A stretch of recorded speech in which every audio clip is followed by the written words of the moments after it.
This is MC of our story, Logan McLean, the oldest son of a noble family that's basically broke beyond repair. The maids in the house were absolutely terrified of him, and honestly, they had good reason. Just look at the guy's face. Dude looked straight up demon on Viagra. So, one day, Logan decided to visit his father at the castle, but the soldiers straight up blocked him at the gate. No entry. Their excuse was brutal. They said he wasn't worthy. According to them, he was nothing more than the son of the Baron's former wife. Around the castle, people either feared Logan or straight up hated him, because until that point, he really had been arrogant and completely despicable. But things were about to flip, because Logan wasn't the same person they thought they knew anymore. The guard's attitude irritated him badly. So, Logan reached into his outfit, pulled out a pair of gloves, and tossed them directly into the guard's face. Full public humiliation. A move like that meant only one thing: the insult would be paid for with a duel. Logan didn't stop there either. He insulted the guard, saying the real failure here was him, calling him a lifelong mediocre soldier. Domian completely lost it. Overcome with rage and emotion, he accepted the duel against the prince. They headed straight to the dueling arena, agreeing to use wooden swords. But here's the thing, knights can use aura. Even with a wooden sword, a strong knight could easily kill a weak warrior. Everyone watching genuinely feared for the prince's life. To them, Logan was obviously a total loser. Domian attacked with everything he had, pouring aura into his strike. But Logan dodged with insanely precise timing, slipping past the attack and countering right over Domian's sword. The impact was so strong that it knocked the weapon straight out of the guard's hand. He literally couldn't keep hold of it.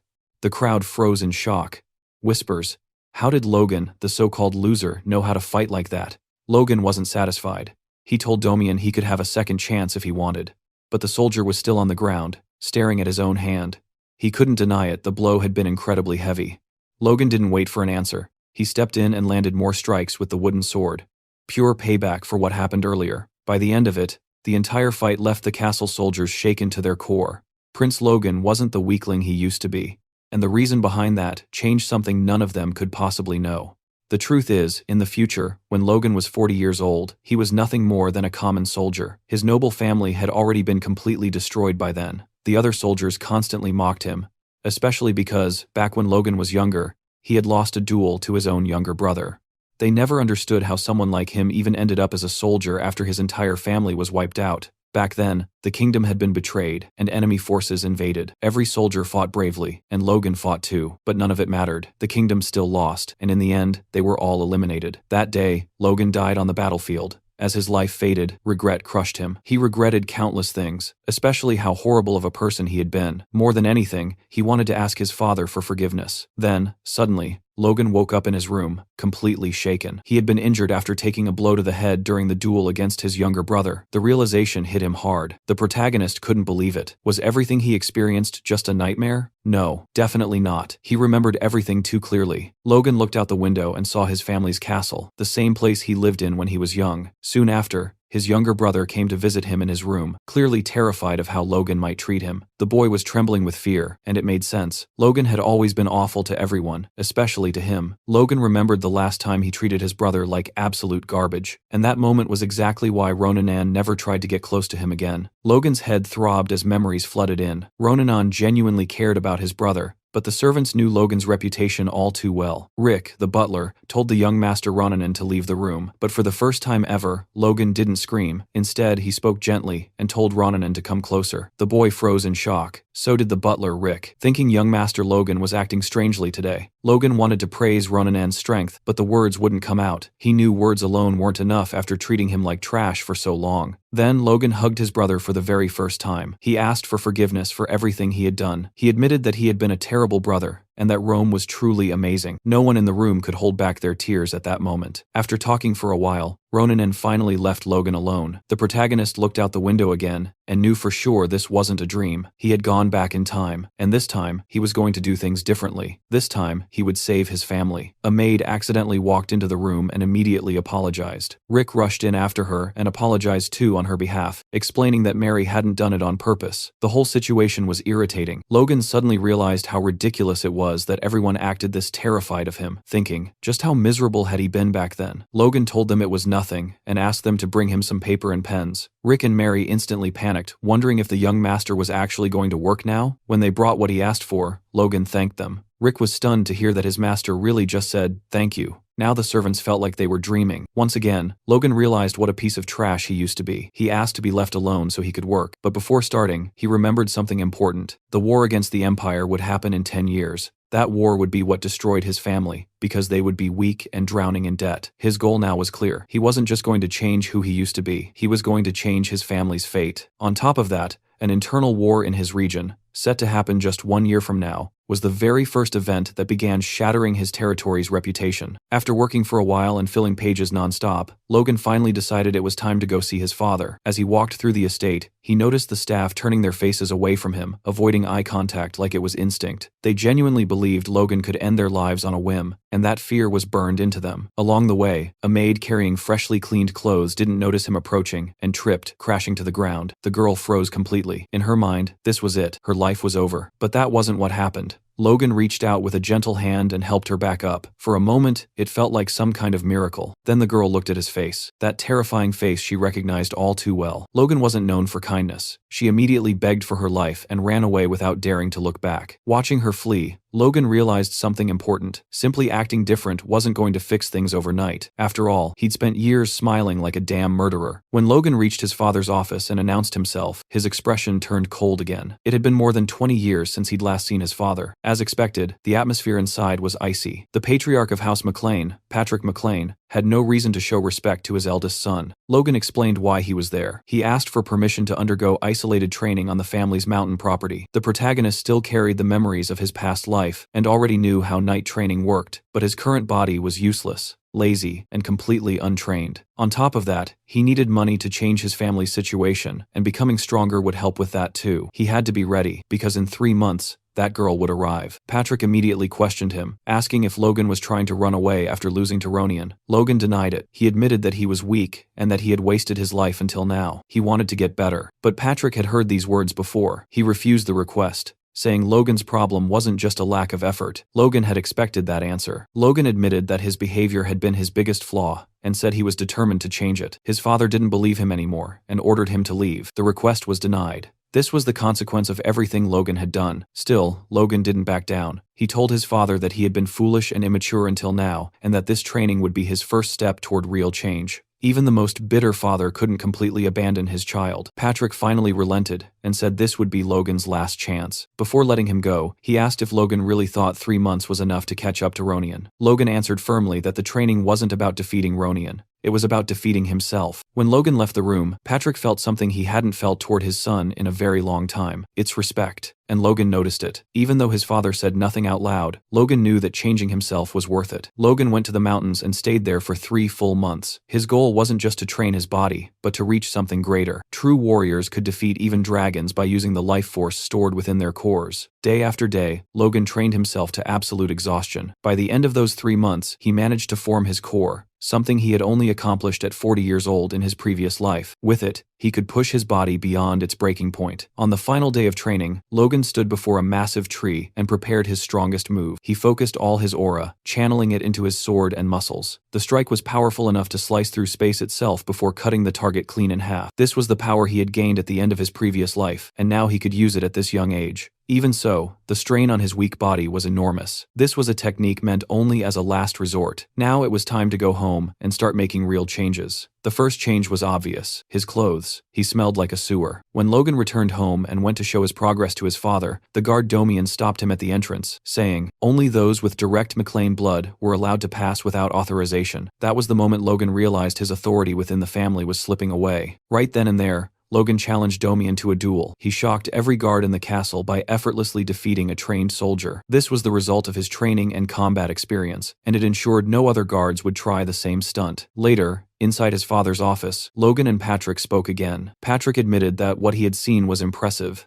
acknowledged Logan's awakening, and asked what had happened during his training. Logan realized his father had been watching, something he never expected. He explained that he had simply abandoned his greed and let everything go. As he trained with that mindset, he eventually felt a force filling him from within. Logan reflected that even if it sounded unbelievable, this insight came from his past life. Only after giving up on avenging his family had he become a force user back then, awakening only after 40. Patrick was impressed that such a simple realization had led to such change, and said Logan had truly transformed. However, he was still furious. After achieving such a breakthrough, the first thing Logan did was attack a knight. Logan argued that the man deserved it, and asked whether his father had heard the full story from the soldiers. Patrick said he had, but still believed those measures weren't necessary. They were necessary, Logan insisted, surprising his father. The knight had tried to deceive his lord's blood and make a fool of him. Letting that slide would poison the family's discipline. Logan then reflected on hierarchy, the foundation that keeps any organization functioning. Once hierarchy is shaken, the organization weakens over time, something he had learned during 10 years as a mercenary. When dealing with armed men, order must be established in a single decisive move. What happened that day would serve as a warning to the other knights. Patrick admitted Domian was largely at fault for failing his duty and trying to trick Logan. Still, he felt Logan's actions were risky and said it was better to hold back in the future. Logan was shocked by how easily his father forgave him, especially compared to his previous life. Seeing Logan's expression, Patrick even joked and asked if he wanted a punishment. Logan replied that he was good. Patrick ended the conversation by saying he still didn't approve of what Logan had done and warned him never to act like that again without permission, especially since he hadn't officially received his rank yet. Logan respectfully said he would remember that. Soon after that, Logan's father announced that his fiancée, Rena, would be visiting soon. At first glance, Logan looked surprised by the news, but it wasn't surprise at all. It was pure excitement. The day to get the cash was finally approaching. Right on cue, Princess Rena Wolves was formally introduced. Every lady present fell silent, completely stunned by her beauty, and every guard instantly felt jealous of Logan. When Rena stepped forward, she greeted Lord McLean gracefully, saying it had been far too long and politely asking about his well-being. Patrick McLean, momentarily stunned by her appearance, commented on how she had grown into a beautiful woman since the last time he saw her. Rick watched from a distance as well, clearly impressed by how much she had matured, but then he glanced at Master Logan, who didn't look impressed in the slightest. Rena then said she had a letter entrusted to her by her father, the Count, and began reading it aloud. The letter was addressed to Baron Patrick McLean, and it was painfully boring. Over the next 30 minutes, even the guards struggled to stay awake, but the ending snapped everyone back to reality. The final request stated that due to unavoidable circumstances, the arranged marriage between Rena and Logan was to be cancelled. After hearing the letter, Logan quickly understood the message behind it. The Wolves clan had expected Patrick McLean to become a powerful aura user, but instead he had remained a high-ranking knight for over 20 years. And to make matters worse, Logan himself was considered a complete loser. Joining the Wolf clan with the McLeans simply made no sense anymore, so they chose to go their separate ways. Patrick was furious. Breaking off the marriage for such vague reasons was nothing but an insult. He understood immediately that the Wolves were trying to humiliate House McLean. Rena denied that, saying she had personally asked to be the messenger because she feared Patrick would misunderstand their intentions. She wanted to clear things up face to face. She spoke about her vivid memories of spending a year at the McLean residence as a child. She recalled the peaceful days, the beautiful surroundings, and the good moments she shared with Logan. Those memories meant a lot to her, and she didn't want to let them go. But she was bound to her family's will and had no choice but to obey her superiors. The only thing she could do was come in person and apologize to Logan and Patrick. Everyone was moved, murmuring that her heart was as beautiful as her face. Everyone except Logan, his stepmother Mary, and Daddy Patrick. Mary bluntly asked Rena what the real reason behind the breakup was. She demanded to know what these so-called unavoidable circumstances actually were. Logan thought about his stepmother, Ronian's biological mother, and how she had always treated him as an enemy because of the succession issue. He hadn't expected her to interfere, but family honor was clearly a different matter. Rena apologized again and avoided the question, claiming she didn't know the real reason. She explained that since she was only meant to marry into another family, her father never discussed important matters with her. Mary grew furious and concluded that this explained why Rena had come to announce the breakup without any clear justification. Rena, visibly terrified, her white dress now stained with her makeup melted by sweat, looked up at the McLeans and announced that to compensate for the inconvenience, the Wolf clan was willing to pay 3 million gold pieces. McLean's financial manager, Dwayne Filsner,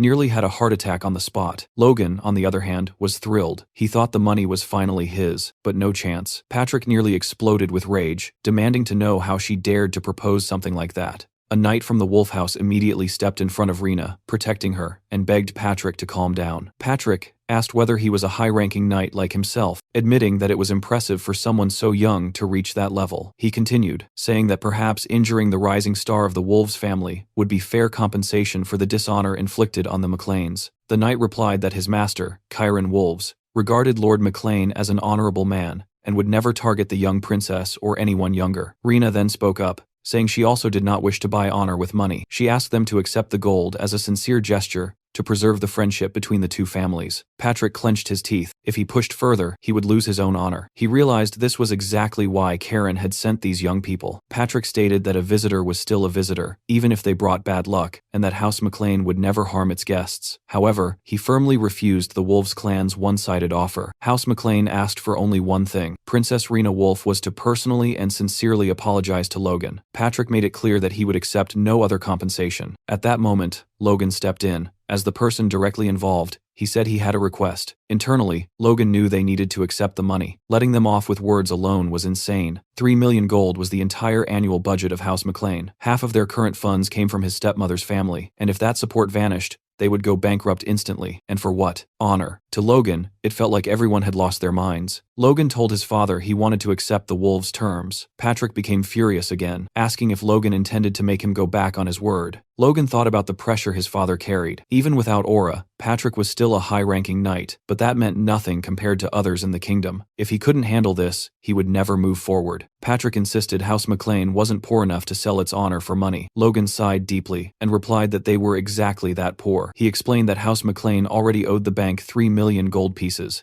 The annual interest alone was 150,000 gold. Without Kiros's money, they would have gone bankrupt long ago. They were the kingdom's biggest family of beggars. On top of that, they owed over 2 million gold to the kingdom they served. Settling this matter with just an apology would only spread rumors that they had bowed to the Wolves. Rena tried to intervene, claiming the Wolves clan wasn't irrational and respected House McLean's honor. Logan immediately asked whether she truly found it rational to unilaterally break off the engagement. A memory from Logan's past life surfaced. Back then, he had believed Rena was genuinely saddened by their separation, but that belief shattered after one incident. He remembered being alone with her in a bedroom. Rena thanked him for coming and said that even if things ended that day, she wanted to create one last memory together. Logan, believing his life as a noble was over, asked her to run away with him that night. That was when she threw a knife at his face, forcing him to draw his sword to defend himself. Rena tore her own clothes and accused him of thinking someone like him deserved her. She mocked him, told him to learn his place, and asked why he even carried a sword after losing to a child. Outside, a thunderstorm raged as she screamed, accusing Logan of trying to assault her. With his sword already drawn, the lie was easy to believe. Logan remembered how he had already been blamed for countless things, to the point where not even his family trusted him. In the end, House McLean had been forced to apologize to the Wolves and pay heavy compensation. Because of Rena, Logan had never been able to trust women again. He thought of her as a street bitch and vowed that this time she wouldn't get away with it. After recalling all this, Logan reconsidered his plan. He had intended to slowly rebuild his reputation by showing everyone he had changed, but the fight with Damien made him realize something crucial. Soldiers ignored disrespect toward him,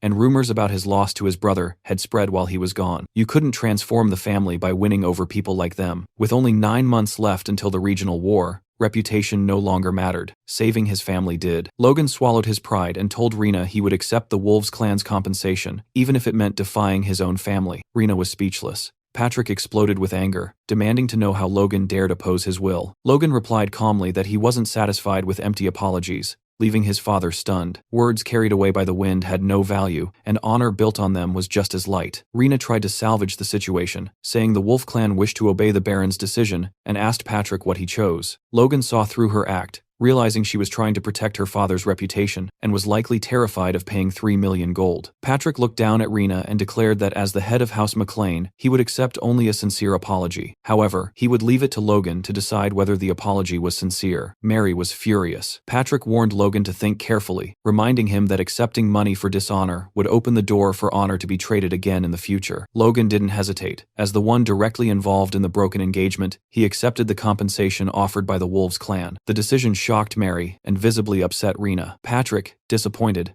said he thought Logan had improved, but instead he had changed for the worse. He blamed himself for failing to teach him the true value of honor. Logan said nothing out loud, but in his mind, he knew everything he was doing was for the sake of his family. Back in his room, after receiving the handsome compensation from Rena Wolves, Logan was interrupted by a knock on the door. Assuming it was Rick, he casually told whoever it was to come in. Instead, Dwayne, the family's financial advisor, stepped inside. Seeing him there immediately made Logan wonder what this man was plotting. Inside Dwayne's mind, a long train of thoughts unfolded. As House McLean's financial advisor, he had been forced to manage the entire estate with a budget that kept shrinking year after year. On one side were soldiers constantly demanding better weapons, and on the other were servants struggling to secure enough supplies to survive the winter. To fill the financial gaps, Dwayne spent most of his days begging the patriarchs for funds. At times, he genuinely questioned whether he was a financial advisor or just the king of beggars. He often thought that if this wasn't his hometown, he would have resigned long ago. But now, things were finally different. With the 3 million gold, he could finally breathe easy for at least a few years. The only obstacle he saw standing in his way was that idiot. In his mind, Logan would surely have to split the 3 million with him. Dwayne put on a polite smile and told Logan he had only come by to greet him after the impressive showing he made the day before. The way Logan defended himself and refused to yield to unfair external pressure proved he was an incredible apprentice, worthy of becoming the heir of House McLean. As Dwayne praised him, he imagined his flattery had deeply touched Logan. After all, the boy had never been praised before, having only ever caused trouble. Taking his money should be easy, but Logan wasn't impressed in the slightest. Dwayne continued, saying that in times like these, 3 million gold was like rain falling in the middle of a desert. Logan's clever handling of the situation had allowed the family to breathe again. Logan remained completely stone-faced and replied that he didn't see why the family would feel relieved, since the money belonged to him. Hearing that, Dwayne felt all hope drain out of him. He believed Logan intended to keep every coin for himself, but he forced himself to stay calm. After 20 years as the McLean family's financial advisor, swallowing his pride had become second nature. This situation was no different. Suddenly, he began to cry. That reaction caught Logan off guard. He asked if the family's situation was really that bad. Dwayne explained that Logan might not know this, but House McLean already owed 3 million gold to Cooper Bank. He tried to continue, saying the interest alone amounted to 150,000 gold per year, but Logan interrupted him and finished the sentence himself. Dwayne stared at him in shock and asked if he already knew. Logan replied that the interest shouldn't be a problem. After all, it was harvest season, and the income from the harvest should cover it. Dwayne desperately tried to explain that simply running the barony cost an enormous amount of money, and that the family was always operating on an extremely tight budget. He suggested that even a little help could change things, but Logan cut him off again, making it clear he didn't want to hear it. Confused, Dwayne asked why Logan wouldn't help, especially since he had opposed the Baron earlier for the sake of the family. Logan agreed with him. He said he would use the money for the family's benefit, but not to cover the Baron's immediate expenses. Instead, he needed to prepare for the future. Dwayne grew furious inside, thinking Logan had no idea what he was talking about and should just hand over the money immediately. Logan then calmly asked whether paying off the family's debts would truly change anything. Dwayne argued that a larger budget would make managing the estate easier for at least a few years. Logan pressed further, asking what would happen after that. Even if things improved temporarily, they would eventually fall back into debt, because House McLean had no special products to sell. It was a vicious cycle, and Logan intended to break it with a plan of his own. For that plan, he needed the money. Dwayne was completely stunned. He wondered if this was really the same young master he knew. He had always thought Logan was a careless kid who had no interest in family affairs. Logan then said he had a favor to ask. If Dwayne helped him,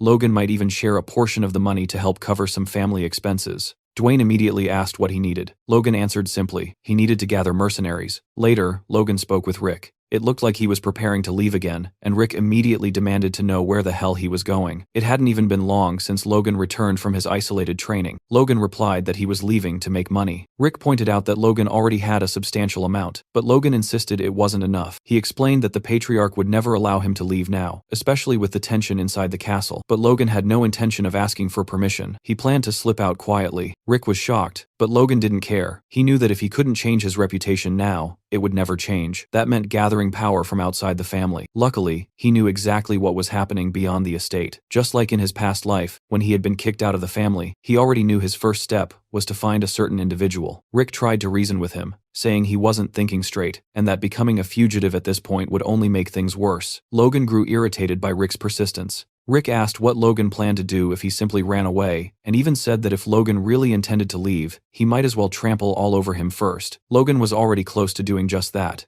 given how little Rick seemed to care. Logan reassured him, saying everything would be fine. He would leave a letter for his father, so that no one would blame Rick. Rick asked what he planned to write, but Logan only smiled in response. Rick finally let out a sigh of relief. After Logan disappeared, Rick delivered the letter to the patriarch, who looked like he was ready to turn D-Day into a child's game. The letter began with a long, formal greeting, and explained that, heartbroken over the broken engagement, I had decided to leave for some fresh air but would return soon. Signed by Logan McLean. After that, Rick could only cry, praying for the young master's safe return. A history of the McLean family is then laid out, revealing that just 200 years ago, the family didn't hold the position it does today. Back then, their territory stretched into neighboring counties, and they were respected as the rulers of the southwest region of the Kingdom of Grandia. However, by the time of the current lord, Patrick McLean, the incompetence of the last 3 generations had dragged the family down. Their title was downgraded, and their territory shrank dramatically. The massive grain depot, once known as the McLean Plains, was handed over to a powerful vassal, and the fertile lands were split apart and distributed elsewhere. The place the McLeans were left with felt like exile. Dry, barren land near the southern mountains, as if they had been kicked out entirely. From that moment on, financial hardship became inevitable. There were no notable regional products, and unlike other mountainous territories, there were no copper mines either. Logan reflected that even if they somehow won the upcoming regional war, they would still have to keep begging Kiros for support. To break this endless cycle, he needed a massive amount of money, far more than the 3 million gold he currently had. He knew there was someone who could help him do that. As Logan entered Cairo, the largest commercial city in the Kingdom of Grandia, voices filled the air from every direction. Merchants shouted out offers for rings, shields, fresh fruits, and vegetables. Walking through the city made Logan realize just how remote and miserable the McLean barony truly was. According to his memories, the man he was looking for had spent his youth in Cairo, and rumor said he still lived nearby. That man was known as the Golden Beetle, Philip Claude. He was a key figure in the Ares Empire, the strongest nation on the continent. The empire was a centralized power built on merit, meaning talent alone could elevate someone, regardless of age or gender. Even foreigners could rise to power and wealth there. Philip Claude was the perfect example. Born in Grandia, he became one of the richest merchants in the empire and the largest arms dealer on the continent. To many, he was branded a traitor to the Kingdom of Grandia. In reality, however, despite being called the Golden Beetle, Philip had quietly supported people from his homeland and used his wealth to help create the miracle of Grandia's sovereignty. As Logan walked through the streets, he noticed a young man standing in the middle of the road and wondered if that could be him. The boy had just been scammed and was staring blankly ahead, clearly wondering how he would survive without a single coin to his name. Logan had heard rumors that Philip's business collapsed due to a scam, but witnessing it firsthand was far worse than he imagined. As the boy seemed to spiral into despair, even contemplating ending it all, Logan approached and tried to start a conversation, asking if he was Philip Claude. Philip confirmed it, though suspiciously, and asked who Logan was. From Logan's red eyes, steady gaze, and worn armor, Philip assumed the young man was dangerous. Logan said he wanted to talk for a moment, but Philip remained wary, questioning how Logan even knew who he was. At that moment, Philip noticed something in Logan's eyes he had seen countless times before: greed. He quickly theorized that this young man, dressed in old armor and appearing at such timing, must be some mercenary thug.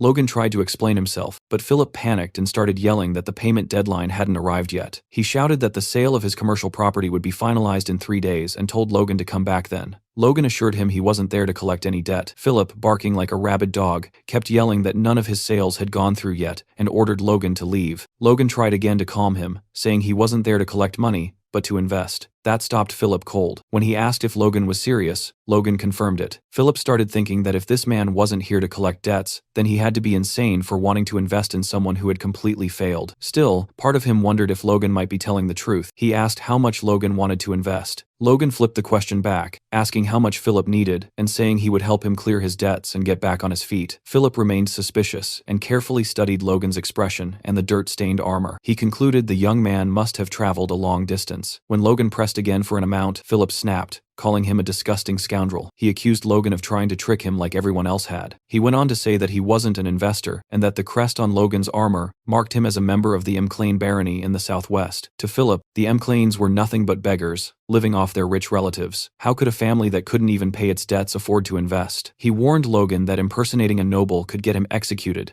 and complained that Logan had chosen the wrong target, since he was completely broke. Logan analyzed the situation calmly. Even at rock bottom, Philip still showed sharp judgment, exactly what you'd expect from a future tycoon. Logan wondered how to calm him down as Philip ranted in the street about not having money to eat, let alone to die. Then Logan had an idea. He asked Philip to pay attention and released his aura. Philip was left stunned. Someone who awakened force so early wouldn't throw it away on a petty scam. He apologized, admitting that too much had happened recently, and that he was overly sensitive. He asked what Logan really wanted from him. Logan replied that he wanted to hire him permanently and, as a bonus, pay off all his debts. Philip grew suspicious again and asked whether the McLean family even had that kind of money. Logan asked how much the debt was, estimating around 250,000 gold, and said he would cover it and provide another 300,000 on top of that. He then revealed the cash he'd been carrying. Philip stared at Logan as if he were an angel. He signed the contract immediately. The terms were simple and terrifying. If Philip ever tried to harm his boss intentionally, he would suffer unbearable pain, as if his soul were being ripped apart. The witch who sealed the contract explained that if Philip didn't like the terms, he could awaken his force and become at least a high-ranking knight, hire a four-circle mage, or pay several hundred times the contract's value to break the curse. Philip was left speechless yet again. She dismissed them casually, telling them to come back sometime. Philip wondered if he had just been completely screwed. He realized that a single page of the magic contract was worth 30 slaves, meaning he had just paid a fortune to make Logan his savior. Logan explained that since they barely knew each other, trust didn't exist yet. If he was investing a fortune, he needed a guarantee. Once trust was built, the contract would be removed. He extended his hand. Philip thought the contract was a mess, with no deadlines or conditions, but he had no choice. He shook Logan's hand. When he asked what Logan needed him to do first, Logan replied that they needed to buy monster meat. Philip immediately called him a psychopath. Logan thought the reaction was understandable. Monster blood and flesh were poisonous, and burning them was considered common sense. But in a few years, everything would change. Once word spread that monster blood could be neutralized with common ingredients, food-scarce regions began consuming monsters. That winter, cases of deficiency started disappearing after people consumed Kellogg meat. Even individuals with injuries that caused sterility saw improvement. A year later, the Royal Magic Tower confirmed the findings. The Kellogg monster vanished from the continent as the species was hunted to extinction after it was proven to enhance fertility. With that knowledge, Logan knew he could easily make 3 million gold, maybe far more depending on how much he secured. Walking beside a madman like this, Philip glanced at Logan with disappointment and wondered if it wouldn't be better to just run away. Inside a tavern, Logan and Philip sat down to discuss what their next move should be. Logan casually told Philip that he wanted to purchase monster meat worth 1 million gold coins. Philip nearly lost his mind hearing that and thought Logan had completely gone insane.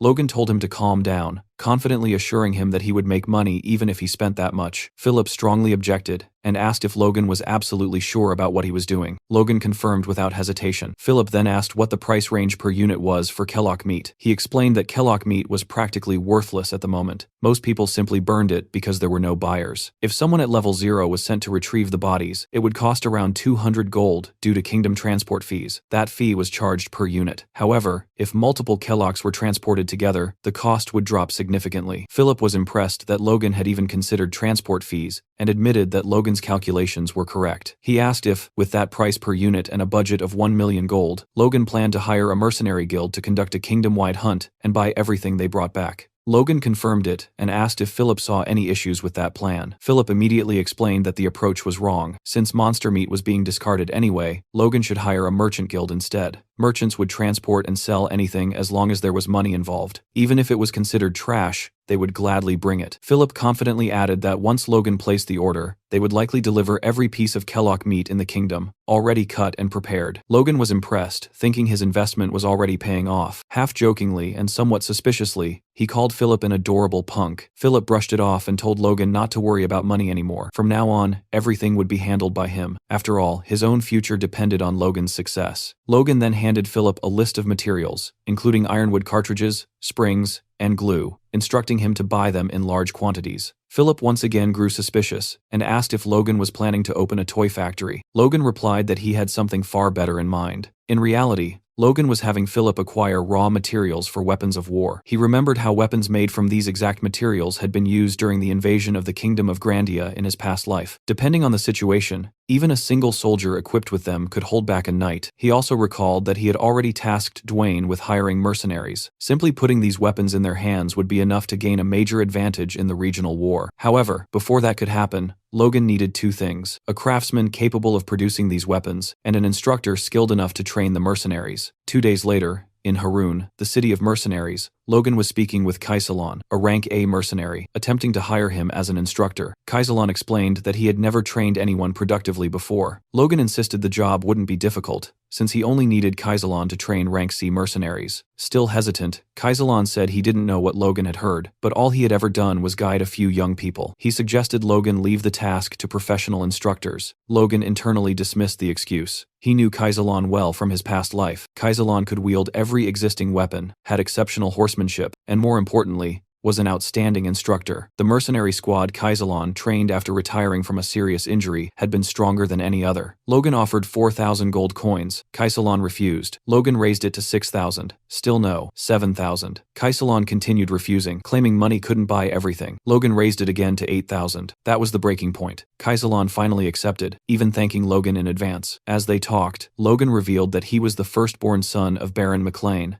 and asked if Kaisalon wasn't curious why he was hiring mercenaries from the countryside. Kaisalon replied that he didn't care, as long as he was paid. Walking through the streets, they witnessed a man whipping a group of people, shouting that if they were late again, he would kill them all. Kaisalon explained that Harun was known as the city of mercenaries and slaves, and that scenes like this were common. The city soon turned into a full slave market. Logan replied that he was familiar with this reality and even considered buying a slave himself. A merchant noticed him, assuming he was a clueless country bumpkin, and called him over, boasting about unbeatable prices. The moment the merchant recognized Kaisalon, his face went pale with fear. Seeing that, Logan relaxed, thinking that hiring Kaisalon had already been worth it. They arrived at a shop with far more guards than the others. Logan immediately realized this was the place. An elderly merchant greeted him and said he assumed Logan knew what he was getting into. Logan replied that he was there to buy a dwarf. The merchant confirmed he had come to the right place and explained that races from other worlds were rare, which was why they were treated carefully. He first showed a pair of elves, boasting about how difficult they were to obtain.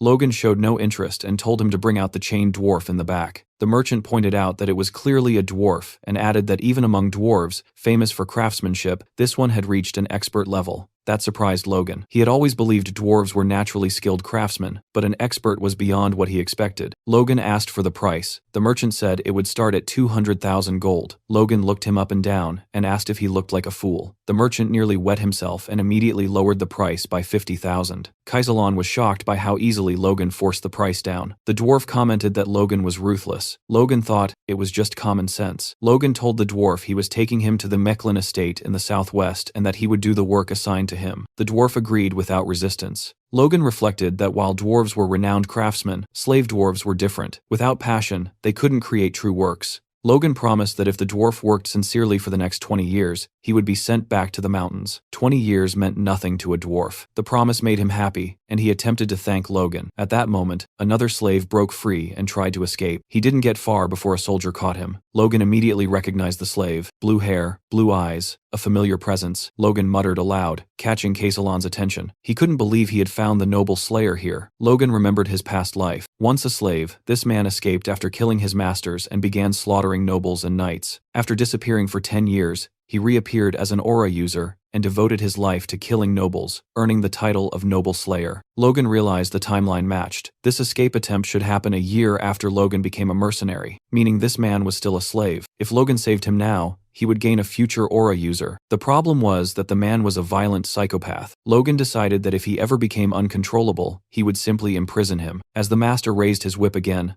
Logan drew his sword and blocked the strike to the man's leg. The slave trader noticed the family crest and immediately grew arrogant, assuming Logan was a customer. He apologized, claiming the slave was misbehaving and needed discipline. Logan said he wanted to buy slaves, pointing to the two children. The merchant warned him that both were rare and expensive, one red-haired, the other blue-eyed. The merchant quoted 10,000 gold each. Logan calculated that a strong slave cost about 300 gold, and scoffed at the absurd markup. He countered with 500 gold per child. The merchant protested, but Logan snapped, asking if he thought Logan didn't know slave prices. The merchant panicked and accepted, blaming Victor for always causing trouble. Kaisalon carried the injured boy on his back, surprised by his fast recovery. Logan casually said it was nothing, though in truth he had been slowly releasing force to heal him. Victor suddenly tried to attack Logan. He didn't even get close. Logan grabbed him by the neck and asked if he was brave or just stupid. He warned Victor to choose his enemies better. Logan promised safety for him and his sister if he obeyed, but threatened to kill them both if it happened again. He released him and said he planned to raise Victor as a knight. Victor asked if he was serious. Logan confirmed it, and explained that knights were honorary nobles and could escape slavery. Not just Victor, but his sister as well. Victor swore loyalty instantly. Watching them, Logan realized his assumption was correct. The sister was the key to controlling the noble slayer's violence. Logan stated that their training would begin as soon as they returned home. Logan then asked Hamar the dwarf to step closer for a moment. He told him he would begin drafting a contract, a magical one, and clearly explained its terms. If Hamar worked for him for the next 20 years, Logan would personally send him back to the mountains afterward. Hamar was stunned. He couldn't believe Logan was serious about returning him to his own people. Logan continued calmly, saying that it was hard to trust promises made of nothing but words carried away by the wind. He asked if there was any issue with the contract, or if Hamar didn't want to go through with it. Hamar responded immediately and gratefully. He said he wanted it with all his heart, and would do anything Logan asked of him. He kept thanking him, unable to believe that someone would truly do this for him. Watching his reaction, Logan thought to himself that if all it took to motivate Hamar was a contract, then he was the one gaining the most here. He reflected that this entire venture had already given him everything he wanted and more. Not only had he secured proper preparations for the upcoming clan war, but he had also managed to get his hands on the noble slayer. Everything was progressing smoothly. What he didn't know at that moment was that rumors about his strange behavior had already spread throughout the McLean estate while he was away. His reputation had completely tanked. Rick, meanwhile, was drowning in confusion, trying desperately to contain the situation, while wondering what the hell the young master was even doing anymore. Soon after, Logan returned home, and no one in the world was happier to see him than Rick. Logan greeted him casually and asked how he had been. Rick nearly lost it, asking whether Logan was serious for even saying that. Barely holding himself together, he demanded to know what Logan had been doing, and whether he had heard the rumors flying around. According to those rumors, Logan had become a perverted monster who spent 150,000 gold on monster meat.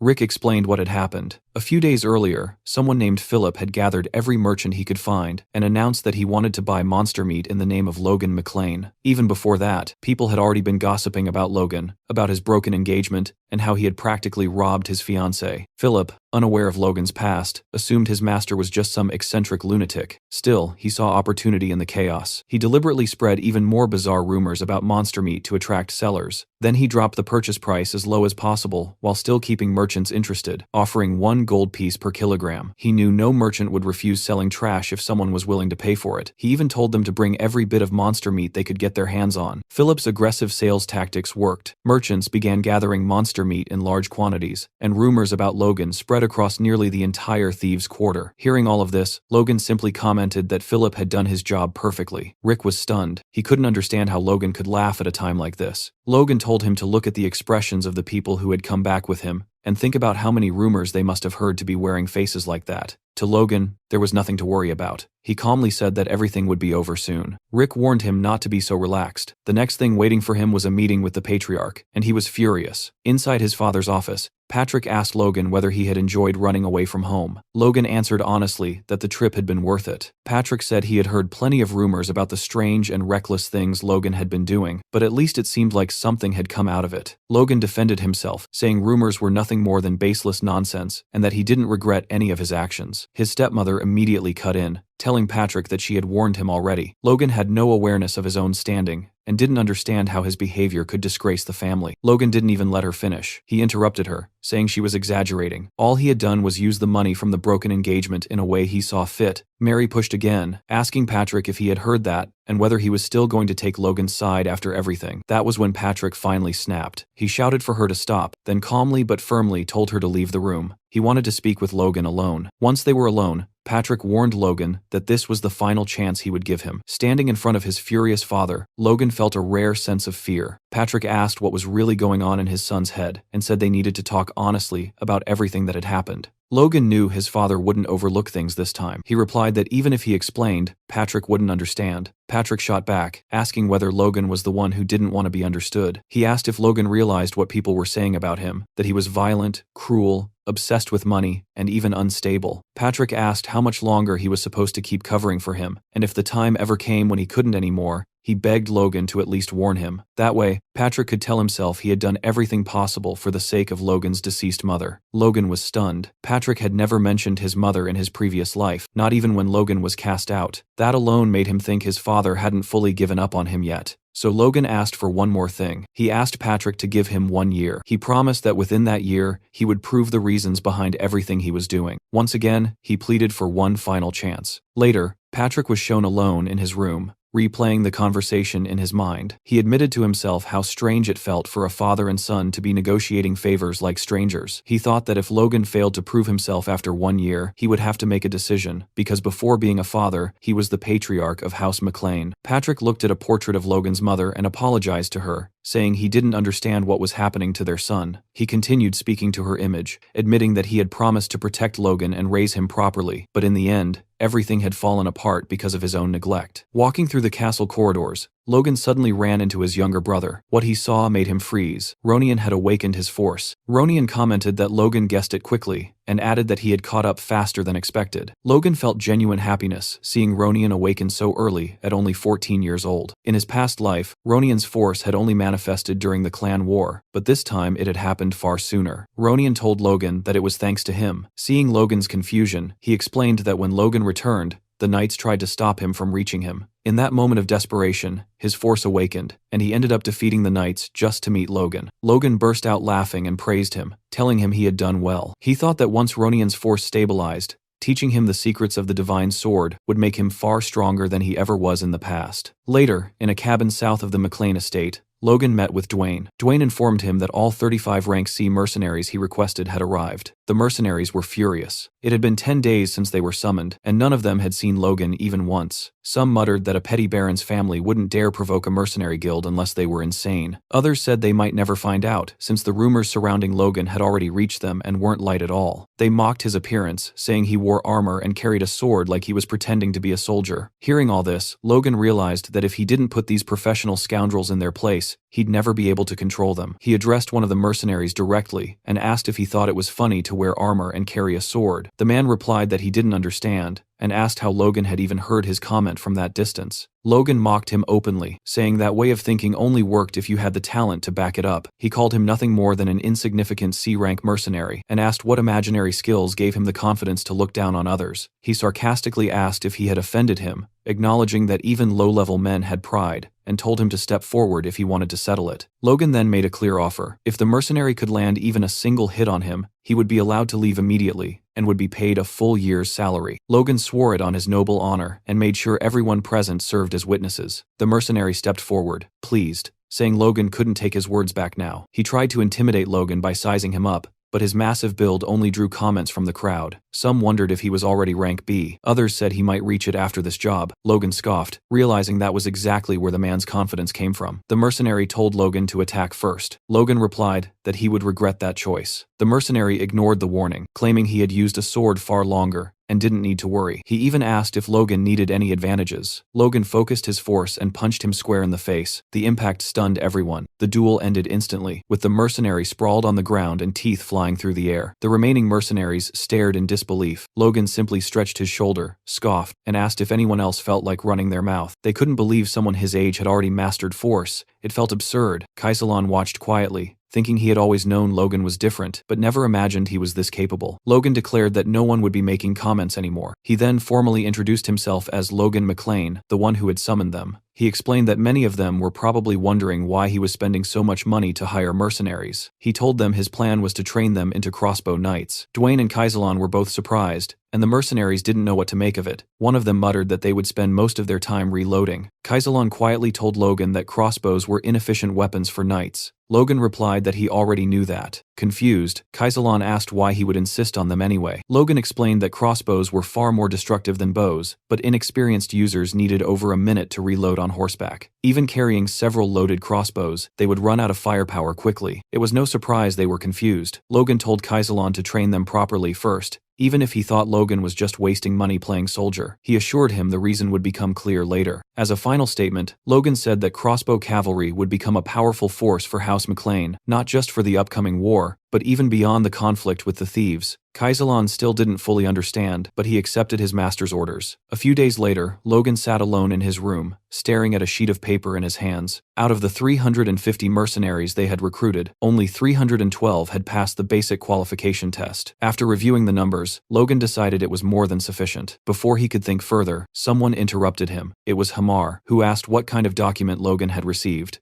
Logan explained that it was a schematic for a crossbow he wanted Hamar to build. He added that the design might look crude to a professional craftsman. In his mind, Logan knew this weapon well. He had used it for decades in his previous life, so he drew every structure he could remember. Since Hamar was a master craftsman, Logan believed he could bring it to life. Hamar studied the design and pointed out that the crossbow would need a cartridge mounted at the back to store bolts, reload automatically, and fire 3 shots in succession. He demanded to know who came up with such a ridiculous idea. Logan admitted it was his own, which immediately irritated the dwarf. Still, Hamar admitted the concept itself was brilliant. However, he warned that twisting the string in that structure would cause it to snap, and attaching a wooden box to the back would make it uncomfortable for the shooter. He asked Logan what he planned to do about those issues. Logan casually replied that it wasn't his problem and that Hamar should figure it out himself. That response made the dwarf visibly furious. Logan quickly clarified that he was joking. He agreed that the bolt size needed to be reduced to shrink the cartridge and accepted that it would be a single-shot weapon. Instead, he suggested producing preloaded cartridges that could be swapped after each shot, calling them magazines for simplicity. Hamar was left speechless. He pointed out that even a skilled shooter couldn't fire 2 bolts from a crossbow in under a minute, and that this design felt like a weapon from another era entirely. Logan thought to himself that it was exactly that, a weapon born in the future. Hamar then commented that most people believed building such a weapon only required a spring, some wood, glue, and a bowstring. To him, this was a challenge worth taking on. He said he would attempt it. Logan immediately asked when it would be ready. Hamar shot back, asking whether Logan was seriously placing a deadline on something he had never seen before. Logan responded that it was still a weapon created by humans. Hamar was confused and asked who had made it and where. Logan ignored the question and challenged him instead, saying that if he thought he couldn't do it, he might as well give up. That was enough to trigger Hamar's pride. He declared that he only needed a month and that he would produce something far superior. Watching this unfold, Logan felt satisfied. Messing with a dwarf's ego really did work wonders. Later, on the castle's training grounds, Victor was seen running laps. Logan warned him that he was slowing down again, and that he could push harder. Victor forced himself to accelerate. Logan reflected that for several days after bringing him in, all he had done was feed him properly and let him sleep. The transformation from just that alone was shocking. Eventually, Logan ordered him to rest, and Victor's little sister immediately ran over to him. Once again, Logan thought about what an incredible investment Victor had been. At only 14 years old and smaller than boys his age, Victor had managed to run 20 kilometers without stopping. The talent was obvious. But what impressed Logan even more was his perseverance. The boy seemed unbothered by pain or exhaustion. It became clear to Logan that Victor wasn't born a noble slayer. That path likely emerged because of his sister. Logan cut off his thoughts and told Victor that rest time was over. He tossed him a sword and announced that from that moment on, Victor would begin learning the sword technique of the Kingdom of Grandia, the standard style every aspiring knight was taught. Soon, Logan called for Victor's attention and demonstrated the technique himself. He gripped the sword firmly and sliced through the air with power. Victor looked unimpressed. All he wanted was to collapse and sleep. Still, he clenched his teeth. If exhaustion was the price for good food and a proper bed, he would pay it. He mimicked Logan's movements and cut through the air flawlessly. Watching him, Logan was stunned. Victor's execution matched his own perfectly. Not just the motion, but his breathing as well. And Logan had only demonstrated it once. Seeing how effortlessly Victor followed made Logan admit that even Ronian hadn't been this talented at the same age. Logan told Victor that once he built enough stamina and performed the technique perfectly more than 1,000 times in a row, he could call himself a knight. Victor's eyes lit up at the thought. When Logan asked if he believed he could do it, Victor answered eagerly that he could. Logan added that if Victor needed anything for his training, he could ask Rick, who would probably handle most requests. Victor shook his head and said he didn't need anything. Logan pressed him again, but Victor's only request was that Logan take care of his sister. That alone was enough for him. Logan thought it was the perfect answer. As he continued overseeing Victor's training, Logan acknowledged that the boy wasn't ready for war yet, but in the future, he would become a powerful asset to House McLean. He also concluded that the mercenary corps and whatever weapon Hamar managed to create would form a terrifying force together. Even so, Logan reminded himself not to get carried away. Hamar might fail to build a proper crossbow, and even if he succeeded, the mercenaries might not know how to use it effectively. Since he had entrusted so much to others, Logan knew he needed to prepare another plan as well. Sometime later, Logan went to his father's office and requested permission to take part in the knight's training. To his surprise, Patrick agreed. That same night, at the training grounds, Captain Hankley formally introduced Logan to the rest of the knights, making it clear that from that point onward, Logan would be training alongside them. The announcement was not well received. Whispers spread immediately through the ranks. Many of the knights believed Logan was treating the knightly order like a joke, especially after defeating Dominan. As the murmurs grew, Hankley recalled a past conversation with the patriarch. He remembered standing in Patrick's chamber, discussing Logan's entry into the order. Hankley had been strongly against it. He had warned Patrick that the knights would never accept him. Patrick, however, had shut that down quickly. He told Hankley that he wasn't asking for special treatment for his son. In fact, he wanted Logan treated exactly like any other rookie, if not harsher. Back in the present, Hankley thought that despite those words, Logan was still the Lord's son. It would have been much easier if Patrick had asked him to go easy on the boy instead. Logan noticed the captain's unease and reassured him. He said that if he failed even one exercise during the upcoming week, he would quietly step aside and never interfere with Hankley again. The captain was taken aback by that attitude, but eventually agreed. After hearing this, Hankley made a decision. For the next week, the knightly order's training would be pushed to 3 times its usual difficulty. Soon,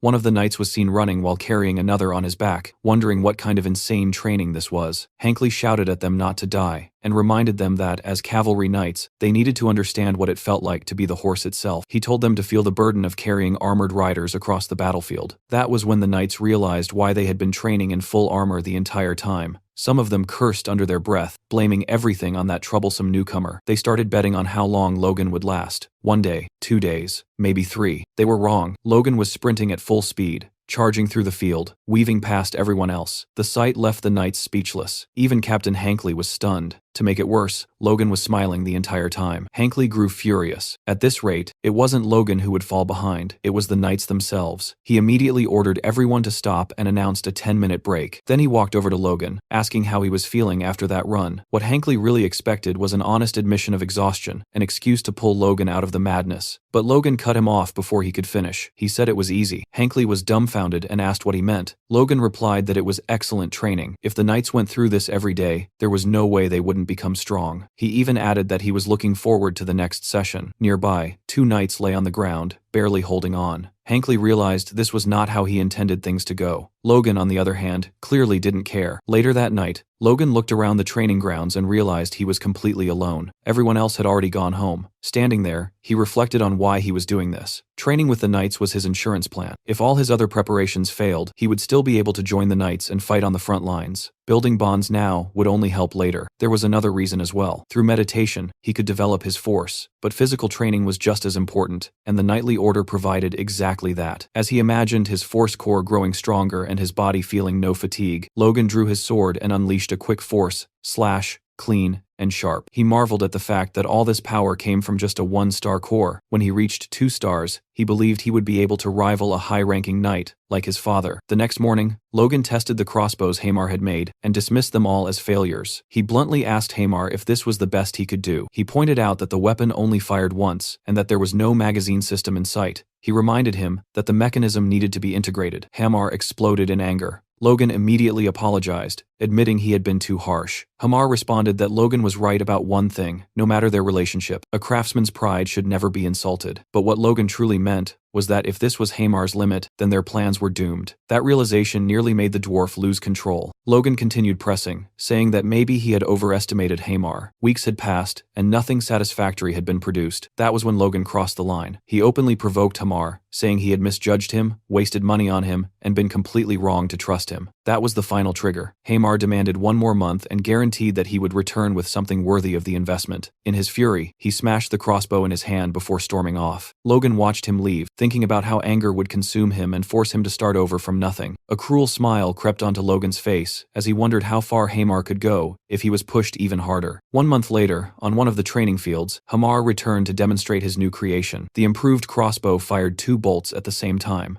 Logan was left speechless. Hamar explained that although it had 1 fewer shot than originally requested, it was easier to wield with 1 hand and allowed magazines to be swapped quickly. What impressed Logan most was the reload speed, 2 seconds. That alone exceeded his expectations. While the weapon had a shorter range and smaller size than the one from Logan's past life, it was far better suited for mounted combat. For cavalry, it was perfect. Logan couldn't believe how far they had come when there were still months left before the war. When Hamar asked if Logan was even paying attention, Logan suddenly lifted him up like a child, praising him loudly, boasting about dwarves, and wishing long life upon Hamar and his people. Hamar panicked, telling him to put him down before someone saw. He reminded Logan that he wasn't a child. Logan set him down and calmly met his eyes, clearly about to ask something. When Hamar asked what it was, Logan's expression shifted back to something unsettling. He said he needed 400 of these crossbows, and he needed them within 2 months. Logan handed the completed crossbows to Kaisalon and the mercenaries for testing. The moment they fired, everyone was stunned. The bolts traveled an incredible distance, and the weapons could fire consecutive shots without delay. Kaisalon examined one closely, completely baffled. A front-loading crossbow with this kind of range, power, and firing speed made no sense. As the realization sank in, Kaisalon imagined what 300 or more mounted soldiers equipped with these weapons could do. Just thinking about it sent a chill down his spine. He told Logan that what he had created was terrifyingly impressive, and finally understood that this had been Logan's intention from the very beginning. Logan confirmed it. He reflected that Hamar had gone through hell to achieve this. Even with additional craftsmen helping him, Logan never expected Hamar to finish the order 2 months ahead of schedule, let alone produce an extra 100 crossbows. That was the mark of a true expert dwarf. There was no denying it. Logan briefly considered sharing the technology with the knights and regular soldiers, but the cost alone made it unrealistic. Worse, there was the risk of the design leaking. For now, it was better to keep it contained. He instructed Kaisalon to equip the mercenaries with the crossbows and clear out the monsters roaming outside the territory. Kaisalon initially thought the plan was impossible, but Logan remained confident. After some thought, Kaisalon admitted that it might actually work. Logan wasn't satisfied with might. He told Kaisalon to make it work, because if he couldn't, nothing else mattered. Kaisalon finally understood. Logan hadn't built this weapon just to deal with monsters. He was preparing for war. During one of the night training sessions, a knight commented on Logan's insane physical stamina. Another joked about whether that ridiculous endurance was something he inherited. A third added that if Logan was anything like the patriarch, he was probably skilled with a sword. The conversation shifted to Logan's duel with Dominan, until one knight warned the others not to compare him to Patrick. Even before awakening his force, Logan had lost to his younger brother. Still, it was impressive that he had endured this training for over a month. What had originally been designed to make him quit had instead become the new standard for the Knight Order. The training was exhausting, but far more meaningful than pointless drills. It felt like the proper level for real knights. Unexpectedly, it motivated the lower-ranking knights who had previously been slacking off. They also began to truly understand their horses, forming stronger bonds with them. Captain Hankley realized that he had only pushed this training because the young master refused to give up. He never imagined it would produce results like this. It felt as if his good luck had walked straight up to him. That night, alone in his room, Logan reflected on his progress. After exhausting his body through training, he used meditation to stimulate his inner consciousness. The combination was working in perfect sync, and he could feel real improvement. He had already started noticing subtle changes in his force. If this continued, he believed he could surpass even the monsters he had faced in his previous life. Then something unexpected happened. Logan's core expanded. He began muttering nonsense as the transformation completed, and just like that, his core advanced to 2 stars. He realized this meant he now had the foundation required to learn the next secret sword technique, Iron Cut. Murderous Iron Cut. Just remembering the power granted by the first technique made his heart race. The second would be far stronger than he could imagine. If he mastered it before the war, even a high-ranking knight wouldn't intimidate him anymore. The next day, Kaisalon and the mercenaries encountered a group of goblins. The soldiers opened fire, killing them almost instantly. One mercenary noted the lack of recoil, while another observed that his bolt pierced one goblin's head and still embedded itself into another behind it. Logan watched as a swarm of over 100 monsters was wiped out in under 10 seconds. The mercenaries' old habits with basic crossbows had vanished. They were far faster at swapping magazines now. Logan thought the effort of traveling so deep into the territory had been worth it. Kaisalon asked if Logan was satisfied. Logan answered that he was, more or less. He remembered how disastrous their first hunt had been and acknowledged how much they had improved since then. Kaisalon then questioned why Logan had gone to such lengths, saying he had never heard of a mercenary force equipped with this level of firepower. He even asked whether Logan planned to hunt monsters across the entire continent. Before Logan could answer, a mounted knight arrived at full speed, delivering a message from Rick. The day before, Viscount Tesseron had officially declared war on House McLean. Inside the McLean war room, Patrick and the other family heads watched through a crystal ball as Viscount Tesseron announced his declaration. He claimed that because one of his ancestors had been unjustly killed long ago, he blamed House McLean. Patrick was left speechless. Several nobles exchanged looks, questioning whether such words justified a war at all. Hankley and Marion turned to Patrick, asking what his next move would be. Hankley explained that Tesseron's Knight Order alone outnumbered theirs. Even with Patrick on the battlefield, their odds were grim. One noble suggested fortifying the city and waiting for reinforcements.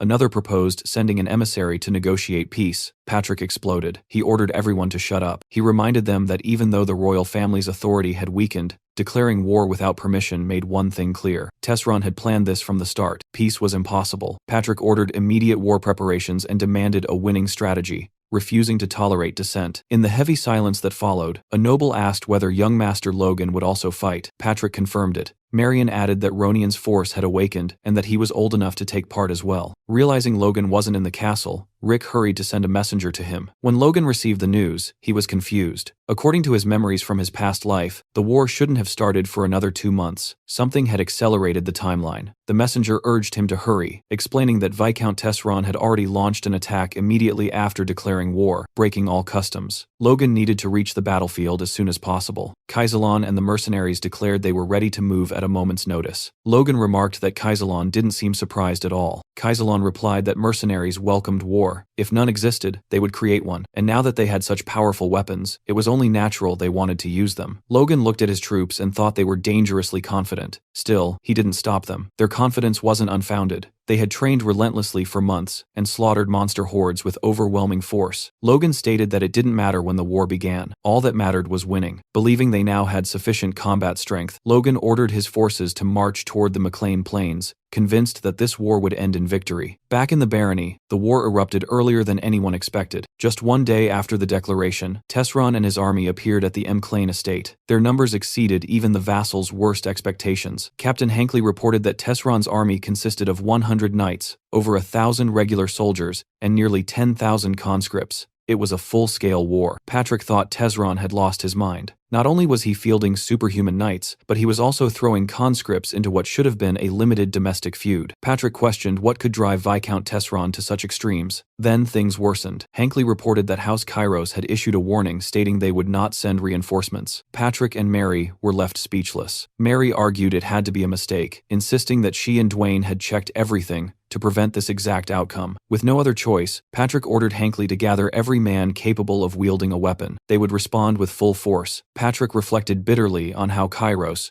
whom they trusted completely, had abandoned them at their most desperate moment. House McLean assembled everything they had: 53 knights, 552 regular soldiers, 4,418 conscripts, a total of 5,023 combatants. Still, it wasn't even half of Tesron's army. On the battlefield, 2 soldiers whispered to each other. One asked where young Master Logan was. The other answered that Logan had been gone for a long time and still hadn't returned. A few nearby soldiers muttered that he probably wouldn't come back at all, guessing that he must have fled as soon as he heard about the war. Hearing this, Ronian turned sharply and demanded to know what they were talking about. He said there was no way Logan would ever do something like that. Ronian believed Logan had already foreseen this war, and that was exactly why he had taught him that secret technique. There was no chance Logan would run away now. Some of the soldiers nearby overheard Ronian's words, but instead of reassuring them, it only reinforced the rumors spreading through the ranks that the Lord's eldest son had deserted. Soon after, Patrick appeared beside Ronian. He told his youngest son that he would have to take Logan's place on the battlefield and ordered him not to hesitate or waver. Patrick himself didn't want to believe the rumors either, but belief no longer mattered. What mattered now was victory. With that resolve, he commanded all troops to advance and crush the scum daring to attack his home. At that moment, Tesron appeared with a confident smile, pleased to see Patrick finally draw his sword. He shouted that his knights were his blade and challenged Patrick to face them head-on. Patrick gathered his aura and charged forward, attempting to smash through the enemy vanguard, but his attack was stopped cold when a knight bearing a shield blocked him completely, leaving Patrick momentarily stunned. Rick was also present on the battlefield,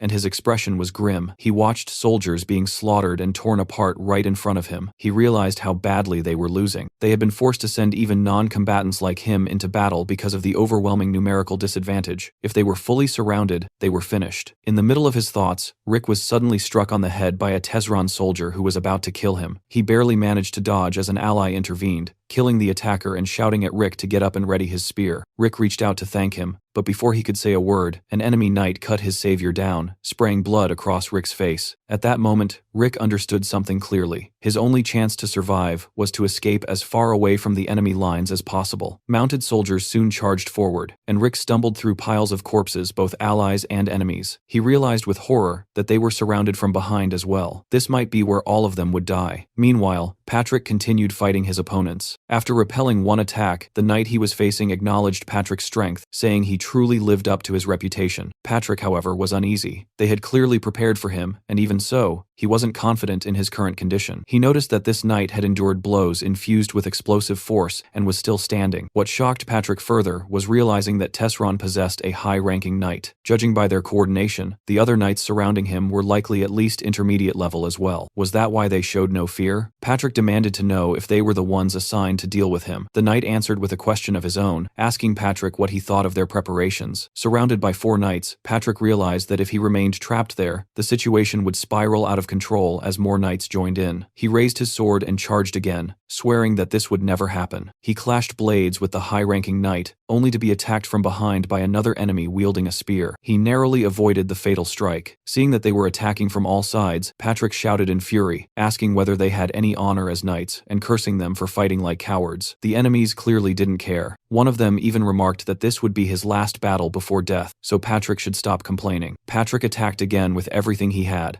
colliding swords with one of his enemies. This time, luck abandoned him. A spear pierced into his back, tearing through his stomach and leaving him gravely wounded. He realized the truth then. While the high-ranking knight kept him occupied, the others struck whenever they pleased. It was a perfect trap. There was no escape. As the enemy closed in, Patrick bitterly thought that Logan had made the right choice by fleeing. At the very least, he hoped Logan would survive and carry on the McLean legacy. From a distance, Tesron watched the battle unfold with satisfaction. He congratulated himself on keeping his high-ranking knight hidden until now. Once Patrick fell, taking McLean Castle would be easy. Just as he prepared to issue his next command, he heard something unexpected behind him. The sound of cavalry. A servant rushed over, reporting that a mounted unit was approaching from the rear. Around 300 riders, possibly more. Tesron paused, wondering if the McLeans had hidden troops he didn't know about. The servant hesitated, then added that something was strange. The approaching cavalry wasn't carrying lances. Their only weapons were small crossbows. Tesron burst out laughing. He mocked the report, asking if those were the tiny crossbows hunters used. He ordered the rear guard and archers to wipe them out immediately, dismissing them as nothing more than fifth-rate soldiers. Before he could finish speaking,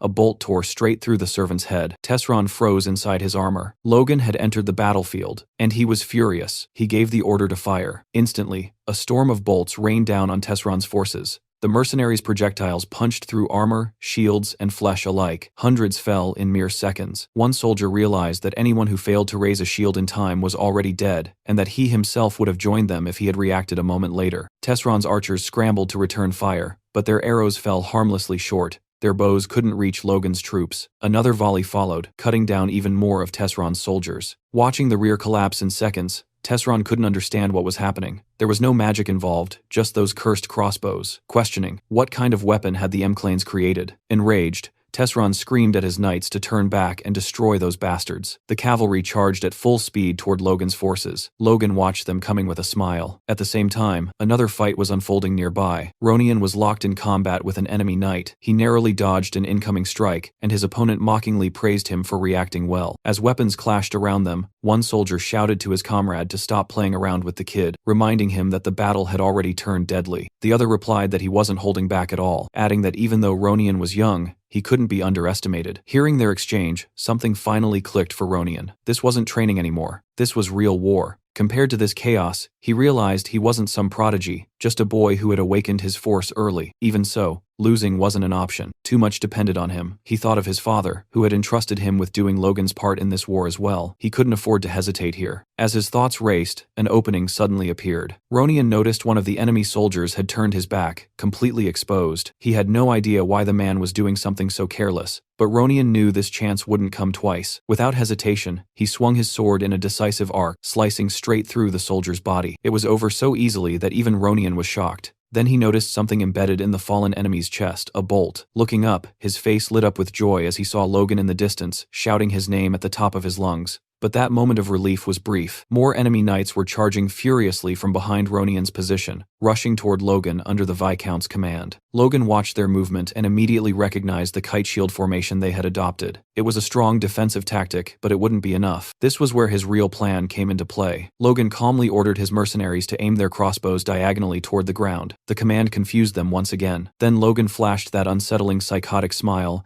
and gave the real order: fire at the horses. He wasn't holding back anymore. Dirty tricks were fair game if it meant winning. The mercenaries reacted instantly, grinning with the same bloodthirsty excitement as Logan. A hail of bolts tore into the cavalry's mounts. Horses screamed and collapsed, throwing riders violently to the ground and shattering the charge in seconds. Logan felt relief knowing he had arrived in time to support Ronian. But the battle wasn't over. His father was still in danger. Remembering his vow to save his family in this life, Logan knew that victory meant nothing if Patrick fell. He issued a quick command to Kaisalon and immediately rushed toward his father. Kaisalon panicked. This wasn't part of the plan. Victory was already within reach, and Logan was risking everything by charging ahead alone. Even if Logan was stronger, running into a mid-ranking knight could turn the tide. Still, Kaisalon pulled himself together and ordered Gerald to provide covering fire. As Logan cut through the enemy lines, Patrick was still locked in a brutal duel with the high-ranking knight, and the situation looked grim. The knight mocked him, saying he couldn't believe Patrick would recklessly charge forward knowing he'd be impaled. At the last second, Patrick twisted away and leapt back, barely creating enough space to breathe. As he observed the enemy's movements, something felt off. They were fighting with desperation, pushing themselves beyond reason, practically throwing their lives away. That didn't make sense. They had the advantage. Why were they acting like cornered animals? Before he could think further, Patrick deflected 2 incoming lances in quick succession. Then, out of nowhere, Logan appeared in front of him. In the blink of an eye, Logan cut down 2 mid-level knights, leaving Patrick completely stunned. Patrick remembered seeing Logan enter the battlefield with a mercenary force far behind enemy lines. There was no way he should have reached this spot so quickly. As Patrick turned his head, the sight behind him froze his thoughts entirely. The ground was littered with corpses, an ocean of bodies stretching across the field. Patrick wanted to ask how Logan had become this strong, but now wasn't the time. Nothing made sense anyway. Instead, he asked the only question that mattered: did Logan's arrival mean they were winning? Logan simply nodded. Hearing that, Patrick placed a hand on his son's shoulder and told him he had done well. The high-ranking knight stared at Logan in disbelief. A 20-year-old boy from a remote barony had just taken down 2 mid-level knights effortlessly. At that age, the knight himself had been destroying his body just to qualify as a knight. None of that mattered now. He resolved to kill Logan on the spot. He barked orders at his fallen comrades, telling them to regroup. Patrick, watching this, realized something critical. Logan was strong enough to handle most mid-level knights. If Logan took care of them while he focused on the high-ranking knight, they might still win this battle. But Logan had other plans. He stepped in front of Patrick and extended his arm, declaring that he would face the high-ranking knight alone. Patrick immediately objected, warning him it was too dangerous. He acknowledged Logan's growth, but reminded him this enemy was high rank. Patrick didn't finish his sentence. Logan punched him hard in the stomach, knocking him flat onto the ground. Logan bluntly stated that in his current condition,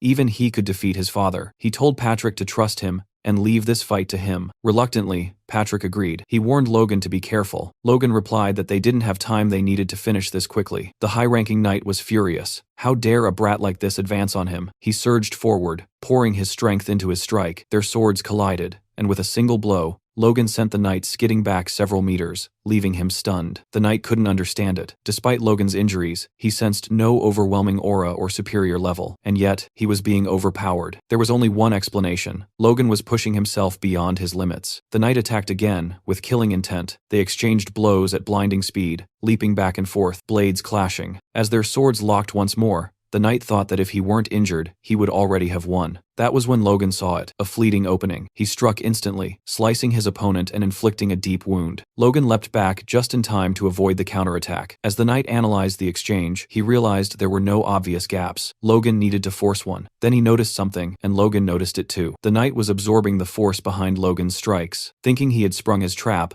the knight declared that Logan had fallen right into it and prepared to finish him. Logan appeared off balance. The killing blow was about to land, but it never did. Logan regained his footing instantly, leaving the knight questioning whether his own movements had slowed. Logan's aura surged as he prepared his sacred technique. The knight felt it immediately and knew he had to retreat. Too late. Logan unleashed a devastating wave of cutting energy. The attack erased the high-ranking knight in a single strike. The battlefield fell silent. Logan roared that he, Logan McLean, had slain the enemy general of Tesseron's army. Panic spread through Tesseron's ranks. Soldiers stared in disbelief. A high-ranking knight had fallen. With the Viscount's banner nowhere in sight, morale collapsed. Weapons clattered to the ground as soldiers begged to surrender. Rick began chanting Logan's name, praying for his master's safety. One by one, the voices joined him, until the battlefield echoed with it. The Viscount was already fleeing the battlefield, his mind spiraling as he tried to understand where everything had gone wrong. 3 full years of preparation had amounted to nothing. He had sought support from other nobles, gathered 100 knights,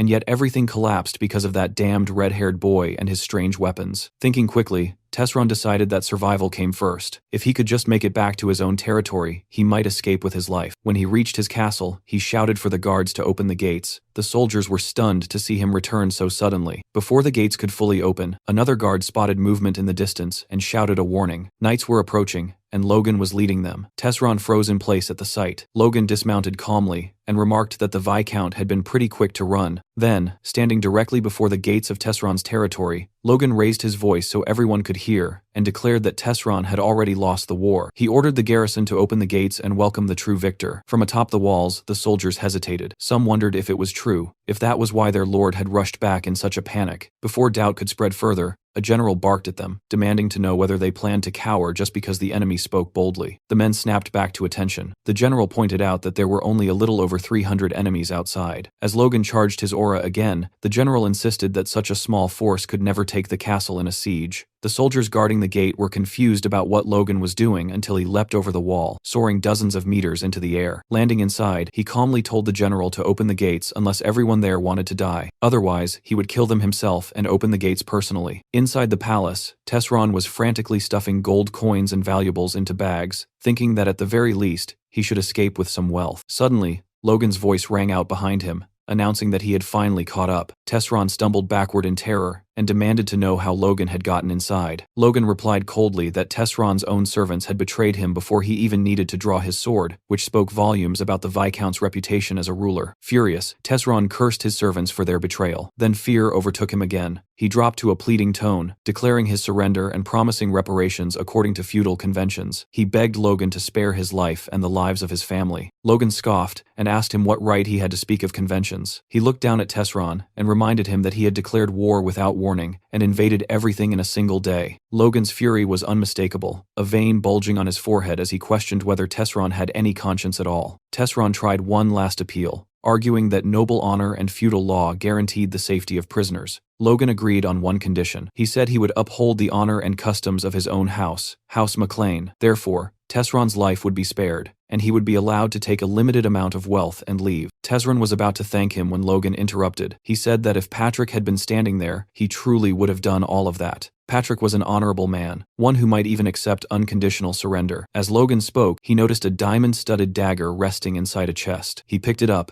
admiring its craftsmanship. Tesron quickly insisted Logan keep it, saying it was made by the finest craftsman in the kingdom. Logan refused, and told Tesron to take it with him. Then, without warning, Logan drove the dagger straight into Tesron's chest. As Tesron collapsed, he accused Logan of lying, shouting that he had promised to spare his life. Logan replied calmly that he never made such a promise, he had only described what his father would have done. Unfortunately for Tesron, Logan was nothing like him. Tesron tried to mutter something about noble honor, but Logan cut him off, asking if he had any idea how many people had died because of his greed. He ordered him to end his filthy life right there. Tesron fell dead to the floor. Looking down at the corpse, Logan thought that Tesron should be grateful for such a quick death. He clenched his fist, still stained with blood, and exhaled slowly. The crisis was finally over. All that remained were the finishing touches. He loudly announced that Viscount Raymond Tesron had taken his own life. That would be enough. Moments later, Kaisalon entered and informed Logan that he should inspect the castle's underground prison. A few days later, outside the walls of Tesron's castle, Logan stood with his father. Patrick explained that he had come as soon as he recovered from his injuries. He asked about Tesron's suicide. Logan confirmed it, remarking that Tesron must have been driven to despair. Patrick wasn't convinced. He stepped closer and bluntly asked whether Logan had killed Tesron himself. The two locked eyes in a tense stare, as if a fight might break out. Logan finally admitted the truth. Yes, he had eliminated Tesron deliberately. He explained that sometimes they needed to take matters into their own hands, and that leaving Tesron's bloodline alive would only invite future disasters. Patrick studied his son for a long moment. Then he praised him, saying Logan was a grown man now and must have had his reasons. He added that no matter what anyone said, Logan was the key figure in this war, and thanked him sincerely. Hearing this filled Logan with happiness. He looked at his father and smiled wide and genuine. Patrick, blushing and fumbling his words, told him he had done a good job. Then he shared even more news. Logan would be officially named the heir of House McLean. Logan smiled again, then shook his head and refused.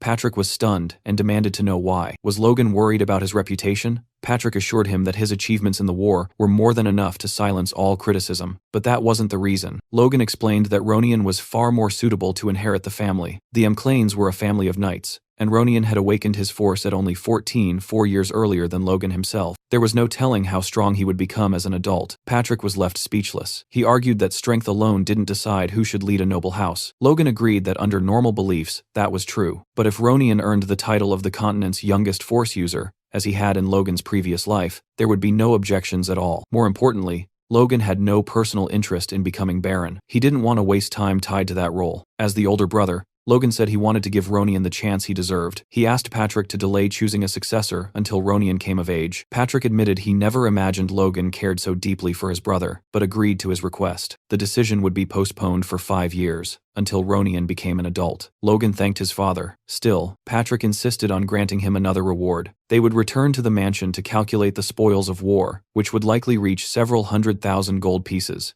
But judging by Logan's expression, he already had something else in mind. Suddenly, a guard shouted for the gates to be opened. The M'Clane Knights had returned. The townspeople immediately gathered, murmuring in disbelief. They couldn't believe the army had come back in barely a week, and that the war had supposedly ended in just a single day. Two men began discussing it, one of them wondering aloud how such a thing was even possible. He asked if the M'Clane Knights had always been this powerful. The other man lowered his voice and asked if he had heard the rumors that everything happened because of the young master, Logan McClane. He said that according to the soldiers who had returned first, Logan's mercenary troops completely reversed the battle. They appeared behind the enemy as if they had predicted everything in advance. Another man added that the enemies had been wiped out by some strange new weapon, and that Logan himself had even defeated a high-ranking knight. A young woman asked if the young master had always been such an extraordinary person. Someone else replied that he always thought Logan was just fooling around before. Slowly, the crowd began to piece things together. Maybe the monster meat he had bought earlier wasn't meaningless after all. Maybe the boy had always been preparing something far bigger. Some even whispered that Logan might have been acting the whole time. The thought sent chills through them. They began praising him, saying geniuses truly lived on a different level, especially now that he had awakened as a force user. Logan heard every word and felt painfully embarrassed listening to people talk about him like that. Ronian asked how it felt to receive so much admiration. Logan replied awkwardly that it only made him blush, and told his brother not to exaggerate. But Ronian insisted it wasn't exaggeration at all. Everything they said was true, and told him he should at least smile for the people who were so happy to see him alive. After thinking for a moment, Logan decided to try. He forced out what he thought was a heroic smile. In reality, it looked more like someone desperately holding in a bowel movement while sprinting toward the castle. Honestly, he resembled either a rich lunatic, like Rich McGee, or Medusa herself. The moment the crowd saw Logan smile, everyone froze. They were convinced he was about to crush their skulls with his bare hands. Logan, completely unaware of what he had done wrong, stood there confused. Ronian could only feel pity for his poor brother. Patrick turned his head to look at Logan, genuine pride written across his face. Then he raised his voice and announced that the next round of cheers would be dedicated to the true champion of the war, and declared that the grand reception had officially begun. Soon after, the scene shifted to the castle gardens. Logan wandered through the courtyard, amazed that a welcome ceremony could continue all the way until dawn, especially for people who had just returned from a battlefield. Unfortunately, the peaceful moment didn't last long. From behind him, Marion suddenly shouted his name and demanded to know what he thought he was doing.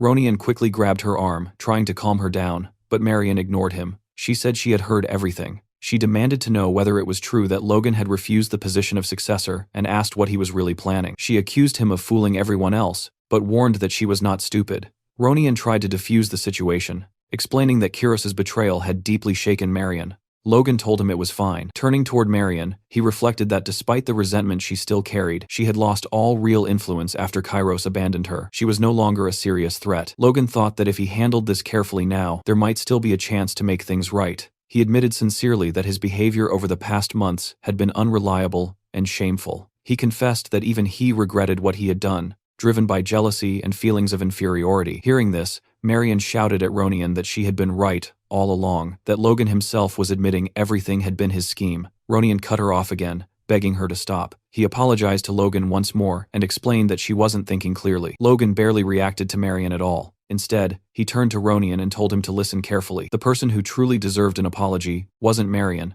it was Ronian. Ronian was startled and asked what he meant. Logan explained that ever since returning, he had been apologizing without really saying what for. The regrets and cowardice he had carried for years weren't easy to face. Ronian demanded to know what exactly he was talking about. Logan finally confessed the truth. He said that for years, he had secretly despised Ronian. He admitted that he had tried to hide his own weakness by resenting his younger brother. Those pitiful years filled him with shame. Now, he truly regretted them. He bowed deeply and asked Ronian to forgive him sincerely. Ronian stared at him in silence. Logan, still bowing, thought bitterly that good deeds never erased past sins and that he had been foolish to hope otherwise. Then Ronian finally spoke. He said it was okay. Logan froze in shock. Ronian continued, explaining that he believed if he treated Logan kindly, even when Logan was cold one day, the brother he remembered would come back. Then he smiled at him. It was the kind of smile that could make even a grown man cry. Logan felt warmth flood his chest. He wondered why he had hesitated for so many years to do something so simple. Turning to Marion again, Logan told her sincerely that he truly cared about Ronian and genuinely hoped his brother would become the successor. He admitted that asking for her trust right away was unreasonable, so instead he asked her to watch him closely. From now on, everything he did would be for the sake of the family. As Marion walked away, Logan thought quietly that for now this apology would have to be enough. The very next day, deep inside a forest, Logan and Hamar were walking side by side. Hamar grumbled, asking where in the world they were headed right after returning from war. Logan calmly replied that he had rested enough already, and that it was time to start working again. Hamar muttered under his breath that he was only nervous because of the task ahead, thinking about how he would finally enjoy the rewards this time. Logan assured him confidently that this job would definitely be enjoyable. Hamar hesitated, convinced that Logan had absolutely no idea what he was talking about. Soon, they stopped in an open clearing and stared into the distance. Hamar suddenly froze in shock. It turned out that Logan planned to open a mine there. Earlier, during the discussion about the barony of Tesron, Patrick had explained what Logan wanted as his reward from the war. Instead of land, titles, or wealth, Logan had requested permission to explore the hill near the Tesron border. Patrick had laughed and said calling it a hill was generous. It was practically a barren wasteland with nothing valuable in sight. He asked why Logan insisted on that specific location. Logan only smirked and replied that there might be gold hidden beneath the ground. The truth behind Tesron's sudden war only came out a year later. It turned out Tesron had secretly been exporting gold from a hill located in former Meclane territory that he had seized. That single gold mine alone had elevated Tesron far beyond the status of an ordinary count's family. That prosperity lasted until Ronian later wiped out the entire family in revenge. Back in the underground prison of the Tesron barony, Kaisalon had mentioned that there were several strange prisoners worth inspecting. One of them claimed he had committed no crime. He said he had only accepted a request from the Count to transport gold from the mine they were hired to work in. Despite that, the Viscount had imprisoned them anyway. Logan pressed a hand to his face, stunned by Tesron's stupidity. He couldn't believe the man had locked up 5 highly valuable mining specialists. One of the prisoners asked nervously if Logan was angry on their behalf. In reality, Logan's merchant instincts had awakened. He realized he had just stumbled upon an enormous and unexpected business opportunity. The old prisoner studied Logan suspiciously, wondering what kind of person he was. In Logan's thoughts, however, the recent war with Tesron felt like nothing more than surviving a small wave. The true disaster was still ahead. In 1 year, King Samuel Grandia would suddenly die. That single event would spark a brutal struggle between the 3 princes, plunging the kingdom into a 3-year civil war. During that time, the kingdom's military strength would be severely weakened, and before it could recover, the empire's invasion would begin in full force. That chain of events would ultimately destroy the kingdom. Since the Meclane family belonged to no political faction, remaining neutral would only turn them into powerless bystanders. But Logan saw a chance hidden in that chaos, and he refused to let it slip away. He planned to use the instability to reclaim the kingdom's old territories and restore his family as rulers of the Southwest. And if possible, he even intended to end the Civil War itself, and something even greater. Just as he was about to continue that thought, Hamar interrupted him, asking what he was spacing out about after calling him over. Logan snapped back to reality, realizing he had drifted too far into the future. They had only just survived one crisis. For now, he needed to focus on building power as fast as possible. But dreams like that would sound insane to anyone else. No matter what happened, he had to fund everything with his own money. That barren hill would become the golden goose that financed all his ambitions. Logan informed his servants that there was gold buried inside the hill, and that he intended to dig and establish a mine. He asked them for an estimated cost. The servants were stunned into silence. Hamar thought it was just another one of Logan's insane ideas. The old supervisor said Tesron had paid them generously, so he agreed to the inspection immediately. But opening a gold mine felt excessive. He cautiously asked Logan if he was truly certain there was gold there. Logan nodded and said he had seen it with his own eyes. The old man asked how that was even possible. Logan replied that it had been part of a secret operation, and for safety reasons, only the 6 people present would participate in the drilling. Hearing that, the old man grew uneasy, suspecting Logan might be planning to dispose of them afterward. He argued that 6 people could never handle such work and accused Logan of exaggerating. He almost said that even with a dwarf involved, it would be impossible, but stopped himself and silently prayed that Hamar could somehow manage it. Hamar locked eyes with Logan and calmly said that he should prepare to die, sleep less, and give up any hope of a normal life if he accepted this task. Seeing that expression, the old man felt his soul leave his body. Logan, however, was satisfied. As expected of Hamar, he truly had the mindset of a lifelong craftsman. Logan said that now both Hamar and the old man were officially ready to begin, and once again asked for the financial estimate. The old man explained that they first needed to drill test shafts to estimate the size of the gold deposit, but the initial investment alone would require 5 million gold pieces. Hamar added that safely developing the mine would take a long time. Just the preparation phase would need 6 months, followed by another 6 months for full extraction. Logan nodded. It was exactly as he had expected, huge costs and long delays. But this mine had made Tesron wealthier than most Count families. He had no choice but to seize this opportunity. He thought that if he could already sell the monster meat, he would have enough funds by now. But its effects wouldn't be recognized for another 6 months. Then, a realization struck him. Maybe he didn't need to wait. If he could neutralize the poison in the monster meat, he could sell it immediately as medicine. After all, he had detoxified countless poisons during his years as a mercenary. Creating an antidote should be possible. If he perfected the formula and sold it, he would become unimaginably rich. A week later, in the southwest McLean village, Rick brought Logan the medicine he had prepared, using crushed night herb, web herbs, and drip grass. Logan immediately told him not to call it fake medicine, explaining that it was simply a neutralizing agent. Then he asked where the monster meat was stored. Rick replied that it had been placed in the village warehouse exactly as Logan requested. Hearing this, Logan said that was perfect and announced they would apply the medicine directly to the meat. Rick panicked instantly and asked if he truly had to go with him. Logan confirmed that of course he did, but Rick looked far from thrilled and warned that he had never been there before and had no idea what kind of horror awaited them inside. Logan grew annoyed, wondering why Rick had suddenly become so dramatic. Then it hit him, the stench. The moment they approached the warehouse, the smell assaulted them so violently that even a sewer would have seemed fragrant by comparison. Logan admitted he expected it to smell terrible, but this was bad enough to make him vomit. Rick had already started throwing up on the spot. Luckily, Logan quickly found a solution. He used his aura to block his sense of smell completely. After sealing it off, he calmly prepared to enter and told Rick it was time to begin. Rick stared in disbelief, watching Logan walk in perfectly fine while he himself was still on the verge of collapsing.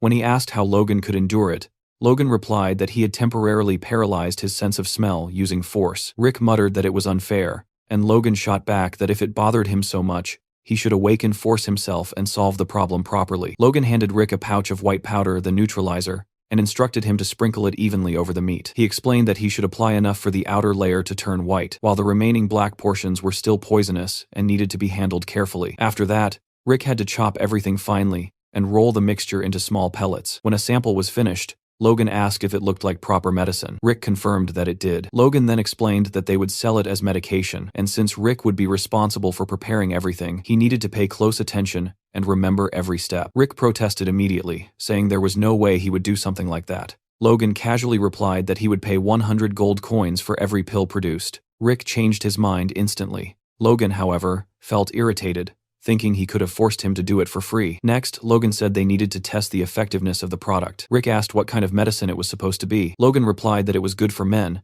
but Rick still didn't understand. Logan sighed and told him he would only explain once, so he had better listen carefully. He described 2 rabbits, a male and a female. The male rabbit was weak and depressed because he couldn't properly move his little foot inside the pot. The female rabbit then gave him a special tea to cheer him up. After drinking it, the male rabbit turned into a super rabbit, his little foot becoming 4 times bigger than before, allowing him to stir the pot far more effectively. After finishing the story, Logan asked Rick if he understood.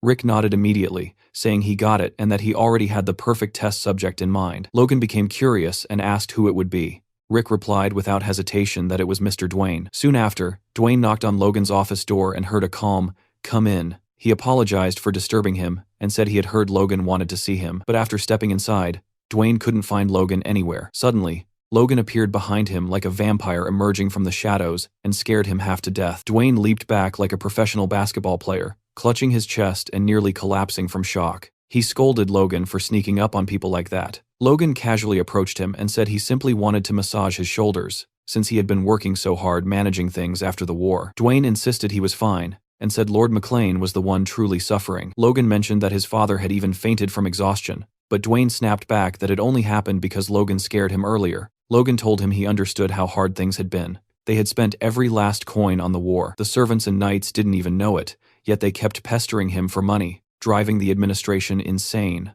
He said he must have misunderstood Logan all this time, and never expected him to care so much about the administrators, but he didn't finish the sentence. Logan cut him off abruptly and asked if that stress was the reason for his problems in bed. Dwayne froze. He turned pale as stone and lunged toward the door, trying to escape. Logan calmly told him to at least hear him out and placed the medicine in his hand. He explained that it was a patented product from Philip Cale's merchantry, with guaranteed results after just one pill, silently admitting to himself that he had never actually tested it personally. Dwayne hesitated, stared at the pill, then reluctantly swallowed it. Sometime later, Dwayne was seen sprinting through the castle corridors at full speed, shouting Logan and Rick's names. The two turned around as Rick heard the frantic voice, while Logan already knew exactly what was happening. Dwayne had come back for more. Rick tried to scold him for running in the halls, but Dwayne ignored everything and immediately asked Logan how much he wanted for the pills. The poor man looked ready to kill for them. Seeing this, Logan flashed a predatory smile and declared the medicine a complete success. Rick grumbled angrily about being ignored again, while Logan told Dwayne to hold out his hand. Panting heavily, sweating, and barely able to stand, Dwayne dropped to his knees in front of Logan. It looked less like a transaction and more like a marriage proposal. Logan stood there as if about to accept, while Rick stared in total disbelief. Logan handed Dwayne a wooden box filled with pills. Dwayne received it as though it were a sacred treasure. It turned out that after the first successful test, men began bowing before him, and the experiments continued several more times afterward. Sometime later in an office, Logan was talking to Hankley, casually mentioning that he had heard rumors about Hankley and his wife fighting every single night. Hankley immediately denied it, demanding to know who would dare spread such nonsense. But before he could say anything else, Logan told him to shut up and shoved a pill straight into his mouth. Hankley had just become Logan's second test subject. He swallowed it, and the effects kicked in almost instantly. He turned toward the door as if to say something, but Logan cut him off again, telling him to go see his wife right now and that he would deal with everything with his father. Hearing that, Hankley broke into a grateful smile, thanked him, and bolted out of the room like a force of nature, clearly heading toward what could only be described as a legendary night. Later, Patrick was shown sitting in his office. He had become the third experimental subject, and judging by his expression, he was also more than satisfied with the results. Looking in the direction of his father's room, Logan thought to himself that he almost felt bad for Ronian. At this rate, his brother might be getting another little sibling soon, meaning he wouldn't be the youngest anymore. Watching all this chaos unfold, Rick finally snapped and angrily asked Logan why he never let him test the pill too. After all, he was the one who had worked the hardest on everything. Logan stared at him blankly, glanced down at Rick's lower half, turned his back, and started walking away. Rick shouted after him, asking what the hell that weird look was supposed to mean. Logan stopped without turning around, and replied that Rick wouldn't even get the chance to use the pill anyway, so giving it to him would just be a waste. He even told him not to follow because he stank. At this point, it was painfully obvious Logan was enjoying torturing the poor guy. Later on, Logan was seen speaking with Philip through a magic orb. Philip admitted that if the medicine really worked as well as Logan claimed, the demand would be massive. He asked how much Logan planned to charge for it. Logan replied that it would be 100 gold per pill and 10,000 gold for a box of 10. Philip hesitated at the price and asked if Logan seriously thought the nobles in the capital were idiots, warning that he could get into serious trouble charging that much.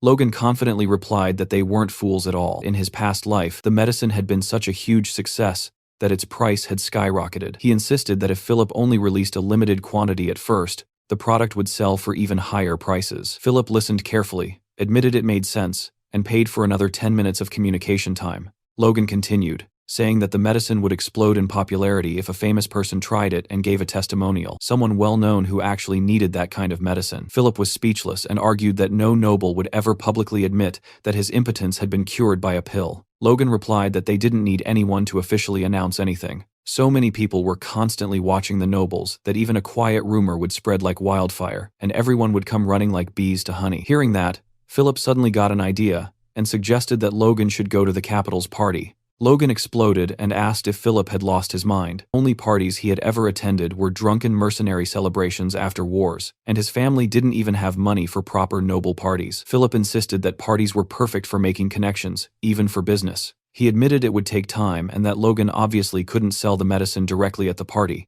but the idea sparked something in Logan's mind. Philip quickly asked if Logan was really thinking of doing something that reckless, warning that his family would be shunned by high society. Logan replied that nothing like that would happen if he didn't actually sell anything there. He then told Philip about a great informant in the capital and asked him to find the guy and gather all the information he would need. Philip hesitated, asking what informant he was talking about and what crazy plan he was cooking up this time. Logan simply said that he would be heading to Gran soon and would explain everything once he arrived. Hearing that gave Philip a very bad feeling. A week later, Logan arrived in Gran. the capital city of the Kingdom of Grandia. Philip stared at him in disbelief that he had actually come and asked how he managed to get his family's permission. A noble's son traveling to the capital to sell aphrodisiacs was not something you saw every day. Logan assured him that he hadn't told his family the truth, although bringing 3,000 boxes without a single servant was proving to be a real problem. He thought to himself that his father had let him go much more easily than expected, probably because of everything he had accomplished during the war. Philip remarked that,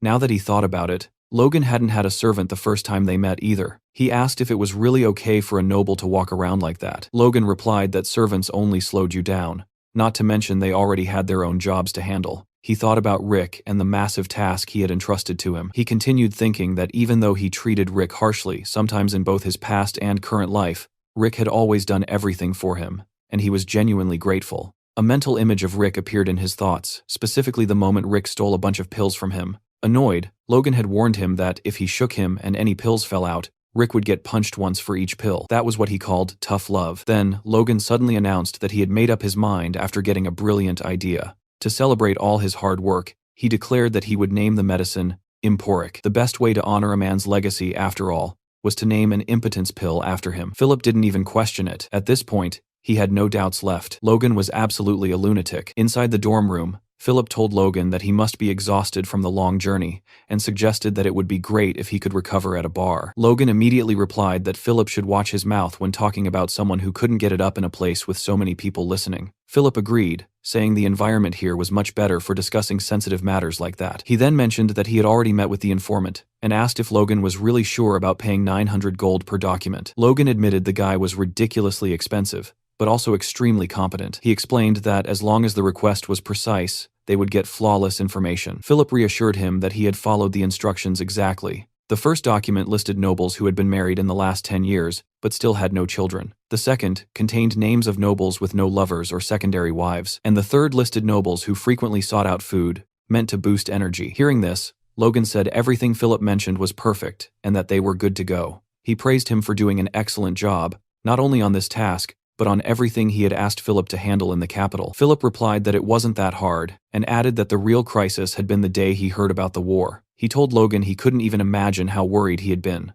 When he heard that the war had ended that same night, Logan, who had been staring at a piece of paper, felt glad knowing Philip actually cared about his clients. That feeling didn't last long though, because Philip soon complained that just thinking about the mountain of monster meat he would have to deal with made him lose his appetite. After all, who in their right mind would buy that garbage? Logan immediately threw a piece of paper straight at Philip's face, telling him to shut up and read it. As the paper smacked into him, Philip wondered why it hurt so much. He started reading, while Logan asked him which name on the list he thought would make a good first client. A tear rolled down Philip's right eye as he suddenly noticed something. Seeing that reaction, Logan watched him closely, waiting for him to speak. Philip pointed at a name on the sheet and asked Logan what he thought about that particular person. Logan glanced at the name, and his expression instantly changed to pure shock. He recognized it. Later on, inside a grand ballroom lit by a massive chandelier, people were sipping champagne. A very large man stood out among the crowd, wearing a red jacket and black dress pants, while chatting with a group of beautiful women. That man was Count Davis, and his name was suddenly shouted by Logan to get his attention. The Count turned around in disbelief, his face twisting into an expression of disgust mixed with fear.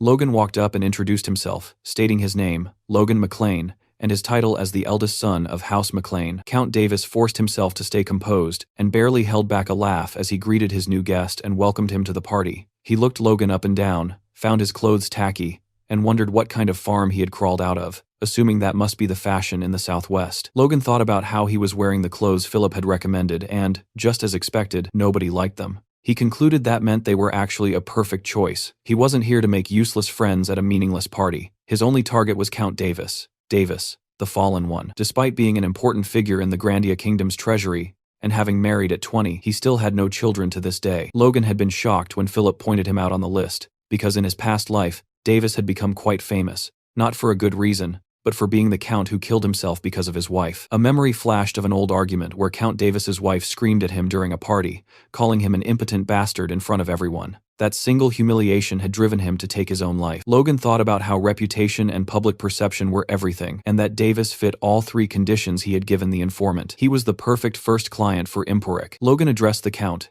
saying he had come to the capital on a business trip and had heard about his prestige, so he wanted to greet him personally. The Count asked what kind of business Logan could possibly be running in a city that already had everything. He added that since Logan was from the outskirts, he must be carrying some fascinating rural product that didn't exist in the capital. Logan replied that he was certain the product he was selling wasn't available there, which was exactly why he had come. He said it was a specialized medicine for men. Leaning close to Davis's ear, he quietly revealed the word stimulant. Hearing that, the Count froze, bit his lip for a moment, and then suddenly shouted for everyone to hear how a nobleman's son could dare to sell stimulants. Two nearby girls watched the scene, cringing from embarrassment. The Count thought that some country bumpkin like Logan had a lot of nerve acting important in the capital, and he assumed he had put him in his place based on the look on his face. Logan let out a deep sigh and prepared to say something else. He told Davis that, as a sign of courtesy, he had brought a gift for the influential people of the capital and kindly asked him to accept it. He handed a small box to the man and said it was emporic, explaining that each pill would normally sell for 100 gold coins. He added that he had brought these 3, especially for the Count as a gift,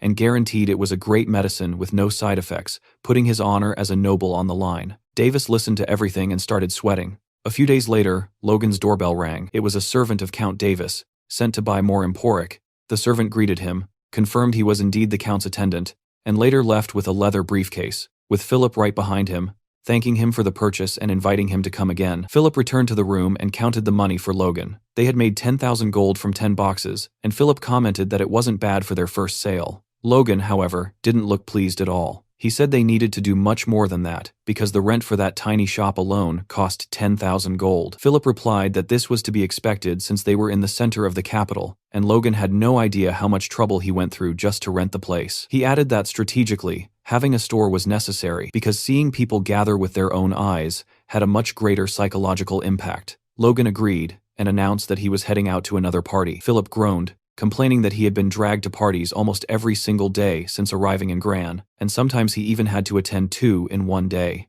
Logan explained that having Count Davis as the first client wasn't enough. He needed to promote the store to as many people on that list as possible. A week later, Count Davis's servant was walking down the street, still unable to believe the Count had asked him to buy that medicine again, especially after seeing that no health foods had ever worked for him in the past. When he reached the shop, he was completely stunned. A massive line of men stretched down the block, all waiting to buy the medicine. He observed the crowd and wondered what was going on until it suddenly hit him. He recognized every single one of them. One was Viscount Talon's chamberlain, and the man in front of him was Count Hamel's butler. He adjusted his hat to hide as much of his face as possible, thinking this would generate unnecessary gossip. He decided he'd better just buy the medicine and leave. As soon as he did, Philip stepped out of the store to address the crowd. He apologized and announced that unfortunately, the stock prepared for today was already sold out. Hearing that, the servants waiting to buy medicine for their masters were horrified. One of them went up to Philip and asked what he meant by sold out, since no one had said anything earlier. Philip apologized again and explained that emporic was insanely popular, but production couldn't keep up, so sales were limited to 50 boxes per day. Two guys grew tense immediately and started begging Philip to sell them some, saying their masters wouldn't be forgiving if they returned empty-handed. While all this was happening, another noble passed by with his servant and noticed the commotion. He sent his servant to check what was going on. From behind a corner of a nearby building, Logan watched everything with satisfaction. He thought that by limiting the supply, customers would feel even more desperate to buy, and seeing the crowd would spark the curiosity of other nobles. Everything was unfolding exactly as he had planned. Philip shouted for everyone to hear that the day's stock was gone and told them to come back tomorrow. The next day, he sold out again. The same thing happened on the third day, leaving the nobles wondering how many days in a row this madness would continue. Logan commented that it was incredible, saying daily sales had been booming for over a month now, and today they had sold out the moment they opened. He added that, at this rate, making 4.5 million gold in a single month might not be so impossible after all. Hearing this, Logan sarcastically asked who would have guessed the capital had so many impotent nobles. He said they had tripled the price since mid-year, yet people were still willing to pay even more, which made him worry about the kingdom's future. After saying that, he stared at Philip with a serious look. Then, all of a sudden, he broke into a maniacal grin like someone who had just found his next victim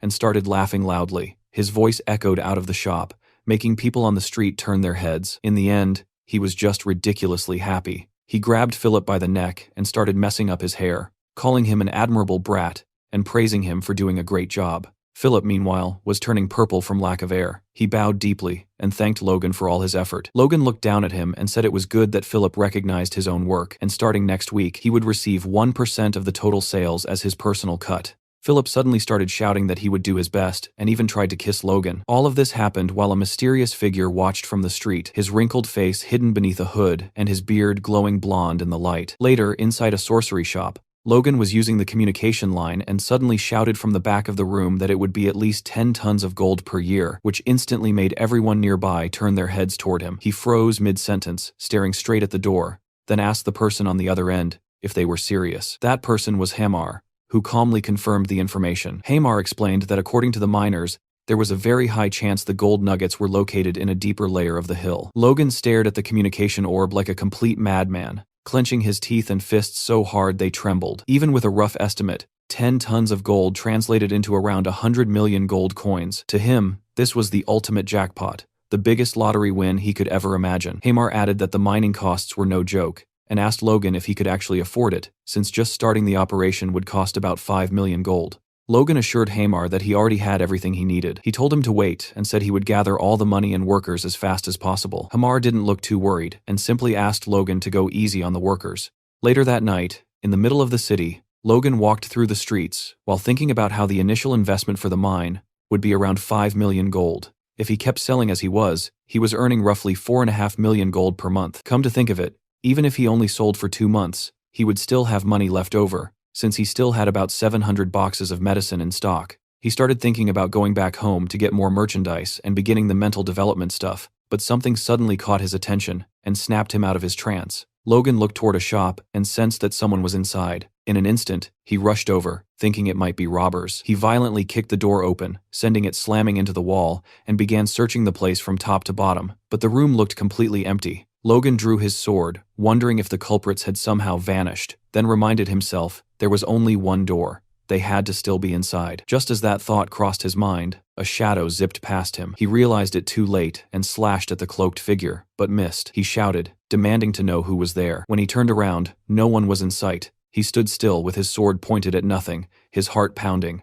Impossible, he thought. He was absolutely sure he had felt someone there. Then that feeling came again. He looked up, guessing the thief might be on the roof. Without hesitating, he leaped upward. Aiming at the cloaked figure, he raised his sword, ready to stab, but the culprit moved at the last second. Logan faced the figure on the rooftop, sword in hand. He demanded to know the man's identity, but got no answer. Instead, the figure simply vanished without leaving a trace.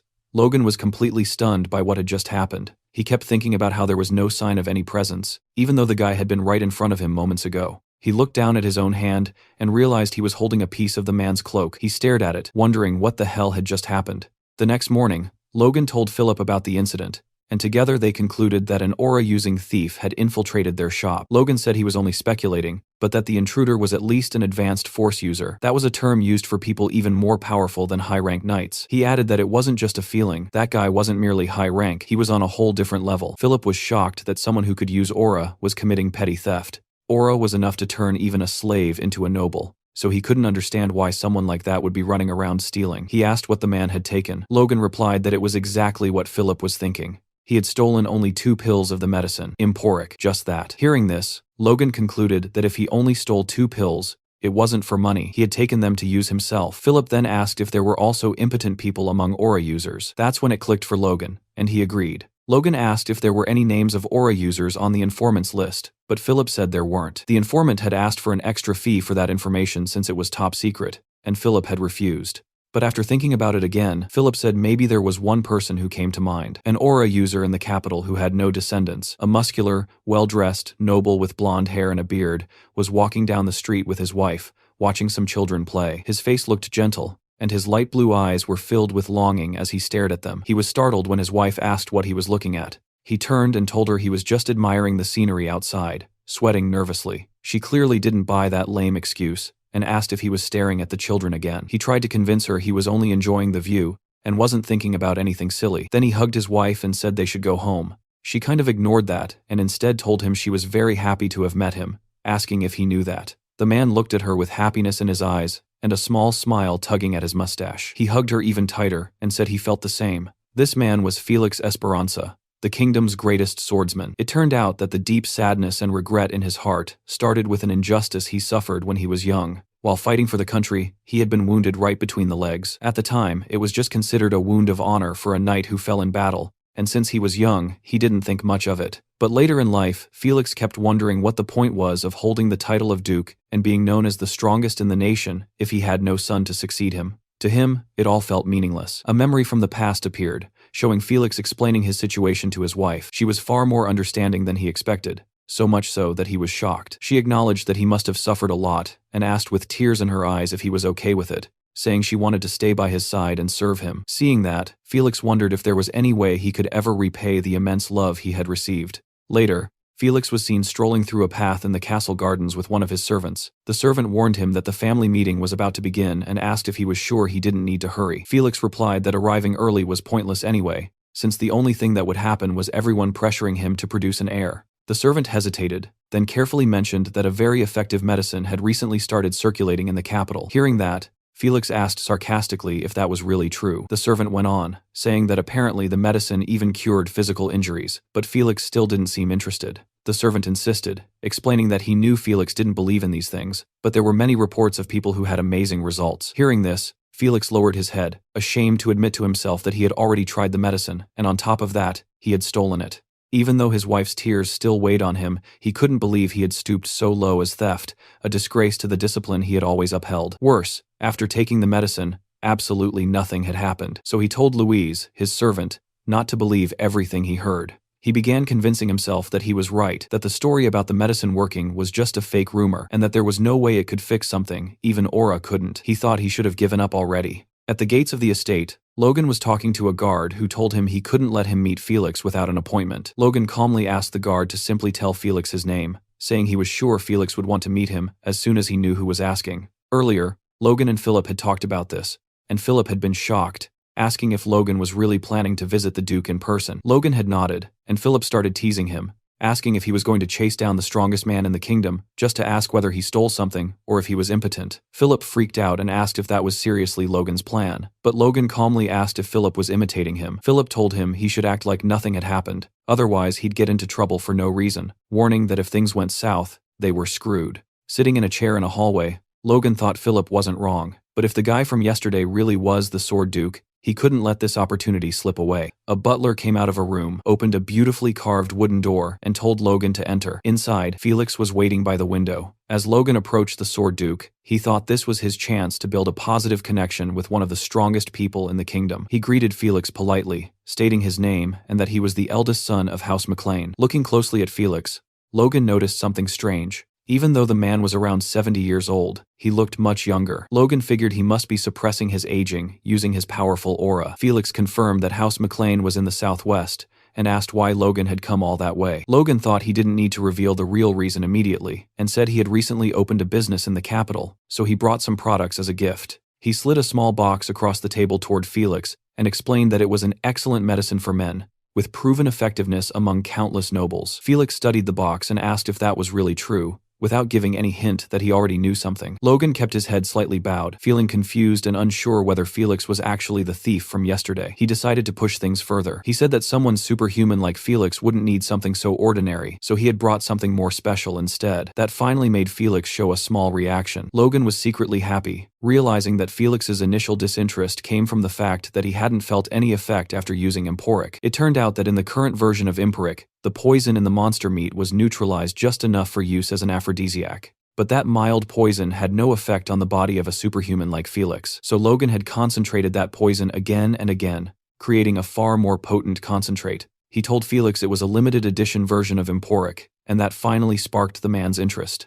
In reality, it was simply 50 Emporic pills compressed into one. Logan guaranteed the effect, explaining that the excruciating pain alone could kill a normal human, but for an aura user, it was a completely different story. Logan told Felix that if the pill satisfied him, he would be glad to hear from him and would prepare another batch in whatever quantity Felix wanted, ensuring complete discretion. The next day, Felix looked radiant, clear proof that the pill had worked. He then told Logan he would grant him any favor within his power. Logan nearly exploded with happiness inside, but forced himself to stay calm, and said he didn't understand what Felix meant. Felix explained that an aura user is a master who controls both body and life energy, so he could be sure of the treatment's effectiveness. The medicine worked perfectly not just the first time, but over about 30 uses. The effect accumulated until he fully recovered. That heavy longing and pain in his chest were finally fading away. Felix looked at Logan and said he couldn't believe Logan had been so considerate as to bring him a gift without even mentioning his earlier blunder. He also commented that Logan's sword skills that day had been unbelievable for someone his age. Because of that, he was certain Logan was exactly the kind of person you'd expect to have such a miraculous medicine. Poor Felix. He'd been stuck in a dry spell for so long that he'd basically gone insane. He admitted he might have spoken too soon, and revealed that he now saw the possibility of being cured of a chronic illness, thanks to Logan's gift. So he wanted to repay him properly. He asked again what Logan desired. Logan stared down at the floor with a cold expression and replied that in that case, he wanted any book on swordsmanship. Felix searched his library and brought him a book, warning that training only by following what was written inside could hurt his body, but that it was still worth reading. After that, Logan thanked him and asked for one more favor to write a letter as proof that he had taken the book. Felix said that would be no problem at all. Logan thought that now he had what he needed, and commented that it was a shame he was only taking one swordsmanship book when the Duke was willing to give him anything. But his real goal was different. Just as he finished that thought, Felix said he had been thinking about it, and that something didn't feel right. Logan asked what he meant, and Felix replied that he would personally teach him a sword technique, which left Logan completely speechless. The kingdom's greatest swordsman was offering to train him. Felix continued, saying he understood Logan's desire to stay humble, but giving him just a low-level sword book wouldn't put his mind at ease. Logan thought that even though he already had the secrets of the divine sword, he'd be crazy to refuse when the strongest man in the kingdom was offering something like this. Ecstatic, he thanked Felix for the opportunity, thinking he had just hit the jackpot once again. In the training grounds, Felix and the young man stood facing each other. Felix remarked that judging the talent of outstanding youths was one of an old man's simple pleasures, so he told Logan to focus, because he wouldn't be holding back at all. Logan steadied his stance and prepared himself. Felix told him to draw his sword, but Logan found himself frozen in place, overwhelmed by the master's aura. A massive pressure crashed down on him, making it impossible for him to even touch his weapon. This was the terrifying power of a high-level aura user. Logan wondered if all of them could do this, imagining how terrifying it would be if paralyzing the body was common among such people. If that were the case, every fight would turn into nothing more than a contest of whose aura was stronger. He quickly realized this wasn't just brute force, but some kind of refined technique. Finally, he managed to draw his sword just a little. He thought he needed to use his force to sharpen his senses, instead of reinforcing his body, and then analyze that strange energy pressing down on him. Every time he tried to move, Felix's force spread outward from its original point. Logan couldn't understand how something like that was even possible, but he knew he had to deal with it somehow. He figured that the moment Felix was about to disperse his force, he had to move half a step faster than that. With that thought, Logan assumed a proper fighting stance, his sword now fully drawn. Felix looked at him and calmly said he was talented. Logan was sweating heavily, barely managing to stay upright as Felix told him to pay close attention. Felix seemed to be gathering his aura at the tip of his blade, clearly preparing an attack. As Logan struggled against the crushing presence, fear locked his body in place. When he looked up, he finally understood what he was facing. Felix's blade of force. He stared straight ahead, knowing the attack was coming, but there was a serious problem. Felix's aura was simply too strong for him to handle. He felt as if the Duke's force was invading his body, scrambling his senses, while the energy around that red blade kept growing more intense. Desperation filled his mind as he wondered if there was anything he could even do. Then suddenly, he realized something. His own force was neutralizing the Duke's. Turning inward, he knew he couldn't dodge the attack in time, but maybe there was another way. Logan summoned the force inside his body and molded it into a protective circle around himself. Seeing that, Felix was stunned, wondering if Logan was really planning to block his attack using force. Immediately after, the master swordsman shifted into an aggressive stance, his blade pulled behind his back and charged with energy, ready to strike Logan down. He stepped forward and leaped at the young man, with a murderous glare. Logan braced himself in a defensive posture, his sword held in front of him and wrapped in his protective aura, while a shiver of fear ran down his spine. As expected, Felix's blow slammed into him head-on and sent him flying backward. Logan crashed into the wall, and even his sword seemed to suffer damage. Felix, meanwhile, didn't even look winded. He stood there calmly, staring at Logan with a cold, unreadable gaze. Using his shattered sword as support, Logan tried to stand up, but his body was trembling. His blade was broken into pieces, and all he could think about was what had just happened. Felix turned toward him and asked if he really thought he would teach him something Logan couldn't eventually figure out on his own. He then revealed that he had seen everything, and pointed out that without even realizing it, Logan had gone completely serious at the end. With a proud look on his face, Felix praised him, amazed that Logan had faced the attack head-on,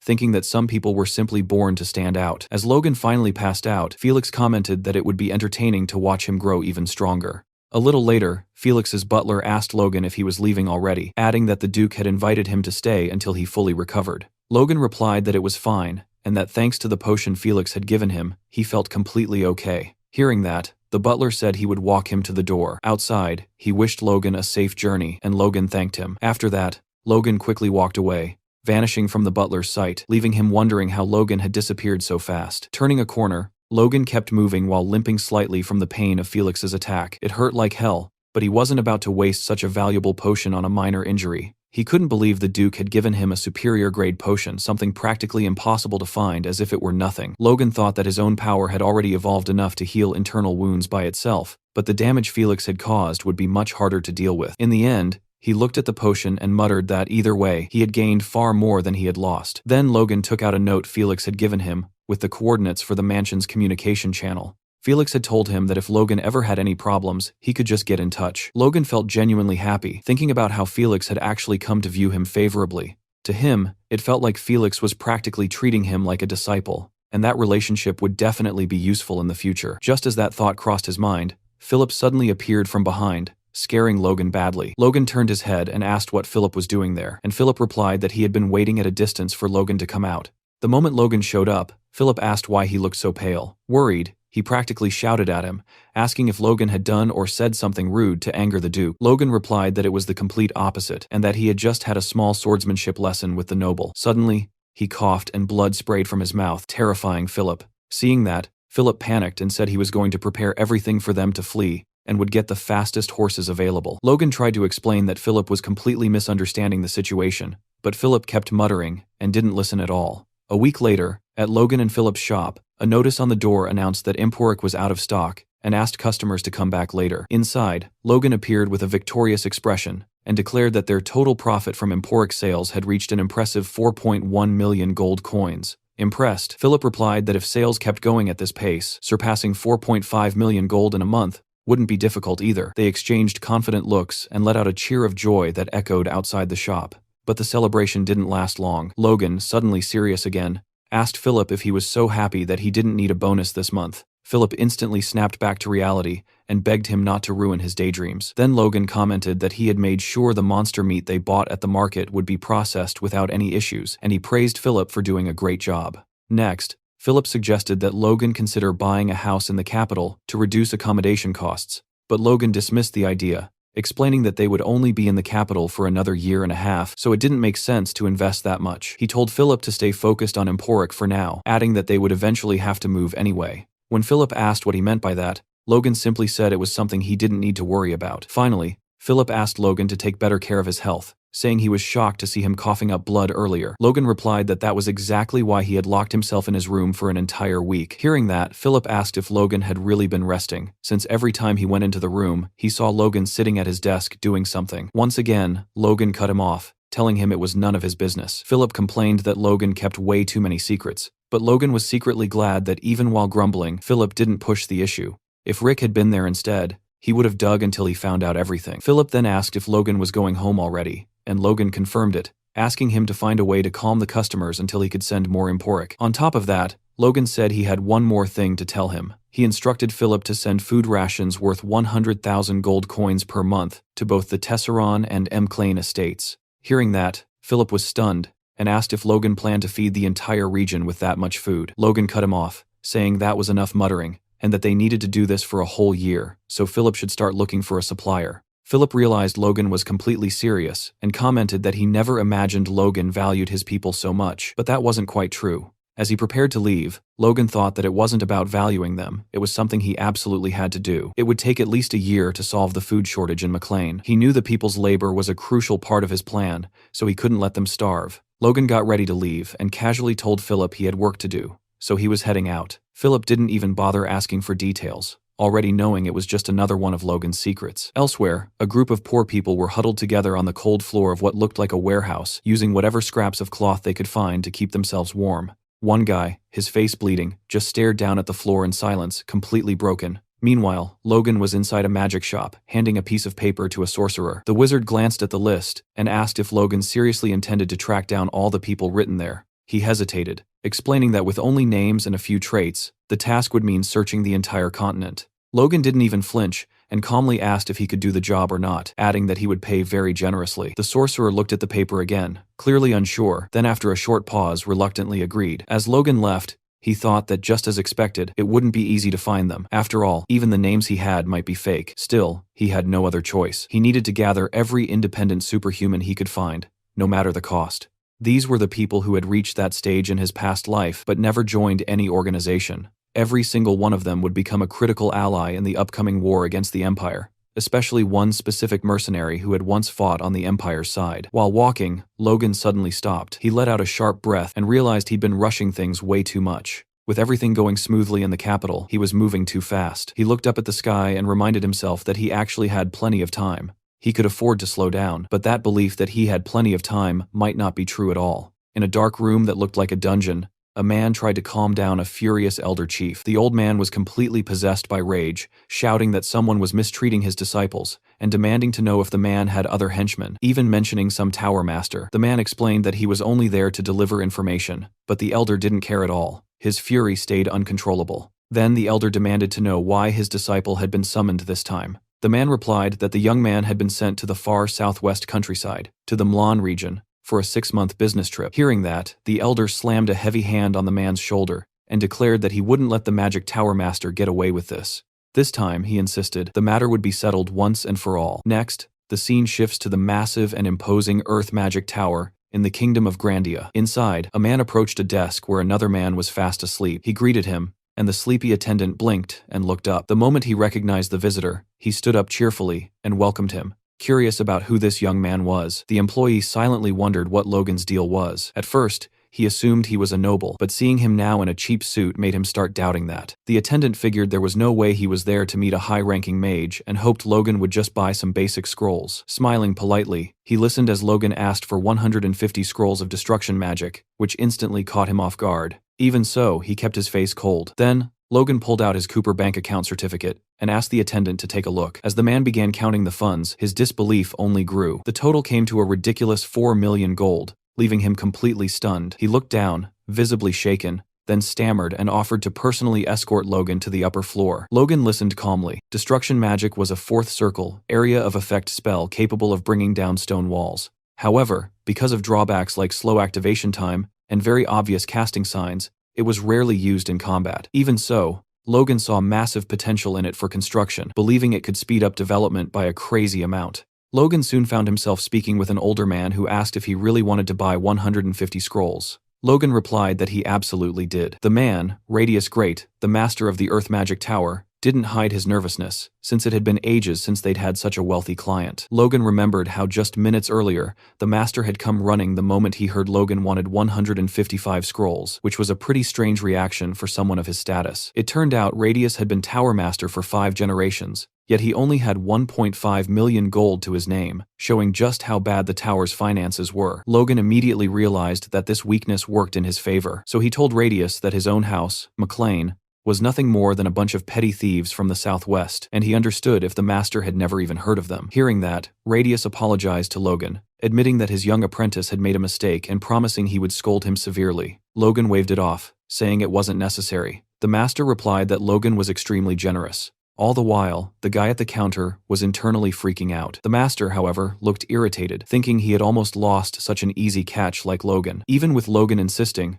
Radius fell into silent thought. In these peaceful times, earth magic was more useful for farming and construction. He couldn't understand which noble would spend so much money on expensive scrolls for something so trivial. Frustrated, he thought about the fools gossiping that the magic tower had weakened since he became master. On top of that, it seemed he had burned through the tower's budget way too fast. After sizing things up, he decided it was lucky Logan looked like an easy target. He resolved to handle the young man carefully and squeeze as much money out of him as possible. With that in mind, Radius told Logan that, to be honest, there might be a problem fulfilling his request. Curious, Logan asked what the issue was. The master explained that making a 4th circle scroll required supervision by at least a 5th circle mage, and unfortunately, the tower was short on experienced staff. Logan didn't even look bothered. He just stared at Radius and bluntly asked what he planned to do about it. Radius was caught off guard. That wasn't the reaction he expected.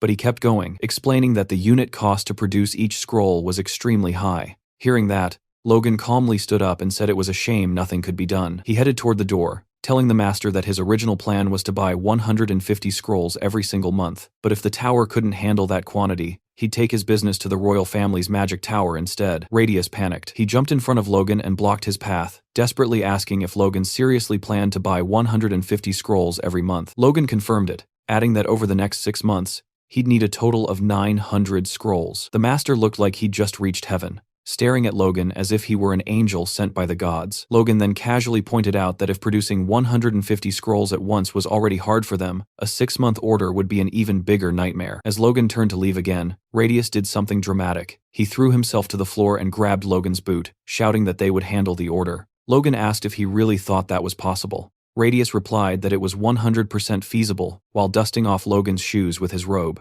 He continued, saying each scroll cost 10,000 gold, meaning 150 scrolls would come to 1.5 million gold. Radius's eyes were shining with greed as he quickly realized that with Logan's planned purchases, he could earn over 9 million gold in the next 6 months. After finishing his little performance, he stood up and proposed an alternative. He suggested that hiring mages might be a better option. Confused, Logan asked which mages he was talking about. Normally, mediocre mages were preferred for dirty work, so he couldn't understand why the master would offer to lend him mages, which would be even more expensive. Logan thought that with a 4th circle mage, he could match the output of 300 scrolls per month and asked if they had any 4th circle mages willing to work on a construction site. Radius clarified that there had been a misunderstanding. Not even he had the authority to casually command a 4th circle mage. Instead, he offered to send 2 to 9 N circle mages and 1 to 3 RD circle mages. He explained that these mages were disciples with a lot of teamwork experience. In exchange, he asked Logan to reduce the number of scrolls. Logan considered the offer carefully, thinking it might actually be a good deal. Sending a team of mages could be more efficient. Still, he hesitated,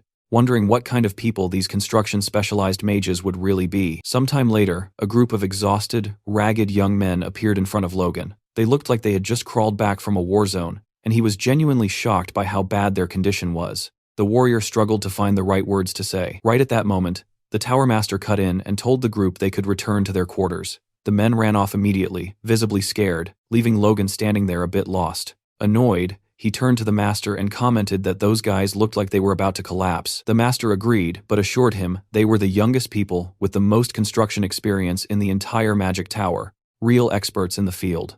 Logan reflected on that and thought that despite their rough appearance, the mages did seem pretty capable. With one master at the 3rd circle and several experts among them, all in their 20s, they were clearly promising talents. Even with all that, Logan stayed suspicious. He didn't trust that the Tower Master would actually send his disciples out to the countryside, so he confronted him, saying that exchanging 2nd circle mages for the scrolls didn't sound like a fair deal at all. The master replied, calmly assuring him that a team of 10 mages would be more than sufficient. Hearing that, Logan once again flashed that familiar murderous smile. Still smiling, he started negotiating with the master. He proposed that 120 magic scrolls, plus the dispatch of 10 mages, would be done for a price of 1.2 million gold per month. The master tried to keep his composure, but he was visibly shaken by what he'd just heard. Logan thought it was almost a steal, considering how talented those mages were, and that even he wouldn't send ordinary mages out for that price. He was still amazed when he saw the master actually agreeing to the deal. The master then pulled out a contract and insisted that Logan sign it immediately. Logan looked down at the paper, wondering how anyone in their right mind could agree to those terms, and in the rush, the ink hadn't even dried properly yet. Logan felt like something was off. Suddenly, the big elder chief Clayton burst through the door behind him, with 2 disciples desperately trying to hold him back. The elder chief shouted at the master, saying he'd heard everything he was doing with the disciples and that they were going to have a little chat right there and then. Clayton, a 5th circle mage, was absolutely furious and confronted the master, demanding to know if he was planning to send his disciple on yet another mission.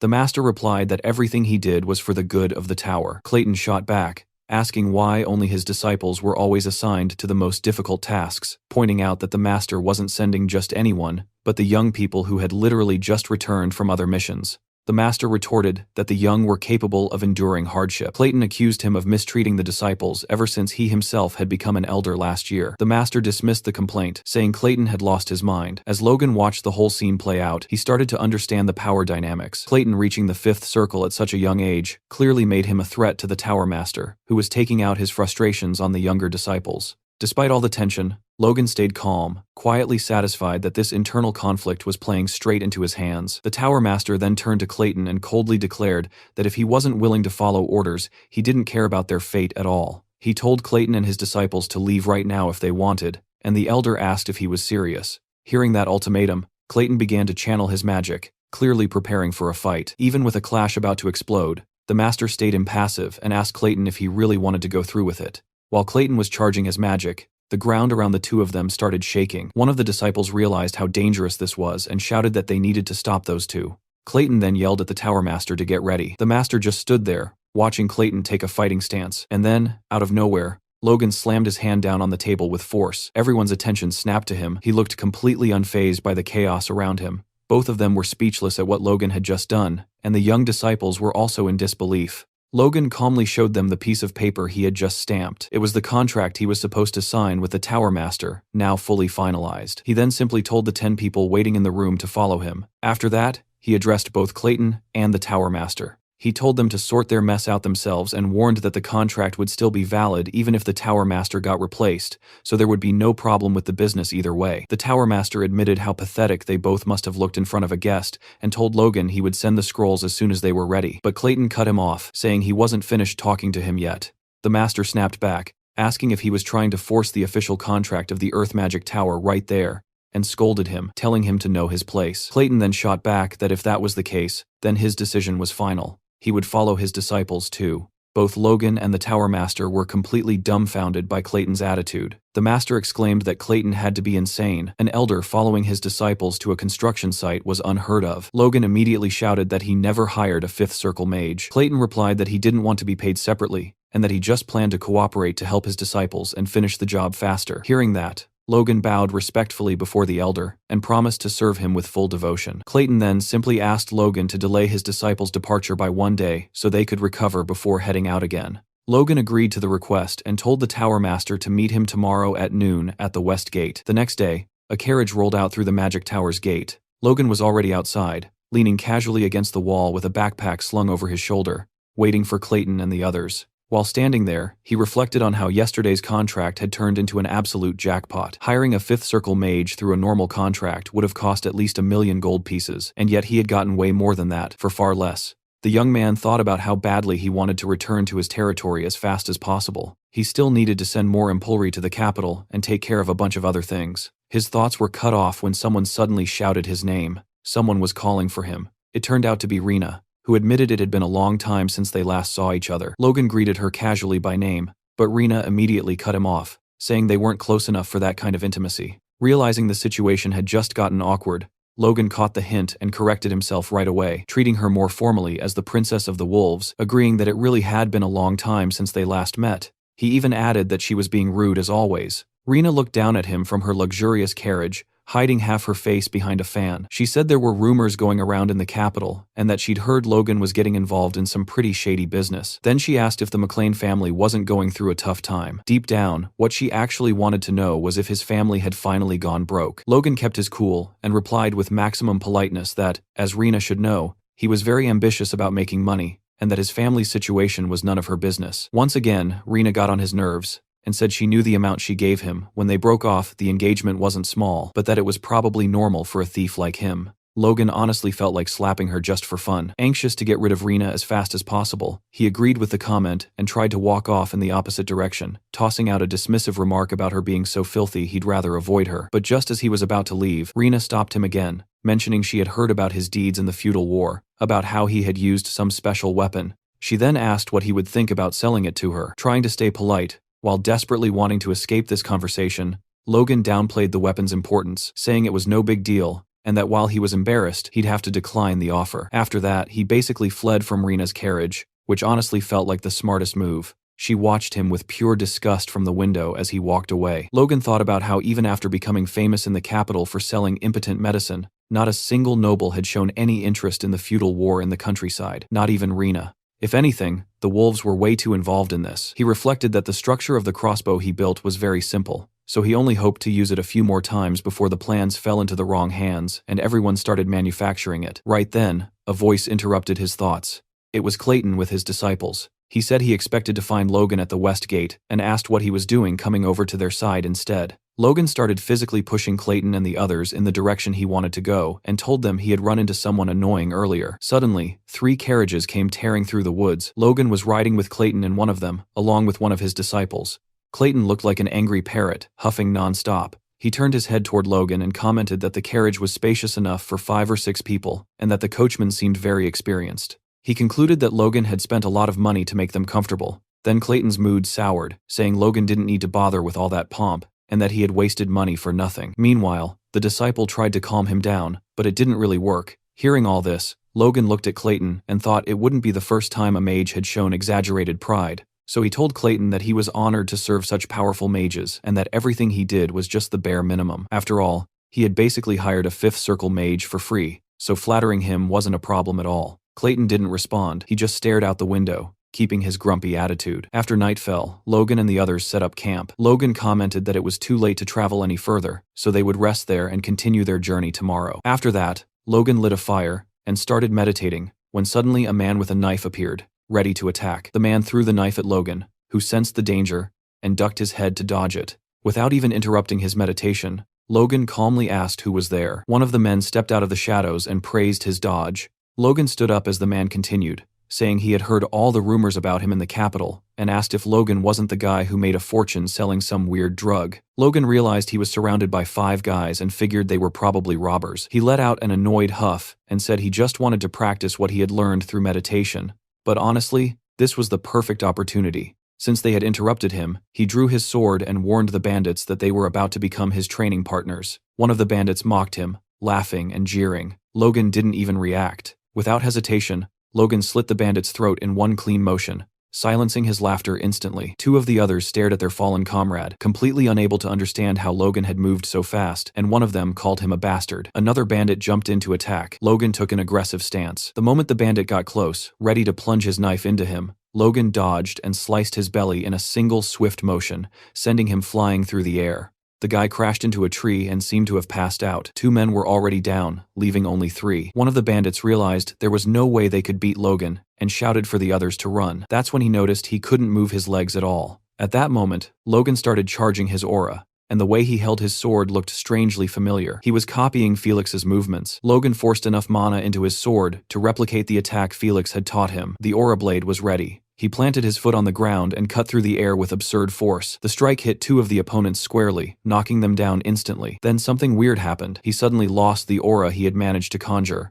which left him confused for a second. Logan figured this ability must be hard to maintain for long. He looked at the last bandit, who had fallen to the ground, absolutely terrified. Logan smiled. He had managed to use the move at its maximum level thanks to Felix. While Logan was distracted, the last bandit started crawling away, trying to escape. Logan thought about how focusing and compressing the force through the new authority had created that aura earlier. Along with the pressure blade he learned from the Duke, Felix had also shown him the force blade, which was a weaker version of the attack. But Logan knew it was impossible to imitate that at his current level. His cheeks flushed as he muttered that he couldn't believe he had actually managed to use the force blade, even if only for a brief moment. Then he noticed the last bandit still trying to escape, and turned his head in that direction. Logan stared at him while the man cried.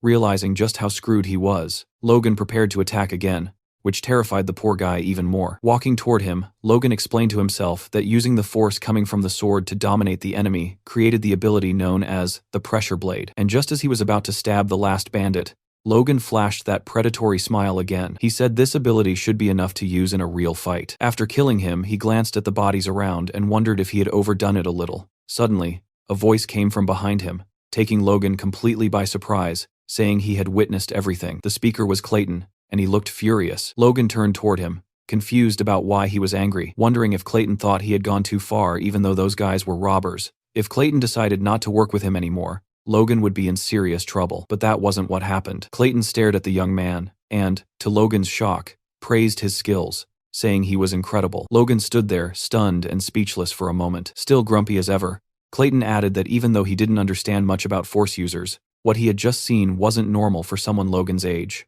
Logan thanked him for the compliment, saying he was being too generous, and realized Clayton wasn't actually angry, it was just his face. Clayton and Logan walked together through the forest, and an awkward silence hung between them. Logan glanced sideways, thinking about how he had purposely moved away from the camp to avoid exposing his powers. He wondered if Clayton had followed him all this way just to find him. Breaking the silence, Clayton commented that his disciples were struggling because they didn't have the best teacher, and that was why he was trying to teach them as much as he could. Logan reassured him that he was already doing a good job, and asked why Clayton felt the need to share this with him. Hearing that, Clayton stopped walking, turned his head toward Logan, and warned that even after they reached Logan's territory, he wanted his disciples to take breaks and have chances to train with him. Clayton then said he would work as much as necessary to make sure they got this opportunity and asked if they could have an understanding. Logan agreed immediately. Logan looked down and noticed something strange. He saw mana flowing up from the ground behind Clayton, wondering where it was going. It turned out the mana was flowing toward the tent where the mages were sleeping.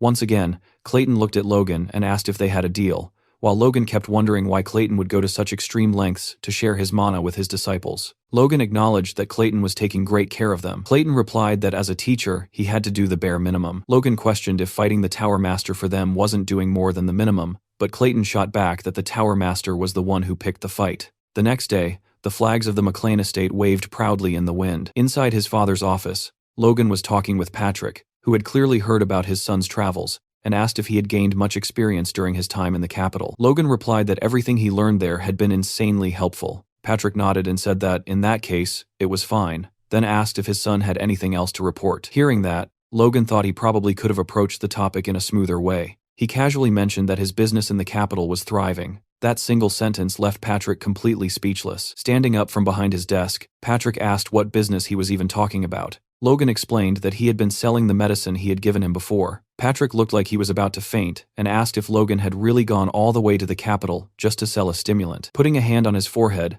Patrick reminded him that even though he had promised not to interfere, this was still a massive shock. Then he told Logan to be more careful with the family's reputation next time. Logan quickly promised he would, feeling relieved that Patrick was taking it way better than he had expected. Then he added that he had also befriended the Sword Duke. Hearing that, Patrick froze and immediately asked if he meant Felix Esperanza. Then Patrick suddenly got furious and demanded to know if Logan had also sold the medicine to Felix. With a calm smile, Logan replied that he had done exactly that. Enraged, Patrick shouted, asking how far Logan planned to drag the family's reputation through the mud. Completely unfazed, Logan pulled out a book Felix had given him and said that in return, he had received a valuable intermediate-level sword technique. Patrick, now calmer, took the book from Logan's hands and read the title out loud, Iron Blood Sword. He commented that it was a genuine intermediate sword technique, guaranteed by the Sword Duke himself. But Logan knew that wasn't entirely true, since he was the one who had written that title. He reflected on how, in his past life, an imperial merchant had unearthed the Iron Blood Sword from ancient ruins. It had been considered one of the best intermediate sword techniques of its time. At first, the merchant had only copied and sold it to a select few, but eventually it leaked, and copies of the full technique spread all over the market. Over time, it became so common that even ordinary people managed to learn it. Logan figured that wouldn't happen for another 10 years in this life, so having the family's knights learn it now would be a huge advantage. He also thought that if they added the sword's chi and the divine secrets of the sword on top of it, his father and Ronian could use it as a real trump card. That said, the Iron Blood Sword technique pushed raw strength to the extreme, and to prevent it from causing internal damage, Patrick would normally never allow something like that. But slapping the Sword Duke's name on the book would almost guarantee Patrick accepted it. Patrick flipped through the contents and commented that this was on a completely different level from the records their family had passed down. His hands trembled slightly as he held the book, realizing that in reality, acquiring intermediate sword skills was insanely difficult. He thought that was the reason he had been stuck at the same level for 10 years. Patrick then told Logan that properly mastering this technique would boost the total strength of the Knight Order by at least 30%, and he wondered out loud how they could ever repay the Duke's kindness. Hearing that, Logan thought it was perfect timing because he actually had a proposal. Patrick should also master the technique and show it to Felix. But before Logan could even finish his sentence, Patrick suddenly rushed out of the room. He threw a seal at Logan and said that mastering the technique was now his top priority, leaving Logan in charge of everything until he succeeded. That was the exact moment Logan realized how serious this was. Patrick had just handed him the family crest, the symbol of temporary authority. Patrick shot through the door, yelling at Logan to help Dwayne with the family's responsibilities. He promised he'd return as soon as he mastered the technique perfectly, thanked him in a rush, and disappeared before Logan could bring up any of the things he still wanted to discuss. There Logan stood in his father's office, holding the family crest and looking completely lost. He stared down at the seal, not even sure where to begin, realizing that having this thing meant he could now act freely. Logan silently swore that he would finish everything he wanted to do before Patrick came back. Dwayne burst into the room almost immediately. The idea hadn't even fully sunk in yet, and Dwayne was already shouting that he had heard about all of Logan's exploits in the capital. Dwayne quickly got down to business and started begging for money. Suspicious, Logan asked if he hadn't already received funds from the battle with Tesseron. Dwayne shouted in frustration, explaining that those funds were nowhere near enough to maintain the two fortresses. The war had caused a massive labor shortage, and production was going to drop hard this year. To make things worse, the Kiros had also cut off all aid. Desperate, Dwayne dropped to his knees and begged Logan for money, saying he had heard about the fortune Logan made in the capital. But Logan just smiled and said he was sorry. He had already spent all the cash. Hearing that, Dwayne couldn't believe it and asked where on earth Logan had managed to burn through all that money so fast. Logan just looked down at him, smiling without saying a word. Dwayne looked up and told him to stop messing around, but Logan stayed calm, staring right back at him. Seeing that, Dwayne started sweating. He asked if Logan was serious, and Logan nodded. Dwayne bowed again, totally desperate, and asked where he had even spent that much money. Logan replied that he had spent 1.2 million gold on scrolls and magic mages and had also bought construction materials and food. In other words, there was nothing left. Dwayne repeated what Logan had just said in disbelief and muttered that buying a little food and handing it out wouldn't make any real difference.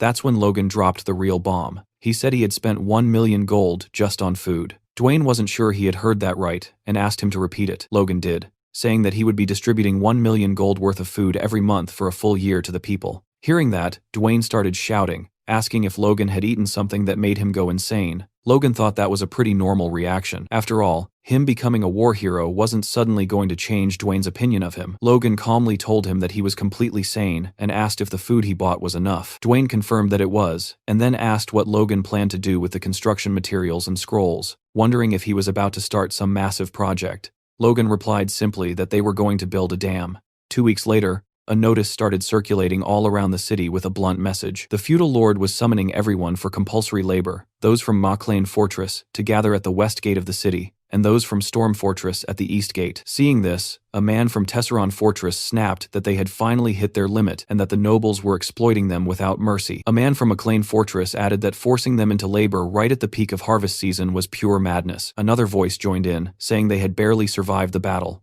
only for the feudal lord to now try and crush them anyway. Furious, they started questioning whether the message even gave them a choice: die while fleeing, waste away working, or just starve to death. In the end, they realized every road led to the same ugly ending. Determined, they grabbed pitchforks and whatever tools they could find, ready to confront the feudal lord in open rebellion. The whole crowd gathered in front of the Maclean estate, and a young man turned to an older one and quietly asked if they were really going to go through with this. The older man answered firmly that the lords were treating them like dogs, while they themselves could barely survive on grass. He looked at the crowd and declared that this time, picking a fight was worth it. A bead of sweat rolled down the young man's forehead as he nodded and agreed, saying he'd rather take the chance and fight back. Right then, the castle gates opened. Driven by sheer determination, the people took their positions. When the gates opened fully, the silhouettes of several knights appeared. One of the knights shouted for his comrades to get ready for the distribution. The crowd, which had been leaning toward a fight just moments ago, calmed down and started wondering what the noble meant by distribution. "I were fivels of lows." The elder stepped forward, warning everyone that it was all a trick. At that exact moment, a man placed a sack in front of him. The knight explained that by order of young Master Logan, anyone who participated in the forced labor would receive a month's worth of grain. He told everyone to line up at the gate so the distribution could begin. Hearing that, the crowd dropped their weapons and rushed to form a line. The old man clutched the sack tightly, staring silently at the ground. He trembled for a moment, then lifted his head and shouted for all to hear, "Hail Logan Maclean!" The people turned toward him as he repeated the cry. Smiles spread across their faces as they agreed with the old man, and soon everyone began hailing Logan. Meanwhile, high up on the estate walls, Logan and Dwayne were talking. Dwayne asked if it had really been necessary to issue a compulsory order just to gather the people, since they could have simply made a request. Logan replied that if he had done it that way, not even a quarter of them would have shown up. After all, no one there trusted the nobles. He explained that nobles saw their people as property, but life as a mercenary had taught him that for common folk, between good nobles and bad nobles, there's really only one difference: which one takes more. Logan told Dwayne that even his own father thought more of the knights than the people, believing knights were the true strength of a nation. That was why, even without money, Patrick still maintained an order of 50 knights. That was exactly why Logan had forced them to gather like this, so they would truly believe. Logan then turned to Dwayne and asked why he was staring at him. Dwayne replied that he was just surprised, saying the young master had been surprising him a lot lately. Logan told Dwayne he was being silly, and that since Dwayne listened to him and trusted him so much, he could go ahead and start the construction. Dwayne got annoyed hearing that again and asked Logan to think it over one more time, saying it made no sense to spend 2 million gold on that construction. He then asked if it was even possible to build it in the first place. Logan replied that Dwayne was starting to sound just like Hamar and Clayton. He said he had already revealed his plan to the two of them, and both had been left speechless at the idea of building a dam. During dinner, They had asked if his intention was to divert the water and build gates. Logan confirmed it, insisting that the project be executed exactly as planned. He explained that the McLean territory was surrounded by mountains, which made the land unproductive. He added that the mountains to the north were blocking the Ludder River from flowing south. To transform the region, he had instructed Hamar and Clayton to carve a massive hole through those mountains, so the river water could pass through. Hamar, clearly annoyed, replied that it would be easier to believe if Logan had just asked them to tear down the entire mountain. Logan explained that instead, they would build a tunnel connecting directly to the Ludder River, about 30 meters in diameter at the mouth, and that it would function as a gate. He added that this method was used in the western part of the continent, where they called it a dam. In reality, Logan knew that explanation wasn't completely true. It was a flood control method that would only become popular in the Empire about 20 years later. He also didn't fully understand all the principles behind it, but with a Master Dwarf and a Fifth Circle Mage at his disposal, Logan believed the project could actually work. If those two led the project, he could transform the western wastelands of McLean into fertile plains. Clayton was about to comment on the plan, but Hamar cut him off, insisting that choosing the right spot was crucial. He explained that soil composition was fundamental and that they needed to consider water levels to prevent the tunnel from collapsing. They would have to build an arched structure and ask the mages for help. After hearing all that, Clayton turned to Hamar and asked if Logan's idea was really feasible. Hamar, surprised that he had said all that out loud, could hardly believe it himself. Hearing everything, Logan held his wine glass and confidently acknowledged that the plan was possible. That made both Clayton and Hamar start sweating. Hamar, trying to backpedal, began to say that he was already busy with other tasks, including the new mining operation. But before he could finish, Logan interrupted him, explaining that was exactly why he had prepared magic scrolls and mages.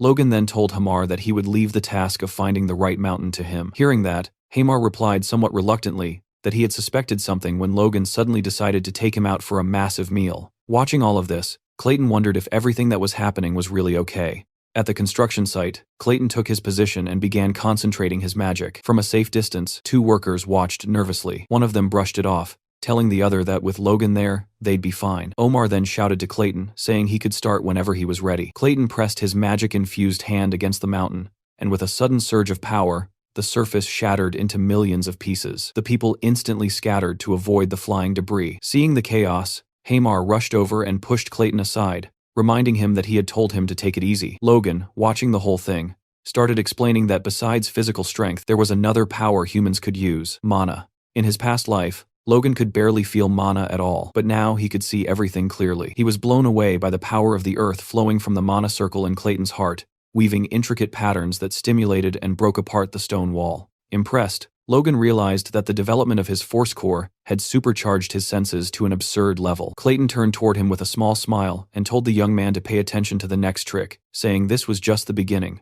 At first, Logan wasn't that impressed, but he watched closely as Clayton raised his hand and then suddenly clenched his fist. In the blink of an eye, all the stones from the previous explosion came together and began floating in front of him. Instantly, Logan understood what was happening. The debris was merging to form a gigantic structure. The sheer size of the thing was insane, and the young warrior could only stare upward with his jaw dropped, while a completely terrified Hamar hid behind Logan's leg. Clayton transformed the scattered stones into a massive rock golem. Logan, stunned that Clayton could create something so colossal without any tools, started pondering the possibilities. He muttered to himself that if they could make a few more of these golems, the construction would be finished way faster, and they could even use them in war. Overwhelmed by Clayton's power, Logan grabbed his hands excitedly and asked how many golems he could create. Clayton, also hyped, asked if his students were capable of creating golems too. He then confirmed that since they were from the golem school of the Earth Magic Tower, they definitely could. Logan was glowing with excitement, but Clayton quickly cooled his enthusiasm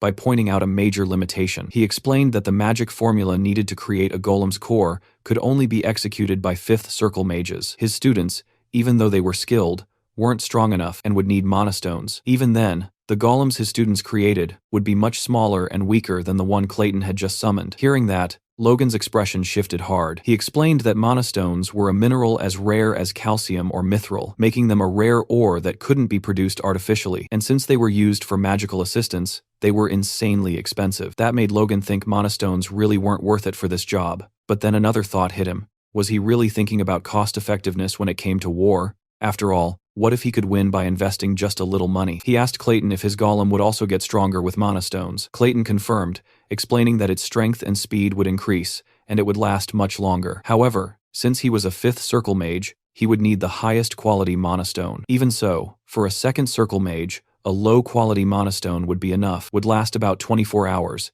and would still be much stronger than an adult man. Hearing this, Logan thought a low-quality monostone must cost about the same as a gold piece. Their cost-effectiveness didn't justify the expense for this project, but for a short war like the last one, they could produce way bigger results. Dwayne arrived at the construction site, and the moment he saw the giant golem punching into the mountain, he completely freaked out. Logan tried to calm him down, explaining that the golem was digging a tunnel as part of the plan, but fear took over, and he couldn't even hear him. Without listening to Logan, he panicked and ran off, shouting that he needed to warn the patriarch. Logan turned to Hamar, telling him to take the workers and start building the water channel. He said there was no need to leave anyone to work on the tunnel, since the golem could handle it alone. Hamar nodded and started giving orders to the workers. Meanwhile, Logan reflected on how he now had 3 construction projects running at the same time, feeling both excited and locked in. First, the tunnel for the dam. Second, the water channel. And third, the mine, for which he already had the drilling results. Because of that, he had sent workers there before anywhere else. The young man thought that ever since returning from the capital,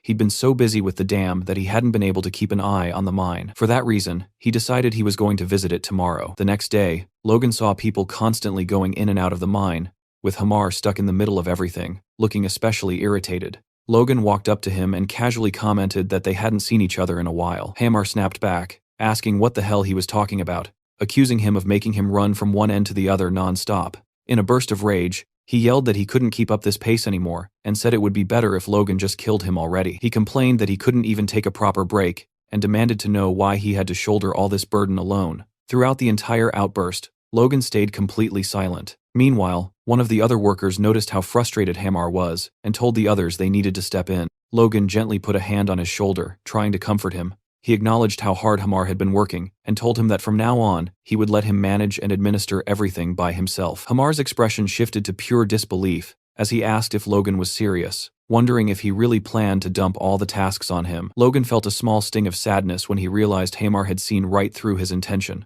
With a half-playful gesture, Logan stuck out his pinky finger, and promised that, as soon as all the construction was finished, Hamar could rest as much as he wanted. Overwhelmed, Hamar tried to push the young man's hand away, but Logan held onto his finger firmly, almost making the poor dwarf cry out in pain as he threatened to break it.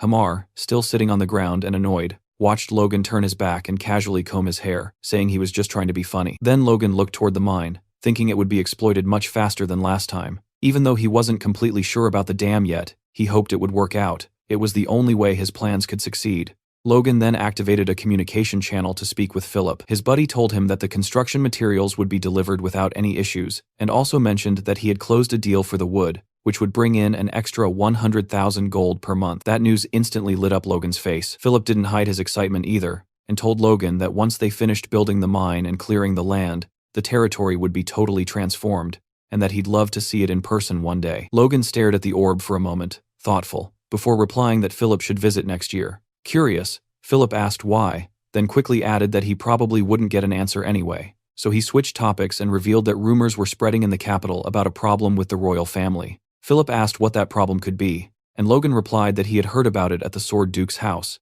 but didn't know the details, only that it seemed serious. He advised Philip to try to dig up more information. Inside his head, Logan drifted into memories from his past life, remembering that the following winter, the king would suddenly die, which would trigger a civil war. Still, he knew the information he had might not be perfectly accurate. If the king's death really was sudden, things would follow the same pattern as before. Otherwise, the timing could shift. Logan understood he couldn't start preparing seriously until he confirmed what was really happening. His main priority was getting the McLean family ready. So Logan instructed Philip to allocate the remaining budget into an emergency fund, and to buy as many weapons and armor as possible, specifically enough to equip 500 men. Hearing that, Philip started sweating, saying this wasn't going to be easy at all. He questioned why Logan needed so much equipment when the McLeans only had around 100 knights. Logan explained that the gear wasn't for the knights, but for the soldiers. That answer made Philip furious. He asked if Logan had completely lost his mind, arguing that no one fully armed their soldiers, because it was a total waste of money. But Logan refused to listen to the complaints. In his thoughts, he reasoned that even if his actions looked strange, they were driven by necessity. The last war had caused a lot of deaths, which hurt production badly. To avoid that happening again, he needed to minimize enlistment as much as possible, while at the same time boosting the strength of both his knights and his soldiers.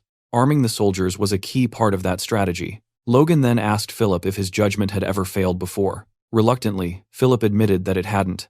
Logan smirked and told him that in that case, they should move forward exactly as planned. Philip said he understood and that he'd discreetly try to find out more about the rumors. With that, Logan said the next step was securing funds through the mine, stabilizing the food supply with the dam, and upgrading the soldiers' weaponry. The basic preparations for a massive leap forward were coming together smoothly. Sometime later, a massive pile of papers sat on Logan's desk, completely overwhelming him. Dwayne stood beside him, pointing at specific documents and directing his attention, telling him to read this one, sign the other, and keep going like that, before adding that he'd bring the next batch soon. While Logan was reading one of the papers, Dwayne pointed out that he had once again signed a document without properly checking it, questioning whether he planned to keep being this careless.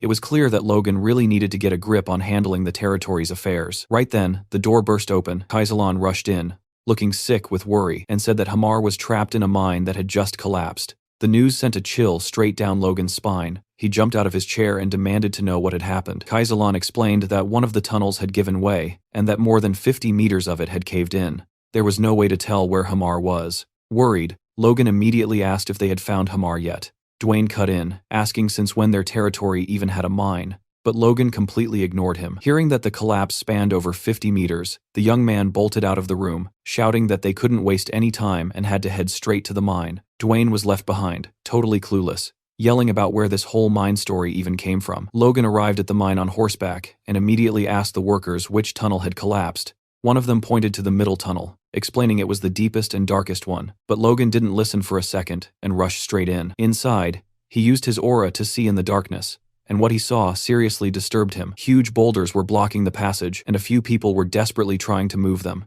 The ancient form that oversaw the mine noticed Logan's presence. Logan ordered the workers to step back. He touched one of the stones and filled it with mana. He could feel the presence of 10 trapped people, one of them carrying the same energy as Hamar. He told the foreman that they had escaped the worst of it, but there were still many victims. The foreman, completely confused, asked how he could possibly know that. Logan ignored the question and asked how long it would take to clear the rocks. The foreman estimated at least 3 days, and that instantly made Logan anxious. He knew the longer they took, the slimmer the chances of survival for the people trapped inside. Outside, Logan asked Clayton and his apprentices for help. He begged them to rescue Hamar and the trapped workers, promising they'd be rewarded handsomely. Clayton realized Logan was talking about the place where Hamar had been working. He decided to help, but made it clear it wasn't for the money. It was because people were hurt.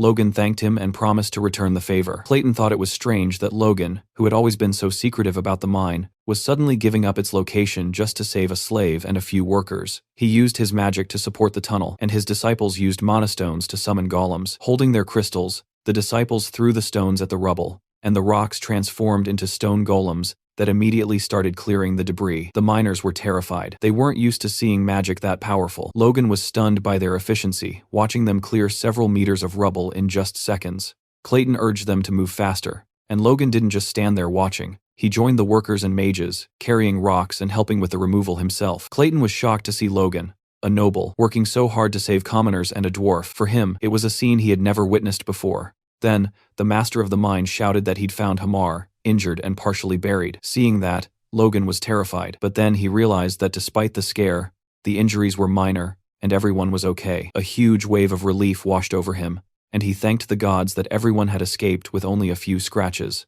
Later, in the infirmary, Logan asked Hamar what had happened. Hamar admitted he had dozed off because he'd been overworking himself lately. Logan was upset, but Hamar tried to reassure him, saying he'd be back to work in no time. Logan cut him off and told him to rest for as long as he needed. Hamar was shocked by Logan's concern and shouted that he was going to rest even if the world caught fire or aliens showed up. Leaving the infirmary, Logan was impressed that the rescue had taken only 2 hours. His thoughts were interrupted by Clayton, who suddenly appeared and said that Logan's mind was something wonderful. Logan wondered if the mage had figured out his mind was full of gold and whether he'd keep it a secret. He explained to Clayton that the mine was crucial to his plans and that he had no one else to replace Hamar. Besides, if he couldn't protect his people, he'd have no one left. Clayton was intrigued by his answer and asked if Logan wanted a magic tower in his territory. The young man was stunned. Clayton explained that it was time to get rid of the old tower master, and Logan's lands were perfect for a small magic tower. Logan was ecstatic and said it would be an honor. He asked if Clayton's apprentices would come and what the cost would be. Clayton replied that his disciples would definitely come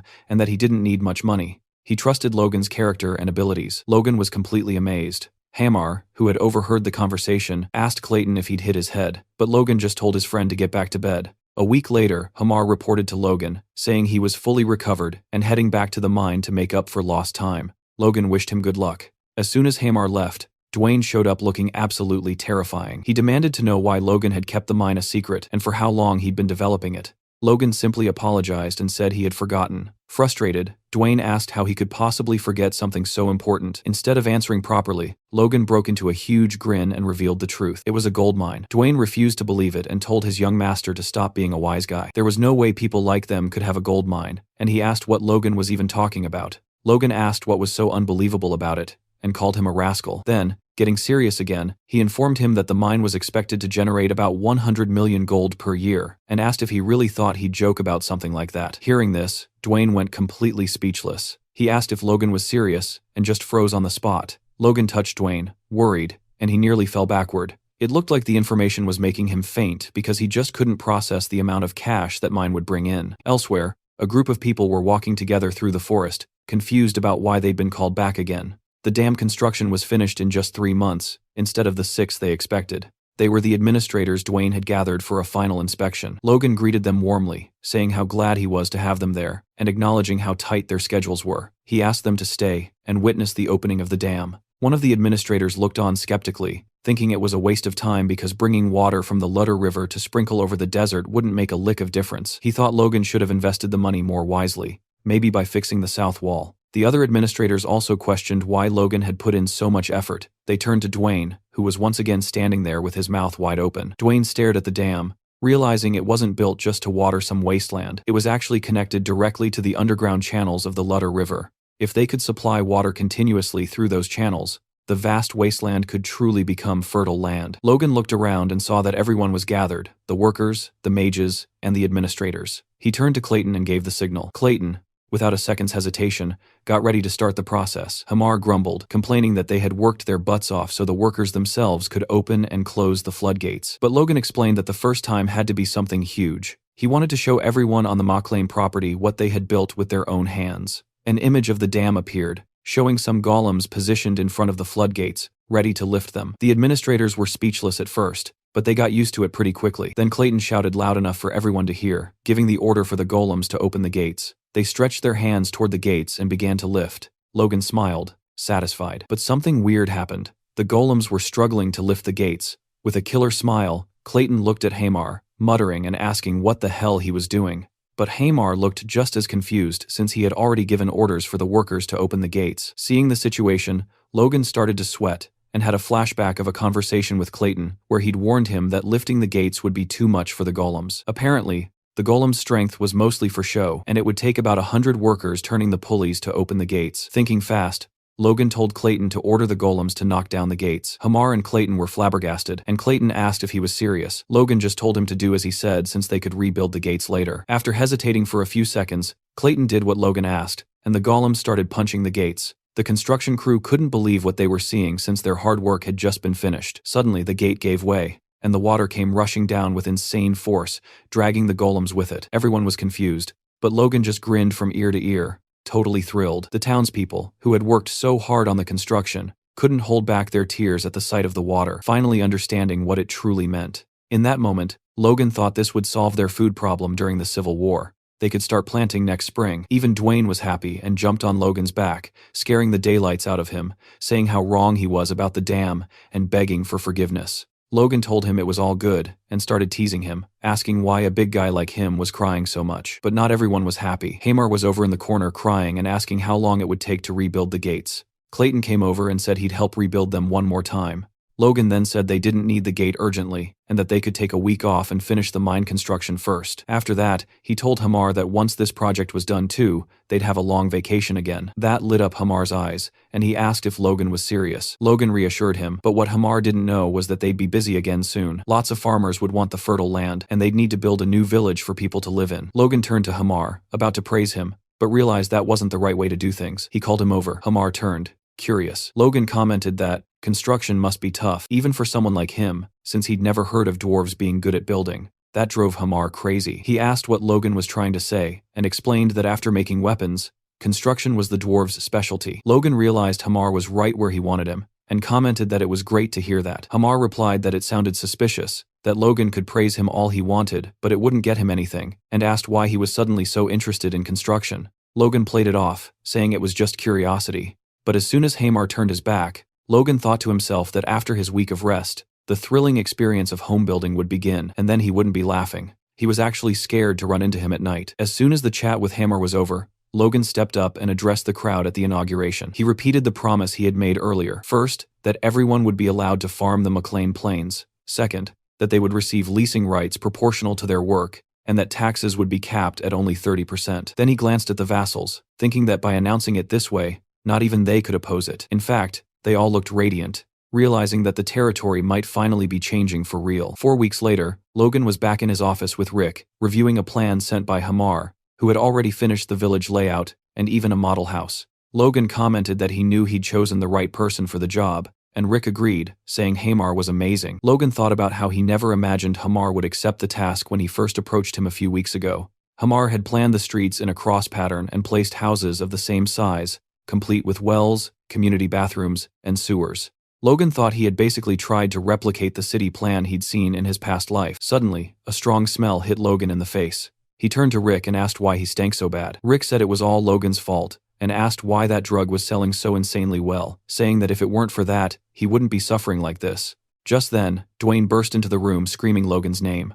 Logan asked if he was ever going to knock again, but Dwayne didn't care, and immediately started saying something about Hamar. Then his expression flipped into pure joy. He told Logan that Hamar had sent word they could start mining the gold now Hamar and showed him some nuggets, explaining they had found the treasure just like that. Logan told Hamar he did a great job, and Dwayne hugged him, asking how they got so lucky to have him around. But Hamar just wanted to rest, and his eyes showed he had been awake for a very, very long time. Logan then asked him how much they could start extracting. Hamar replied that everything was on schedule, and that they could pull out a ton of gold per month, which should last at least 10 years. He once again insisted that he really needed to go rest. Logan hesitated and argued that there was still so much to do, like building the city, handling more beasts, and creating new weapons. He asked Hamar if that would be possible. Logan's request hit like an axe blow, making Hamar sweat and grab his head. Then he just lay down flat on the floor to rest. Dwayne bent over him and called him the treasure of the territory. Logan thought he'd be the only one moving forward now since there was still so much work left to do. He told Hamar he'd keep his promise and that he could take his time off. Hamar suddenly started screaming with happiness and bolted out like a flash of lightning.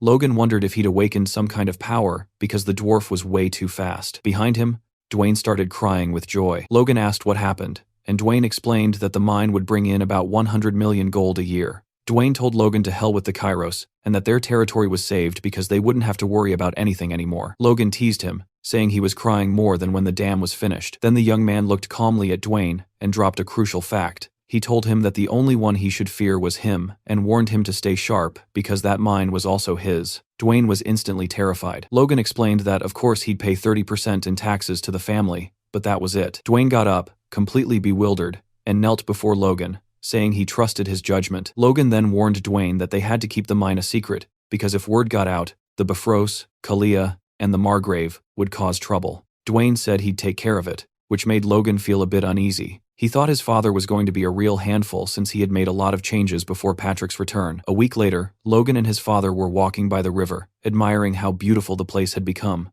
Logan noticed right away that his father had become an advanced knight. Patrick acknowledged that while Logan had been away, he had managed to accomplish a ridiculous amount. Logan tried to defend himself and explain his plans, but Patrick cut him off mid-sentence. Patrick said that having water flowing through that wasteland was insane in the best way possible, and that Logan was way better at managing the territory than he ever was. Logan tried to stay humble, but Patrick kept going, saying Logan had managed to do more in just 3 months than he himself had done in the last 10 years, and then straight up thanked him for it. Logan wanted to say he was grateful too, but Patrick interrupted him again and dropped another bomb. He announced that from now on, Logan would handle all the duties of a lord, because he wanted to focus entirely on training the Order of Knights. Hearing that, Logan was completely stunned. Patrick cut him off again before he could react and asked if he knew what he had realized during his training. Then he said it bluntly, "I got old." Patrick explained that he couldn't master the secret techniques anymore, and that now it was up to young people like Logan and Ronian to try. He said Logan had helped him break through a barrier that had blocked him for years, and that he now wanted to step back and become a guide instead of staying in the front. Logan nodded and accepted the proposal. Patrick then turned and called for Marion, asking her to help Logan fulfill his role. Marion agreed without hesitation. Patrick gave Logan a small nudge, clearly encouraging him to talk to his mother. The young man walked up to Marion, who was standing there in a beautiful dress, holding a parasol. She started by saying that Logan's achievements were more than enough to prove his ability to be the successor. She called him young master and said that now she only wished for Ronian's success. Logan tried to apologize, but she interrupted him, saying she was the one who should be sorry. She admitted her vision had been limited and said she hoped Logan would be generous. Marion continued, saying that Logan had been teaching Ronian how to fight and that he had never been happier. She asked him to continue looking after his brother. Logan didn't like where this conversation was heading at all, and suddenly shouted that parents shouldn't use respectful titles with their children. He told her to call him Mom instead. That made her stop, completely emotional. She turned and said goodbye, then walked toward Patrick. Patrick signaled to Logan, clearly approving of what his son had just done. Logan stood there and watched his parents walk away. Later on, Logan and Patrick were talking again. Logan explained that as soon as the city was fully ready, they would start clearing the brush to prepare the land for farming. Patrick looked a little concerned and asked whether the residents would really move that easily. Logan replied confidently that they would, because anyone who moved to the new city would get priority rights, and the new houses would be much better than what they currently had. He also informed Patrick that he had already asked Dwayne to start recruiting soldiers, and Patrick agreed, saying he would personally train those who showed potential to become knights. Patrick praised Logan's work, but then said there was still one problem. He turned around and stopped in front of the Knights of the Order, calling them lost causes. He asked since when they had two separate knight orders. Logan immediately recognized them as the knights who had deserted from Tesseron. They were acting like they were on opposing sides. Patrick commented that while he and Logan had been killing themselves training, the knights were busy fighting like children, and he admitted that it was his fault for being negligent. The knights shouted back, saying that wasn't true, and demanded that Captain Hinckley take them away. Hinckley turned his head toward Patrick and asked cheerfully whether he had become an advanced level knight. Patrick answered that he was going to straighten them out. Then, releasing an overwhelming amount of aura, he shattered a wooden sword and shouted for them to feel it and learn the art of the sword firsthand. Meanwhile, in the office, Dwayne was signing documents, happier than he had been in a long time now that he didn't have to constantly worry about the budget. Two vassals were talking about how Logan was monopolizing the funds, but Dwayne cut them off, asking if the extra money had blinded them and where they thought it even came from, telling them to just obey orders. As he read another document, he suddenly started sweating. A few minutes later, he rushed into Logan's office and asked what he planned to do with 10 million gold. Logan calmly replied that he was going to buy 100 kilograms of mithril. Dwayne's jaw dropped, and Logan shoved him against the wall and told him to sign the papers. Dwayne protested, saying he couldn't, because mithril was 1,000 times more expensive than gold. The scene shifts to a conversation between Logan and Philip. Logan explained that he wanted to buy mithril for the knight's war gear, but Philip immediately said it was impossible. Logan was stunned. Philip explained that mithril wasn't something you could buy just because you had money, but something you needed power and influence to obtain. That explanation gave Logan an idea. Inside a castle, a messenger was disturbed by a message coming from McLean. Duke Felix, who was busy, arrived 30 minutes later to check it. Felix greeted Logan warmly and said he had missed hearing from him. Logan replied that he would never dare to send a personal message. Felix smiled and revealed that his wife was pregnant, and that it was all thanks to Logan. Logan congratulated him, and Felix thanked him in return. Felix added that when the baby was born, he wanted Logan to come back to the capital because his wife wanted to thank him personally, and he also promised to teach Logan his next technique. Logan thanked him sincerely. Felix then asked for the real reason behind the contact. Logan didn't beat around the bush and asked whether he could obtain the 100 kilograms of mithril he needed. Felix's jaw dropped, and he asked if Logan had really said 100 kilograms and not 100 grams. Felix commented that he didn't even spend that much on his own parties, and said he had underestimated Logan's generosity. Felix then said he would take care of everything, but on one condition. Logan had to attend the baby's celebration and call him master. Logan stared at the now empty communication sphere, then suddenly shivered before letting out a cry of pure happiness. Becoming a disciple of the Sword Duke was the most incredible thing that had ever happened to him. He had only planned to ask for a bit of help, but Felix had handed him a golden rope instead. Logan then thought that Hamar would probably be more productive after a short break, and bragged to himself about how benevolent he was as an employer. In reality, Hamar had nightmares about Logan for weeks after getting that vacation. On the outskirts of McLean Castle, a group of young men, all under the age of 20, gathered for recruitment. Watching them, Dwayne asked Logan whether he really needed to recruit this many people. Logan replied that he would handle everything himself. In his mind, expanding their forces was absolutely necessary, and he intended to personally select the recruits, even if that approach came with certain disadvantages. He reflected on the Empire's new military theory, which claimed that what truly mattered wasn't physical strength, but the senses. According to that doctrine, the Empire had once used 50,000 knights to crush neighboring countries. Thinking 9 years ahead, Logan believed that once they gathered all existing soldiers and reselected them, they could form a proper knight unit. The upcoming Grandia Civil War would be difficult, but with proper preparation, they would still have a formidable force when the Empire eventually invaded. He admitted to himself that he would have preferred to recruit people over 20 as well, but if he did that,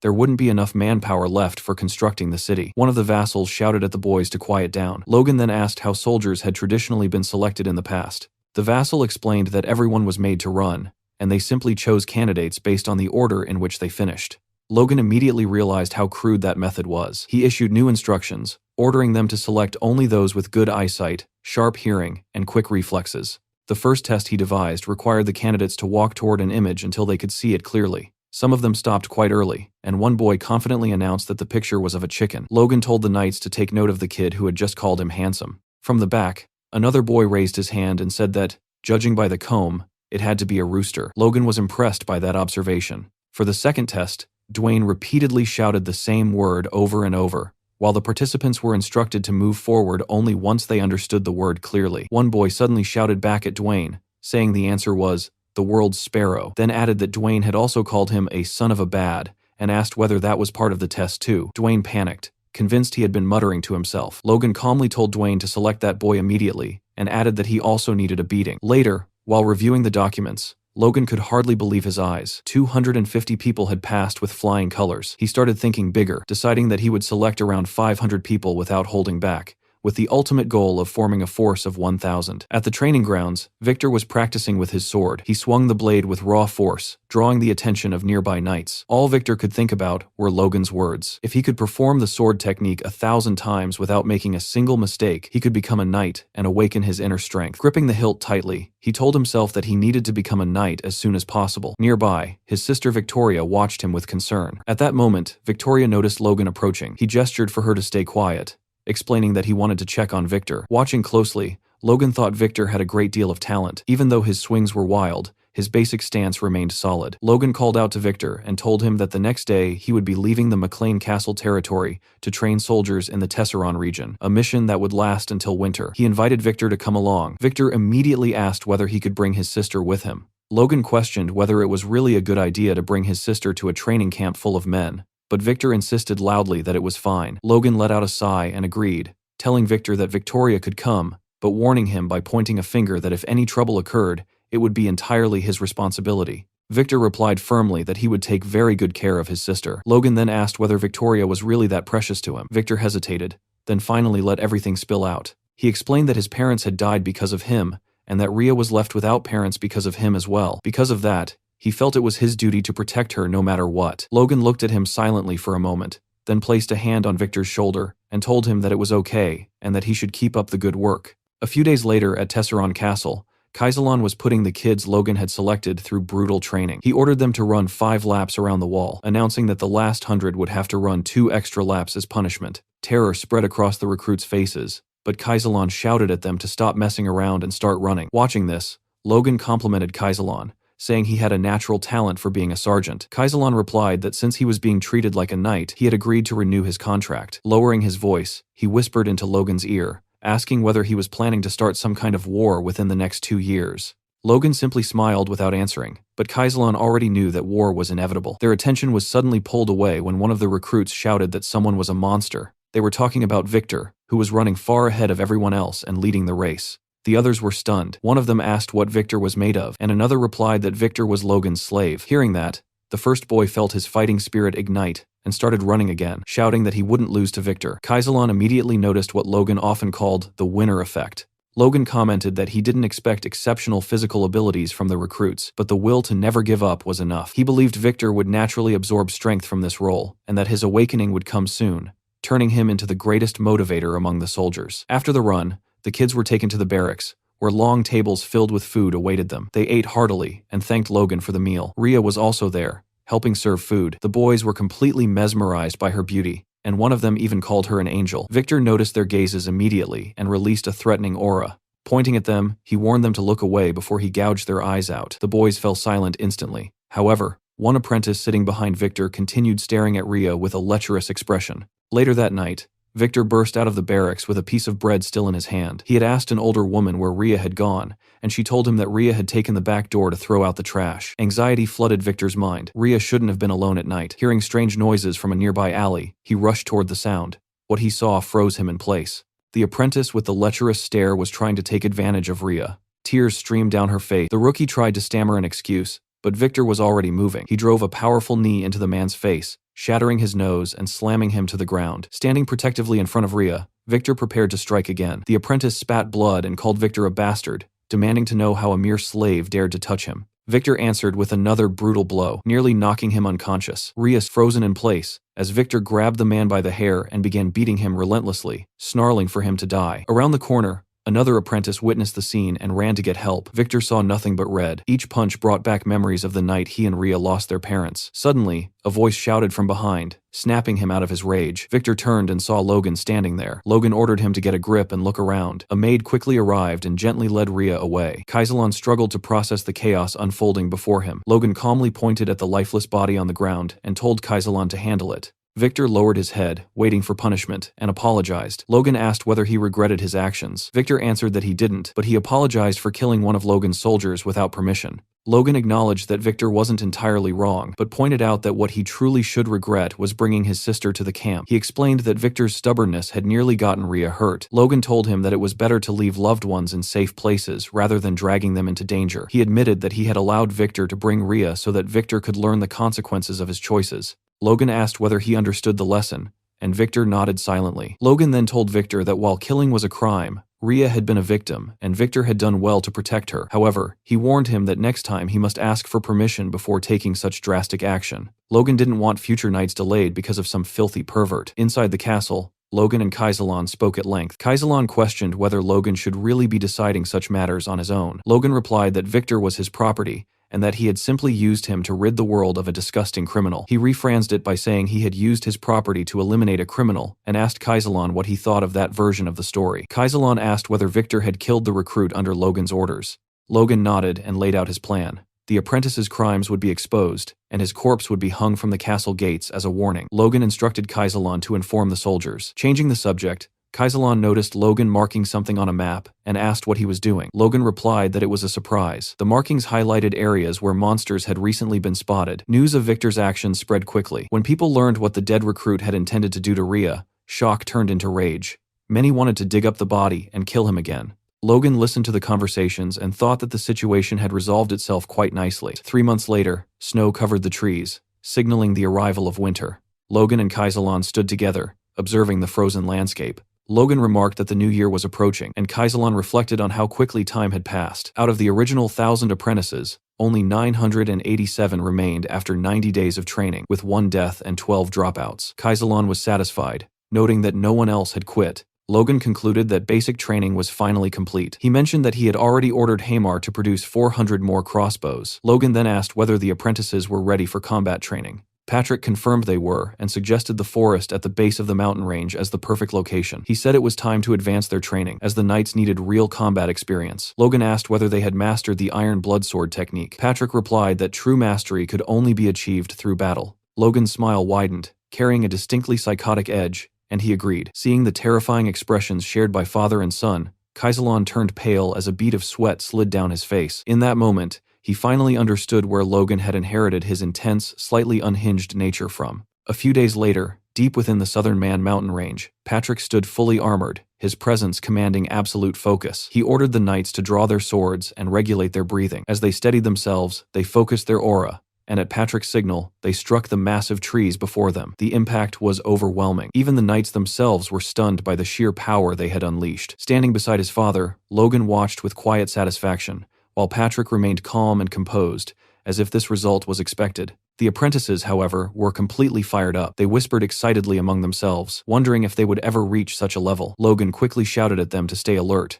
reminding everyone that this wasn't an ordinary forest but a monster-infested one. Almost on cue, goblins began crawling out from the shadows. The knights didn't hesitate for even a second. They charged forward, cutting through the goblins with ruthless precision, striking like a raging storm. Completely overwhelmed, the goblins panicked and tried to flee. Logan had already anticipated that. He immediately ordered the troops to prepare their crossbows. At his command, a rain of bolts fell across the battlefield, wiping out any goblin that attempted to escape. The cavalry laughed loudly, mocking the fear they once had of such creatures. That confidence didn't last long. A massive, terrifying paw slammed into view, instantly killing the laughter. The knights tensed as a pack of wolves charged forward, but these weren't ordinary beasts. They were horned wolves. The knights quickly formed a defensive line. In the blink of an eye, one of the wolves clamped its jaws around a knight's sword, shocking everyone. The situation became tense immediately. Kaisalan reacted fast, ordering the cavalry to fire their crossbows again. Arrows tore through the air and struck the wolves, drawing out agonizing screams. But the bolts shattered on impact, completely ineffective. One soldier trembled as he shouted that the arrows weren't working. Logan yelled for everyone to hold formation. The order was clear. Not a single wolf was allowed to break through. Victor leaped forward, determined to test himself. His strike was powerful enough to send a wolf flying several meters back. But before he could react, a blood-curdling scream rang out behind him. Turning around, he saw a wolf biting into a recruit's leg, while another apprentice stood frozen in terror. A blazing strike cut through the battlefield as Logan unleashed his fury, killing the wolf in a single blow. He shouted at the terrified apprentice to snap out of it and get the wounded to safety. The recruit obeyed instantly and ran. Logan observed the battlefield and realized his suspicion had been right. Most of the apprentices weren't ready for chaotic combat. However, those who ranked within the top 100 in the census test were clearly different.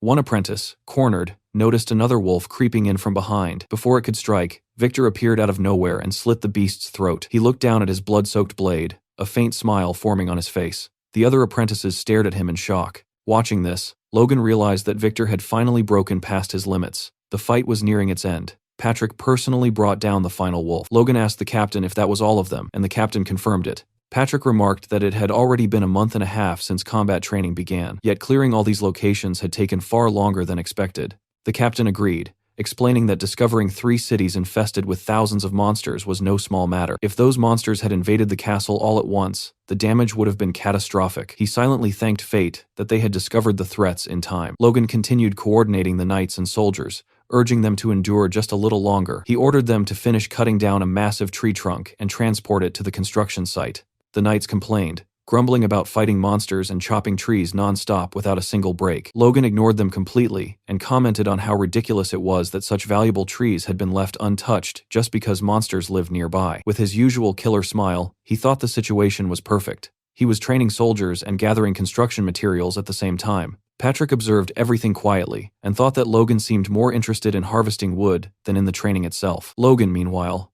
wondered if awakening true strength required something beyond technique, perhaps a sixth sense or a raw survival instinct. If everything went according to plan during the Grandia Civil War, they could rapidly reinforce their forces before the inevitable conflict with the Empire. Hamar noticed the strange smile on Logan's face and asked what was so amusing. Logan ignored the question and shifted the topic, saying that once they gathered enough wood, construction of McLean Town could finally move forward. He asked Hamar if he could complete the project on time. Hamar nodded confidently, explaining that with the mage's support and the workers' motivation, it was entirely doable. Logan wondered if Hamar had always been this dependable, and quietly credited it to the vacation he had forced on him. Just as Hamar's confidence peaked, Logan casually reminded him of another task, the magic tower. At that moment, Clayton cast a spell, raising a massive wall of earth from the ground. The workers stared in stunned silence. Logan snapped them out of it, telling them to stop gawking and start collecting the soil as planned. He then approached Clayton and thanked him for honoring his requests. Clayton waved it off, saying that with an annual support fund of 10 million gold,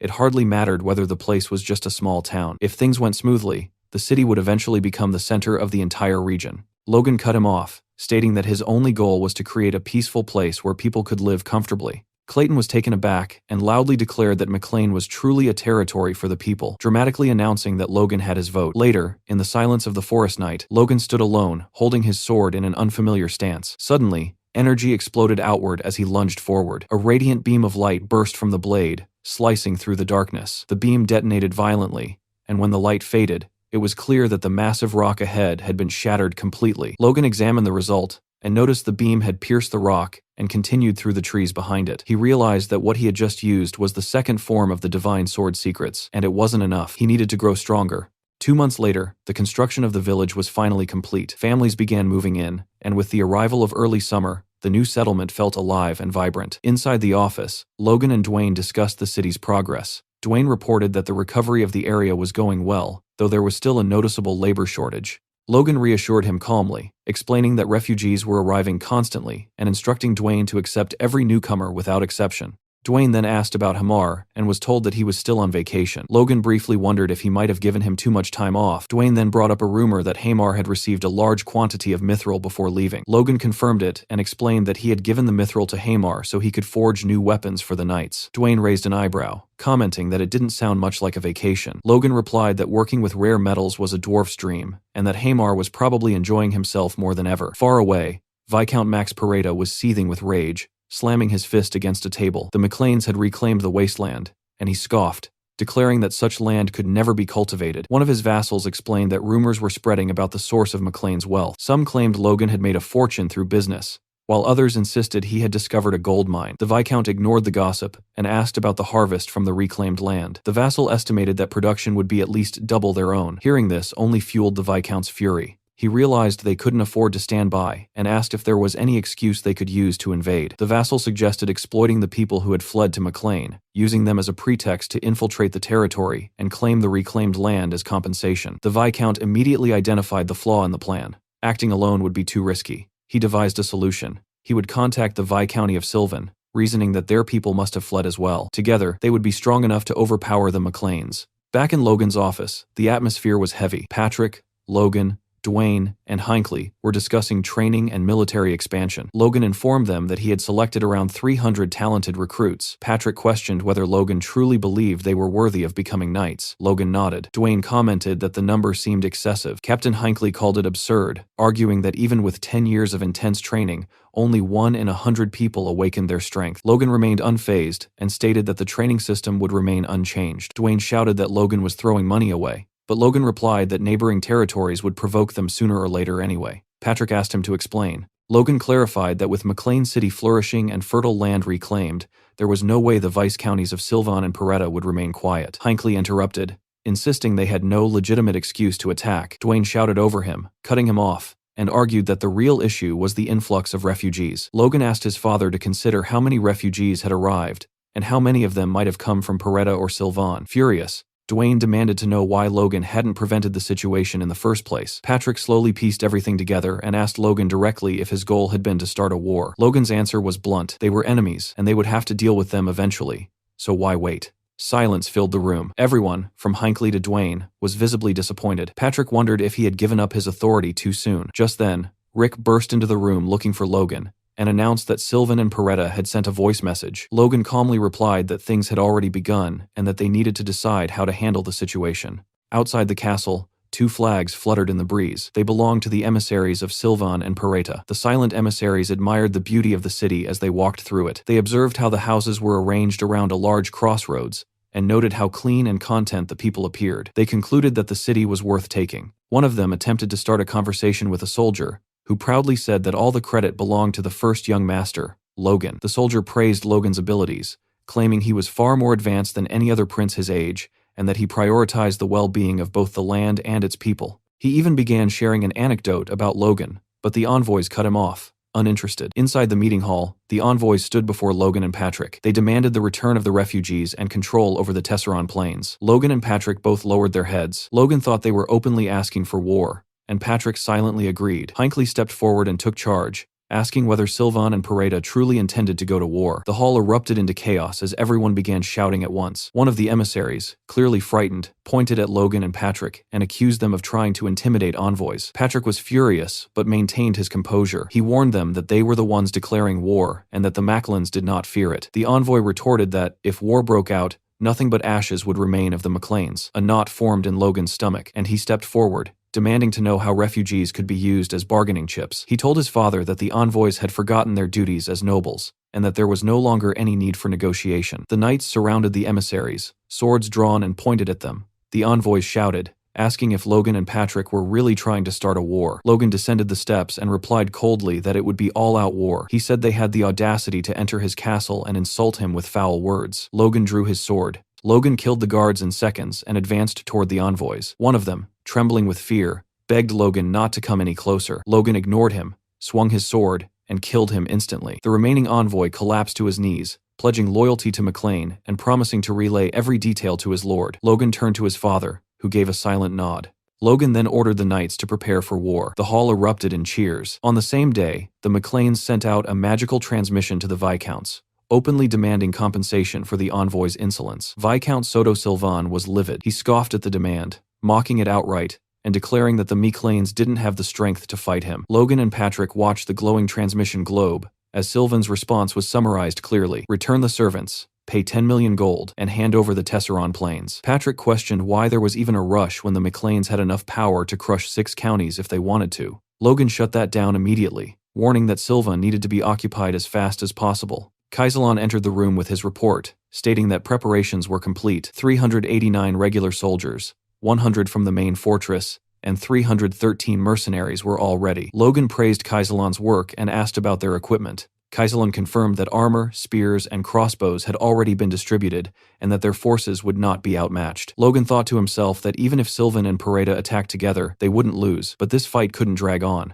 Drawing too much attention would attract the factions fighting over the throne, and Logan wanted the third prince to become king, since he was the only reasonable option. Logan then asked Kaisalon if there was any good news. Kaisalon nodded and said there was. Victor had awakened his strength and was waiting to report it personally. Logan immediately perked up and told him to bring Victor in. When Victor entered, Logan didn't let him speak and told him to show it instead. Victor focused, and gray smoke slowly wrapped around his body. Then his power exploded outward. Logan and Patrick were left speechless. Logan praised Victor sincerely and promoted him to knight on the spot, tearing up the slave document. Victor was clearly happy, though slightly annoyed when Logan added that the promotion itself would be finalized after the war. Logan burned the slave contract, knowing Victor only wanted to fight anyway. In his mind, Logan already had an opponent prepared for him. Logan told his father that they should respond to Sylvan. Patrick told him to skip all formalities and go straight for the throat.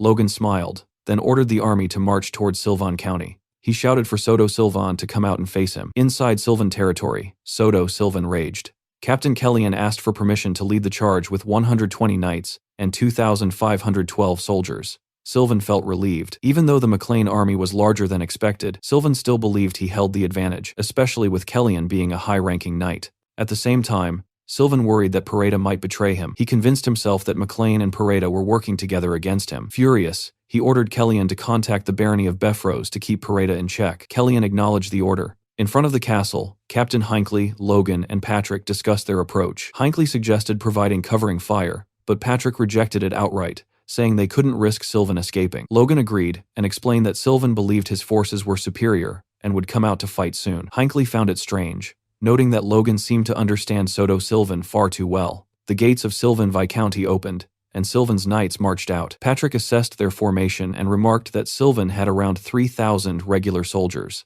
Hinckley noted that it was about 1.5 times more than the Maclean forces. Kellyan tried to speak, but Patrick ordered the advance without hesitation. Kellyan shouted insults, calling the Maclean soldiers rabble. Kaisalon calmly ordered the mercenaries to ready their crossbows. Kellyan couldn't understand Patrick's plan and ordered his men to raise their shields. Kaisalon gave the firing order. A rain of arrows fell from the sky. Kellyan smirked at first, confident they'd be blocked, until the bolts punched straight through the shields. His expression twisted with fury as he screamed for a full advance. Kaisalon immediately ordered the troops to spread out, confusing Kellyan completely. The crossbow cavalry split apart and began targeting the Sylvan soldiers directly. Kellyan felt genuine fear for the first time. Retreat crossed his mind, but it was already too late. Patrick stepped forward and challenged the Sylvan knights head-on. Kellyan froze as Patrick cut down 4 knights in a single exchange. In that moment, Kellyan understood. Patrick had reached the advanced level. Patrick then gave the order to annihilate the enemy. The Maclean knights surged forward and tore through the Sylvan forces without mercy. Hinckley watched it all unfold,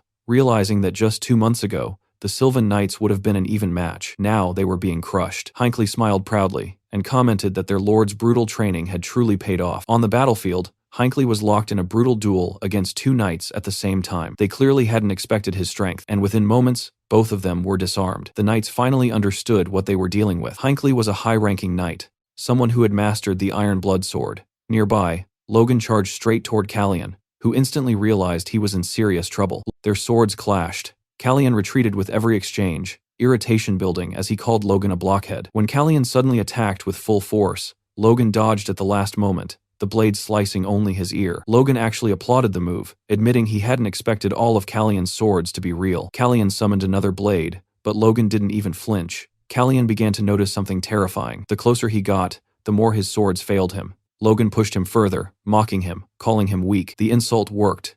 Kellyan snapped and prepared to strike again. Logan closed his eyes, and something inside him shifted. His core evolved, becoming a 2-star core. He avoided Callion's attack effortlessly and reappeared behind him. From that moment, the fight completely tilted in Logan's favor. He landed a devastating blow, badly wounding Callion. The realization hit hard. Logan had become a high-ranking knight. Logan raised his sword and gathered his aura, preparing to end it. He bent his knees, poured raw power into his body, and leaped high into the air, choosing to finish the battle in the most overwhelming way possible. His aura surged as he unleashed his secret technique, the Divine Ripple. A massive wave of aura crashed forward. Callion tried to block, but it was pointless. The attack crushed him. The Sylvan troops immediately understood. The battle was over. Logan landed, standing tall, and shouted that the enemy leader had fallen. Moments later, Patrick announced the capture of Soto Sylvan and ordered all remaining forces to surrender. Logan smiled to himself as the outcome settled. After the war, Sylvan County had lost 42 knights and 1,223 soldiers.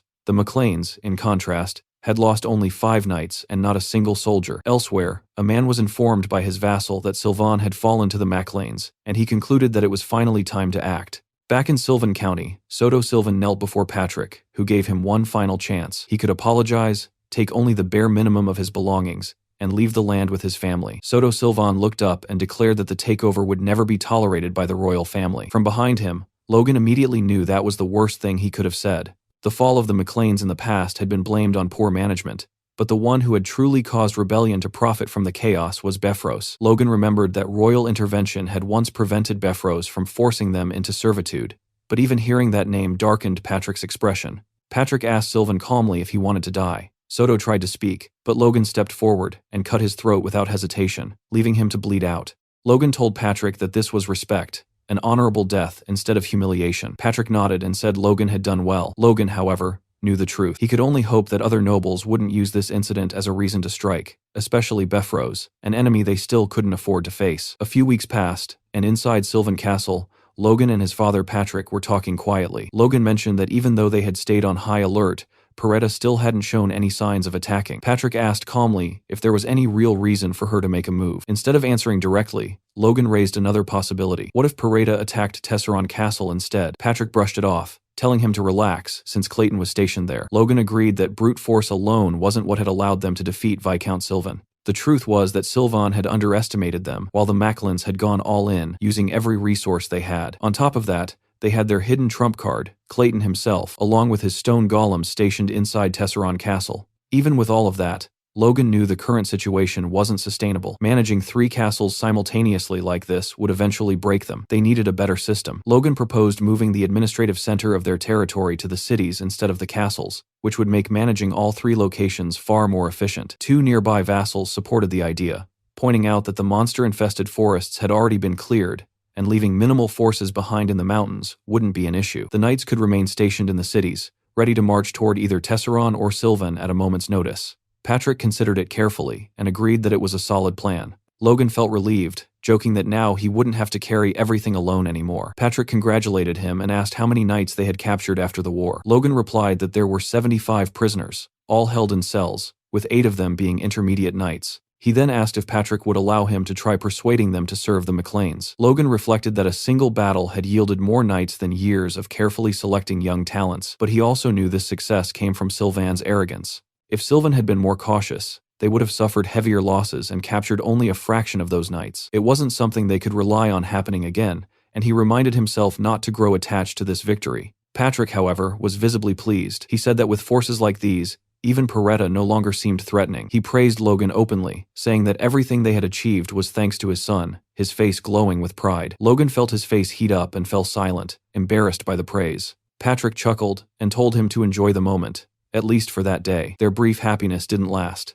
A vassal suddenly arrived with urgent news from Befros, leaving both Logan and Patrick stunned. The vassal began reading the letter aloud. Befros referred to himself as the Lord of the Southwest and expressed his dissatisfaction with the McLean family's constant annual wars. Patrick nearly exploded just hearing Befros claim such a title. The vassal continued. According to the letter, at Viscount Sylvan's request, both Peretta and the McLeans were to immediately cease hostilities. With every word, Patrick grew angrier, shouting that they were the ones who had been attacked, and now they were asking for intervention. Logan restrained himself and insisted they hear the letter to the end. Befros went on to admit that conflict in the region had persisted because he himself had failed in his duties as a lord and had not promoted coexistence. Therefore, on his 50th birthday next month, Roger Befros would host a gathering, inviting the heirs of every southwestern family to discuss the future of the region. Patrick completely lost his temper. He called it nonsense and unleashed his aura, tearing the clothes off the vassal. Still reading, he roared that the Macleans would not attend and that they did not serve Befros.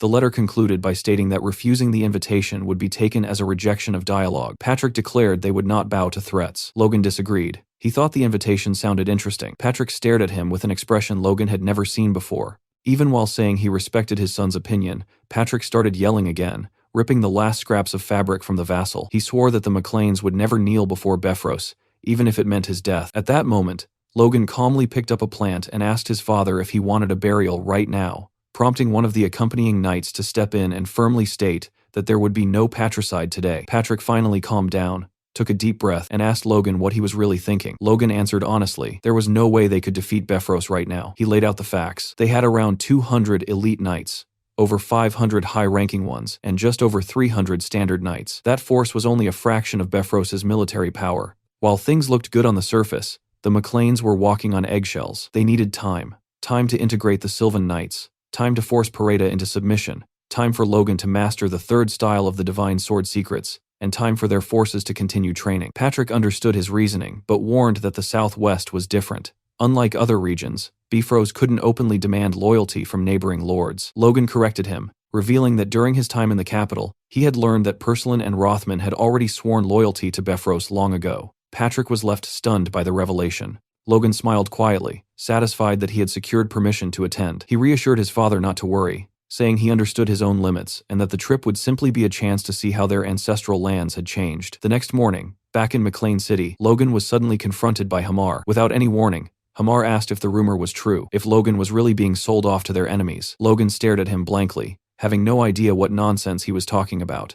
The moment he understood what was going on, irritation flared hard. Logan didn't even argue. He punched Hamar straight in the face and told him to stop believing stupid rumors. Hamar shot back that most rumors about Logan usually turned out to be true, so it wasn't exactly his fault. Without another word, Hamar pulled something from behind his back, unwrapped it, and shoved it toward Logan, telling him to take it. Logan froze. In his hands was a sword forged entirely from pure mithril. For once, Logan had absolutely nothing to say. Later, on the Befros estate, Plone Pareda, the heir of the Pareda family, arrived by carriage and immediately noticed something strange. A lone man in a cloak was walking calmly through the estate grounds. When Plone realized it was Logan McLean, shock hit him hard. Logan had occupied the Sylvan barony, and yet here he was, traveling alone. Plone assumed the McLeans must have suffered massive losses if Logan didn't even have guards with him. Annoyed, Plone stepped out of the carriage and demanded to know why he was being treated the same as some nobody. A guard tried to intervene, but Plone ignored him, introducing himself to Logan instead. He casually mentioned that he had heard stories about Logan, especially the part where he killed 6 knights in the blink of an eye. Plone noticed that Logan's sword was spotless. When they shook hands,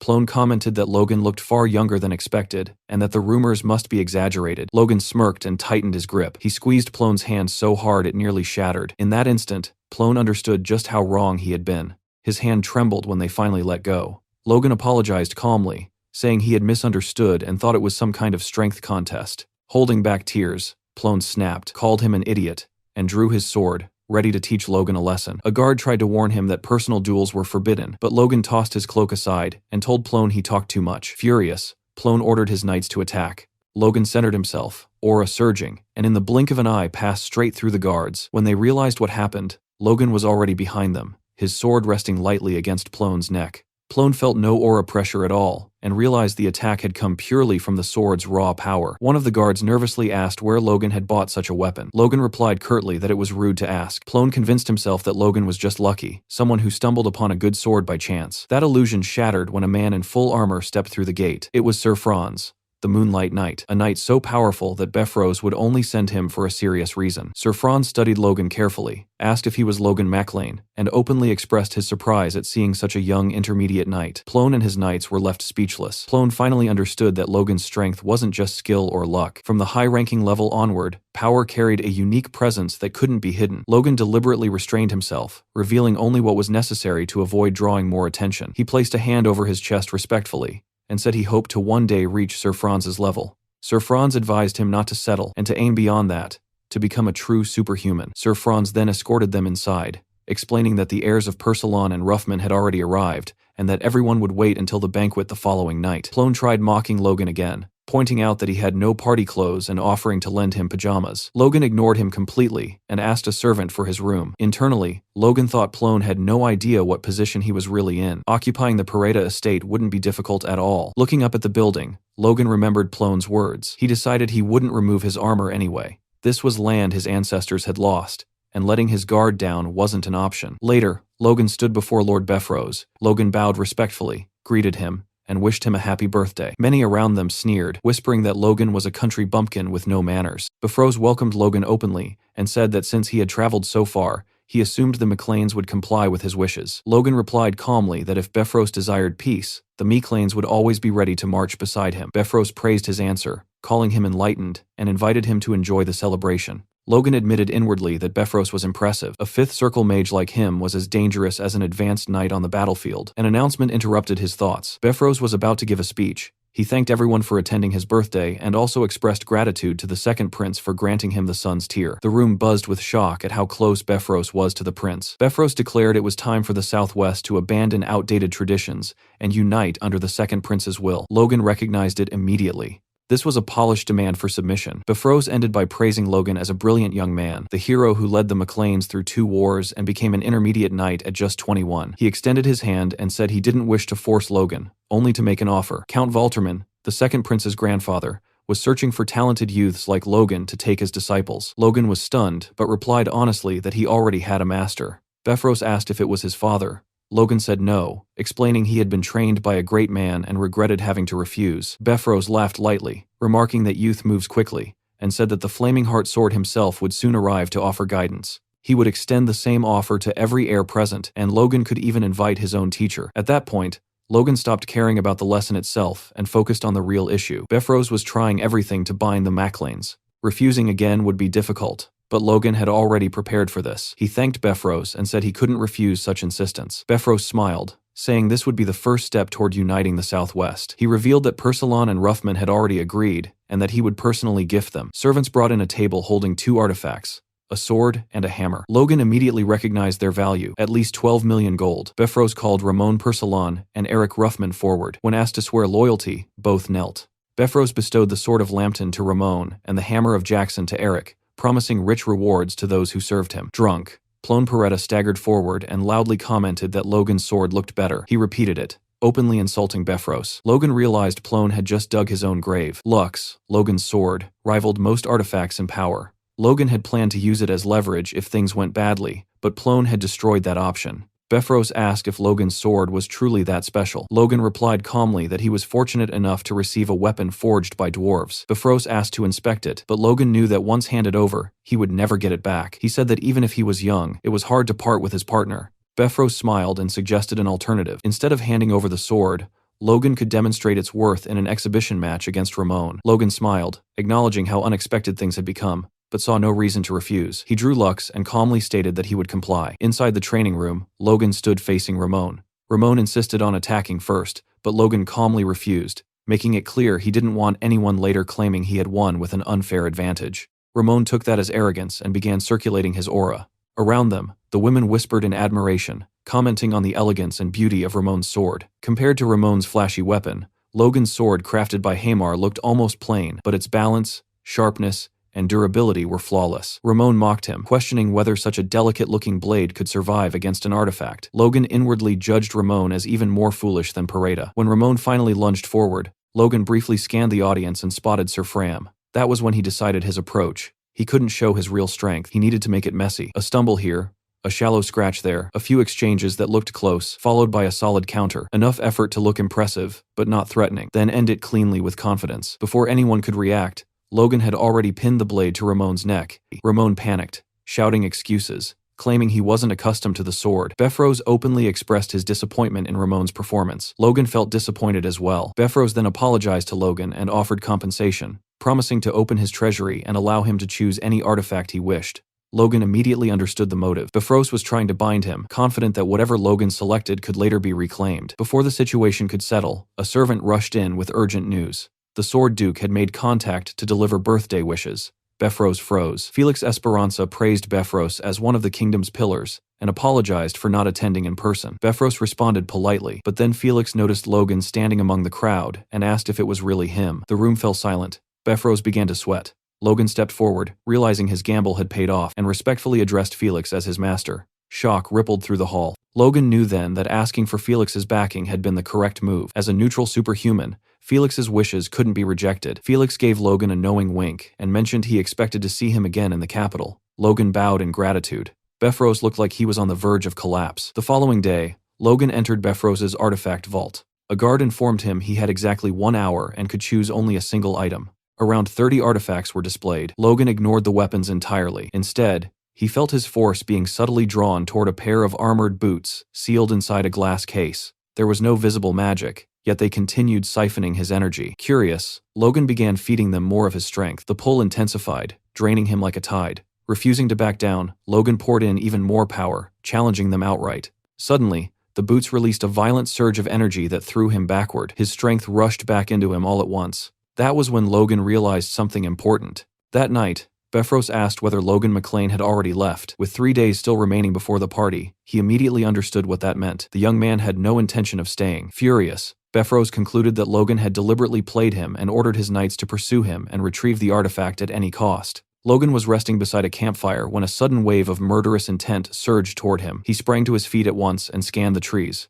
In the darkness, he sensed movement. A pursuer. Moments later, a hooded man stepped out from the bushes, and Logan instantly realized that Befros had sent 4 people. The man at the front casually warned his companions that they were free to do whatever they wanted, as long as they didn't kill Logan. The other 3 lunged at him, but Logan didn't wait to be surrounded. He moved first. The attackers panicked. Unable to comprehend how an intermediate knight could move with such speed, Logan felt a flicker of satisfaction. Choosing those boots had been the right call. Not only did they allow triple jumps in midair, they adjusted to his size automatically and even repaired themselves. Judging by their performance, they were at least a 4th-grade artifact, if not higher. A fitting name came to mind almost naturally: Boots of the Wind God. As the fight escalated, one of the men asked for permission to strike Logan's vital points. The hooded figure responded with open disgust, calling such behavior shameful. In the next instant, that man moved. He attacked from behind, his aura shimmering silver. Logan barely managed to block and was still forced backward by the sheer power. His expression hardened. This was no ordinary opponent. He gathered his aura, bracing himself for a brutal fight, and remarked that he never imagined the title of Moonlight Knight was earned through ambushes and sneak attacks. That was when it clicked. The stance, the aura, the presence. Logan recognized him. Sir Franz, the Moonlight Knight himself. Franz openly acknowledged that Logan had not only concealed his real strength, but exceeded expectations. He added that he was already aware of the artifact Logan had taken, and declared that he would claim it as payment for the lesson he was about to teach. Logan scoffed, asking what kind of lesson that was, and pointed out that Sir Franz should be ashamed of the title he carried. Franz replied that this was precisely why the lesson would be harsh. As Logan studied his posture more closely, he realized Franz's stance resembled someone wielding a whip rather than a sword. Then Franz attacked. A blade of force lashed out, moving like a whip through the air. Logan blocked again and again, remarking internally on how relentless the assault was. He knew he couldn't last long like this. Deciding there was no room for hesitation, Logan pushed everything he had into his aura and maneuvered behind Franz, striking with full intent. The result shocked him. Not even a scratch. In that instant, Logan understood. He flipped backward just in time, narrowly avoiding another deadly blow. Franz questioned how Logan was dodging his attacks and wondered aloud if those movements were secret techniques from the Sword Duke. Logan didn't bother answering. If Franz was still standing, then the attack hadn't been enough. He realized that without the boots of the Wind God, he would have been forced to take those attacks head-on. Logan calmly told Franz that he wasn't using any secret arts and asked him to wait a moment, promising to show him a real secret technique. Franz, arrogant to the end, agreed without hesitation. That arrogance made things easier. Logan focused entirely on his sword, pouring his aura into it. He knew what was at stake. If he lost, he wouldn't just lose Lux and the boots. Franz would make sure he never held a sword again. Franz struck first, lunging forward, aiming straight for Logan's heart. The moment his blade descended, everything exploded. Franz had completely misjudged the depth of Logan's power. Logan unleashed the 3rd form of the Divine Sword secrets, conjuring a blade of pure aura that tore through the battlefield. The shockwave was so violent that the knights accompanying him began frantically searching for his location. Franz coughed up blood. He had managed to dodge the worst of it, but even so, he muttered bitterly that it might have been better to die alongside Logan than to return defeated. Logan mounted his horse and rode off, his thoughts heavy. He remembered the moment Franz had attacked while he was charging the third style, and the coin-sized hole that had been torn through his chest. All the bravado, the confidence, the talk it had all been a facade. Still, one truth was undeniable. With his current skills and the treasures he possessed, he could now defeat an advanced knight. Suddenly, his vision blurred. Logan slipped from the saddle and fell to the ground as the horse continued forward without him. Back at the mansion, Rick and Dwayne were left speechless when Logan returned in tatters. They demanded to know what had happened. Logan casually said he had fallen off his horse. His battered appearance caused an uproar, but the matter was quietly set aside. Patrick was visibly ashamed, saying that Logan had endured all these hardships because the family lacked sufficient power. Logan reassured his father that they would soon repay everything in kind, but to do that, he needed to reorganize their forces. On the training field, Ronian swung his sword again and again, his movements sharp but restless. He remembered what Logan had told him before the war, that it would be easy, and that Ronian wouldn't be needed yet, that he should focus on polishing his skills. Back then, Ronian had accepted it, but now he couldn't stand being treated like a child anymore. He was just about to push himself harder when Logan suddenly interrupted him, telling him to take a short break. Logan then introduced the person Ronian would be training with from now on. Victor stood there wearing brand new, gleaming armor. Ronian asked if the armor fit properly, but his thoughts were elsewhere. Victor looked to be around the same age as him. Was he also a Force user? Logan confirmed it calmly, saying that Victor had recently awakened his Force and was the same age as Ronian, which would make him perfect motivation. Ronian then asked what Logan meant by training together, and Logan answered without hesitation, fighting. The two stared at each other, tension rising instantly. Logan gave the signal, and Victor moved first, aiming straight for Ronian's neck. Ronian barely dodged and immediately realized what was happening. Victor was using the Iron Blood Sword. That was enough. Ronian charged forward, determined to take him down.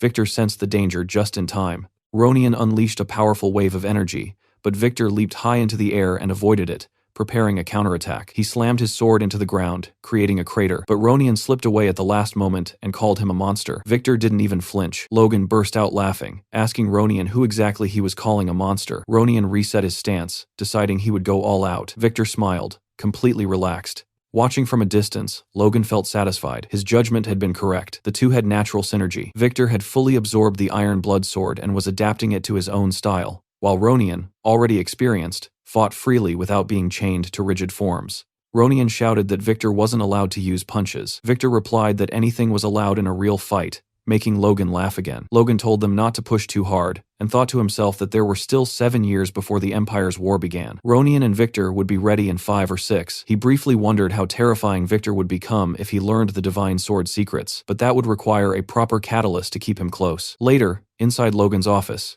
Clayton and his disciples were completely shocked by what Logan told them. Victoria, standing nearby, calmly stated that she could see the mana band. Logan tried to convince her to learn something she enjoyed, so she would stay in the castle. When Victoria said she wanted to learn how to move clay dolls using the yellow thread, Logan was stunned. Clayton interrupted and asked if she could really see where he was sending his mana. Victoria pointed at one of the disciples, calling him old, and said that was where the mana was flowing. They tried again, and she pointed at a water bottle instead. Clayton grabbed Victoria by the shoulders, trembling, and declared that she was special, that not even legendary great mages could see mana with their naked eyes. Logan wondered if seeing mana was really that extraordinary. He asked Victoria if she truly wanted to learn magic. She answered that if that was how she could control the giant doll, then yes, she wanted to learn.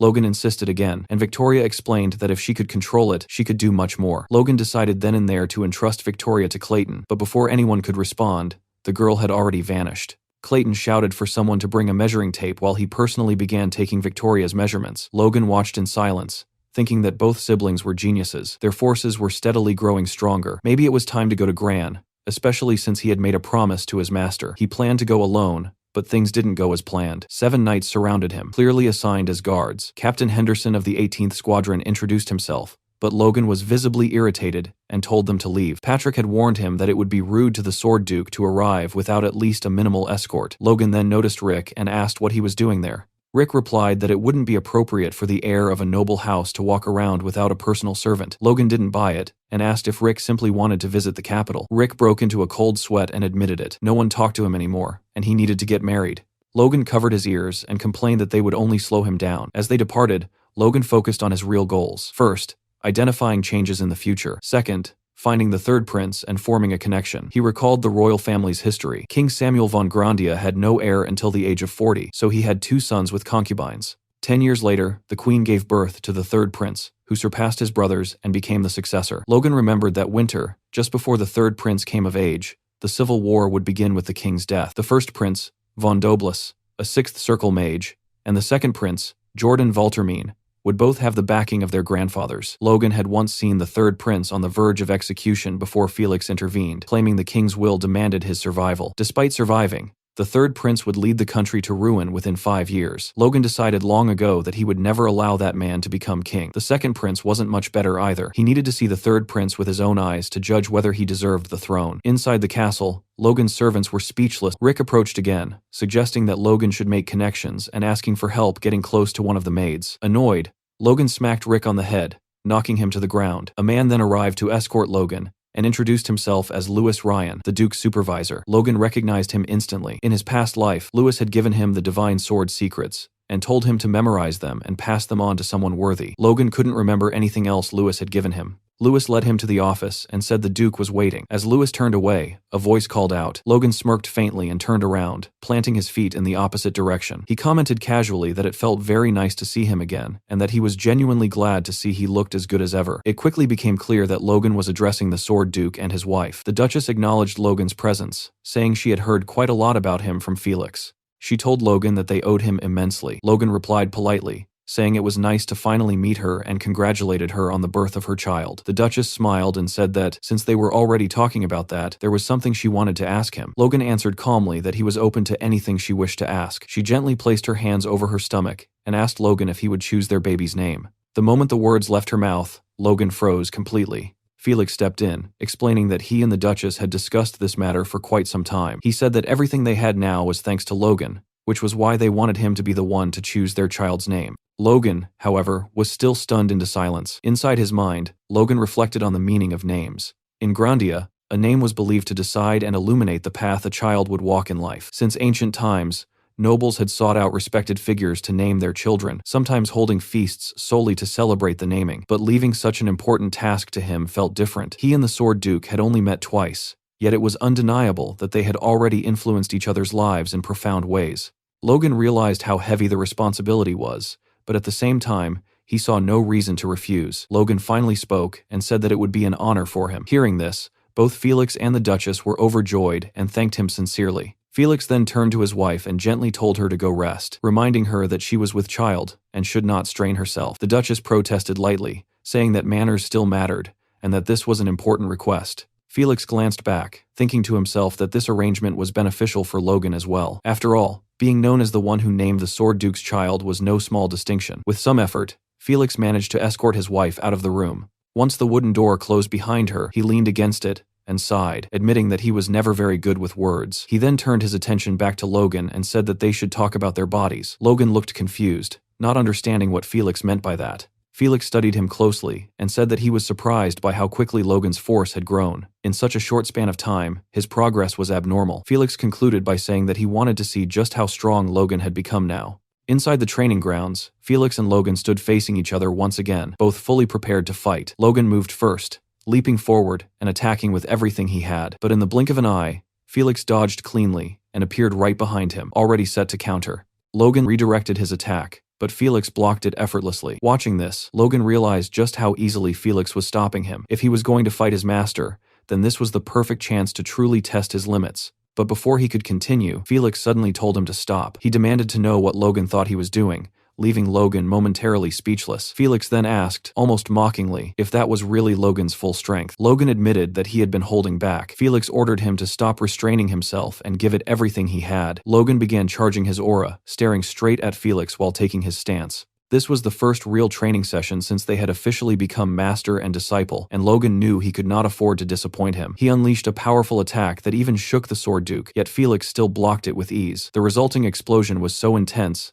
that the two of them vanished behind the blinding light. Logan thought quickly. After using the rippling divide, there was only one move left. He gathered his strength and launched the killer iron slash straight at Felix. Felix scoffed, calling it nonsense, which shocked Logan. In the next instant, Felix had already dodged the attack, moved behind him, and placed his sword against Logan's neck. He remarked that with strength this weak, Logan would probably collapse after just 2 moves. Felix then kicked Logan's knee, sending him crashing to the ground. Standing over him, he asked whether wasting his force like an idiot was all Logan knew how to do. Logan clenched his sword tightly, anger flaring. Being told that his Divine Sword Secrets combination was idiotic enraged him, especially since he had used that very combo to wound the Moonlight Knight. Felix stared him down and demanded that Logan show him everything he had, his real swordsmanship, warning him not to disappoint him again. Gritting his teeth, Logan promised he would demonstrate properly this time. He leaped backward and prepared another attack, once again charging the killer Iron Slash. But Felix looked completely unimpressed and told Logan he had misunderstood him. Felix moved so fast that even Logan couldn't track him. One moment he was there, and the next he was gone. Logan didn't even hear footsteps. He panicked, wondering where Felix had disappeared to. In the next instant, Felix appeared behind him, and Logan felt fear crawl up his spine.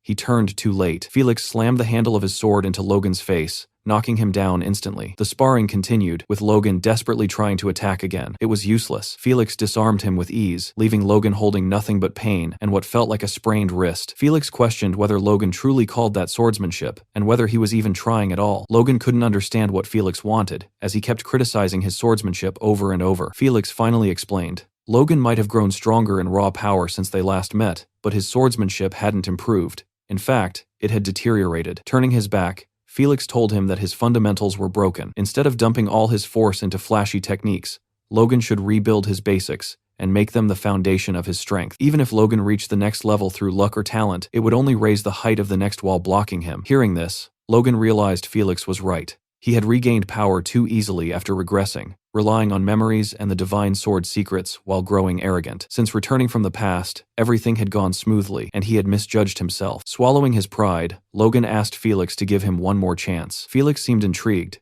As he turned around, Logan had already taken his stance again. He begged for one more opportunity, saying he would rebuild his fundamentals from scratch. But it was pointless. Moments later, Logan lay unconscious on the ground. Two knights rushed in, declaring Logan an emergency patient who needed to be taken to the medical ward immediately. Louise and Felix watched silently from the training grounds. Felix told Louise that swordsmanship is learned through the body, and the more it hurts, the better the lesson sticks. Louise commented that Felix seemed to have taken a liking to Logan. Felix replied that Logan was wasting his talent, but he respected his determination nonetheless. Just then, someone interrupted them, apologizing for intruding. Rick stepped forward, introduced himself as Logan's servant, and handed Felix a letter. Felix noted that the sender was Baron Meeklane, Logan's father, and remarked that the message could have been sent magically. Rick explained that it wouldn't have been appropriate for Logan to know about it. Felix opened the letter and began reading. Patrick formally addressed Felix as Count Esperanza, expressing deep respect and stating that he was making a request. He acknowledged that the McLeans were already indebted to Felix for a favor they could never repay. Thanks to the secret Felix had given them,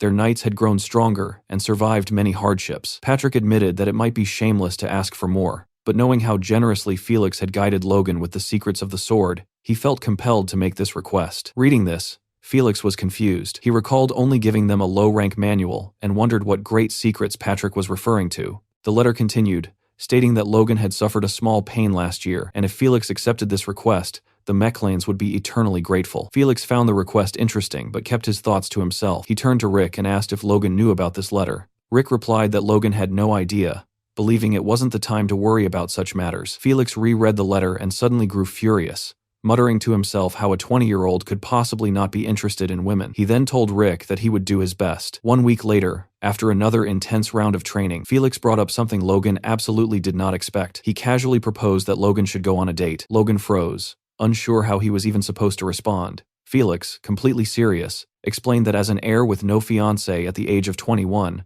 Logan's situation was frankly shameful. Because of that, Felix said he intended to find him a suitable match. Logan immediately questioned this, asking whether Felix hadn't wanted him to focus entirely on training while he was here, and why this topic had suddenly come up out of nowhere. Felix replied calmly that a peaceful heart was essential for proper training. He said this was something he himself had only truly understood after meeting his wife. Logan, however, was busy thinking about everything he wished he could say in response. A war was going to break out in just a few months, and he simply didn't have the time or mental space for engagements or romance. Still, he asked Felix again why he had decided to bring this matter up now. Felix admitted that he had received a request, and more importantly, that he was worried about the future of his beloved pupil. That answer only made Logan more uneasy. He asked directly whether the request had come from his own family. Felix confirmed it had, explaining that his family was naturally worried, since a grown heir should already be engaged by now. Logan thought the whole thing was pointless, but he also knew he couldn't outright ignore his teacher's words. In the end, he lowered his head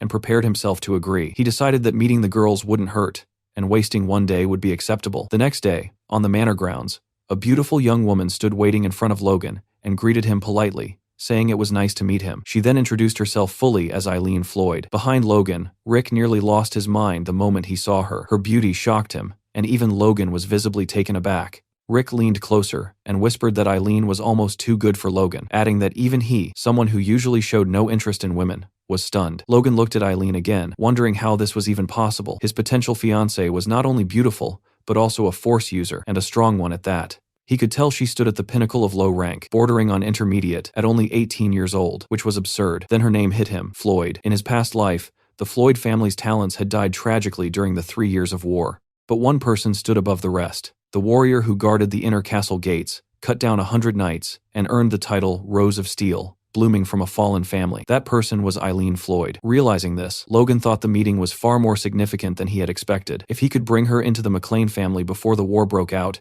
it would change everything. He even considered that if this became a proper marriage instead of a simple engagement, he could use that to bring her to McLean immediately. But he had never heard of nobles marrying their fiancée just months after meeting, and he wasn't sure what to do. Eileen looked at Logan, a bead of sweat forming on her cheek as she prepared to speak. Eileen asked Logan whether he had also been forced to come here. It seemed like a fair question, but Logan wasn't really listening. She continued, saying she understood the embarrassment of the situation and that she didn't want to waste any time. She stepped closer and told him directly that they should go and spend some meaningful time together. A memory surfaced. Shifting to what looked like the Floyd family's training grounds, Eileen was speaking with her father, asking whether he still hadn't given up on finding her a fiancé while she was taking a break from sword training. Count Robert Floyd replied that her beauty alone still made her desirable, and that this time the recommendation had come from Felix Esperanza himself. Hearing that name, Eileen immediately realized he meant the Sword Duke and found the situation interesting. Robert explained that the potential match was Felix's own pupil. Not many people knew that yet,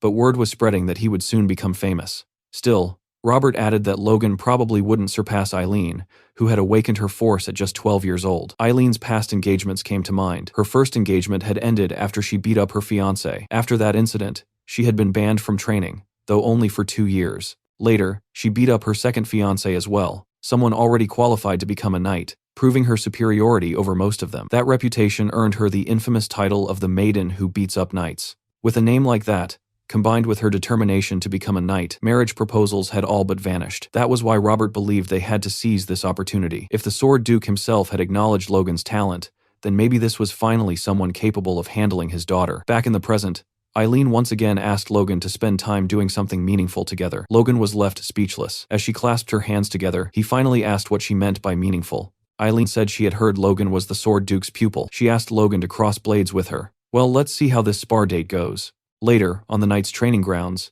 it was clear that both of their servants had already heard what was happening. They were completely baffled by the situation, and kept begging the two of them to stop this madness, before it turned into something serious.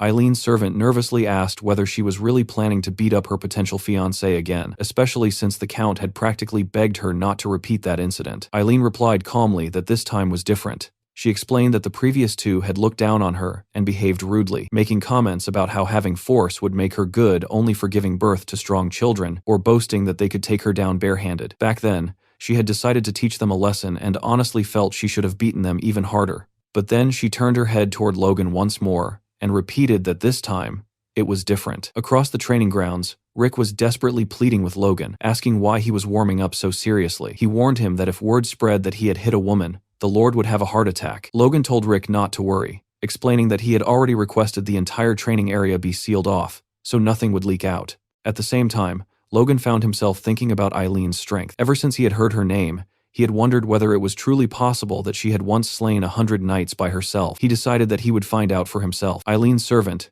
realizing there was no stopping this, shouted for her to make sure she won. As Eileen took a deep breath and prepared for the fight, Rick and her servant could be seen arguing in the background. Rick kept insisting that she had no idea how skilled his master was, while her servant shot back that he had no idea how skilled her young lady truly was. When Eileen approached Logan, she told him that she had been training alone for 10 years. She warned him that she had already beaten a knight before and hoped he wouldn't underestimate her. Logan replied calmly that he had no intention of underestimating her at all. In fact, he told her plainly that he wouldn't go easy on her, and that he hoped she would understand if he was a little harsh. Hearing that, Eileen unexpectedly began to blush. The two of them faced each other, their stances completely different. Logan stood with his sword pointed directly at Eileen, while Eileen held her sword angled downward behind her. In the next instant, she launched herself forward and attacked. Logan easily blocked her strike, countered immediately, and struck her down. With just a single exchange, Eileen was sent to the ground. Logan informed her that he had only used the flat side of his blade. As Eileen tried to push herself up, her servant shouted that her sides were wide open and she needed to be careful. Gritting her teeth, Eileen told herself that no matter what, she would land at least one hit on Logan. What followed was pure carnage. Logan knocked Eileen down again and again, but each time he did, he corrected her. He told her that her grip was too loose, that she needed to move faster, and that her sides were exposed again. Eventually, Eileen stood there completely defeated while Logan looked down at her. Rick was utterly stunned, while Eileen's servant broke down crying for her young lady. Logan commented that she looked exhausted and suggested they take a break. Eileen refused outright and attacked him again, this time coming dangerously close to landing a hit. Logan calmly told her to wipe the sweat from her face. As he stopped her attack once more, Eileen realized that even a sneak attack wouldn't work on him. Still, Logan praised her for trying. That praise left Eileen frozen in place. She stared at him, wondering why he wasn't angry at all. Logan then told her that she needed to move more concisely and promptly smacked her on the head. Eileen looked up, tears welling in her eyes, and admitted that Logan was not someone to mess with. Looking down at her, Logan realized that her bad habits made it obvious she had truly learned swordsmanship alone. Yet despite that, she had improved noticeably with only a few pointers. That alone proved she was genuinely talented. He thought that she still wasn't using her full potential, and wondered if this was exactly how Felix had felt when watching him. Suddenly, Eileen let out a fierce battle cry and charged again. This time, she changed her approach, weaving from side to side instead of attacking head-on. Logan acknowledged that her footwork was interesting and far better than her earlier straightforward charges. When she attacked again, he blocked it just as easily. Frustrated, Eileen shouted that no matter what she did, Logan kept deflecting everything. In the next instant, Logan appeared behind her and struck her back down. Still, he told her that her talent was more than sufficient. As she struggled to get up again, Logan added that she had great potential. Eileen insisted on trying one more time, and Logan thought that her grit alone was already a pass. Seeing that she was injured, he extended his hand, offering to help her up. She hesitated, clearly wanting to continue fighting, but eventually accepted his hand. Logan told her that he would give her another chance next time they met. Then he suddenly pulled her closer to him. "I honestly love this." Logan then leaned in near her ear and told her that he genuinely loved this. He whispered that she had incredible talent and invited her to come with him to McLean Estate. Later, inside Felix's room, a discussion was taking place. Logan asked Felix why he had chosen Eileen out of all possible people. Felix explained that there were two reasons behind his decision. First, he said that although the Floyd family was not involved with either of the princes, they still held considerable influence in the capital. They were a family capable of representing the McLeans there. Hearing this, Logan thought that this was yet another reason Befros needed to wait. He reflected that he hadn't been overly worried since the Civil War would break out soon anyway. But from Felix's perspective,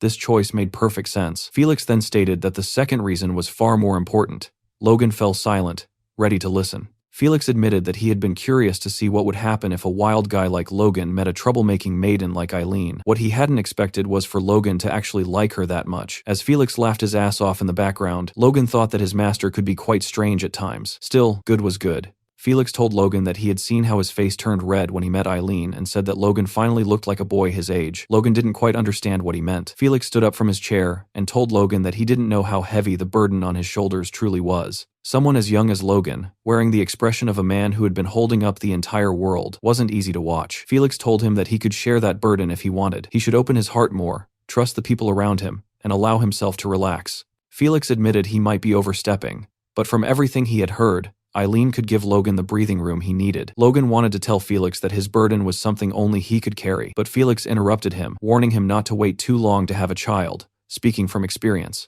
The next day arrived with beautiful autumn weather outside. Inside, however, Logan was sparring with several of the knights he had brought with him. As the knight he was fighting lost his balance, Logan asked him why he failed to block that attack and told him to keep his focus next time. Logan reflected that it had been 3 weeks since he arrived in the capital. Aside from that single date, he had spent every day training or sparring with these knights, which still counted as training in his mind. He wondered why he felt more pressure from them now that they were in the capital, and briefly considered whether he might have beaten them up too much. Henderson looked at Logan with an expression that was hard to describe, perhaps appreciation, maybe even admiration. Earlier that day, the Knights of Esperanza had sparred with the McLean Knights, and Henderson's group had lost. One of Felix's knights commented that the Esperanzas required their knights to be mid-ranked, and said that people like Henderson should still be learning how to swing a sword. He added that Henderson might have potential, but his companions should find trainees to spar with next time. They also remarked that sparring on the first day showed excessive enthusiasm, which Henderson found strange. Henderson then told his companions that the Esperanza Knights were strong, but not as strong as the Iron Blood Sword.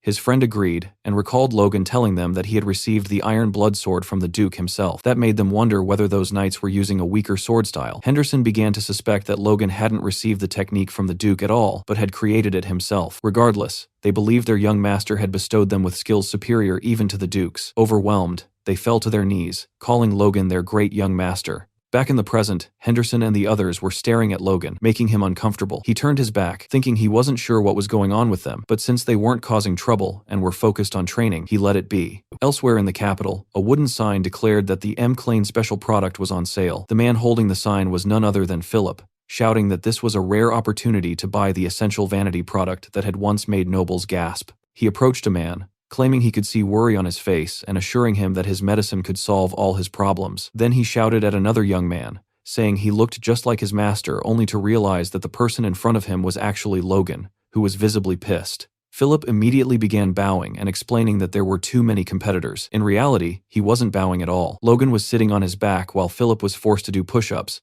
Logan commenting that his form was slipping. Logan told Philip that he would ensure he earned even more money, so there was no need to resort to such ridiculous sales tactics. Logan got off his back and told Philip to stand up, saying he had another business for him. Philip asked what kind of business that was. Logan introduced him to the Knights, explaining that they were the 18th squad of the McLean Knights and would be guarding him. Captain Henderson greeted Philip respectfully, saying it was an honor to meet him. Philip, confused, asked why he needed guards, 6 of them, no less. Logan told him not to worry, as it was simply a larger version of the business he was already running. He then instructed Philip to acquire as much weaponry, war horses, and lumber as possible before the year ended. Philip was stunned. He exploded, asking whether Logan was planning to wage another war. Logan calmly denied it, saying he was only being cautious. Philip nearly said that every time Logan claimed that, they ended up in a war, but stopped himself, fearing bad luck. Philip then asked about the budget. Logan replied that it was 30 million gold, and told him to get as much as possible within that amount. Philip thought Logan had gone insane. Logan, meanwhile, recalled the war with Sylvan and what he had learned. If they increased the number of crossbow cavalry,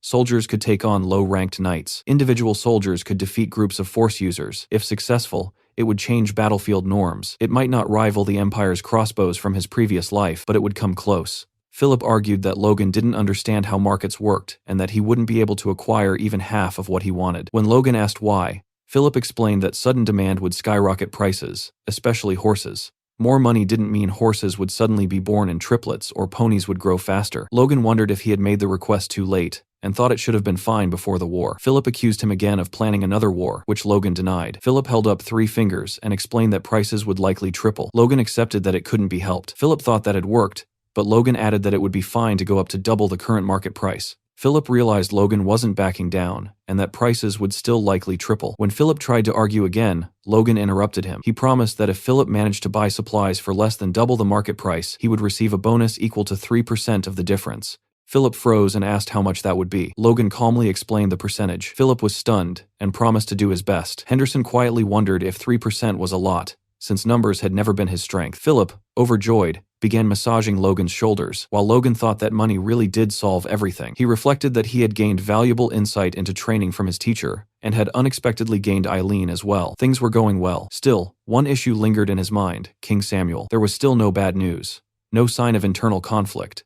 Logan could only wonder whether the king's death had truly been sudden. His next step was to earn his teacher's full trust. He thought it would have been better to meet the third prince, but forcing that encounter would look suspicious. Felix's child would be born soon, and after naming him, Logan planned to return to the McLean estate with Eileen. Later, Felix informed Logan that His Majesty had summoned him, and that Logan would need to accompany him. Hearing this, Logan was left momentarily speechless, unsure of what awaited him. At the gates of the royal palace, a guard verified Duke Esperanza's identity, and allowed Felix and Logan to proceed toward the throne room. As they moved forward, Logan wondered why the king would want to see someone like him. After all, he was merely the son of a countryside baron, a nobody in the eyes of the royal court, and ordinarily someone who would never be granted an audience with the king. Noticing the unease on Logan's face, Felix asked if he was worried. Logan snapped back to attention. Felix reassured him that there was nothing to fear, explaining that His Majesty simply wished to see Felix's pupil. He added that the king valued talent above all else, and that this meeting would only benefit Logan,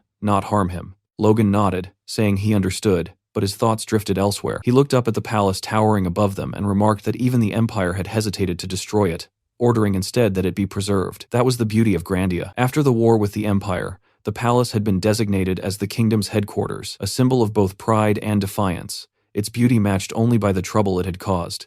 Logan thought quietly that such a future should never be allowed to repeat itself. The massive doors of the castle opened, revealing walls draped in countless banners. Felix and Logan passed through an ornate hallway, richly decorated, until they arrived before another tall wooden door. Entering the throne room, both men knelt. Felix saluted respectfully, greeting the master of the nation. The elderly, bearded king addressed Felix as an old friend, and remarked that he had told him many times there was no need for such formality. Felix replied that if those in high positions abandoned responsibility and courtesy, then who would uphold them? The king laughed softly, saying Felix was as unwavering as ever, and that such consistency reassured him. The king gestured for Felix to raise his head, then said he wished to see the face of Felix's pupil as well. At that moment, Logan fully realized who stood before him, the king of Grandia, Samuel von Grandia. In later years, history would come to know him as the worthless king. Observing him closely, Logan thought the king looked healthy and strong, which explained why no one had expected his death. Had the king shown even the slightest weakness, the power struggle would have been resolved early, and the civil war might never have occurred. To Logan, things were still unfolding exactly as he remembered. The king studied Logan and commented that he seemed to possess the grit necessary to be taught by Felix. He added that Logan was the first young man who had ever stared at him so intently. Startled, Logan immediately lowered his head and apologized. The king waved it off, telling Logan there was no need to adopt Felix's excessive manners, and that he quite liked energetic youth. Felix stepped in, stating that Logan's strength matched his will, and that his courage and wisdom, proven by leading his territory to victory despite overwhelming odds, made him a solid foundation for the kingdom's future. The king agreed, saying Logan was indeed worthy of being Felix's pupil. Curious, he asked how the two had first met. Felix brought up an old wound from his past, one dating back to his days as a knight. After hearing the full story, the king burst into laughter, calling it a most curious twist of fate, one he never would have imagined. Turning back to Logan and addressing him by name, the king left Logan at a loss for words. The king then said something that stunned him even more. He expressed his deep gratitude to Logan. Samuel explained that he had long felt indebted to Felix because of that wound, a debt so heavy he could barely speak of it. By resolving Felix's problem, Logan had eased a burden on his heart as well. For that, the king was truly thankful. Felix tried to downplay it, saying the king was giving Logan too much credit, but Samuel refused to hear it. He declared that without Felix, he would never have become king in the first place. He then said that he must express his gratitude properly. As king, he removed a golden bracelet from his wrist and told Logan to step closer. Felix nearly lost his composure, urgently telling His Majesty that he could not give away a royal family treasure and that Felix himself would compensate Logan instead. It was then revealed that the bracelet was no ordinary ornament. It overflowed with mana, clearly a fifth-class artifact at minimum. The king held it out, telling Logan to accept it as compensation for resolving their troubles. Logan, terrified out of his mind, hesitated, but the king urged him to hurry and take it before he changed his mind. Logan accepted the bracelet and said he would carry this overwhelming gratitude in his heart. Felix shouted from behind that Logan could not accept such a gift so lightly. The king asked Logan if he too believed the gift was excessive. Logan replied honestly that while it was overwhelming, he would make meaningful use of it. Seeing Logan's expression and hearing his words, the king concluded that Logan's ambitions might surpass even his teachers. Felix looked like he was on the verge of collapse. Finally, the king extended his hand and said that this meeting was the result of a good connection, and that he hoped the gift would deepen that bond in the future. Logan lowered his head as Samuel instructed him to serve his teacher as faithfully as the sky itself, and to work for the nation just as Felix had. Logan thought quietly that he wasn't sure whether what he was about to do was for the nation or for himself, but one thing was certain: he would stop the empire at all costs. Logan knelt once more before the king and declared that he would gladly carry out his duty. After their meeting with the king, Felix and Logan strolled through the palace gardens together. Felix remarked that His Majesty must have grown quite soft. He said that the king was never the type to speak so much, nor was he someone who would normally request a personal meeting with Logan. These unusual behaviors worried Felix, making him suspect that the king might be hiding concerns deep in his heart. Hearing this, Logan told Felix not to worry. He explained that although the meeting had been short, he could tell that if the king truly had a problem, he would have told Felix immediately. Since he hadn't said anything, it was likely an issue Felix didn't need to concern himself with. After hearing this,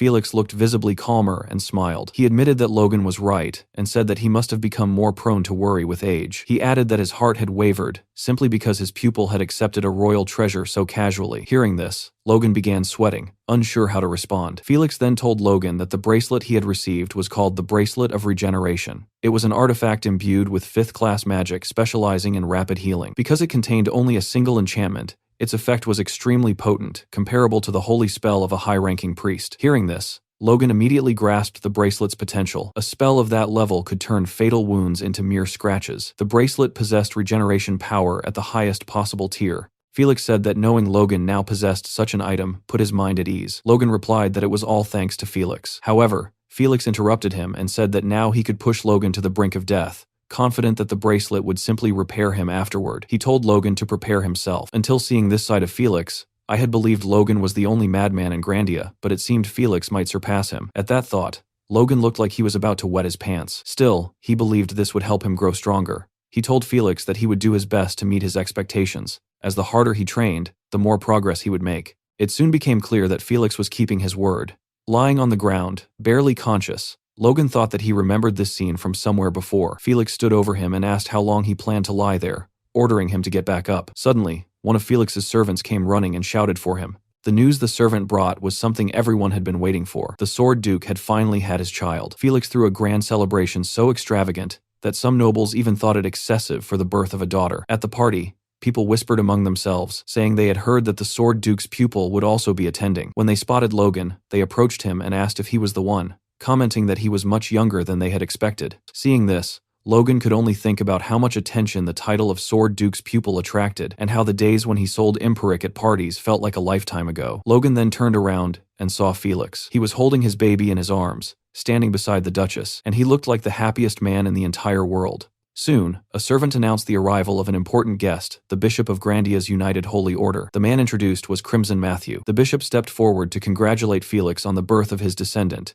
and Felix thanked him, saying he was honored that the bishop had come personally. The bishop replied that there was no way he would send a servant when the very foundation of the country, the Sword Duke, had welcomed his first child. His presence alone left everyone around utterly astounded. Logan thought to himself that most nobles received a holy blessing at birth. Among those blessings was one granted in the name of the 5th of the 9 gods, Agna, the goddess of trees and life, a blessing every parent wished for to ensure their child's health. On top of that, receiving a blessing directly from the bishop himself made it no surprise that Felix was so happy at this moment. Everyone gathered around the steps where the bishop, Felix, the Duchess, and the baby stood. The bishop took the baby into his hands, raised the child high above his head, and declared that this humble servant requested the great 9 gods who watched over this world to bless the child. Watching this scene, Logan finally understood the difference between holy power and mana. Holy power was closer to the root than force, and far less visible than mana. That was why ordinary people couldn't feel it at all, and could only see it manifest as bright light. The bishop continued, declaring that in the name of Agna,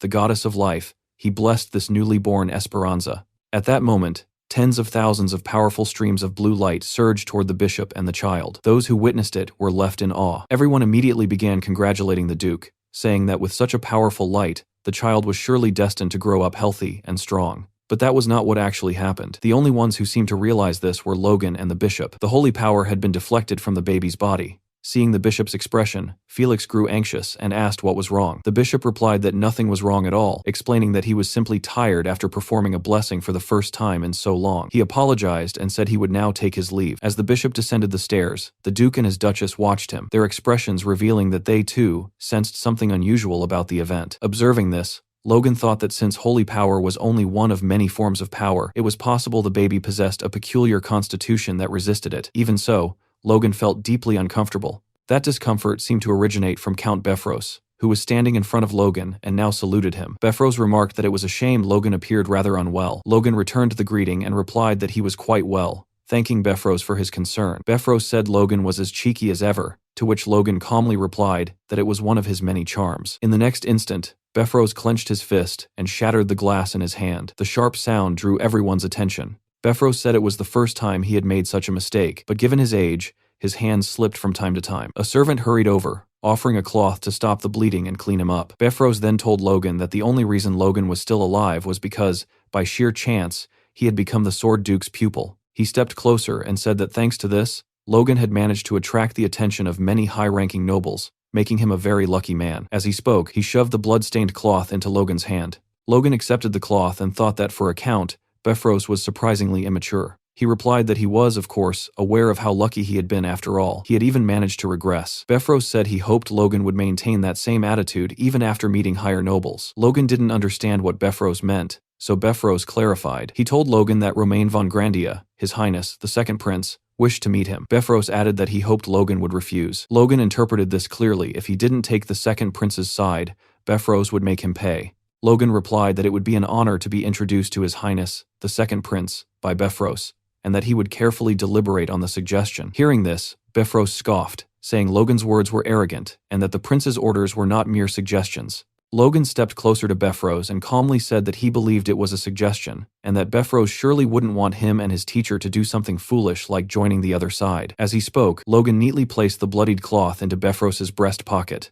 Befros clenched his fist and told Logan that he would soon notify him of the date. He warned that if this was another one of Logan's deceptions, then Logan would be paying a debt far greater than he could imagine. Logan simply smiled from within the crowd and said he would be waiting for Befros's message. As Befros walked away, Logan thought that Befros could run his mouth all he wanted for now. Once the civil war began, Befros wouldn't even have time to think about him. There were only a few months left, and all Logan had to do was delay meeting him until then. Logan also thought that despite having power comparable to a Margrave, Befros was acting as nothing more than a messenger for the second prince. In that sense, Count Befros had already become a laughingstock. It turns out that Befros was in conversation with Jordan Valtermine, the Blazing Heat Sword, one of the kingdom's 5 dukes, a superhuman aura wielder, and also the maternal grandfather of the second prince. Jordan briefly noticed Logan, but only for a couple of seconds before turning his head away. Logan immediately understood that he was being openly ignored. To someone like Jordan, Logan simply wasn't worth acknowledging. After all, the real target here was never him, but Felix.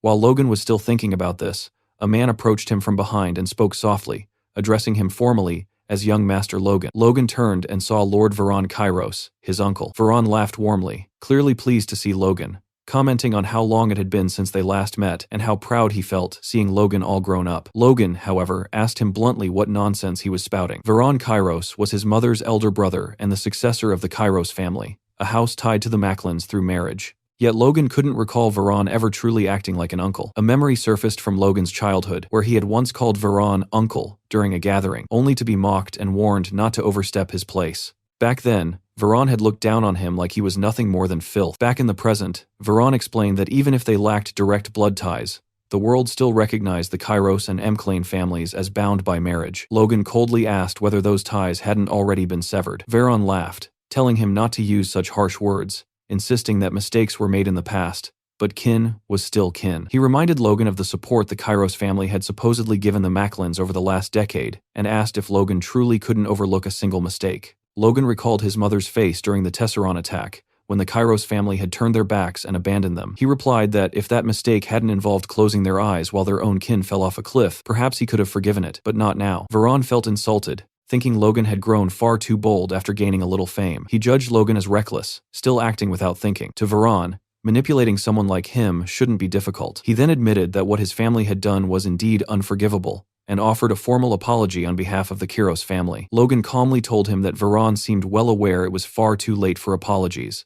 Veron cursed him internally, but forced a smile. He said that if Logan wanted compensation, he would provide it, pulling out a blank check and handing it over. He added that reconciliation between kin was better than permanent separation. Logan accepted the check and asked if Veron planned to say nothing else after offering compensation, especially since he claimed to be apologizing. Veron clenched his teeth in humiliation. Then, shocking everyone nearby, he bowed deeply before Logan and begged for his help, promising to do whatever Logan asked and to focus on the future rather than the past. Logan found it absurd that the successor of the Kairos family, a man who had never reflected on his own faults, was behaving this way. Something rotten was clearly happening. This wasn't genuine remorse, it was pressure from above. Logan noticed another man in the background, Duke Owen Douglas, the first prince's paternal grandfather, and the only 6th circle magician in the kingdom, standing in direct opposition to Jordan Valtermine. Logan realized that whether it was Kairos or Befros, 2 of the 3 richest men in the kingdom were ultimately being forced into submission by the Duke's schemes. And if those men were involved, then he had something important he could entrust to them. He told Veron to raise his head and said that small favors between kin didn't need to be complicated,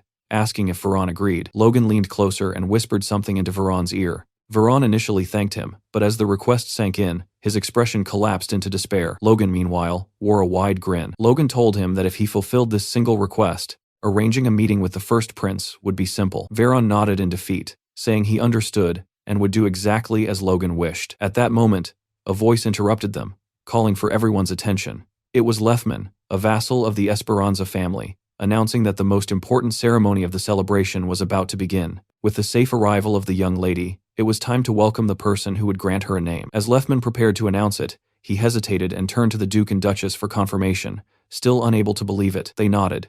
Lefman then declared that His Grace's pupil, young Master Logan, would be the one to name the child. As Logan passed Lefman and ascended the stairs toward Felix, the crowd murmured in disbelief. Logan took the baby into his arms, immediately noticing how bright and precious her eyes were. He sensed that she had been bathed in Felix's aura from birth, her vitality overflowing. The baby seemed comfortable, even reaching out toward Logan's face, causing him to blush. Logan had thought of many names before, yet in this moment, they all vanished from his mind. Finally, he spoke, declaring that her name would be Stella, meaning star in the ancient tongue. He expressed his hope that she would become a radiant beacon, shining brightly even in the darkest night. Felix and the Duchess were visibly moved, joy clear on their faces. Felix lowered his head with pride and gratitude, accepting the name wholeheartedly. Standing beside them on the stairs, Logan still found it strange that holy power had been repelled from her earlier. But seeing their happiness, he pushed the thought aside, convincing himself that it was probably nothing serious.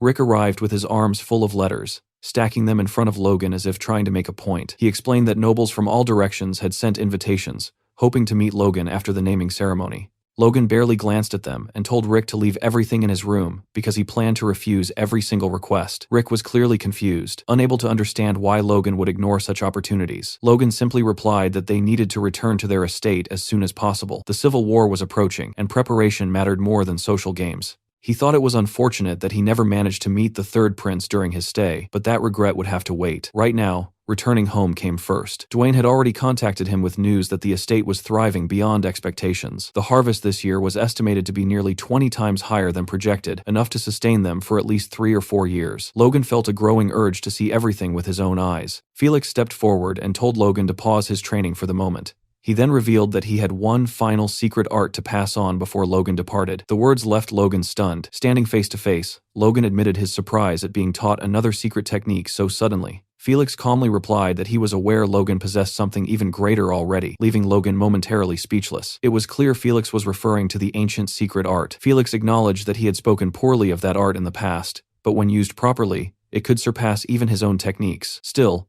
he reminded Logan that one thing mattered above all else. When asked what that was, Logan answered without hesitation that fundamentals came first. Felix nodded in approval and explained that the art he was about to teach would amplify those very fundamentals. He went on to explain that the martial path he built focused on restricting the enemy's movement while maximizing one's own, ultimately granting control over the battlefield itself. Clenching his fist, Felix said the heavy sword was the first true manifestation of that philosophy. What he would now teach Logan was the purified form of his martial arts, the very foundation that led him to awaken as an aura user. Felix told Logan to watch carefully, and in the next instant, his figure vanished like a shadow. Logan was left stunned. He hadn't even seen Felix move, and it didn't feel like he had approached from behind either. Before Logan could react, Felix had already seized him by the neck. Logan realized this strange movement was something he had encountered before during their sparring sessions, a technique he could never fully track with his eyes. Felix asked Logan what he thought of it, but Logan remained speechless. He admitted internally that it was impressive, yet wondered if such movement alone could truly elevate someone to becoming an aura user.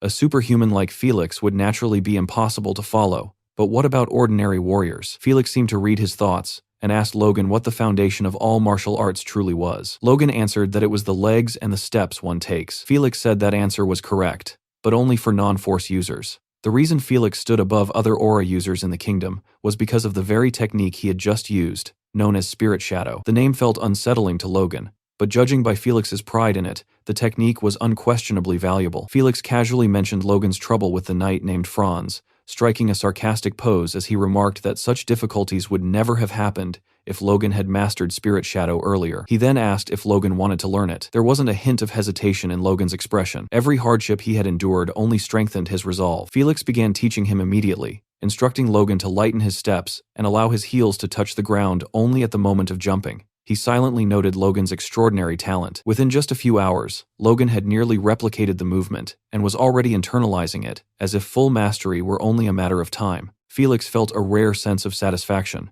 realizing that decades of waiting had finally paid off upon meeting Logan. Even so, Felix shouted at him repeatedly, telling him he was still too slow and needed to move lighter while maintaining stronger force. He did this intentionally, believing that excessive praise was poison for a genius. Logan, meanwhile, continued to view himself as lacking, though a touch of humility did him no harm. After some time, Felix told him to stop, saying he had done well and only needed continued practice to fully internalize the technique. Noticing Logan's thoughtful expression, Felix asked what was bothering him. Logan admitted that the movement felt incredible and that he already felt twice as fast as before, but it didn't seem like something a knight would naturally create. It felt closer to something else entirely. Felix completed his thought, suggesting it resembled an assassin's technique. Logan didn't respond, but his silence confirmed it. Felix explained that Logan wasn't entirely wrong. Back when the king was still a prince, Felix had been newly knighted and appointed as his personal guard. Even before ascending the throne, the future king had countless enemies. Protecting him meant facing horrors beyond conventional battlefields. As a young royal knight filled with excitement, Felix had encountered bloodshed greater than what frontline soldiers endured. He needed a way to move faster, more quietly, and dominate space with a single strike. That need gave birth to Spirit Shadow. When Felix finally mastered it, he awakened his aura soon after. Felix warned Logan not to become arrogant simply for understanding the theory, and reminded him that true mastery required a lifetime of dedication to the sword. Logan acknowledged this and bowed deeply before his master. He understood that this was the very path the greatest swordsman in the kingdom had walked to become a superhuman. Before Logan could leave, Felix added that there was one more reason he had called him back. He calmly revealed that the third prince wished to meet him. Under the cover of night, Felix and Logan moved swiftly through the town, their bodies gliding almost unnaturally, as they used the newly learned technique to travel freely toward the palace. Logan asked if this kind of movement was the reason Felix had taught him Spirit Shadow, and Felix confirmed that this was indeed one of its purposes. Moments later, they descended to the ground. Their destination turned out to be an abandoned house hidden within the woods. As they stepped inside, Logan scanned the surroundings, wondering if the third prince truly lived in such a neglected place on the outskirts of the outer castle. Felix then knocked on the floor itself. In response, hidden underground stairs revealed themselves, opening silently. As they descended, Logan asked whether it was really necessary to go this far just for a meeting. Felix replied that many eyes were currently watching him, and beyond that, meeting the Sword Duke's pupil naturally attracted even more attention. Felix then asked Logan whether he had heard of the third prince before. Logan hesitated, unsure how to respond, before admitting that he had heard rumors claiming the third prince was the only one fit to become king. Felix immediately warned him never to say such things in public, as words like that could create serious trouble for everyone involved. At the bottom of the stairs, Felix knocked on a door and announced himself. A voice from inside invited them to enter. Felix opened the door, and they removed their hoods. Felix greeted the prince warmly, saying it had been a long time. The prince responded just as pleasantly, saying it was good to finally see him again, before turning his attention to Logan with a bright smile. He asked if Logan was the Duke's pupil. Logan stepped forward ahead of his teacher, while Felix's expression turned serious. Logan knelt respectfully and formally greeted the third prince, saying it was an honor to meet him. As he did so, Logan thought that this was finally his chance. He could now judge for himself whether the third prince was truly fit to rule. Soon after, the three of them sat together, sharing a cup of coffee. The prince asked Logan how he had managed to become a high-ranking knight at such a young age, remarking that it was an impressive accomplishment. Logan responded humbly, saying the prince was praising him too much and that any progress he had made came from gaining a small insight under a great teacher. The prince laughed and replied that if such a small insight had brought Logan this far, then he must be destined for far greater things than someone mediocre like himself. The comment made Logan spit out his coffee in shock, quickly apologizing and insisting he meant no disrespect. The prince laughed again and admitted he was only teasing him. He then explained that he had heard many stories about Logan, not just about his combat ability, but also how he had rescued his declining family and expanded their influence. The prince told him that such achievements truly made Logan worthy of being called a hero. Logan thanked him for the praise, while silently noting that the prince was surprisingly well informed about matters most nobles would dismiss as unimportant. Logan glanced at Felix, who subtly shook his head, signaling that he had not been the source of this information. Seeing this, the prince explained that since Felix had spoken so highly of Logan, he conducted his own investigation. He then asked if he had offended Logan in any way. Logan assured him that he had not and expressed gratitude for the prince's interest. As Logan studied him more closely, he realized that the third prince was not just slightly better than his brothers, he might surpass them by far. The prince then said they should stop circling the topic and get straight to the point. He explained that Logan might not yet realize it, but the fate of the kingdom was already in danger. The nobles had split the country into two opposing factions, each trying to devour the other. While open warfare had not yet broken out, the situation was a ticking time bomb. The prince bluntly stated that two reckless men who cared nothing for common people were poisoning the kingdom and would eventually bring it to ruin. That was why he needed capable individuals.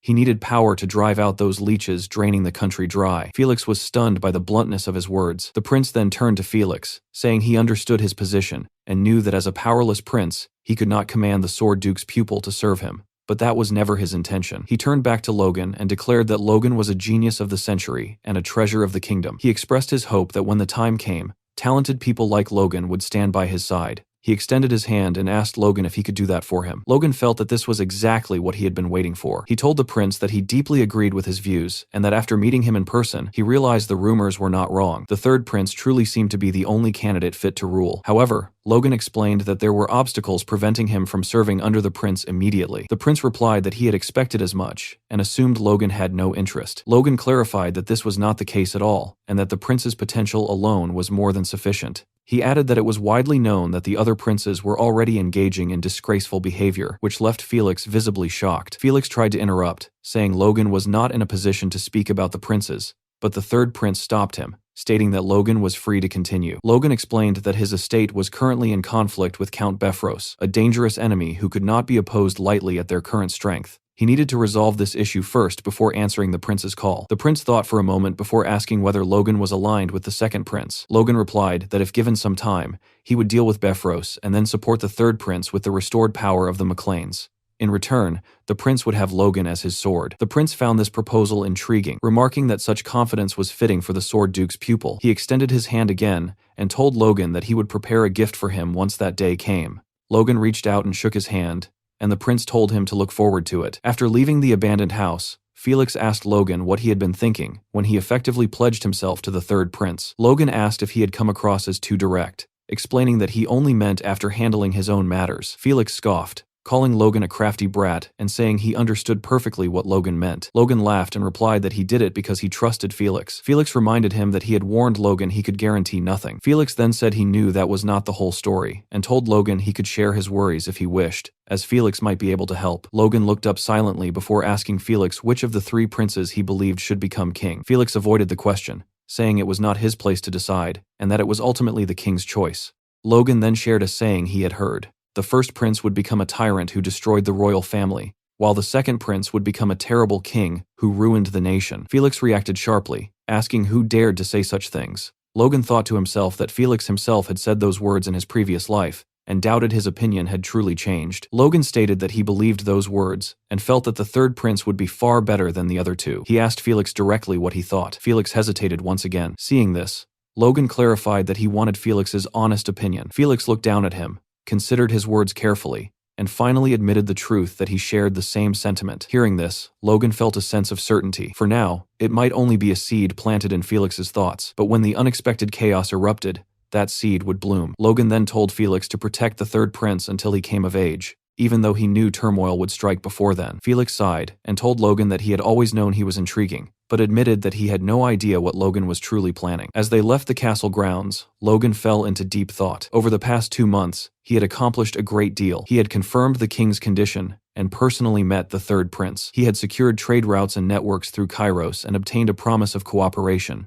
which would make acquiring supplies for the upcoming civil war far easier. With all of that settled, Logan felt it was finally time to return to the Macleans, and that was exactly what he did. As they passed through open fields, Henderson remarked that the journey had been worthwhile, as they had been able to dedicate their time in Grand to training. Another knight agreed, adding that they had even crossed swords with the Sword Duke's knights, which alone made the trip valuable. Still, he said that the greatest gain from this expedition was something else entirely. Henderson immediately agreed. It was obvious what they were talking about Logan's engagement. The knights quietly discussed it, with Henderson admitting that he never would have believed Logan would find his match in the capital. Another knight mentioned hearing rumors that Logan had already made up his mind after their very first date. They then wondered aloud what Logan liked so much about her, not realizing that he could hear every word. Logan answered that question silently in his own mind. What drew him to Eileen was her power and her combat ability. His gaze shifted to his newly engaged fiancée. He knew that, in truth, he was bringing her back to Maclean, to be trained as a knight, even though their engagement existed only on paper for now. Because of that, convincing her father had not been easy. The man had been deeply concerned about his precious daughter becoming a knight,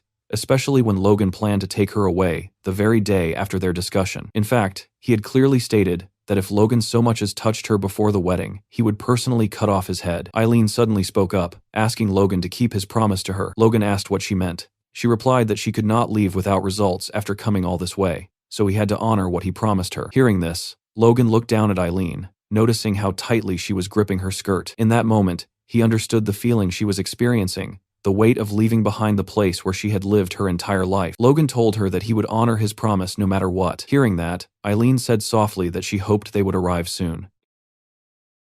Soon they reached the McLean estate. Inside, Logan and Eileen stood before the other members of the family, and Logan calmly announced that he was back. However, no one seemed particularly focused on his return because their attention was completely stolen by the girl standing beside him. Shock rippled through the hall, and even Patrick stared in disbelief, silently admitting that the two actually looked good together. Patrick welcomed Logan home and immediately asked who the young lady was. Logan introduced her as Lady Eileen Floyd, his fiancée. The servants instantly lost their composure, struggling to believe what they had just heard. Patrick felt overwhelming joy, thinking that when he requested help from the Sword Duke, he had only hoped for a courtship. Yet Logan had returned with a full engagement, far exceeding every expectation he had. As Patrick began welcoming Eileen, nearly calling himself her father-in-law, Logan cut in and dropped another bombshell, announcing that Eileen would also be joining the McLean Knights Order. Eileen stepped forward confidently, reintroducing herself and declaring that she would serve both as a daughter-in-law and as a knight to the best of her ability. Patrick immediately turned pale, looking moments away from collapse,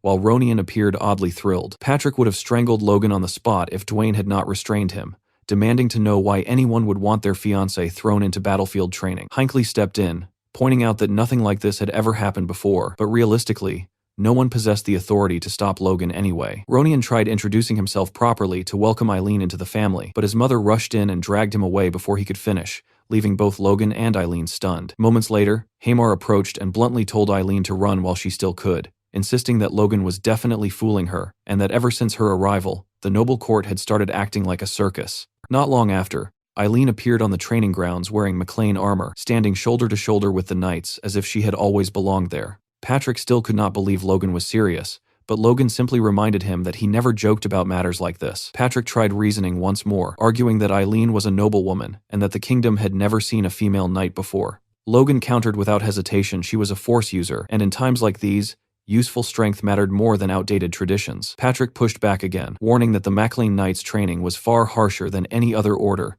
and that noble ladies simply did not endure such brutality. From across the field, Eileen suddenly shouted that she could handle it, instantly silencing both father and son. She vowed to erase every doubt, promising she would force them to acknowledge her both as a knight and as a woman. A few hours later, that confidence met reality. Eileen lay unconscious on the ground, while Logan and a nearby knight questioned whether this was truly her will. After witnessing the insanity of the training regimen, she groaned that they were all crazy bastards, barely holding back tears as she realized knights with even weaker auras endured the same torment. Clenching the dirt beneath her fingers, she admitted she was still far too weak. Logan asked if she regretted her choice. Looking up at his calm, unreadable face, she answered honestly she did regret something, but not joining the order. What she regretted was her own lack of preparation. Logan fell silent. Eileen reminded him that he had promised her a battlefield of glory, yet she understood that such a promise meant nothing if she could not stand strong on her own. She needed to claim her honor as a knight through her own strength. Seeing that burning determination,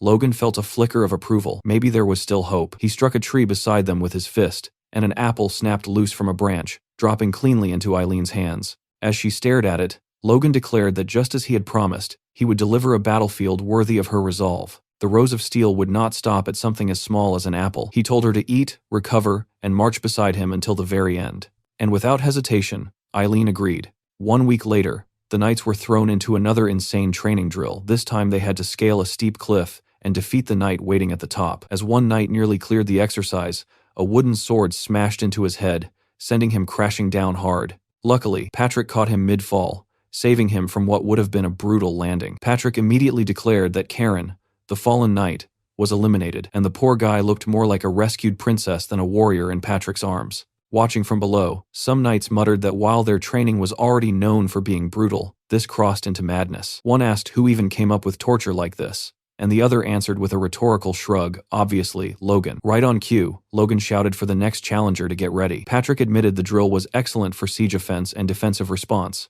though its only flaw was how dangerously close it danced with serious injury. The next name called was Eileen. Logan signaled her to begin, and she launched forward without hesitation. In just 2 explosive jumps, she nearly reached the top, making one knight comment on her ridiculous speed, while another warned that speed alone would not win the exercise heavily favored the defender. Just as the defending knight swung at her, Eileen spat straight into his eyes, blinding him for a split second. Using that opening, she landed cleanly on the cliff's edge, rushed forward, and in less than a heartbeat had her blade pressed against his neck. Logan immediately announced her success, and Patrick just stood there stunned. Meanwhile, Eileen openly celebrated the win. Patrick turned to Logan and asked if he had not said she was of noble birth. Logan casually replied that she probably was, but she was clearly something else too. Then Logan asked if Patrick acknowledged her now. Patrick admitted she had been working relentlessly to keep up with training, and that her swordsmanship was outstanding, so there was no way he could deny her ability. The other knights erupted in protest, shouting that if tactics like spitting were allowed, they would start fighting dirty too. Logan sighed and said they might need to have a talk with her since that was not exactly the example they wanted for the order.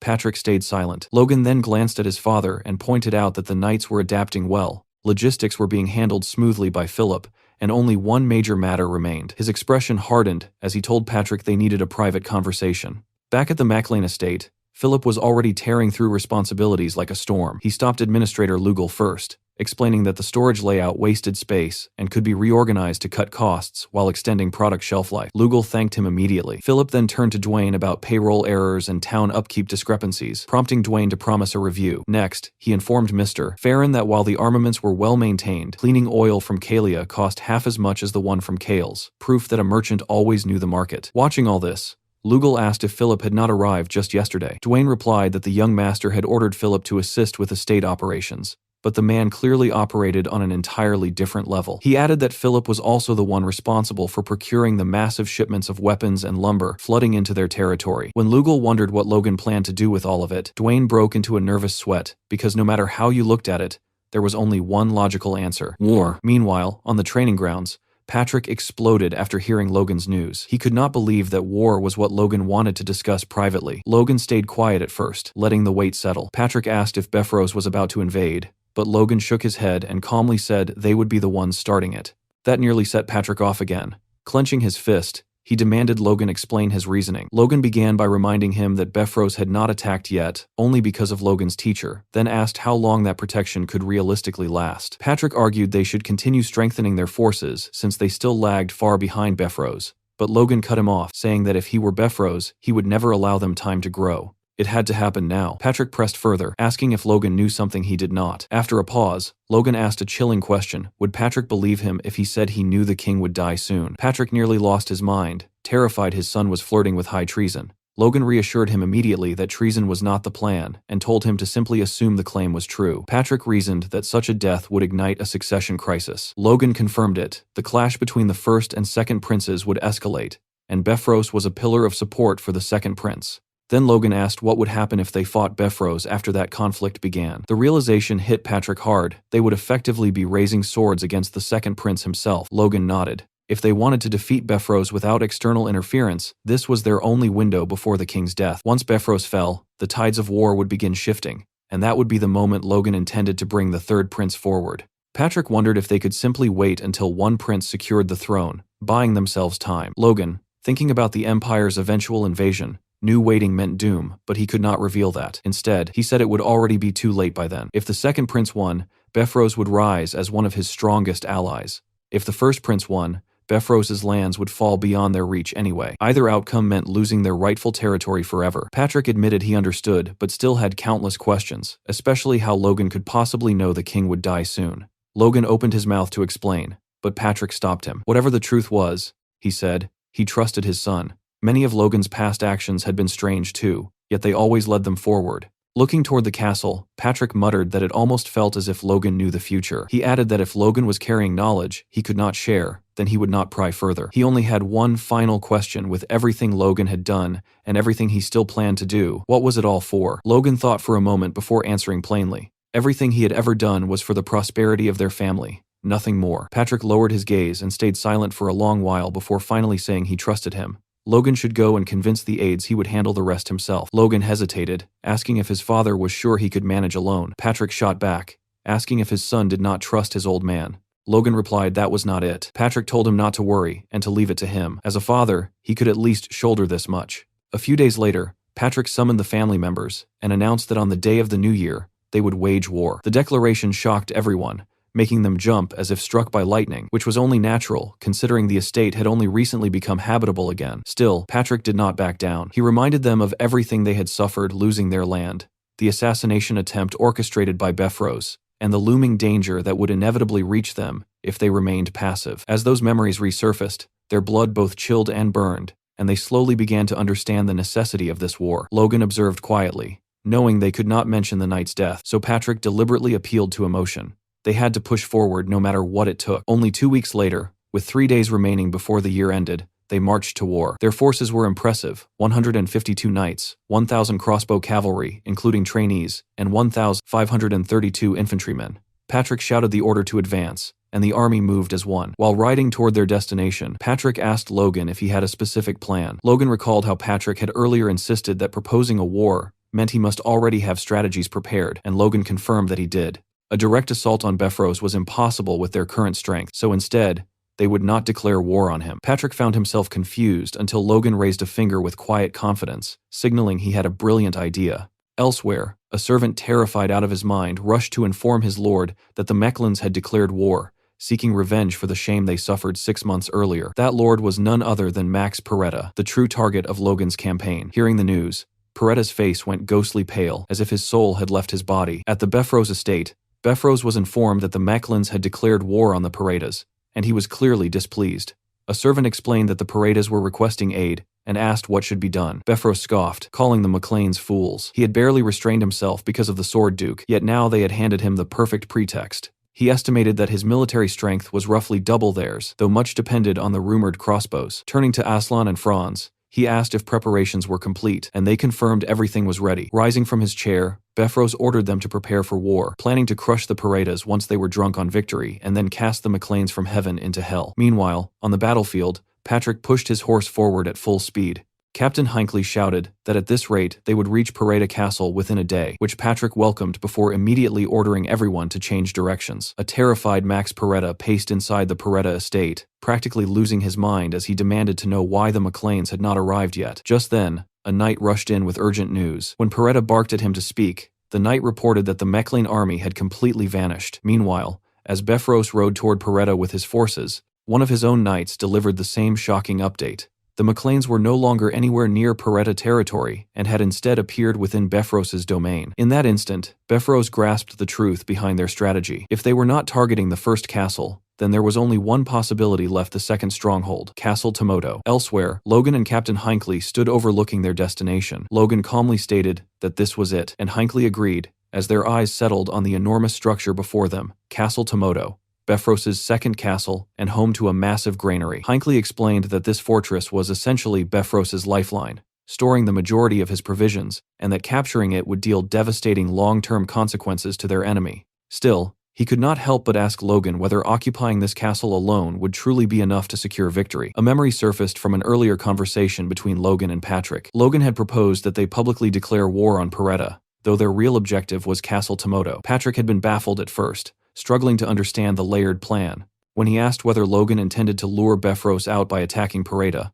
Logan confirmed it without hesitation, explaining that they would avoid a direct clash with Befros's main forces while swiftly seizing the castle instead. Patrick pointed out that even if they succeeded, they would inevitably face Befros within a couple of days. Logan had simply replied that this was acceptable. They only needed to hold their ground until the king passed away. That statement stunned Patrick into silence. Logan then revealed the reasoning behind it all. The moment the king died, every noble across the kingdom would be obligated to abandon whatever conflicts they were engaged in and attend the national funeral. It would be a royal decree carrying overwhelming authority, powerful enough to halt even an ongoing war. Patrick quickly realized the brilliance of the strategy. Should Befros dare to defy such a command, he would instantly be branded a traitor, guilty of treason. Even so, Patrick could hardly believe Logan's certainty, and asked if he truly knew the exact date of the king's death. Logan answered without wavering. It was a date he could never forget. The announcement would come at midnight on New Year's Eve. Back in the present, Logan calculated their remaining window with cold precision. Only 2 days remained, and within that time, They had to capture Castle Tomoto no matter what. On the walls of Castle Tomoto, the captain of the guard, high-ranking knight Jerome, was furious, shouting and demanding to know where this massive army had suddenly come from. His brother, Jarek, another high-ranking knight, urged him to calm down, reminding him that they had already reported the situation to the main castle and only needed to hold out for a single day. Jerome glanced from his brother to the overwhelming force below and snapped that there were nearly 3,000 enemies, with the Knights of the Miclane alone numbering around 200, questioning how they were supposed to endure such pressure. He muttered that if this had been the main castle, defending it would have been easy, but trying to fend off this army with Castle Tomoto's limited military strength was almost impossible. Jarek, however, insisted they only needed to guard the ramparts and stand firm. If everyone worked together, surviving one day was achievable. Turning toward the three ranking knights stationed there, Gale, Tears, and Typhon, he declared it was time for them to earn their keep. At that very moment, a thunderous battle cry cut through the tension. Patrick had ordered the advance, and the army moved forward, with Logan positioned at the front lines, crossbow in hand. Jerome immediately commanded his archers to take aim, while Logan instructed his crossbowmen to prepare. Seconds later, both sides fired. Force-imbued arrows streaked toward the castle walls with terrifying speed, causing even Jerome to flinch. Yet every bolt slammed into the stone without clearing the height of the ramparts, something Jarek recognized instantly and ordered his archers to return fire. A rain of arrows descended toward the McLean forces but fell short, landing exactly where their march had halted. Kaisalon, standing beside Logan, observed that this appeared to be the maximum range even for a longbow. Logan agreed, noting their crossbows faced the same limitation. No matter how much force they poured into the shots, they barely reached the walls. Kaisalon suggested ceasing fire to avoid wasting ammunition, but Logan refused, explaining that suppressing the enemy alone made the effort worthwhile. As for supplies, Hamar had produced more than enough arrows. Kaisalon muttered that Hamar truly deserved a proper vacation. Logan then turned toward Clayton, who had been brought to the battlefield, and told him he had a request. Clayton admitted he never expected to be dragged into a war, but he quickly ordered his pupils to begin their work. From the ramparts, the defending brothers watched in confusion. The attackers were not advancing, merely firing arrows that achieved nothing. Jarek was about to question their strategy when a faint tremor ran through the ground. Both brothers froze, asking what that sound was. Though subtle, the earth itself was shaking. Down at the base of the rampart, a massive golem was hammering its fists into the ground.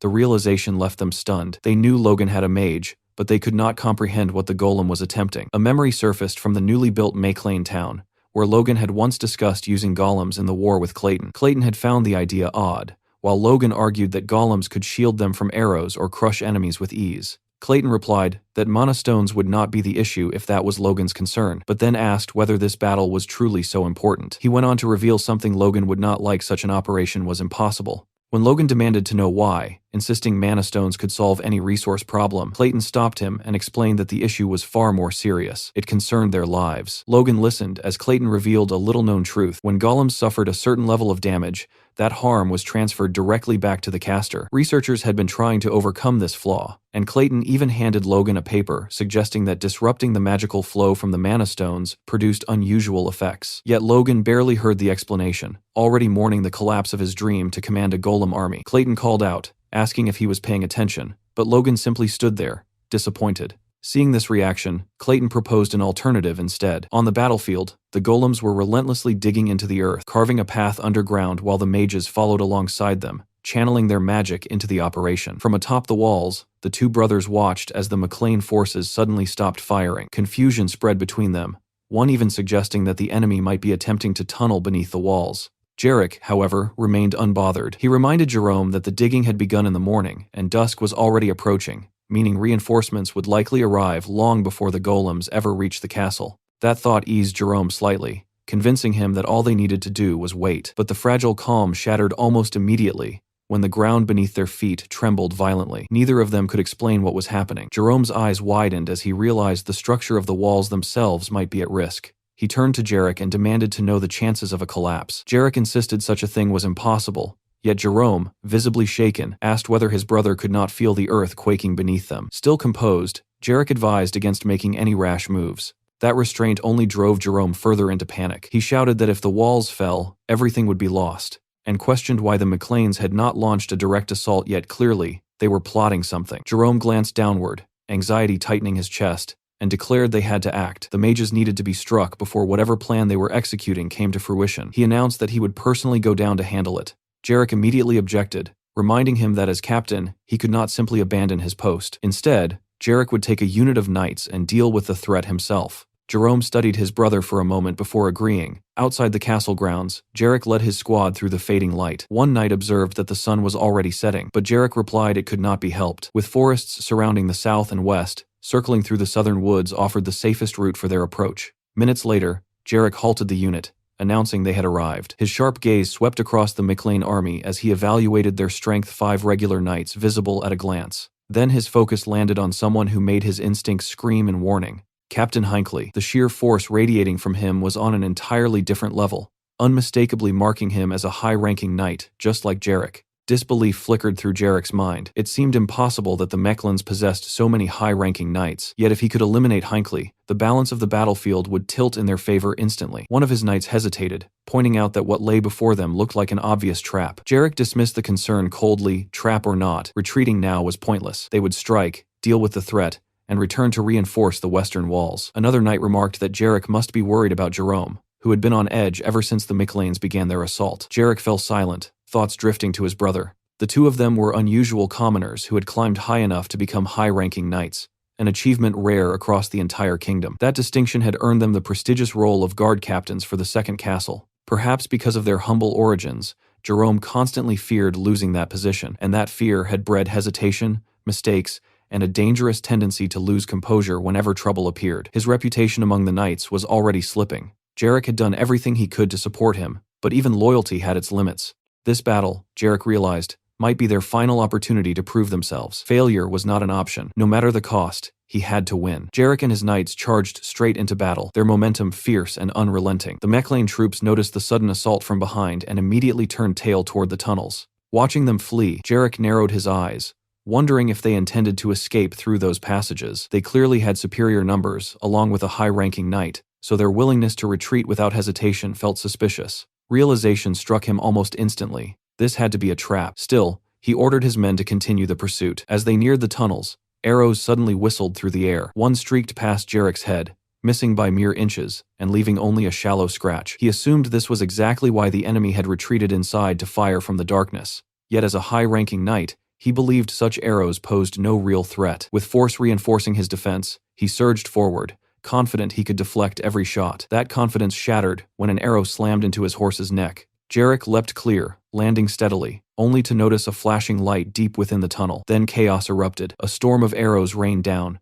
killing the horses and several knights within seconds. Jarek pressed on regardless, batting away arrows with his force. He knew he lacked the luxury to help the regular knights who could not defend themselves, so he shouted for anyone capable of blocking arrows to advance with him. If he could just eliminate the opposing high-ranking knight, the rest ordinary knights and close combat weak mages would crumble. Victory still seemed possible. But hope died the moment Clayton cast his spell. An immense earth wall surged upward, sealing their escape. Before Jarek could react, another spell transformed the terrain into a swamp, sucking at their boots and making movement agonizingly slow. From the shadows stepped Hinckley, calmly noting that their horses were dead and their retreat blocked, leaving only one thing, the pleasure of battle. The smirk on Hinckley's face made Jarek's blood run cold. Fear tightened around him. This operation had failed, and survival now meant preserving as many soldiers as possible. He resolved to hold the enemy while his men broke through the wall. Just then, a thunderous noise from above shattered his thoughts. Logan had ordered a full charge toward the castle. Earlier, Logan and Clayton had discussed using golems beneath the enemy walls. Clayton suggested undermining the foundations to collapse them, a practical strategy,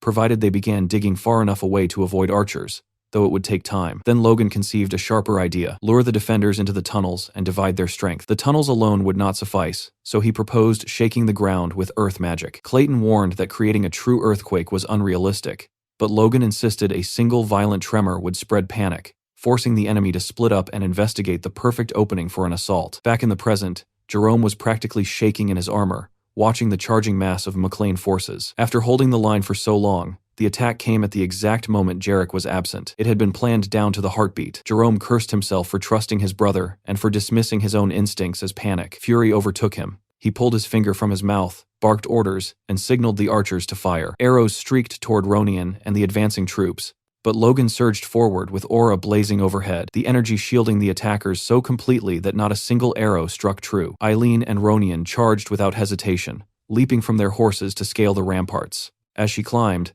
Eileen remembered the brutal training of the past 2 months, the endless cliff she had forced herself to conquer again and again. Compared to that cursed height, These walls felt trivial. She vaulted above the defenders and landed hard, declaring the ramparts laughably easy. One stunned knight could hardly believe a woman was the one descending upon them. Eileen, however, thought only of earning glory. With a fierce war cry, she cut him down in a single strike. She paused to breathe a fatal mistake. Her guard slipped, and an enemy soldier crept behind her, blade poised for the killing blow. She turned just in time to see death inches from her face. The sword stopped. An ally's blade had already pierced the attacker through liver and lung. Rand barked at her to get a grip, warning that spacing out meant death here. Frozen, Eileen wondered if fear had finally reached her, if killing a man had forced her to understand the battlefield's true horror. Her fist clenched. Then she slapped herself hard, shocking Ronian. She apologized for the shameful display, and thanked him before steadying her gaze on the battlefield once more. Ronian felt a surge of pride for his sister-in-law. Turning away, he told her he'd heard she sought glory. It was his desire as well. He wanted to contribute,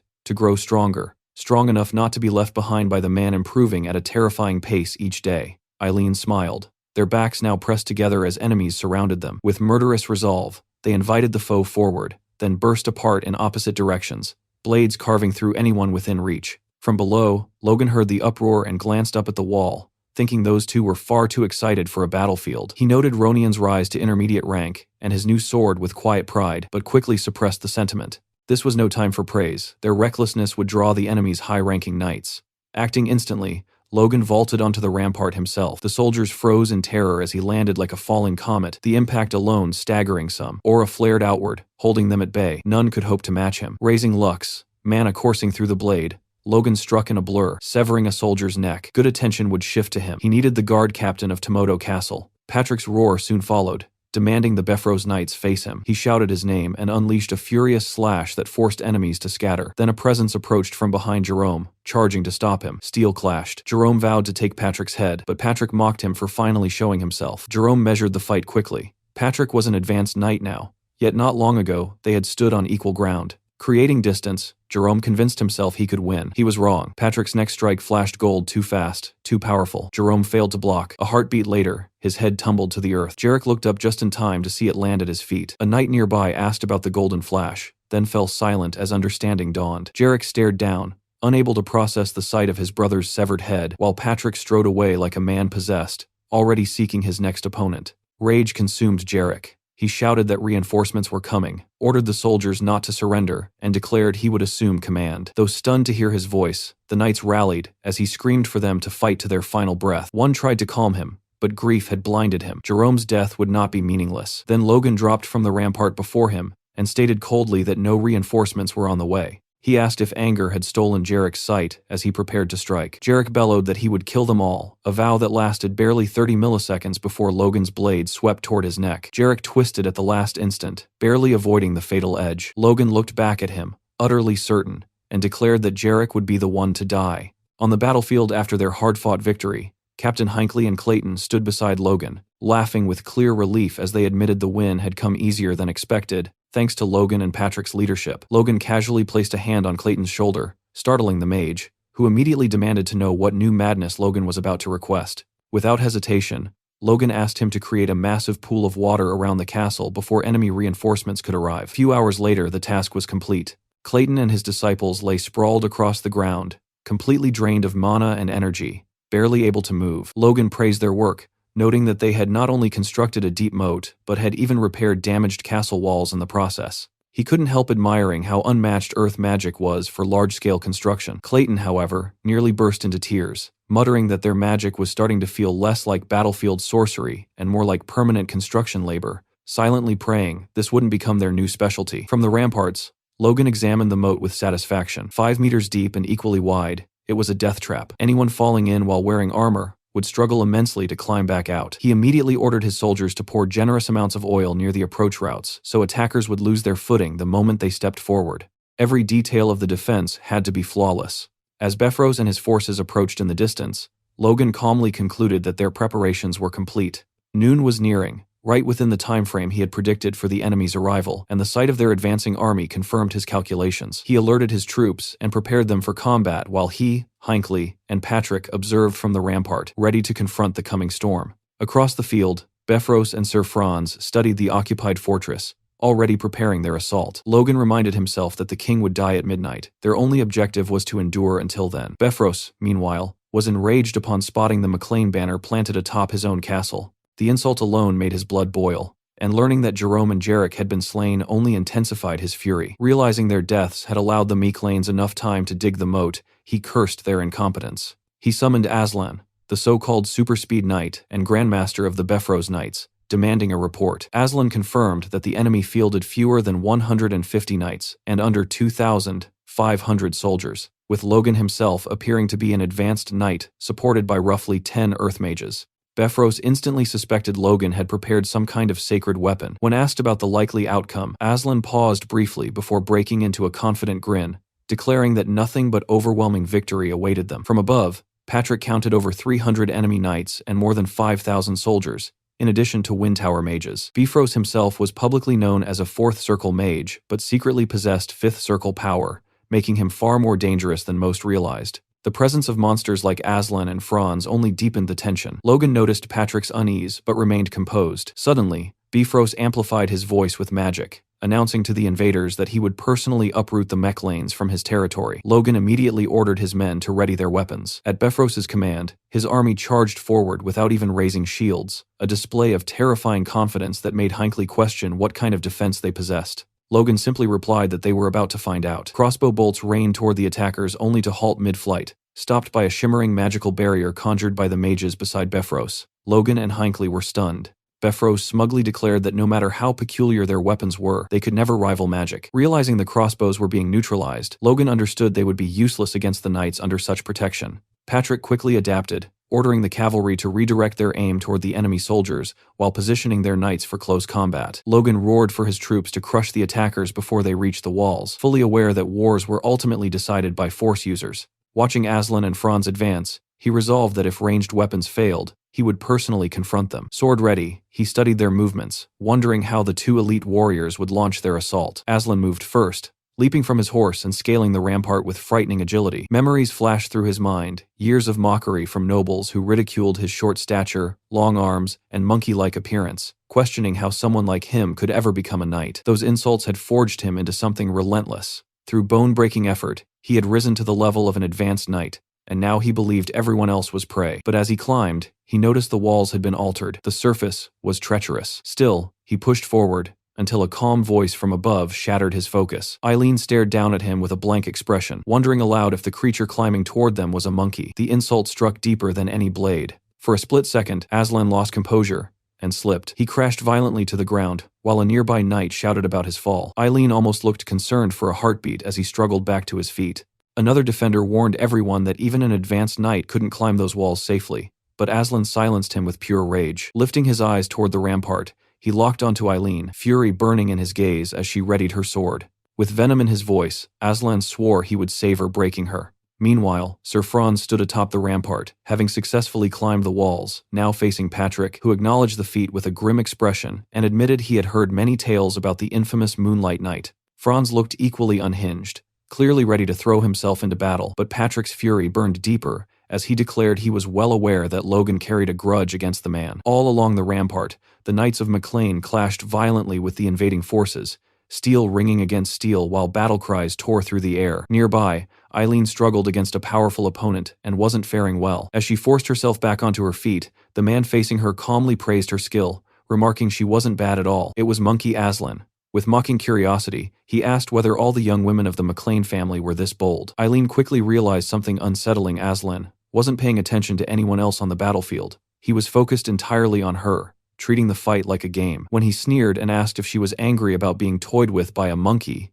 she understood her suspicion had been correct. Strangely, that realization steadied her. Keeping an advanced knight occupied was already a meaningful contribution. Aslan only laughed harder, promising he would take his time playing with her. Elsewhere on the wall, Logan was locked in combat against 3 Befros knights. One tried to provoke him, taunting that the eldest son of McLean was rumored to be a high-ranking knight, so this shouldn't trouble him at all. The insult was meant as a distraction, but none of them managed to push Logan back even an inch. Whispering among themselves, the silver-haired knight wondered if the rumors about Logan wounding Sir Franz were actually true. Logan cut him off mid-thought, mocking them for fighting more with their mouths than their blades. Infuriated, the silver-haired knight called him an arrogant bastard and vowed to see how long he could endure. The 3 charged together at full strength. Logan didn't even flinch. Planting his feet, blade forward, he closed his eyes, and in the next instant, slipped behind them, wounding all three at once. The sudden strikes shook the Befros knights badly. Glancing back over his shoulder, the silver-haired knight couldn't comprehend Logan's speed. He hadn't even seen his feet move. Guessing Logan had simply accelerated with force, the man tried to rationalize it, but Logan calmly told him his thoughts were obvious. Annoyance rippled through the trio as Logan continued mocking them, asking whether fear had made their legs freeze. One knight urged the others to stay calm, admitting Logan was an exceptional opponent who required caution. Logan noted internally that high-ranking knights held their titles for a reason. They wouldn't fall for cheap taunts twice. During his earlier strike, they had even shielded their vital points with minimal yet precise force. Still, sweat formed on Logan's brow. Tightening his grip, he decided to stop worrying about Franz for the moment. Aslan, the swift knight, posed the greater threat. He couldn't afford to waste time here. Launching forward, he unleashed Spirit Shadow, the technique Felix had taught him, instantly appearing behind the silver-haired knight with killing intent. The knight sensed danger but couldn't react in time. At the last second, the green-haired knight intercepted Logan, striking to save his comrade. Logan casually planted his foot on the silver-haired knight's head and vaulted upward, redirecting himself toward the green-haired attacker. Steel collided, and for a heartbeat, the man seemed to vanish after blocking the blow, while the mustached knight cursed Logan aloud. Logan answered by driving his sword into the ground, flooding it with force and releasing a violent shockwave that erupted upward beneath the silver-haired knight, blasting dirt into the air. Without hesitation, Logan charged through the cloud toward the explosion's center, but the green-haired knight reappeared behind him, pouring every ounce of strength into a desperate slash. Teeth clenched, blood at his lips. He believed this was the finishing strike that he finally had Logan. He was wrong. Logan flickered behind him once again and cut him down with terrifying ease, exhaling softly afterward. Barely able to stand, trembling and bleeding, the silver-haired knight stared in horror and demanded to know who Logan really was. What kind of ghostly movement allowed him to fight like this? Before he could finish, a sword burst straight through his chest. Even Logan was momentarily stunned. Ronian stepped forward, pleased to see his brother unharmed. Logan rested a hand on his shoulder as Ronian explained that the moment he saw Logan battling three high-ranking knights, he rushed over and struck the enemy's heart just in time. Victor suddenly appeared behind him, arguing that he had actually beheaded them first. The two immediately began bickering like siblings, rather than warriors in the middle of a battlefield. Ronian snapped at Victor for lying, calling such behavior unknightly, while Victor shot back that Ronian should take his own advice and that, at this rate, Rhea was twice the knight Ronian was.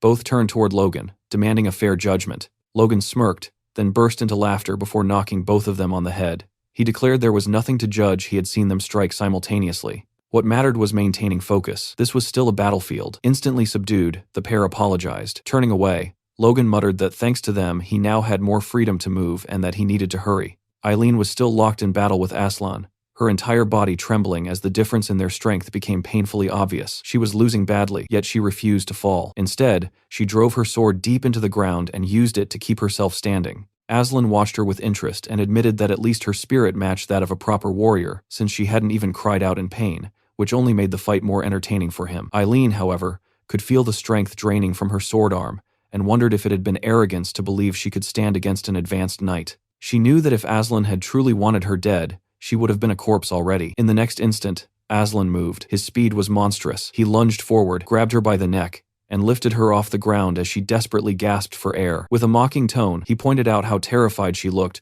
before telling her to prepare herself because he intended to take good care of her. His grip tightened, crushing her throat while her trembling hands tried to pry his arm away. Yet even in that state, she spat straight into his face and rasped for him to go fuck himself, declaring she would rather die than submit to whatever he was implying. Aslan laughed at first, but then his expression hardened. Asking whether she truly believed she had a choice, he squeezed harder and promised to show her hell slowly, savoring every moment while enjoying the sound of her fading breaths. That moment ended abruptly when he sensed something behind him. Turning his head, he saw Logan rushing in with a swift smile, blade already descending. Their swords collided, and the impact exploded outward, sending Aslan several meters back even though he had successfully parried. Intrigued, he steadied himself while Logan quickly helped Eileen back onto her feet and asked if she could stand. She insisted she was fine, but Logan still ordered her to head straight for the military doctor, and this time she obeyed. Watching her leave, Aslan rested his sword on his shoulder and sneered that Logan was ruining his fun, adding that if Logan was taking her away, then he must want to replace her. Sweat slid down Logan's temple as he glanced at his own hand, realizing that despite being the one who ambushed Aslan, his arm was the one throbbing. This fight would not resemble his earlier clashes with high-ranking knights. They attacked again, moving so fast the surrounding soldiers could barely track them. Everyone knew Aslan was swift, yet they couldn't understand how Logan was keeping pace. Aslan even praised Logan's speed and noted the quality of the artifact he carried, which Logan silently credited to his master. Their blades smashed together, releasing a violent spiral of wind that forced them apart before they rushed each other once more. Studying him closely, Logan realized Aslan must possess an artifact as well, since movements like that were impossible otherwise. Aslan smirked and claimed he could practically hear Logan's thoughts, saying noble young masters were all alike. They hesitated, overthought, and froze when faced with him, and the moment they failed to keep up with his speed was the moment they died. Logan would be no exception. Aslan lunged again with overwhelming force, but his expression twisted when Logan countered and cut into his right shoulder. Blood answered steel, yet Logan paid a price too, coughing up blood from the strain. Grimacing, Aslan admitted Franz had been right. Logan truly wielded a strange secret technique. He attacked again, their waves of force colliding violently, but for the first time, fear crept into Aslan's eyes because he could no longer close the distance. Logan, meanwhile, smiled. He had expected Aslan to know about the technique,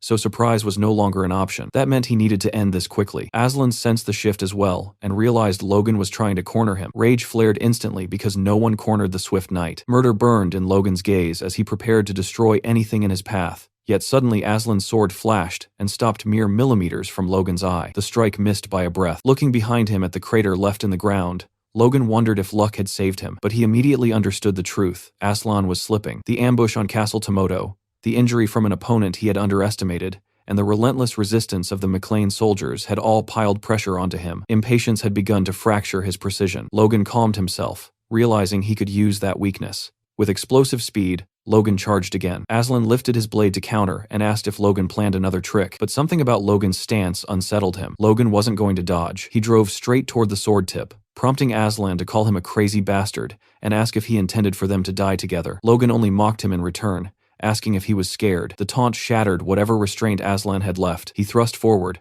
and from a distance, it looked as if both men had impaled each other. When the dust settled, Logan collapsed while Aslan remained standing, wounded, but alive. Then Aslan burst into laughter, roaring that Logan had rushed in ready to die, yet had only managed to scratch his rib. Raising his voice across the battlefield, Aslan declared that this was his victory over McLean. Aslan suddenly froze when he heard movement behind him. Eileen had returned, rushing toward Logan's fallen body without hesitation. Aslan grinned at the timing, saying it worked perfectly since he could take care of her too. Seeing Logan lying there filled her with terror and disbelief, yet Aslan only twisted the knife further by declaring he would pull the sword out of Logan's stomach and use it on her next. But before he could act, a radiant light flared behind him. The glow came from the bracelet of regeneration, and the sight made Aslan's eyes widen. Only priests should emit light like that, he thought, yet the impossible was unfolding right in front of him. Realizing what it meant, he lunged again, shouting that he had to destroy the bracelet immediately. Eileen intercepted him just in time, her blade flashing toward his neck. Aslan parried with ease, but she yelled that she didn't care what was happening. There was no way she would let him near Logan again. Aslan brushed her aside with one arm,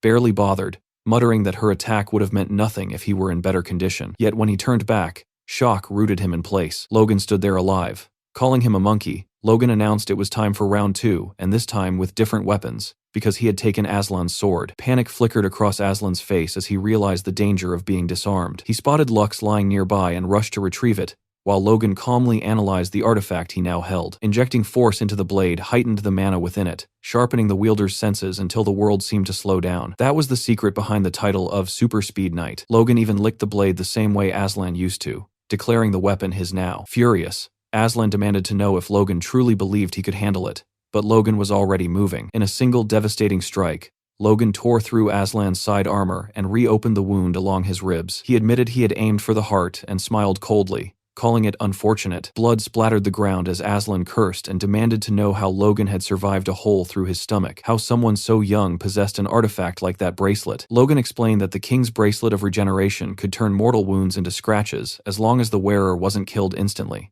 It had been a gamble. He had nearly died, but the result spoke for itself. Now, Logan declared, it was time to remove one of Befro's key men. Raising the sword, he prepared to take Aslan's head. Before the blow could fall, several Befro's knights rushed in from behind to save their commander. Logan spun and parried their attacks simultaneously, straining as he muttered that this was the worst possible moment for interference. Watching Logan's exposed back, Aslan understood what needed to happen. Logan had to die there, no matter the cost. Yet Eileen refused to allow it. She leapt at Aslan again, forcing him to block her strike. Unshaken, she warned him not to even think about attacking Logan from behind. At that instant, Aslan's earlier wound split open, blood spraying across the stones. Amid the chaos, Logan sensed something shift. A voice barked from behind, ordering someone not to move. Turning, Logan saw Aslan being dragged away by fellow knights. Moments later, the advanced knight broke free, leapt from the wall, and fled the battlefield. Eileen asked if they should pursue him, but Logan shook his head. Befrose and the Wind Tower mages were waiting below. Chasing him would cost more than it gained. Annoyance flashed across his face as he lifted Aslan's sword high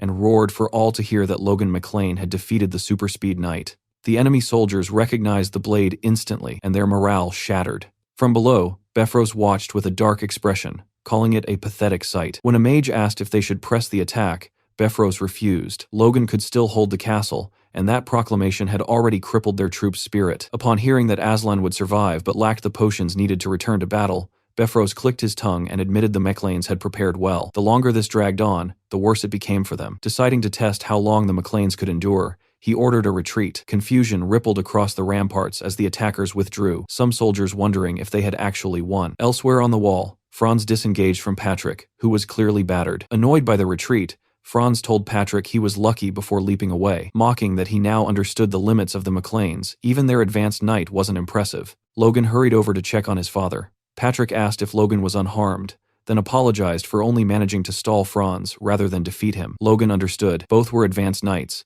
but Patrick had only recently reached that level. He rested a hand on his father's shoulder and urged him to recover while the enemy regrouped. Patrick agreed and told Logan to do the same, and the two slid down to sit against the wall, exhausted. Nearby, Eileen tended to Victor while Ronian spoke with Hinckley. They waited in tense silence, hoping the enemy would hold off until midnight.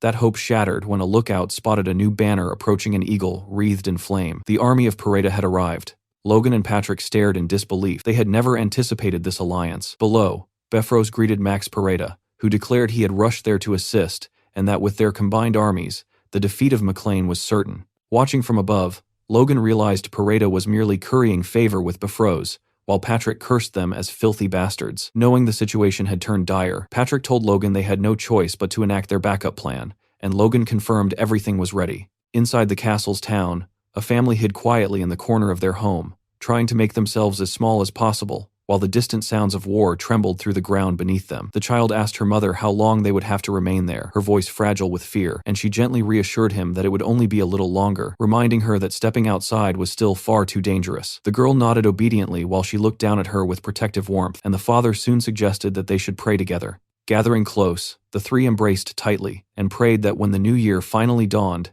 this nightmare of war would come to an end. Outside the walls, Befrose roared commands to his army, ordering them to attack and bring him the heads of the McLeans. From atop the ramparts, the McLeans responded with a relentless rain of arrows, yet only portions of the enemy forces seemed affected. Kaisalon quickly noticed this and reported to Logan that their attacks were mainly cutting down the Pareda soldiers, but Logan calmly replied that it did not matter and ordered everyone to keep firing regardless. Franz deflected incoming projectiles effortlessly with his whip sword, cursing the defenders as pesky fuckers before shouting to his men that the McLeans were clearly prepared for a siege and that no one should relax until their boots stood firmly on the walls. With that, Franz and his knights launched themselves upward to seize the ramparts. Logan immediately recognized the threat and commanded his soldiers to knock every climber into the moat. Franz, however, devised a clever approach. Swinging his whip sword against the wall, he latched onto the stone and used the blade like a rope, pulling himself high above the defenders. From that vantage, he spotted Logan and chose him as his primary target.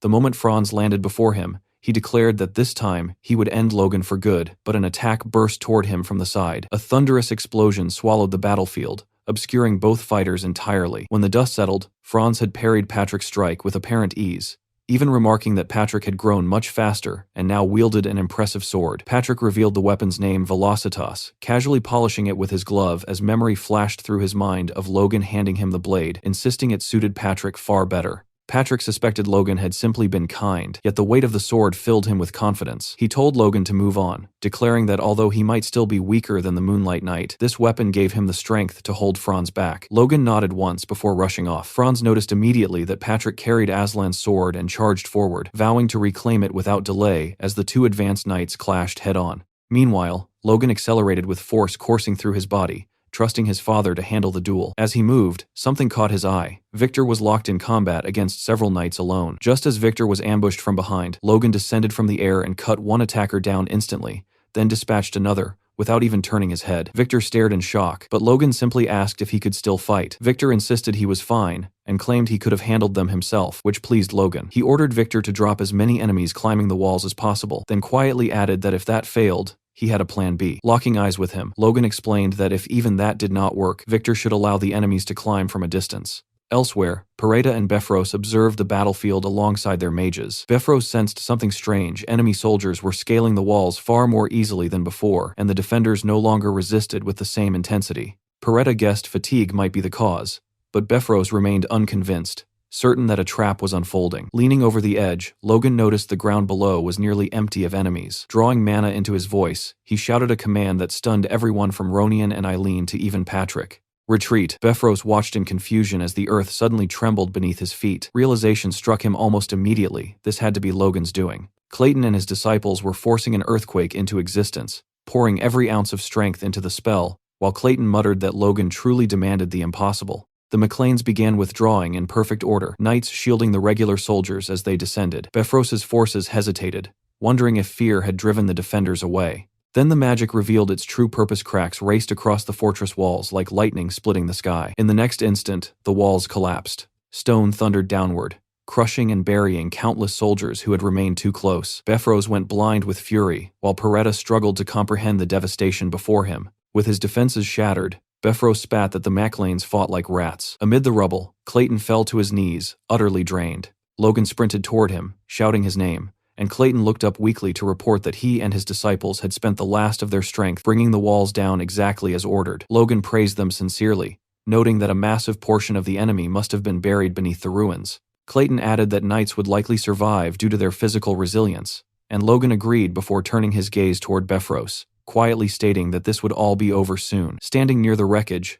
Bifrost sneered that Logan had committed sheer madness by destroying his own final line of defense. Mana gathered as he prepared a devastating spell, declaring that Logan had only hastened his own demise. Logan immediately ordered Clayton and the mages to fall back, while Victor, Ronian, Patrick, and Logan formed the front line. Patrick asked one final time whether Logan was certain this plan would succeed. Logan met his father's eyes calmly and told him not to worry. Just as Bifrost was about to unleash his magic, a blazing red light erupted above the city, freezing every soul in place. Heads lifted skyward in disbelief. A memory surfaced within Logan. He remembered this unmistakably. The day when crimson lights ignited atop every tower in the nation, announcing news that would shake the kingdom itself. Bifrost stared upward, fury and terror twisting across his face as he realized the truth. This was very bad for him. Two laser-like beams burst forth from the highest towers of the palace, cutting through the night sky with an intensity that froze the battlefield in place. Ronian stared at the spectacle, unable to decipher its meaning, while Patrick wondered aloud if some calamity had struck the royal family. Slowly, his eyes drifted toward Logan. Logan glanced back over his shoulder, offering a small smile and a reassuring nod, which Patrick returned without hesitation. Turning his attention forward again, Logan tried to reason with Bifrost, shouting that he must understand the significance of that light, that something monumental had clearly happened at the palace. He urged Bifrost to halt the war immediately and establish communication with the king. Yet Bifrost, drenched in sweat, sat paralyzed by indecision, clutching the reins so tightly his knuckles whitened. He cursed the cruel timing of this interruption, arriving just when victory over the McLeans felt certain. Sir Franz studied his commander carefully and asked what their next move would be, awaiting orders. Bifrost remained bowed in thought for several long seconds. Then, to Franz's disbelief, Bifrost chose madness. He ordered the attack to resume, commanding his men to prepare for battle with renewed ferocity. Franz hesitated, stunned, but eventually drew his sword and joined the charge, determined to finish the McLeans once and for all. Patrick watched in outrage and shouted that Bifrost had lost his mind. Hinckley demanded to know whether the Count would truly continue such folly after witnessing a royal signal, while Patrick pressed further, asking if Bifrost dared defy the crown itself. Bifrost sneered back that he had no idea what nonsense they were spouting. His eyes gleamed with a deranged intensity as he prepared his final assault, declaring that all he saw before him were fools, arrogant enough to attack his impregnable castle. Observing this, Logan realized with chilling clarity that Bifrost had completely abandoned reason. He admitted he never believed the man would attack under the threat of being branded a traitor, and concluded grimly that survival might now depend on fighting to the bitter end. Bifrost rallied his troops again, veins bulging across his forehead, drool flecking his lips as he screamed that his sole purpose was to execute the red-headed filth who dared oppose him. Then a familiar voice cut straight through the chaos. Bifrost froze. From behind, Logan spotted someone sprinting toward them. It was Clayton, clutching a glowing communication orb whose flickering light demanded attention. Panting, Clayton informed the voice on the other end, the Minister of Defense, that they were at Castle Tomoto and that Befros was refusing to stop the war. The minister's reply came calmly, almost lazily, as he asked Befros whether he intended to commit high treason against the crown. In that instant, Befros understood he was cornered beyond escape. The minister's voice rang across the battlefield as he announced for all to hear that the king had passed away, and that every noble in the empire was required to attend the funeral. This solemn duty superseded all other matters, including war. His gaze fixed firmly on Befros, as he made it unmistakably clear that the decree applied to him as well. Defeat washed over the count. He lowered his eyes to the ground while Franz once again waited for orders. Logan and Patrick watched tensely, ready to strike if necessary, but the battle had already begun to die. At last, Befros bowed from atop his horse and declared that his house would obey the royal will. The minister responded with a thin smile, remarking that Befros had better comply, for he had no alternative. Even Clayton seemed startled by such abrupt surrender. As Befros turned to leave, he spat one last insult at the McLeans, calling them rats, and warning them not to believe this was truly over. With that, he ordered a full retreat and rode away. Patrick stood speechless. Logan, however, remained uneasy, a quiet tension gripping his chest. Clayton and Hinckley watched the departing army in stunned silence, while Ronian and Victor allowed themselves small smiles of relief. Around them, soldiers erupted into cheers. Some collapsed onto their backs in sheer gratitude to be alive, others laughing shakily as they admitted they had expected death. Patrick approached Logan with a broad grin, acknowledging their victory. Yet Logan could not stop wondering what might have happened had events shifted even slightly. Without Clayton bringing that orb, Roger Befros would have unleashed magic powerful enough to annihilate them all. He tightened his grip on his sword, realizing that human fury itself could become an unpredictable variable. From now on, he could not rely solely on knowledge of the past. Then another thought struck him. Logan turned to Clayton and asked how he knew the orb would prove useful. Clayton explained that he had actually been sheltering in the tents when the palace contacted the device there, and though he hadn't realized the urgency at first, he brought it anyway. Logan placed a hand on Clayton's shoulder and thanked him sincerely, telling him that the magic tower had contributed more than anyone else in this war. Hearing this, Clayton cautiously asked whether it might be acceptable to request additional funding. Logan agreed immediately, promising to inform Dwayne. As Logan stepped away to check on the others, Clayton flashed an approving signal to his disciple,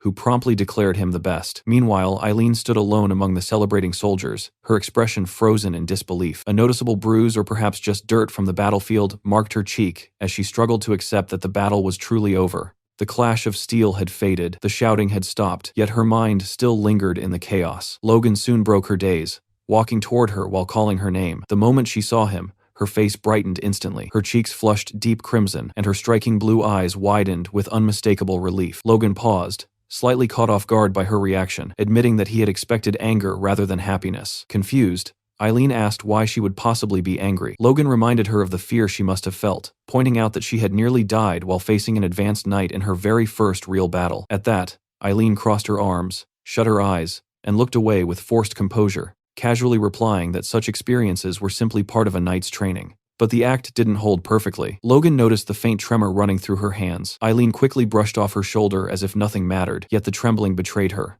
Seeing straight through the facade, Logan merely smiled and chose not to press further. Instead, he praised her. He told Eileen she had been amazing, admitting that during his own first battle he had barely resisted the urge to run in terror. Eileen immediately protested, insisting that was nonsense, then hurriedly apologized, worried she might have insulted him. Logan continued anyway, a memory surfacing from deep within himself, standing before an enemy long ago, shaking uncontrollably, tears threatening to fall as fear rooted him in place. Very few people knew that truth, but that had been the reality of his first fight. That was precisely why he had worried about her so much. Yet she had surpassed every expectation, achieving more than he could have imagined. Hearing this filled Eileen with warmth and pride. Logan reached for her hand, initially about to address her as lady, but quickly corrected himself, calling her sir instead, and expressing his hope that he would witness many more great feats from her in the future. Eileen froze completely. Her entire face turned a brilliant red, words failing her as emotion overtook her. Then, after a brief moment, her familiar wide smile returned, her eyes shimmering like polished glass. She clasped Logan's hand firmly, and promised with complete sincerity that she would always strive to do her very best. The following morning at sunrise, Patrick ordered the troops who were still fit for duty to spread the announcement throughout the region that Castle Tomoto now belonged to the McLean family. Soon after, discussions began regarding their immediate return to the capital to attend the king's funeral. Logan, however, reasoned that no one would pay much attention if a relatively obscure baron arrived slightly late. Hinckley agreed with Logan's logic, though Patrick remained somewhat uneasy about it. He stressed that recovering the losses suffered during the war was essential, and added that while they should avoid arriving excessively late, they ought to handle matters quickly and depart as soon as possible. For now, rebuilding the castle walls took priority, a responsibility Logan promptly handed over to Clayton, an order Clayton clearly did not appreciate. While supervising the golems, Clayton's disciples muttered among themselves, unsure whether they were supposed to be mages or mere laborers, with one even doubting his ability to survive such relentless work. Seeing their exhaustion, Clayton turned toward his disciple Greg and encouraged him to endure a little longer, reminding him of the extended vacation promised afterward. At that very moment, something extraordinary occurred within Greg's mana core. The energy in his heart surged and evolved. He had ascended to a fourth circle mage. Clayton was overwhelmed with joy at his student's breakthrough, even wondering if the harsh labor had somehow accelerated his growth. This unexpected development would later become the cornerstone that led the Miclane Golem mages onto the path of war engineering. The scene then shifted to Grand, the capital, where Logan's teacher, Duke Felix, stood silently at his balcony, staring through the glass doors. A servant approached and informed him that Logan and Patrick McLean had arrived. A dark expression crossed Felix's face as he ordered the servant to let them in. Along the hallway, the servant asked whether they had come straight to see the Duke upon reaching the capital, suggesting they must be weary from their journey. Patrick dismissed the notion immediately, declaring that no knight worthy of the title would grow tired from mere travel. Clad in formal attire, both Logan and Patrick followed the servant toward Felix's chambers. Logan asked how his master was holding up. The servant replied that the Duke seemed deeply shaken by the king's death, noting that no one had expected such a sudden end. Logan then asked if the cause of death was known. The servant explained that the king had collapsed while handling national affairs, with the temple attributing it to a cerebral hemorrhage caused by overwork. Logan stopped in his tracks, stunned. In his previous life, the king had died from sudden cardiac arrest due to old age. Though a cerebral hemorrhage was not uncommon for someone elderly, something about this felt wrong. Inside the chamber, they gathered around a table. Logan stood before Felix, immediately noticing how troubled he looked. Only a few months had passed since their last meeting, yet Felix appeared to have aged years within that short time. Felix studied Logan and remarked that he looked unwell, which Logan quickly denied. Felix then admitted that his own aging body was finally catching up with him. At that moment, his servant Louise spoke up, explaining that his lord had pushed himself too hard while investigating the king's death, only to be silenced sharply by Felix. Watching this exchange, Logan understood just how deeply the king's passing had affected his master. Felix suddenly seemed to recall something and turned toward Patrick, apologizing for the delayed greeting and explaining that Logan had already spoken highly of him. Patrick placed a hand over his chest and replied that his incompetent son owed Felix a great debt, and that it was an honor to finally meet the esteemed Duke he had long admired. Felix looked away, apologizing that he could not welcome Patrick in a better state of mind. Staring down at his hands, he confessed that over the past week, his old bones had never felt so powerless. Logan asked whether the capital's situation was truly that dire. Felix lowered his head and confirmed it was grave before erupting in anger, denouncing Juan and Jordan as bastards. Both Logan and Patrick were stunned by the outburst. Logan immediately recalled that Juan Douglas was a leading figure within the First Prince's faction, while Jordan Valtermine wielded immense influence within the Second Prince's camp. Pressing his palm against his forehead, Felix lamented that the nation might fracture at this rate, as both dukes had abandoned any illusion of balance and descended into open hostility. They had even dared to pressure him regarding the safety of the Third Prince. Patrick could not hold back, calling such behavior shameless. Logan understood the root of the issue. It was because Felix served as patron to a prince who had not yet come of age. Felix confirmed this and added that if he wished to protect the prince, he would be forced to align with one faction or the other. Logan realized that continued resistance could place the prince in terrible danger. Still, he reasoned that neither faction would risk the attention that would follow the prince's sudden death, at least not yet. In his previous life, countless assassination attempts had targeted the third prince, and Logan was determined not to let history repeat itself. As Logan contemplated this, Felix declared that he would not comply with their demands. Turning to Louise, he ordered him to escort the third prince to his estate. Logan immediately interrupted, insisting that Felix could not do that. No matter how much he wished to protect the prince, he could not remain by his side at all times. Instead, Felix should publicly announce his neutrality in the factional struggle. What the dukes truly feared was not his refusal to join them, but the possibility that he might support their rivals. Patrick leaned closer and whispered for Logan to wait, reminding him they had come to seek aid from the Sword Duke because of the Befros incident. Logan quietly replied that their family could handle its own problems. Hearing this certainty, Patrick fell silent and offered Felix an apology for the interruption, admitting that Logan was right. Felix, however, appeared unfazed, calmly acknowledging that his own stubbornness had prevented him from seeing the broader picture. Rising from his seat, Felix thanked Logan, stating that if his duty could be fulfilled with a single declaration, there was nothing more to debate. Walking toward the window of his study, He declared that the fate of the nation would unfold according to heaven's will. Watching his teacher, Logan realized that unlike in his previous life, where Felix had been pressured into neutrality, he was now choosing his path of his own accord. For Logan, this was a significant practical advantage. As Logan prepared to leave, Felix called out to him, admitting that he could not assist the McLean family at that moment, but if Logan ever feared matters might go awry, he should seek him out. A familiar smirk spread across Logan's face as he recognized an opportunity too valuable to ignore. He asked whether the Duke meant he was willing to grant any request Logan might someday make. Glancing back over his shoulder, Felix realized the trap he had stepped into, yet simply laughed, replying that if Logan proved capable, he would honor whatever request he made. Logan was genuinely surprised. He had spoken half in jest and never expected such generosity, yet he replied that he had no immediate request. Placing a hand over his heart in respect, he told Felix that when the time came, he would ask for something only after careful thought, believing it wiser to preserve such a favor as insurance for a greater need. Felix nodded, approving of Logan's prudence. As Logan looked at him once more, a quiet thought crossed his mind. Felix truly looked much older now, and for the first time, Logan almost felt sorry for him. Somewhere else within the estate, a man burst into the room, breathless, carrying urgent news for the Duke. Apologizing for the intrusion, he quickly informed Felix that two superhumans had entered the estate. One belonged to the first prince's faction, the Tempest Blade, Wicked Kalia, who immediately addressed the other, calling him Musclehead and expressing surprise at encountering him there. The other man, Marcus Luther Cale of the second prince's faction, known as the Half-Giant, shot back that Kalia had stolen his line and mockingly called him Bones. Kalia smirked and taunted Marcus,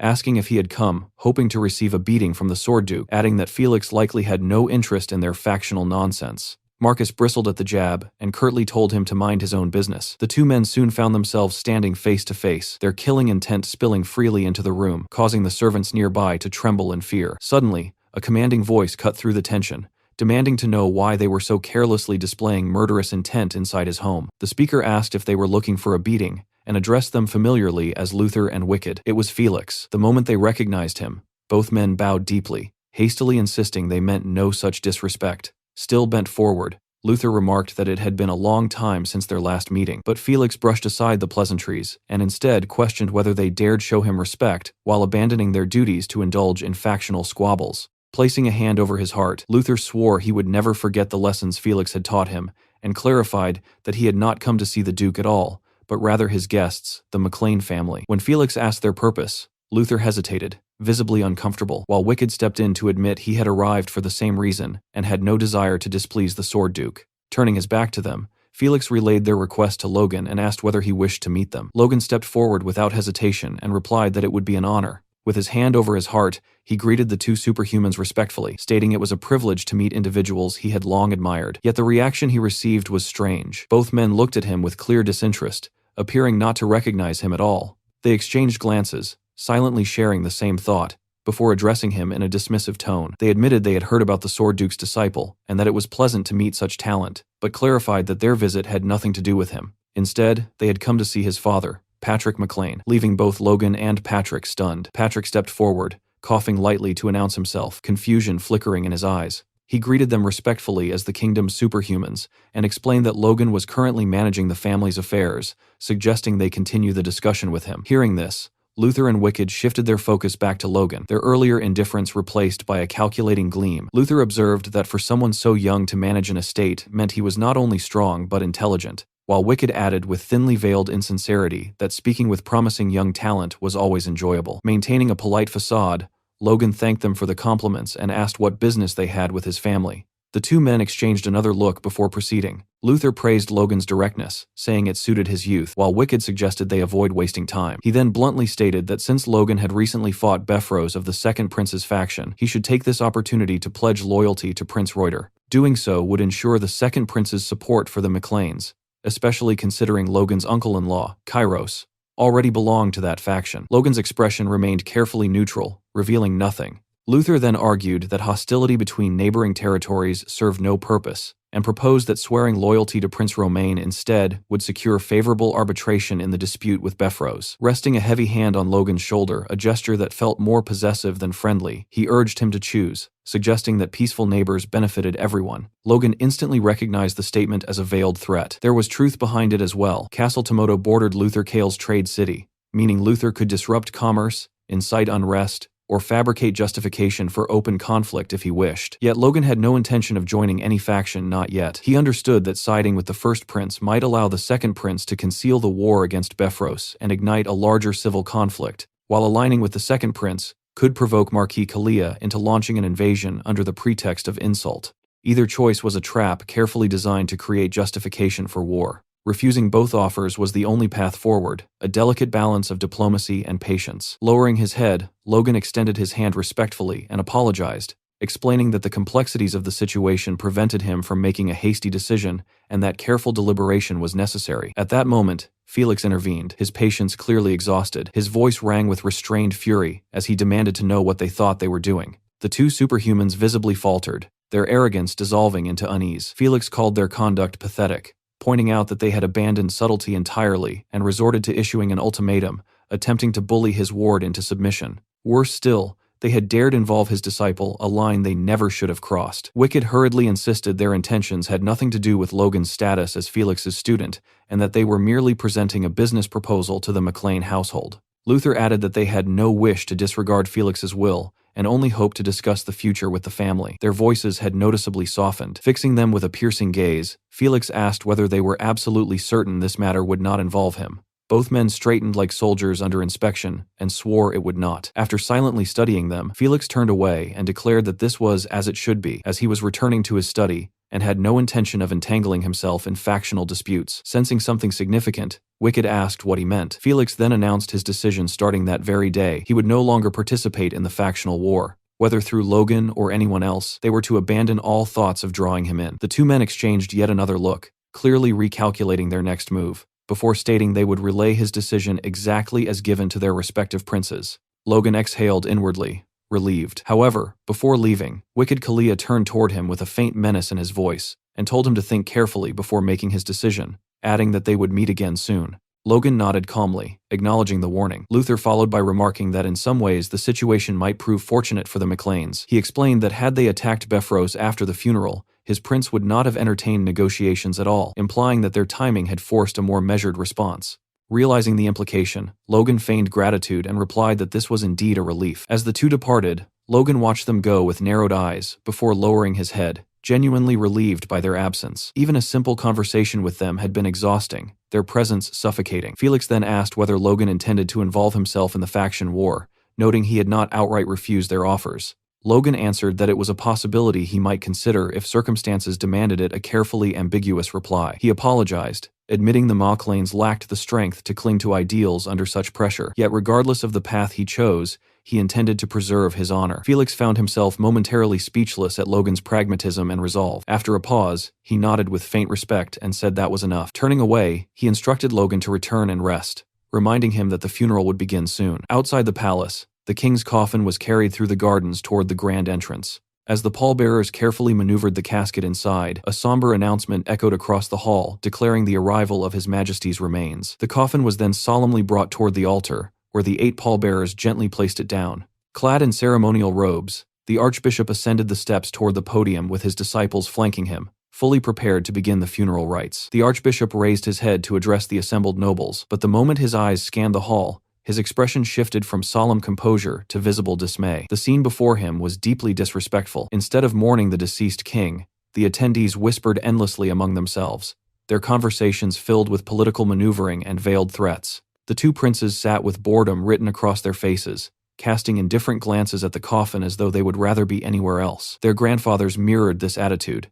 Only 2 individuals seemed genuinely affected by the king's passing, the Sword Duke, Felix Esperanza, and the third prince, whose youthful face was clouded with sincere grief. Watching this disgraceful spectacle from beside his father, Logan felt disbelief and disgust churn within him, unable to comprehend how so many had chosen power games over honoring the dead. As the archbishop announced the beginning of the prayer, Logan noticed that even the holy man appeared unsettled by the blatant disrespect filling the chamber. Nevertheless, the archbishop proceeded with a lengthy eulogy, recounting the king's life from 40 years prior up to the present in painstaking chronological detail, a narration that stretched almost unbearably long given the tense atmosphere. In the midst of this drawn-out speech, Logan suddenly felt someone lean closer to him. Befros quietly warned him that he had only 1 week left and advised him to enjoy himself while he still could, implying that despair at the end would serve no purpose. Logan was taken aback both by the threat and by the fact that he had been seated beside such an unprincipled man, briefly wondering who had arranged the seating. Maintaining his composure, Logan leaned toward Befros and calmly informed him that he had recently been approached by the opposing faction, suggesting that they might eventually stand on the same side, and that Befros would be wise to watch his words. Befros reacted with immediate disbelief and indignation, struggling to process what he had just heard. Logan then added that if Befros doubted him, he could confirm it with Marcus Luther Cale himself. The mere mention of Cale intensified Befros's anger, only for Logan to reveal moments later that he had been joking. Befros's face twisted with rage, his body trembling as he barely restrained himself. Internally, he fumed at Logan's audacity, reminding himself that he needed to maintain composure until the funeral concluded. Once it was over, he intended to go directly to Duke Felix. Fixing Logan with a murderous glare, he branded him an arrogant boy in his thoughts and vowed that no one who touched what was his would escape unscathed. A silent promise of retaliation. Around the chamber, reactions remained sharply divided. The first and second princes, though outwardly composed, were unmistakably bored, their attention wandering, completely unconcerned with the proceedings. Only the third prince and Felix appeared sincerely distressed, refraining from tears yet radiating suppressed anger at the disrespectful behavior surrounding them. At long last, the archbishop concluded his extensive eulogy and formally announced that the first day of the national funeral rites had been completed. Inside Logan's lodging in the capital of the Grandia Kingdom, Logan reflected that the first day of the national funeral rites had finally concluded. Both he and Patrick appeared exhausted, wiping sweat from their faces after enduring the long ceremony. As Logan caught his breath, he found it hard to believe that the rites had stretched from morning until evening. Even worse, just as he had anticipated, the moment the proceedings ended, vassals from both factions swarmed around them, pestering them relentlessly until the very last moment. Turning them down repeatedly had begun to feel like a tiresome chore. Patrick, who had been quietly observing his son from behind, finally spoke and asked whether Logan intended to make use of either faction. Logan turned toward his father and remained silent for a brief moment before asking if Patrick was worried. Patrick admitted honestly that if things continued this way, their family would be placed in serious danger. Regardless of which faction they leaned on, the strength of one would be necessary to stop a Befros invasion, which remained their highest priority. Logan responded that, if absolutely necessary, they could rely on his master to resolve the situation, though he quickly added that such help would not be required, because they would settle the matter themselves before it came to that. His confidence left Patrick momentarily speechless. Wanting clarity, Patrick asked what Logan had planned, and Logan simply told him to step into a certain room. When the door opened, a familiar voice greeted Logan, remarking that it had been a long time. Standing there was Philip, sweating profusely. Patrick stared in confusion, unable to understand why Philip was present, while Logan smiled quietly behind him and informed his father that he would soon witness the preparations he had made for the national funeral. 4 more days of funeral rites passed. By the 4th day, Logan's neck ached terribly, and the ceremonies had grown so monotonous that he could barely tell whether it was the 4th day or the 5th. As he massaged his stiff neck, a man brushed past him and muttered an insult under his breath, labeling Logan a political bat, someone who would cling to whichever side appeared victorious.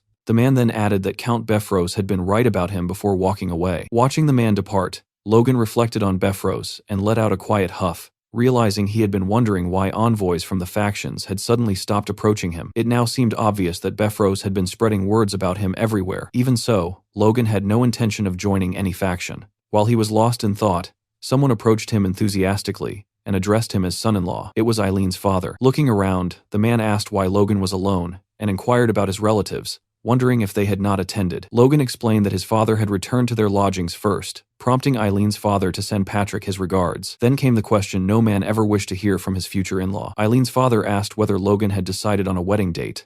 Attempting to evade the topic, Logan reminded him that his territory was currently facing a crisis. However, Eileen's father countered by pointing out that publicly announcing the bond between their families could help keep Befros in check. Logan replied that he could not make such a decision right now, especially since Eileen would likely scold him again for acting on his own. Curious, Eileen's father asked if this was Logan's first time. Logan wondered if he meant his first wedding, but his father-in-law clarified with amusement that if it were not his first assembly of nobles, the Grand Nobles gathering, he would not be sitting so quietly. Nearby, several nobles were engaged in conversation. One asked how long it had been since the last assembly, and another replied that officials had allowed even those below the rank of Viscount to attend, adding that it had been quite some time since such access was granted. A third remarked that this only proved how shaken the royal family had been by the king's sudden passing. At that moment, someone struck the speaker's shoulder. It was Logan, who had apparently not intended the contact but nonetheless caused the man to fall to the ground. Logan immediately apologized, yet the man shouted angrily, telling him to watch where he was going. Logan offered a hand to help him up and explained that it had not been intentional,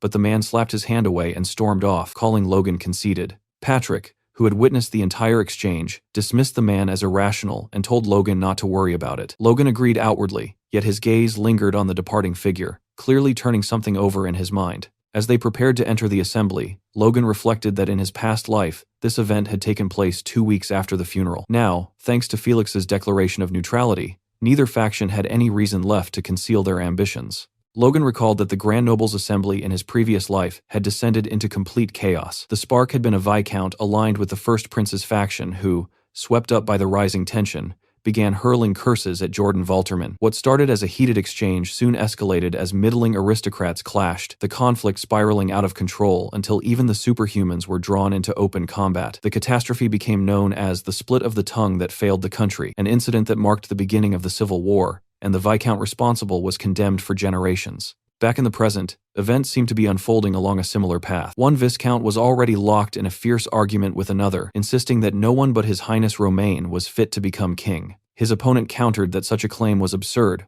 while the First Prince still lived. The supporter of the First Prince questioned whether his rival possessed any honor toward a superior, only to be told that superiority meant nothing, when the age difference between the princes amounted to mere months. The first Viscount angrily demanded that the man restrain his tongue. Meanwhile, the two princes appeared irritated by the entire spectacle, deliberately avoiding each other's gaze. A judge listening to the debate lowered his head, uncertain how to intervene. Watching the scene, Logan thought that at this rate, it would not be surprising if someone snapped and triggered violence. In his previous life, the Assembly's brawl had been followed by a period of military preparation, and within a month or two, the first battle of the Civil War had erupted. That timeline, however, was far too slow for Logan's purposes, as it would grant Befros ample opportunity to crush his family during the preparation period. Clenching his fist, Logan resolved that the Civil War needed to ignite sooner, leaving no time for anyone to prepare. His gaze drifted toward the Viscount he had brushed against on his way into the assembly, the same man now passionately advocating for the second prince. The Viscount argued that the outdated tradition of prioritizing the eldest son had long been abandoned, and that the right to the throne should be determined by ability. By that measure, he proclaimed, Prince Romain, who had successfully resolved trade issues with the Empire, was the most suitable candidate. Romain responded with a pleased smile as others voiced their agreement, acknowledging the truth in the Viscount's claims. Another noble, Count Clet, was confronted and asked what nonsense was being spoken, but the Count calmly reiterated that no one was more devoted to state affairs than Prince Romain. As he continued speaking, however, blood suddenly began streaming from his nose. Fear flickered across his face, while his opponent stood speechless, asking what was wrong. The Count clutched his head, his eyes changing color as his balance faltered. He swayed from side to side before collapsing onto the ground. Panic rippled through the assembly as those loyal to him called desperately for a priest. Logan and Patrick appeared shocked by the sudden turn of events, yet Logan alone recognized the truth: the man was no longer breathing. The poison he had administered was proving devastatingly effective. The toxin was derived from lethe grass. When infused with force and dried for 3 days to concentrate its properties, the herb transformed into a lethal poison, capable of triggering a cerebrovascular hemorrhage. This secret would not be uncovered until 15 years later, when the Grandia Liberation Front discovered it while searching for methods to assassinate the Empire's ruling elite. Anticipating this moment, Logan had instructed Philip days earlier to procure the necessary herbs. By attaching a tiny needle to his ring, he had discreetly injected the poison into the Count before the meeting began. While knights or magicians would likely withstand such a toxin, against an ordinary aristocrat, it was unstoppable. This man, known by the codename Parasite, had been the 9th assassination target of the Grandia Liberation Front in Logan's previous life. Now Logan intended to sever that tenacious thread early, eliminating the future traitor before he ever had the chance to sell out the country. Lifting his eyes, Logan studied both princes, aware that only one question truly mattered now: how would they respond to this sudden death? Romain, in particular, looked utterly infuriated. Instantly, 2 men stepped forward to remove the lifeless body of the poisoned Viscount. Watching the scene unfold, the first prince appeared uncertain about what had just happened, while the second prince burned with fury. Once the body was carried away, Romain turned toward his brother and demanded to know whether he truly dared to poison one of his subordinates. Reuter dismissed the accusation at once, reasoning that he had nothing to gain from killing his own supposed traitor, and insisting that the act could not have been his doing. He then redirected the suspicion toward Romain, questioning who would be foolish enough to believe such a poorly staged farce. Romain stood stunned, unsure whether Reuter's response stemmed from calculated strategy or sheer audacity in calling the incident a fabrication. At that moment, another Viscount rose and argued that Romain's accusation was unreasonable, pointing out that they did not even know why Count Clet had collapsed in the first place. Yet another noble interrupted, questioning the source of Romain's anger, and noting that it had been Romain himself who first accused Reuter of poisoning the victim, perhaps provoked by the mention of the word traitor. The Viscount who had spoken earlier was left speechless before snapping back, demanding silence and asking if the man had forgotten where they were. Soon, chatter spread across the assembly hall as voices overlapped and tensions climbed. Observing the situation, Logan recognized that two particular nobles were clashing first, much like the hostility between Logan and Befros. Their families were infamous northern rivals, and the resemblance extended further, as one house was led by a knight and the other by a mage. The blonde noble threatened Count Roxina, asking if he was courting death, while Count Chloe replied that such a fate was exactly what he sought. Trying to restore order, the judge struck his gavel repeatedly, warning them that fighting within the assembly would be madness. Yet as he looked closer, the gravity of the situation dawned on him. Auras were flaring throughout the hall as nobles prepared themselves for battle. Alarmed, the judge demanded to know what was happening, but the realization caused him to drop his gavel altogether. Then a commanding voice rang out, ordering everyone to halt. Heads turned toward the entrance as the speaker stepped inside and urged the assembly to calm themselves, insisting that the matter must be properly investigated to uncover the truth, rather than decided through emotion. The man was none other than Felix. He declared firmly that such a situation required reason and procedure. Logan noted that Felix had arrived with impeccable timing, though the circumstances were far from easily controlled.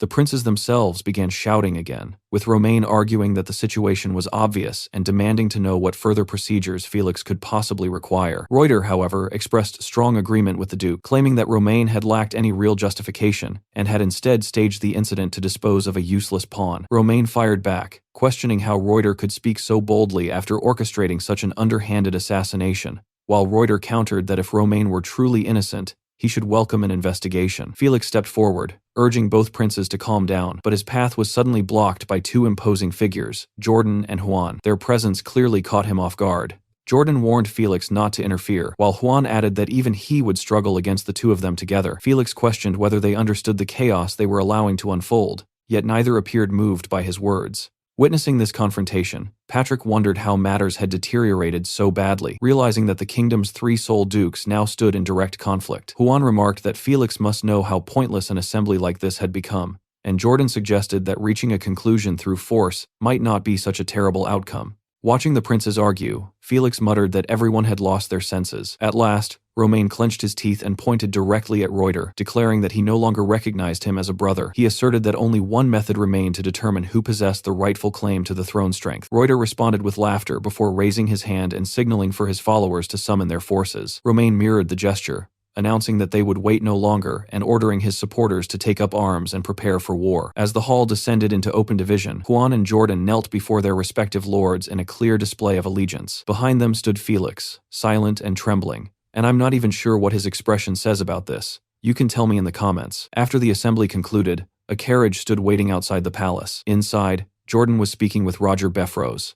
Befros requested additional time to finish dealing with the Meclanes, but as he spoke, Jordan's grip tightened around his own arm. Jordan pointed out coldly that war could erupt at any moment, yet Befros was still asking for time. Realizing his misstep, Befros straightened immediately. He reflected that Jordan's title, the Blazing Heat Sword, represented only his strength on the surface, while in truth he was a frigid and calculating man who would tolerate no wrong answers. Lowering his head, Befros asked for merely 10 days, insisting it would not take long. Jordan dismissed the request as inefficient, leaving Befros uncertain how to respond. Jordan then explained that the most efficient solution would have been to bring the Meclanes into their faction, thereby adding their forces intact. Befros was left speechless. Jordan revealed that he had even sent Luther for that purpose, though someone had warned that the Meclanes were too rotten to accept. At this, Befros begged forgiveness, admitting that greed had clouded his judgment and led him to commit an unforgivable mistake. After a moment of silence, Jordan instructed Befros to suppress his greed for now. Once the larger war was won, he promised to deal with the Meclanes personally and deliver them to Befros's doorstep. Turning his head slightly, Jordan added that he would issue the Meclanes a mild warning, advising Befros not to worry but instead to summon his finest troops immediately. The bigger picture demanded their focus. Several days later at Castle Tomoto, matters were unfolding swiftly. Logan and Patrick communicated through an orb with a representative of the Valtermine Duchy. The message conveyed that Logan's desire to remain neutral would be respected. However, if he reversed his stance or took provocative action, severe punishment would follow. After the warning was delivered, Patrick bowed slightly and stated that he had taken his grace's words to heart, before ending the communication. The messenger expressed hope that this attitude would continue. Patrick muttered irritably that the man had not even offered a proper farewell, and questioned the arrogance of such a messenger. Logan remarked calmly that such behavior was fitting for the Valtermine duchy. He added that despite the situation, they had nothing to fear, and would not need to rely on Felix. Patrick stroked his beard thoughtfully, reasoning that if the warning held true, Befros would be gathering forces and moving toward the capital instead of attacking them. Given the present turmoil, they might finally have time to rest. Logan agreed, suggesting they focus on what they could control. The civil war sparked by Larry Klett's death escalated rapidly. Within a week, physical confrontations erupted. Initially, both factions had considered assassinating the opposing prince, but while their conscripted forces mobilized, they crossed paths unexpectedly. A line of battle stretched from the northern territories to lands directly controlled by the crown, and spontaneous clashes broke out across the kingdom, signaling a prolonged conflict. Both sides began drawing out every ounce of strength they possessed. Befros, compelled by circumstance, moved to the central front, leaving only minimal forces at his main castle. As he marched to war, he reassured himself that the Macleans would not dare defy the Duke's warning, though he privately questioned Logan's sanity. Back at Castle Tomoto, Logan struck the table decisively and declared that they must seize this opportunity to occupy Befros's lands. Hinckley, Dwayne, and Patrick reacted in disbelief, convinced Logan had lost his mind. Dwayne asked whether he intended to ignore a direct warning from a superhuman. Logan confirmed that he would. Dwayne fainted outright, caught by Hinckley, who warned that even if Befros could not retaliate during the Civil War, their move might be interpreted as a challenge to the Second Prince, potentially making them an example to deter other neutral forces. Logan countered firmly that their conflict with Befros had begun before the Civil War, making it a private family war rather than a factional challenge. Both the Second Prince and Duke Valtermine would understand this distinction. Hinckley wondered whether Logan had foreseen these events when he seized Castle Tomoto, though he quickly dismissed the idea of Logan seeing the future. Logan merely laughed. Patrick intervened, cautioning that even if Logan were correct, Valtermine might hold him accountable later. Logan admitted he had not considered that possibility, surprising Hinckley, before asserting that Valtermine would not act against them provided they succeeded in taking Castle Befros and growing strong enough to become valuable to both factions. The notion left everyone stunned. Patrick dismissed Dwayne and Hinckley to speak privately with his son. Once alone, he pointed out a fatal flaw in Logan's reasoning. For the plan to succeed, the Civil War would need to last long enough for them to occupy Befros and grow stronger. Logan appeared taken aback that Patrick had discerned this assumption. Patrick observed that civil wars rarely lasted beyond a year, yet the Grandia Civil War had endured 3 years,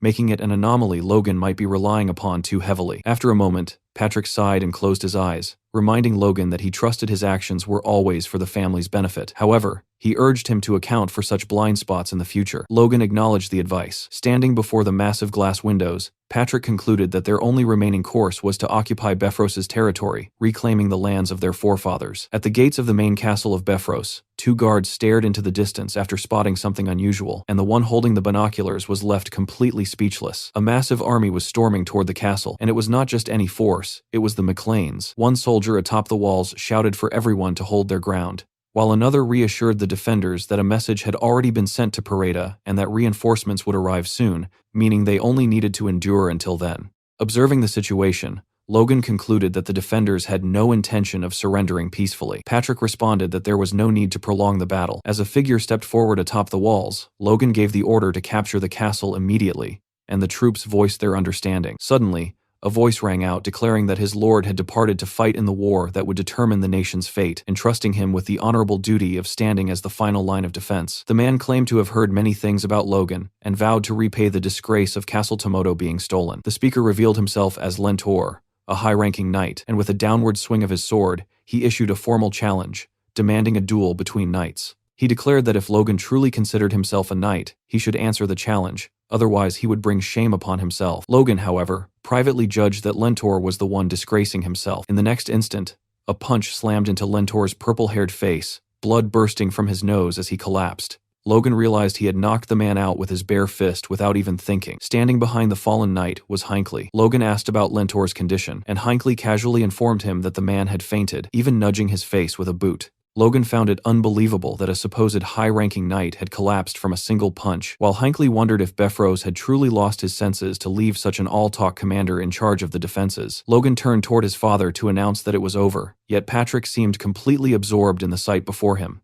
When Logan tried again to get his attention, Patrick murmured that this was the land of their forefathers, the very territory from which they had been driven out 2 centuries ago. Gazing down upon it, he reflected on how no one could have imagined they would reclaim it so easily. Logan smiled at his father, but quietly corrected the thought, reminding him that it had not been easy. Together they looked back at their people, Hinckley, Ronian, Victor, and every soldier, each smiling beneath the radiant sky. As Patrick looked at Ronian and Hinckley, realization dawned upon him. Drawing in a deep breath, he announced that he finally understood. Addressing everyone, he praised their efforts, declaring that the Maclanes had reclaimed the land of their ancestors, thanks entirely to their hard work. He expressed how blessed he felt to have such vassals. Yet he reminded them that this place must serve not only as recognition of their victory, but also as sacred ground to honor the men who had fallen along the way. Patrick bowed his head and vowed never to forget the knights who had brought them there. He began reciting their names one by one: Caleb, Nil, Ethan, Curtis, Rariner, Andreas, Piero, and the list continued.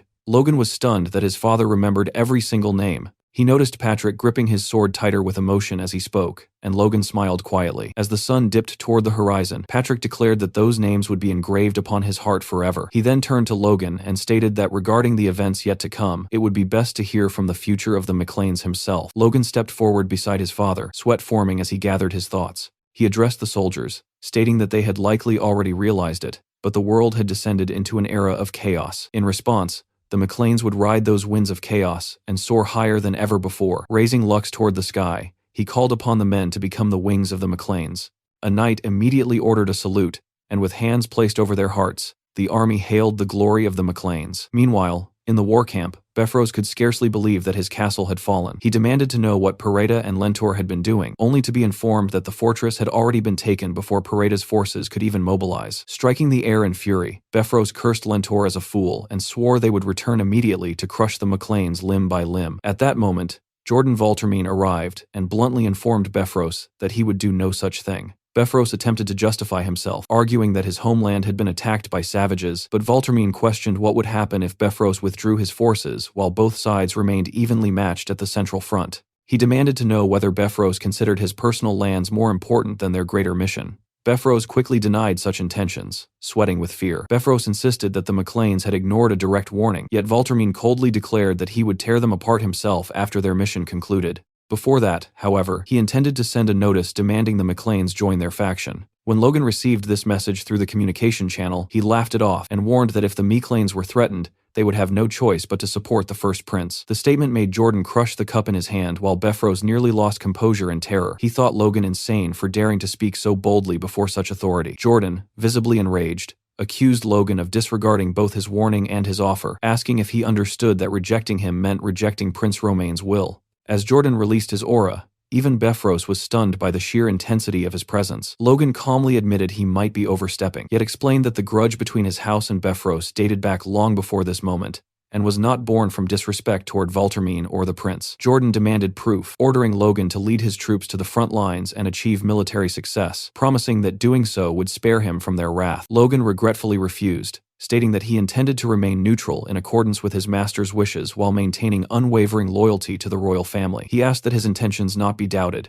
Jordan responded by calling him an arrogant fool, who clearly did not hear his own words. Just then, a soldier rushed in to report that the first prince's faction was making a move. The expression on Jordan's face was so terrifying that the messenger immediately regretted delivering the news. Logan overheard and coolly suggested that Jordan seemed busy and should attend to his affairs. Jordan picked up the communication globe and declared that even if it meant taking losses, he should end Logan's life there as a morale booster. Logan countered by questioning whether such losses were truly affordable, given how evenly matched the front lines reportedly were. Jordan branded him a thunderous fool and warned that he would soon understand the consequences of his actions. Tossing the communication globe to Befros, he summoned his lieutenant and ordered him to take several men to keep watch on Logan, referring to him as the arrogant brat from earlier. Watching this unfold, Befros thought the foolish Maclanes were hastening their own destruction, and concluded that it would not be a bad outcome if they were ultimately crushed by Valtermine's own hands. Somewhere else, a blond man was laughing uncontrollably. It was Juan Douglas, who remarked that it had been a long time since he had heard such good news and expressed his appreciation to Logan for providing it. Logan noted that immediately after his communication with Jordan Valtermine had ended, Juan Douglas had contacted him personally, and he conveyed that it was an honor to be reached directly. Juan assumed that since Logan had attacked Befros, he must intend to join his faction. Logan, however, paused briefly and smiled before clarifying that the attack had merely been the settlement of an old family grudge. He apologized and explained that the Mechlanes were not yet prepared to pledge support to anyone, recognizing that such a decision would invite unnecessary complications. Juan warned that given Jordan's ruthless temperament,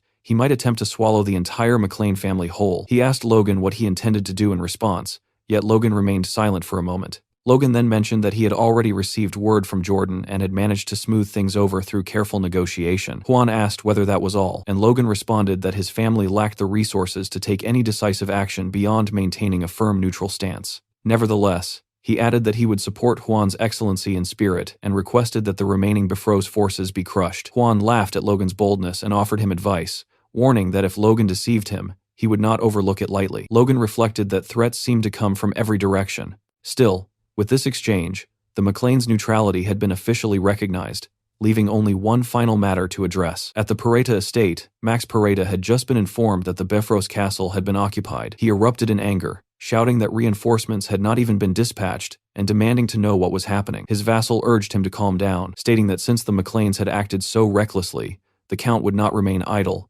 and would surely punish them severely. However, a soldier soon reported through the communication channel that there would be no retaliation and that the Mechlane's neutrality had been approved. Both Pareta and his vassal were left speechless. The vassal attempted to reassure him, suggesting that if the Mechlanes remained neutral, they would at least refrain from attacking them. Pareta questioned whether that trust was justified. At that moment, a servant rushed in, announcing that a notice had arrived from the Mechlanes, causing the vassal to leap to his feet. As the vassal read the letter, Pareta anxiously demanded to know its contents. The message contained a list of demands that must be fulfilled to prevent an attack. These included a monthly tribute of food and supplies worth 100,000 gold, monthly internal inspections conducted by the Mechlanes, the right for the Mechlanes to conscript troops freely whenever necessary, and a tenant tax reduced to 30%. The letter further stated that given the current situation, the Mechlanes could attack directly and would remain lords of the land regardless of who ultimately became king. It concluded by declaring that if the Pareta family did not wish to die, they would kneel to the Mechlanes. Back at the Befros main castle,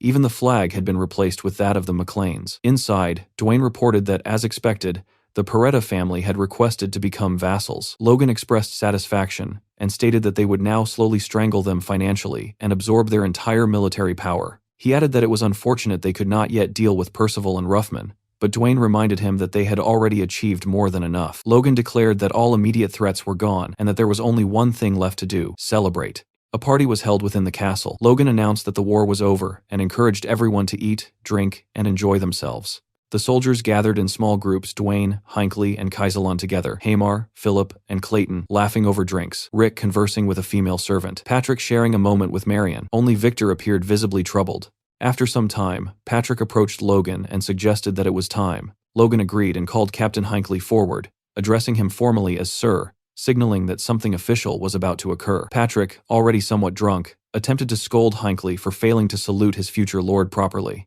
but Marion restrained him. Logan announced that for leading the Night Order and securing victory in the war, Hinckley deserved a reward. He declared that Sir Hinckley would receive 1 million gold and land of equal value. Hinckley stood stunned, and murmurs spread through the hall. Someone questioned whether the territory had not been nearly bankrupt not long ago, and others remarked that the young master had emptied the castle treasury entirely, which explained why wine was being poured so freely. Logan privately lamented that it would have been even better had the Befros forces not looted the artifact vault beforehand. He then turned to Clayton and addressed him respectfully as Lord. He stated that the greatest achievement in the defense of Tomoto Castle had been accomplished by the Magic Tower, and that Clayton deserved a fitting reward. The Magic Tower would be granted permanent ownership of its land within Mechlane Town, with no taxes imposed, along with a reward of 10 million gold. Upon hearing this, Clayton fell to his knees, bowing his head. Tears streamed down his face as he thanked Logan repeatedly, calling him his benefactor, his Logan, while Victor observed that Clayton was somehow smiling and crying at the same time.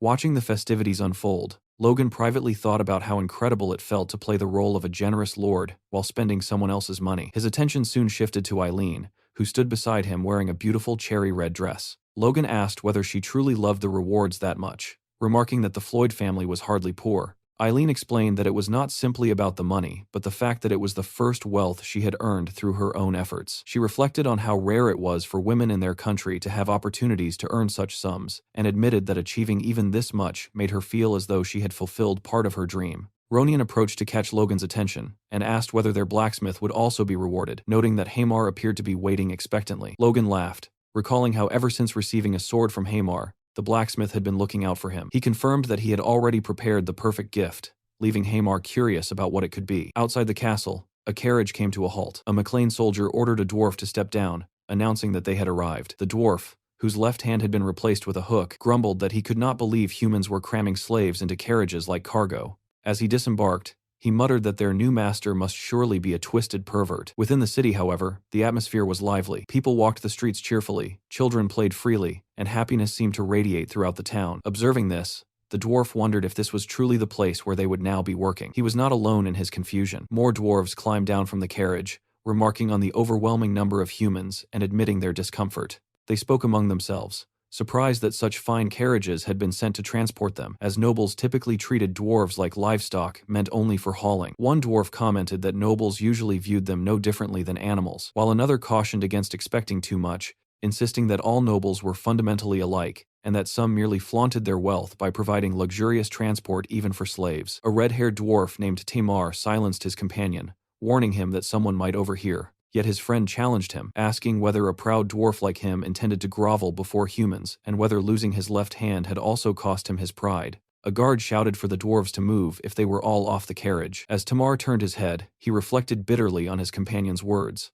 calling him a fool in his thoughts, and recognizing that clinging to pride only worsened their suffering. Staring at the hook that had replaced his hand, he admitted to himself that he had indeed lost his pride the moment he lost that hand. For a dwarf who could no longer forge properly, abandoning pride had become the only way to survive. The dwarves followed the McLean guard through the city. Temur walked at the front with his head lowered, uncertain of what awaited them. Fixating on the ground, he questioned whether life was even worth living anymore, and wondered if death might be the only escape from his misery. They were greeted by a cheerful man with gray hair and a beard who expressed delight at their arrival. After counting them and confirming there were 10 an ideal number, he called for someone to inform Lord Hamar that the kin he had requested had arrived. The dwarves struggled to comprehend what they had heard, astonished by the idea of a dwarf being addressed as a lord. Tamar stepped forward and asked whether the man had truly said Lord Hamar. When asked if he knew him, the man proudly spoke of Hamar as the greatest craftsman in their territory, crediting his creations with transforming the land. Because of this reputation, he added, high expectations were placed upon the newly arrived dwarves as well. Hearing a human speak with such respect about a dwarf caused Tamar's expression to brighten. He found himself wondering just how remarkable Hamar must be for a human territory to honor dwarves in this way.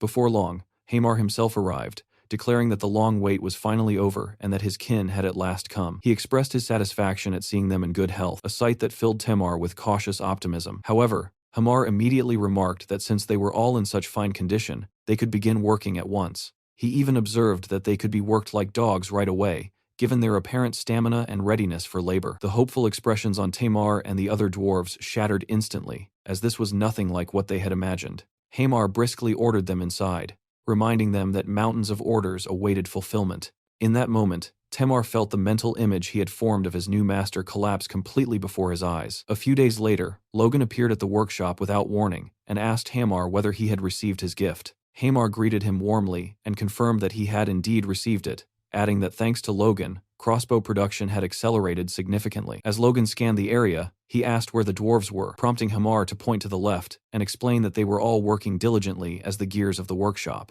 Looking inside at Tamar and the others, Logan noticed that they appeared exhausted and thoroughly unhappy. Observing the workflow, he remarked that Hamar's system was certainly efficient for mass production, with each worker responsible for a single component. However, he was certain that such a method would not sit well with dwarven pride. His assumption proved correct as Hamar recalled how the dwarves had protested loudly, complaining that being unable to craft an entire product diminished their pride as craftsmen. Yet once Hamar informed them of the volume they were required to deliver, their objections vanished. Hamar added that there had even been a troublemaker aspiring to a leadership role, referring to Tamar. He explained that he had dealt with the matter peacefully enough by forcing Tamar face down onto the ground until he acknowledged that he was merely a gear in the workshop and had no place attempting a mutiny. Hearing this, Logan laughed and remarked that this was exactly like Hamar, handling everything with ruthless efficiency. Hamar responded that he had learned everything from his master, while the dwarves watching the exchange silently branded both men as devils. Still, Timar reflected on the situation and realized that Hamar had offered them the same deal Logan once offered him.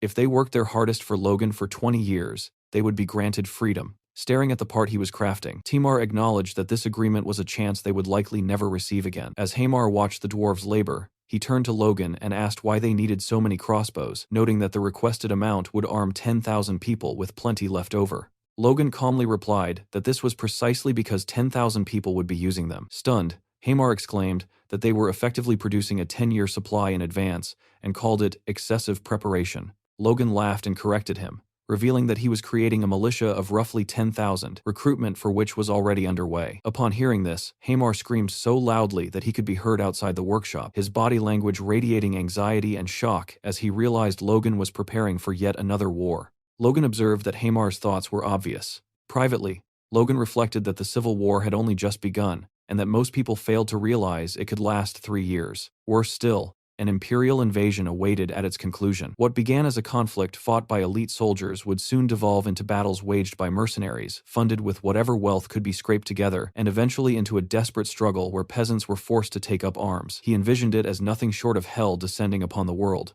which was precisely why they needed to prepare now. Hamar cautiously asked, despite knowing it might not be his place, whether it was truly acceptable to arm so many commoners. Logan replied that as long as the people lived well, even handing them bombs would not lead to rebellion. Mentioning bombs reminded Logan of something else he wanted Hamar and Clayton to develop in secret, a suggestion that immediately gave Hamar a terrible feeling. At the Magic Tower, Logan shared the same proposal with Clayton, requesting the creation of a bomb that detonated after a time delay. He clarified that it should also explode upon receiving a certain level of impact, with a firm grip being sufficient to trigger it. As Clayton diligently recorded every detail, Logan continued outlining the specifications. The device should emit a light vibration as a warning before detonation so no one forgot to throw it. It should change color as it activated, detonate roughly 5 seconds later, and produce an explosion equivalent to a second circle explosion spell, all while keeping production costs capped at 50 gold. Logan then asked whether such a device was feasible. Clayton questioned whether something like that even existed, but Logan insisted it did because he had used one before. Hearing this, Hamar demanded to know where Logan had encountered such a weapon,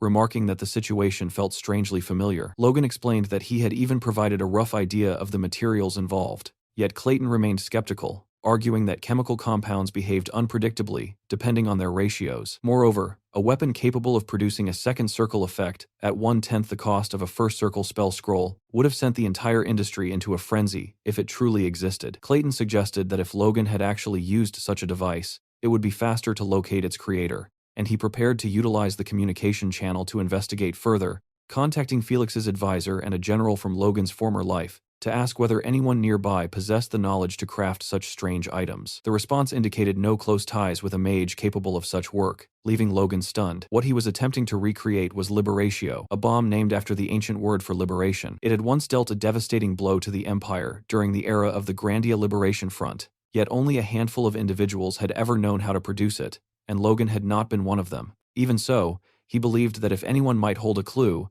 it would have been Commander Louise of that time. The weapon's creator had supposedly been an earth mage inspired by ancient dwarven armaments, which convinced Logan that if anyone could rediscover the method, it would be Hamar and Clayton. Hamar admitted that he had initially assumed Logan was inventing the entire concept, yet the vividness of his description made him question that assumption.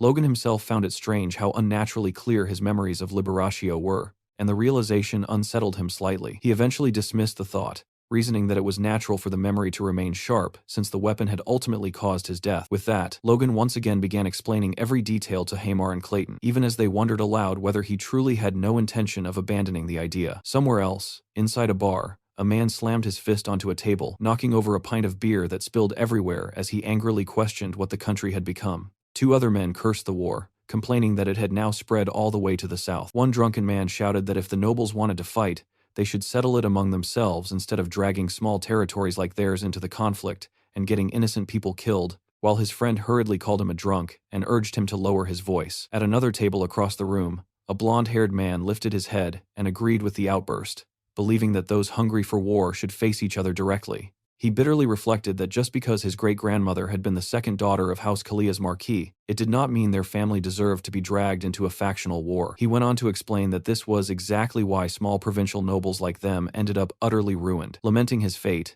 He believed his family would likely be the first destroyed in the Civil War, and he had been forced to flee without even retrieving the bodies of his relatives, leaving him to condemn himself as pathetic. At that moment, a man wearing a long cape and hood approached from behind and asked if he was Mr. Damien Nadal. Hearing his name spoken by a stranger, Nadal immediately stood, gripping his sword and preparing for a fight as he demanded to know who the man was and how he knew him. The cloaked figure produced a letter and explained that he belonged to the Information Guild and had been tasked by a client to deliver the message to Nadal. Studying the envelope, Nadal wondered who could have sent it, noticing that the crest bore a sigil resembling a red flame. Back inside the castle, the ever-loyal servant Rick approached Logan and asked about the stack of papers before him. Watching Logan write, Rick wondered if he was planning to host a party, only for Logan to internally dismiss the idea as madness and question why he would celebrate during such times. He clarified that the letters were meant for talented individuals who had lost their masters in the Civil War. Rick quickly realized Logan intended to recruit them,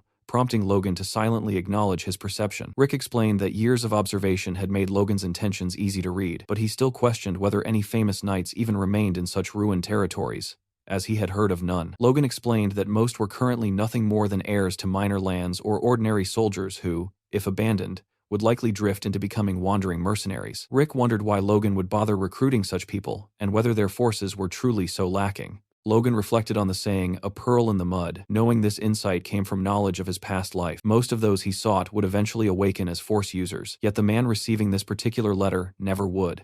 Even so, Logan considered him among the most important of them all, and sincerely hoped he would accept the offer. He then addressed the letter to Mr. Damien Nadal, writing that as the eldest son of the McLean family, he had been deeply moved by Nadal's poem, The Drunken Moon, which had been left behind at the academy. Logan expressed his belief that Nadal possessed exceptional talent and mentioned that he had heard of the misfortune that had recently befallen him, prompting this outreach. The letter continued by explaining that the McLean family was still growing despite these harsh times, and that they needed someone exactly like him. Finally, Logan courteously invited Nadal to consider the McLean estate as a new place to reside should he seek one.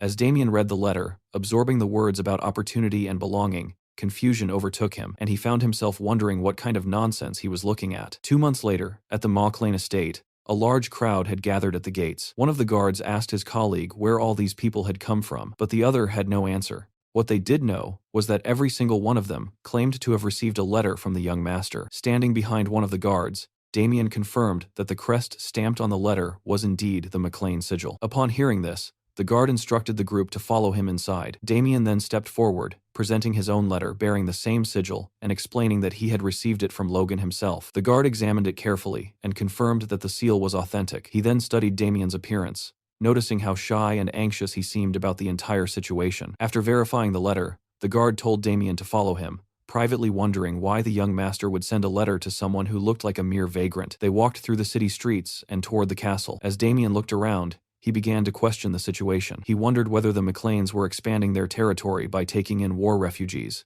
Even so, he could not understand why he, of all people, had received such a letter. The city appeared peaceful and orderly, which made him question whether Logan might have sent the invitation to the wrong person. Inside the castle, Damien finally met Logan. Logan warmly took his hand, introduced himself, and remarked that Damien must be exhausted from the long journey. Damien nervously returned the greeting, still wondering if there had been some mistake. Logan invited him to sit and talk, offering him a cup of tea and noting that it was still warm. Damien thanked him and carefully began sipping while studying Logan's appearance. He tried to recall whether they had met before, but quickly dismissed the thought, certain he would not have forgotten someone with striking red hair and red eyes. Yet he could not comprehend why Logan appeared so genuinely pleased to see him. Looking at Damien, Logan reflected that even the genius of the Liberation Front had once possessed such a clueless side. In Logan's past life, Damien Nadal had been a master of encryption systems and a genius in information management. For more than 20 years, he had safeguarded the identities of Liberation Front members with unwavering precision. His talent had been extraordinary, but what made him truly valuable was his upright character. Even after losing his entire family during the Civil War, he had fought for decades for the future of the struggling nation. Logan believed that if he could win Damien's loyalty, he would gain an ally he could trust without reservation. Logan began the conversation by mentioning that he had heard Damien graduated from the Academy's Public Administration Department. He then asked whether Damien would consider starting as an assistant to the chief administrator, adding that if he proved his ability, he might one day oversee an entire city. The proposal left Damien stunned. He questioned why Logan would go to such lengths for someone like him, and Logan asked whether Damien truly did not understand. When Damien admitted he did not, Logan explained that he had genuinely been moved by his poem, The Drunken Moon, as mentioned in the letter. Logan elaborated that poetic talent demonstrated an ability to grasp context and express ideas concisely, which were valuable skills in management and administration. Yet Damien internally dismissed this reasoning as nonsense. Meanwhile, Logan calmly sipped his tea with his little finger slightly raised, as was customary among certain nobles, and privately acknowledged that his explanation sounded absurd. Even so, he knew he had to secure Damien at any cost. Logan reflected that perhaps the McLeans were still a small house now, but someday they would become more than just another noble family. When that day came, Damien would prove to be an invaluable information manager, even if that was not yet his official role. For the time being, Damien would simply have to endure serving as an administrator. 1 week later, Dwayne's face was practically glowing with excitement as he told Logan that the new kid was incredible. He pointed toward Philip, grabbing him by the shoulder while explaining that Philip and Damien together had managed to complete the workload of more than 10 people on their own. Unable to hide his amazement, Dwayne asked Logan where he had managed to dig up such talent. Logan himself could hardly believe that the role had turned out to be such a perfect fit for Damien. He remarked that this was excellent news and instructed Dwayne to ensure Damien adjusted smoothly. Dwayne readily agreed, stating that talents of that caliber had to be treated with the utmost care. He then shifted the conversation to another pressing matter. Because of the Civil War, a massive influx of refugees was arriving, and the town would reach its population limit far sooner than expected. Logan immediately considered accelerating the plans for a second town and asked whether the budget could support such a move. Dwayne replied that he had already run preliminary calculations, but the situation was not ideal. Lumber prices had skyrocketed due to the war, meaning that once construction began, the territory's finances would remain extremely tight until the yearly harvest. At that moment, Philip questioned why they should be short on money when the territory possessed more than enough goods to sell. Both Logan and Dwayne turned toward him in surprise, asking what exactly they could sell. Philip calmly proposed selling food. The suggestion left Logan momentarily captivated, though Dwayne reacted with outrage, demanding to know why they would ever sell food and whether they even had such a surplus. Philip explained that they should do so in preparation for a future war with Befros. Previously, they had refrained from selling their extra provisions, but their war had ended quickly, and once the Civil War began, food prices had soared. Selling even half of their surplus would resolve their financial concerns. With the profits, they could also establish ranches. Logan considered the idea carefully. In the long term, if they intended to mass-produce thousands of crossbow cavalry, ranches would be essential. At present, they relied entirely on imports, but sustaining an army would eventually require their own supply lines. Convinced, Logan approved the plan. Dwayne grew agitated once more, while Philip simply smiled cheerfully, remarking that he had known Logan would see things the same way. Logan instructed Dwayne to allow Philip to handle the matter, ordering Philip to squeeze out as much profit as possible and use any remaining funds to purchase lumber. He then directed Dwayne to begin preparations for constructing the second town, and Dwayne complied. Before leaving, Dwayne reached into his inner breast pocket and handed Logan a letter that had mistakenly been delivered to his office. Logan thanked him for taking the trouble to bring it personally. The letter bore a plain black seal with no crest, immediately signaling to Logan that it had come from the Information Guild. Philip and Dwayne bowed as they took their leave, and Logan bid them farewell, urging them to continue their work. Once alone, he opened the letter and began reading. It reported that the guild had located someone matching the description from a search request he had submitted. At first, Logan could not recall making any such request, but then the memory surfaced. It had been on the day he first learned the heavy pressure sword from his master. Back then, he had asked the guild to find unaffiliated superhumans who had been active during the Imperial War. The search had taken time, but they had finally identified one. The letter named him Churn Crow. It was not exactly the name Crownet that Logan remembered, yet there was a strong possibility they were the same person. Upon reading the name, Logan was stunned. Of all people, it had to be that man, a developer who had succeeded in mass supplying low-grade artifacts and had risen to become one of the top 10 merchants in the Empire. Unlike typical mages, he equipped his entire body with artifacts of his own creation and fought directly on the front lines. Known as the Massacre Sorcerer Crownet, he had slaughtered Grandia's forces without mercy. Logan clenched the paper tightly as memories surfaced. The low-grade artifacts Crownet supplied had accelerated Grandia's downfall nearly twice as fast. As an enemy, he was extraordinarily dangerous. That left Logan with only two choices: recruit him if possible, and if that failed, he needed to eliminate him. The scene shifted to an Imperial border outpost where a lone soldier stood guard at the entrance while a hooded traveler approached from the road. Before allowing him through, the guard ordered the figure to halt and asked whether he was a merchant. The traveler confirmed he was indeed a merchant from Grandia, which prompted the guard to remark that he had heard things there were chaotic these days. Turning slightly, the soldier stretched out his hand toward the stranger, hinting that times must be difficult for him. The hooded figure, who was Logan in disguise, stayed silent for a moment before letting a gold coin drop into the guard's palm in quiet agreement. The soldier examined the coin, relaxed instantly, and assured Logan there was nothing to worry about anymore. He granted him passage into the Empire and boasted that their lands were peaceful. As Logan crossed into the wide plains, he reflected that it had been a long time since he had last set foot in the Empire. According to the Information Guild's report, the man he sought was not living in a major city, but somewhere in a remote border territory. Logan could not understand why a future superhuman would hide in such a place, yet fewer people around meant fewer witnesses. To avoid standing out, Logan had already used magic to disguise himself and change his eye color, knowing his red hair and red eyes attracted too much attention. While scanning the horizon and wondering if he had lost his way, a shout came from behind as a man approached with clear hostility, mocking Logan for moving too fast and sneering at his red hair. 3 rough-looking bandits surrounded him, ridiculing his head as looking like a clot of blood. One pointed a sword at him and demanded he drop his bag, threatening to make him bleed just as red as his hair if he resisted. Logan remained completely unimpressed. Sometime later, Logan arrived at an estate bearing the crest of a dragon or lion, guided by the same bandits who were now battered and trembling. The man who had threatened him earlier clasped his hands together and begged to be spared. Logan calmly thanked them for guiding him and allowed them to leave. They rushed away gratefully while Logan simply scoffed, thinking about their stupidity. Logan stepped into the city and slowly looked around at the people moving along the busy streets, quietly taking in every little detail as merchants loudly traded materials like leather imported from Russelheim, which everyone praised for its excellent quality and durability. Nearby, a nobleman walked with his servant, and the servant politely suggested that they should rest for a while, leading the nobleman to agree and order him to find a quiet tavern somewhere. Not far away, a young boy eagerly tried selling newspapers while a woman happily chatted with her friend about a trendy dress she had seen in the city the other day, and the whole place felt surprisingly lively. Looking around at the clean roads and cheerful atmosphere,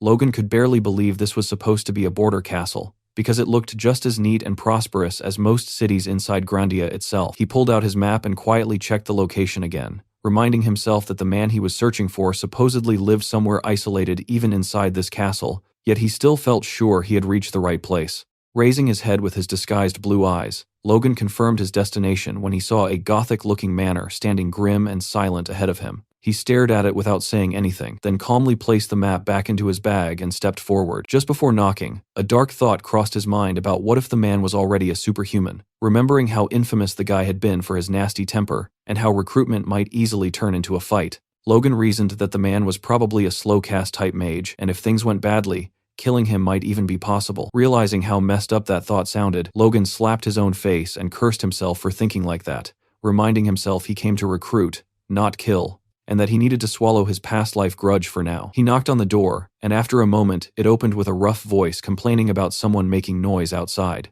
A thick-bearded man appeared, saying he had already warned the Lord not to allow loud disturbances there, which made Logan sweat awkwardly as he realized this was not who he expected. Logan asked if the man was Churn Crow, and the man confirmed it bluntly while demanding to know Logan's business, letting Logan quietly assess that he was currently only a 5th-class mage. Logan politely explained that he had traveled a long way to meet him and wanted a moment of his time, but Churn Crow rudely called him a punk and slammed the door shut in his face. Logan stood there stunned for a moment, unsure whether to laugh or curse, briefly thinking about killing him again, before forcing himself to calm down and remember that recruiting him was far more important. He knocked again, asking him to at least hear him out, only to suddenly feel lightning magic crackling around him with enough voltage to kill a normal person instantly. Logan snapped in anger, thinking the bastard was insane, and decided that if talking politely failed, then force it was. He smashed the door open and stepped inside, declaring that they needed to talk whether Churn Crow liked it or not. Seeing this, Churn Crow realized Logan was not normal and prepared an attack,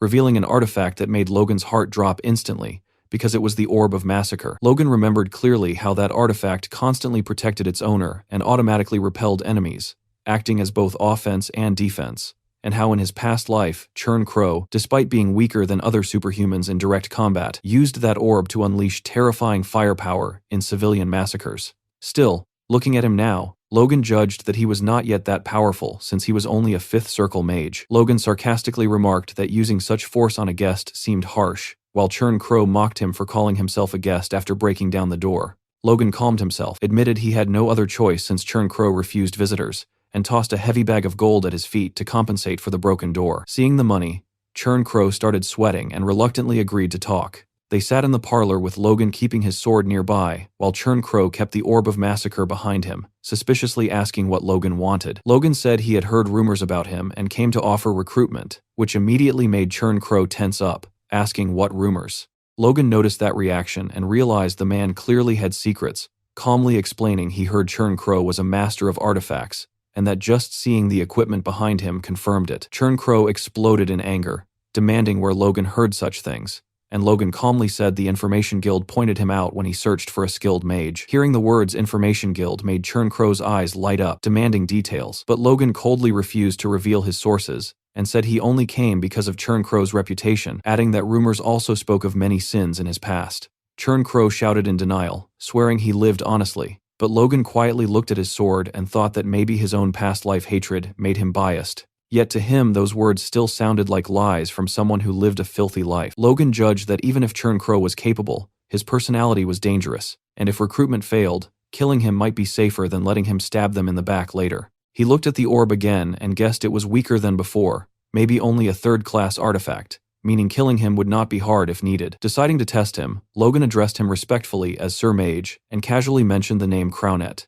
instantly making Churn Crow's expression change. The moment he heard that name, Churn Crow realized Logan knew far more than he should, and the Orb of Massacre started glowing from blue to red as his face twisted into a psychotic smile. He lunged straight at Logan's neck, declaring that this would be where Logan shook hands with death. From the outside, it looked as though a massive explosion had shattered the mansion's rear wall, sending rubble splattering in every direction. Crownet's assault had blasted a giant hole in the masonry, where Logan had just been standing, but the man was now nowhere to be seen. Crownet, however, appeared weakened. He had likely exhausted a great deal of stamina on that last strike. Suddenly, his facial expression shifted into one of pure wonder. A sudden wave of force surged outward, throwing Crownet and his orbs backward. He couldn't believe it, Logan had actually dodged his attack. Gritting his teeth, he declared that Logan was merely lucky, but that this was as far as he would get. Crownet then riled up his own aura, preparing another strike, and demanded to know if Logan truly thought he was a match for his orbs. In response, Logan simply raised his sword, prepared to counter. Crownet scoffed, calling it a pathetic attempt. He launched his attack, leaving a trail of massive explosions and climbing flames in its wake. Surveying the aftermath, Crownet began to mock Logan's efforts as praiseworthy, yet insufficient, but he spoke too soon. Once again, he was left speechless by what was unfolding before him. The entire room was illuminated by Logan's aura, and the flames seemed to reach the very ceiling. Even Crownet's orbs suffered under the pressure. They appeared to split right through the middle before the fragments fell uselessly to the floor. Crownet was thrown into the wall behind him. Looking at the wreckage on the ground, he couldn't believe his eyes. He began to scream that his artifacts were destroyed. Logan stepped forward through the light. He asked Crownet how guilty a conscience he must have to react with such terror, finally addressing him by the name everyone knew but no one dared to speak. Slumped against the broken wall, Crownet could find no words, yet the disbelief and anger were etched clearly on his face. Shivering, he hissed at Logan, asking how he knew that name when he had gone to such extreme lengths to destroy every trace of his past. Logan observed him, noting that there were almost no records of Crownet before his rise as a superhuman. As Crownet demanded to know Logan's identity,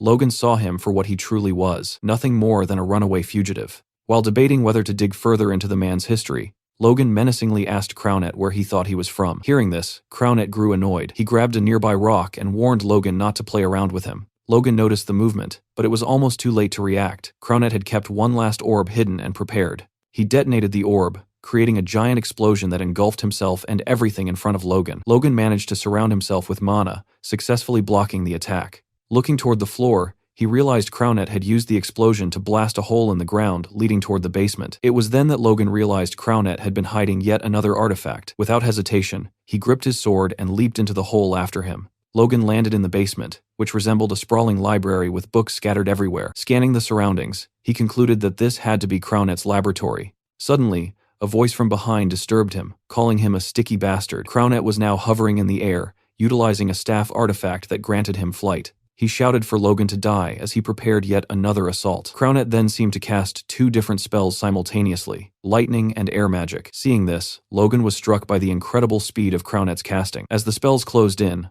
Logan could only wonder if Crownet was indeed just a high-class mage. Even so, as Logan prepared Lux, he remarked that Crownet's power was merely average. Suddenly, a wave of powerful energy slammed into Crownet, leaving him to wonder what was happening. Logan held up his sword, and Crownet realized with a shock that all of his magic was being dispersed. It was clear that this was Logan's doing. Logan then unleashed a powerful slash of aura toward Crownet, who tried to block it using his artifact. Feeling the sheer force Logan possessed, Crownet questioned just who this man was. Composed, Logan prepared one final attack, leveling the tip of his sword as if preparing for a lethal stab. He struck, missing Crownet's head and neck by mere inches, but that wasn't his primary target. He went for Crownet's hand, forcing him to drop his artifact. Based on Crownet's agonizing screams, it appeared Logan may have severed the hand entirely. As Crownet began to shiver, Logan told him that he had brought this upon himself. Once again, Crownet was consumed by rage. He screamed at Logan that he would kill him and conjured a massive orb of mana, preparing to throw it with all his might. Yet, Logan didn't show the slightest bit of worry. Crownet launched the attack,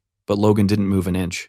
Within the next second, however, he closed the distance between himself and Crownet. Preparing his own strike, Logan hit Crownet squarely in the gut, telling him the attack had been too slow to catch him. The impact was so powerful that it sent the surrounding rubble splattering and flying once more. Crownet spat up blood and fell to the ground while Logan remained standing. Looking down at Crownet, Logan huffed, signaling that the battle was over. He then looked up at the ceiling as debris began to fall, realizing the entire structure was about to collapse. The laboratory of the man who would have been known as a master of artifacts was about to turn into nothing. Looking around, Logan remarked that he would have liked to take a closer look, but it was too dangerous. Even so, he couldn't help himself. He decided to take a quick look before leaving. That was when he noticed a collection of books and papers on one of the tables, Crownet's research notebooks. Logan recalled that in his past life, Crownet had invented a method to imbue magic not just onto rare materials like mithril, but onto common metals as well. This was the breakthrough that allowed for the mass production of low-grade artifacts. Shedding a bead of sweat, Logan thought the method might be in those books. He began gathering the stacked notebooks, noting that it wouldn't hurt to use them. He searched for anything else of value and spotted a piece of armor on another table. He was left momentarily speechless by what he saw: a necklace, a ring,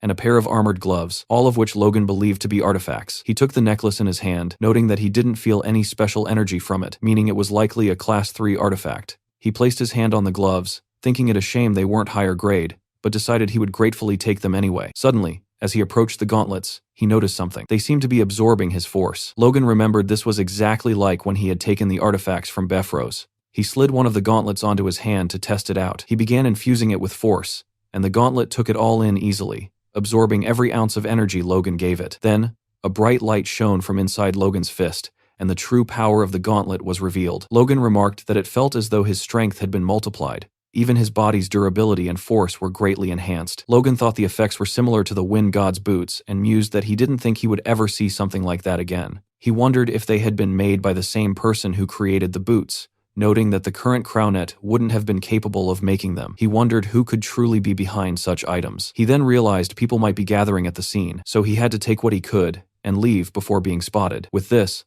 Logan had achieved what he came for. Although Crownet was dead, Logan felt he wasn't worthy of life anyway. He took as many belongings as he could carry and decided it was time to return to his territory. Struggling to carry everything as he headed upstairs, he hoped his bag was still intact. He thought of his home, hoping that nothing bad was happening there in his absence. Meanwhile, at the McLean estate, Ronian was speaking with a group of knights, asking if they had come to join the order. 3 knights stood before him and confirmed that this was indeed their purpose. They explained they had heard the young master was actively recruiting new talent. Ronian nodded in understanding. Shifting his feet into a combat stance alongside Victor and Eileen, he told the 3 men to draw their swords and fight to prove their worth. The knights, however, appeared reluctant to engage. It seemed that before this encounter, Dwayne had been the one to greet them at the estate, informing the men that Logan was currently away. Upon hearing this, one of the knights had begun to make a fuss, complaining that the only reason they had traveled all the way there was because they heard the great young lord was recruiting, only to find he wasn't even present. They shouted at Dwayne, calling the situation disrespectful and emphasizing the trouble they had gone through to reach the estate. Dwayne, visibly annoyed, wondered to himself if this was really how people seeking recruitment ought to behave. As this was happening, Hinckley noticed the scene while passing by. Observing the men in their knight uniforms, he wondered if they were guests. As Hinckley approached, Dwayne introduced him, noting that he had arrived at the perfect time. Dwayne explained to Hinckley that these men were knights from the front lines who wanted to negotiate terms for meeting the young master. Hearing this, Hinckley surmised that they must have lost their lord during the Civil War. Dwayne then informed the newcomers that Sir Hinckley was the McLean Knights' commander. The man who had been screaming earlier noted Hinckley's commanding presence. One of the other men placed a hand on his chest and introduced himself as Dylan from Gayfield. He began to boast, informing Hinckley that in his hometown, he was known as Swiftblade Dylan. Hinckley remained unimpressed. Dwayne even mocked the man, asking exactly what kind of blade he claimed to be. Another man introduced himself as Tenon from Tanan, nicknamed Steelblade Tenon, while the third identified himself as Jacob from Tahanan, also known as Mighty Jacob. Hinckley held up a hand and said he understood. He remarked that they must possess great skill to earn such titles, calling them lucky since even he did not have such a nickname yet. The men laughed it off, with Dylan claiming Hinckley was merely flattering them and that those were just nicknames from Blackwood's villages. Dylan tried to add that enemies once feared him and that things were different here, but Hinckley cut him off. Turning serious, Hinckley told the men that there had been enough talking. He explained that their young master was someone who rewarded ability fairly, and if they wanted good treatment, they had to prove themselves. He declared that they had spoken enough words. Now, they had to show their worth through actions. He asked if they were capable of that, and the men, exchanging smiles, replied that they certainly were. The scene then shifted to one of the knights lying flat on his back with one eye open. He opened the other eye, tongue pressed against his cheek, and stared at the sky. He wondered why he was lying on the ground with his sword beside him, while other knights watched from behind. It appeared Hinckley had arranged a sparring match between the newcomers and some of the younger members of the estate. Dylan had planned to go easy on the little lord among them to earn a few easy points, but things had not gone as planned. Ronian had proved to be far more than the men could handle. As Dylan lay there, remembering the exchange, a voice called for him to wake up. It was Ronian,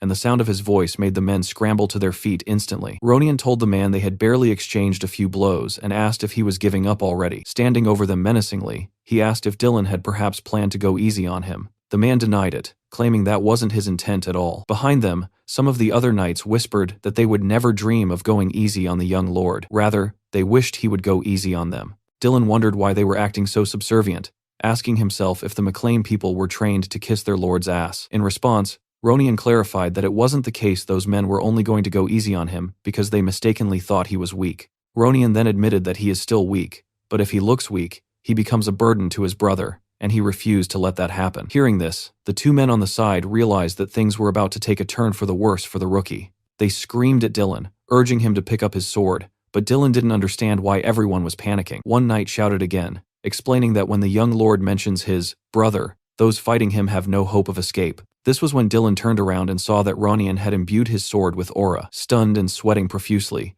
he watched as Ronian, with murderous intent in his eyes, simply told him to come at him with everything he had. Ronian struck, and the impact sent rubble splattering everywhere. Seeing the violence of the hit, the two men on the side feared Dylan might be dead and realized they might be next, bracing themselves for what was coming. From behind, Captain Hinckley seemed to be enjoying the show, simply smiling as he let out a sigh of relief. Observing the scene, Eileen noted that the Dylan fellow, or whatever his name was, at least possessed quick footwork. Victor corrected her, reminding her that the man called himself Swiftblade, a detail Hinckley noted. Hinckley then asked Eileen and Victor what they thought of the other two men. Eileen replied that they weren't too bad, though they were a bit cheeky. Victor agreed with her assessment, adding that while he didn't know if the one man truly deserved the Steelblade title, he seemed useful enough. Hearing this, Hinckley concluded that if that was the case, then this rookie had also passed the test. He looked at Victor and Eileen, telling them he knew that entrusting them with these rookie matches had been a good idea. Suddenly, something caught his attention from behind as the light began to shift. Ronian was unleashing his aura,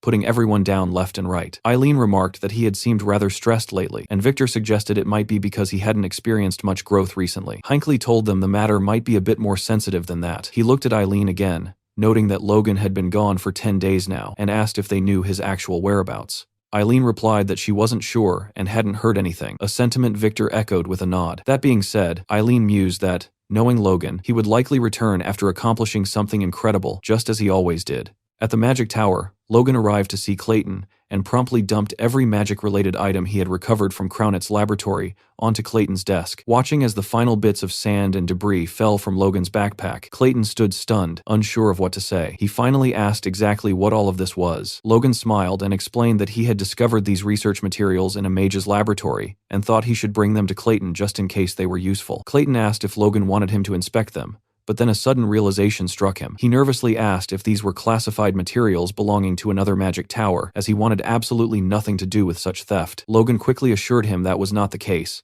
explaining that they were just items belonging to some guy who had picked a fight and died, conveniently leaving out the fact that he had been the one hunting the man down. Clayton looked at the books for a moment in silence, before concluding that if that was the case, there shouldn't be a problem. Logan thanked him, stating he was leaving the materials in Clayton's capable hands. Clayton agreed and prepared to get back to work, but Logan didn't move from his spot across the desk. Noticing this, Clayton wondered why Logan was still there, and asked if he had other business to attend to. Logan simply stood there and smiled. Rubbing the back of his neck, Logan tentatively asked if Clayton could look through the materials immediately. This clearly annoyed Clayton. He reminded Logan that he was already busy with the work Logan had assigned him specifically, the development of the bombs, and that taking on this new task simultaneously would only cause more delays. Logan noted that he hadn't seen Sir Clayton this frustrated since the Earth Tower incident, yet he refused to back down. He insisted that the least Clayton could do was check if there was anything useful among the pile. Sighing, Clayton looked down at the books and wondered if they were truly important enough for Logan to push everything else aside.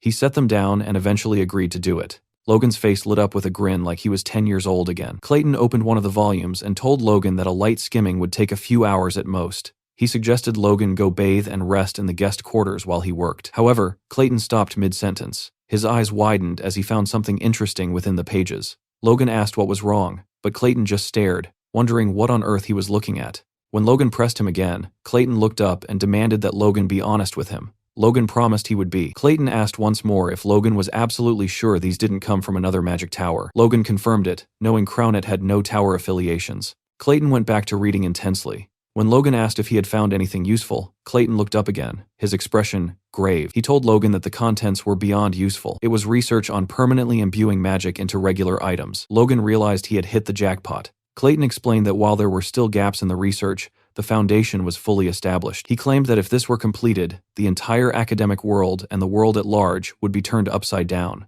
Logan struggled to maintain a composed face as he listened. To top it off, Clayton added a bonus. This research provided the key for him to finally create the bombs Logan wanted. Upon hearing this, Logan's excitement returned, looking like a child who had just seen candy for the first time, or some might think else. Elsewhere, inside a dim bar, two men were deep in conversation. One asked the other when the operation was scheduled to take place, to which his companion replied that they would strike the northern estate that very night. Hearing this, the first man questioned if they were moving too soon, but the other insisted there was no need for hesitation. A single top-ranked lord wouldn't be enough to stop them. The first man urged more caution, suggesting they verify the situation further. He had heard rumors that the so-called Grand Young Lord of the estate had even handed a loss to Befros's twin blades. It was clear they were discussing Logan. However, his companion dismissed the stories, arguing that one shouldn't believe every rumor about a 21-year-old kid. The first man countered that the kid had reached a high-ranked title at 21, and rumors suggested he fought as if his level increased mid-battle. The long-haired man scoffed, remarking that Logan sounded like the protagonist of a novel. Still, he admitted that if the rumors were true, he would like to test them for himself. That night at the estate, everything appeared quiet and peaceful. Logan sat in his study with his artifacts behind him, focused on a stack of documents. Someone disturbed his silence, remarking on how much the town had grown lately. It was Rick, who informed Logan that a new market had recently opened near the Tomoto Fallen Warrior Memorial. When Logan asked why he was bringing it up, Rick explained while tidying some books that there were plenty of interesting goods worth seeing. Rick mentioned he planned to visit the market during his vacation, prompting Logan to remark that he expected Rick to spend his entire break sleeping. Rick turned around, his cheeks flushing as he prepared his defense. He explained he couldn't just sleep because his girlfriend would be upset. Without looking up from his papers, Logan simply wished him a fun time. Rick, feeling slighted, asked if Logan could at least look at him with a bit of warmth before turning back to his books, grumbling that he shouldn't have expected anything else. Logan told him he was only kidding and startled Rick by tossing a bag toward him. He told Rick to use the money to buy himself a nice outfit and something tasty. Moved and unsure how to express his gratitude, Rick lunged to hug Logan, declaring his love. Logan, however, shouted at him to get away, his expression twisting into that of a murderer. Rick then suggested that Logan should also take a break and go on a date with Lady Eileen, but Logan remained silent. When Logan jokingly told Rick to give the money back so he could take Eileen out instead, Rick vanished as fast as a flash, leaving the room instantly. Left alone, Logan considered the idea of a date. He imagined himself and Eileen together, but wondered how anyone could do something so carefree during such times. As the image of a smiling Eileen crossed his mind, he tried to remind himself that he had more important tasks piled up. Even so, his eyes seemed to light up at the thought, his mind momentarily clouded by the idea. He slapped himself, muttering that now wasn't the time for that. He noted that after the war with Befros, Eileen seemed to have realized something and had been devoting herself to training every single day. Furthermore, the movements of the Civil War were not looking good. According to reports from the Information Guild, the balance of power between the two factions was tilting much faster than Logan had anticipated. While he wanted the war to end quickly to avoid national exhaustion, his side wasn't fully prepared yet. Thanks to the formation of the Vigilante Corps and the recruitment of outside knights, their military power had already surpassed what they possessed before the Tomoto campaign. That alone gave Logan the power to rival a border marquis, but he knew that was still only that level. He couldn't be satisfied yet. He needed more time, and he knew he had to finish his preparations quickly. Suddenly, someone landed on the roof just above his study window. Logan noticed instantly. He grabbed his sword and whirled toward the window, noting that he had just felt a distinct killing intent. He pulled on his gloves, realized the threat was close, and braced for an intruder. Taking a combat stance, he fixed his gaze on the window. For a moment, nothing happened, but Logan remained perfectly still, composed and making no unnecessary sound. A red glare suddenly reflected from both the window and Logan's eyes. The glass shattered as an attacker attempted a sneak attack to kill Logan in a single strike, but he managed to dodge. Logan was stunned to see the attacker was using a force blade. He countered immediately with the same technique. The exchange sent the attacker reeling back several meters. Standing face to face,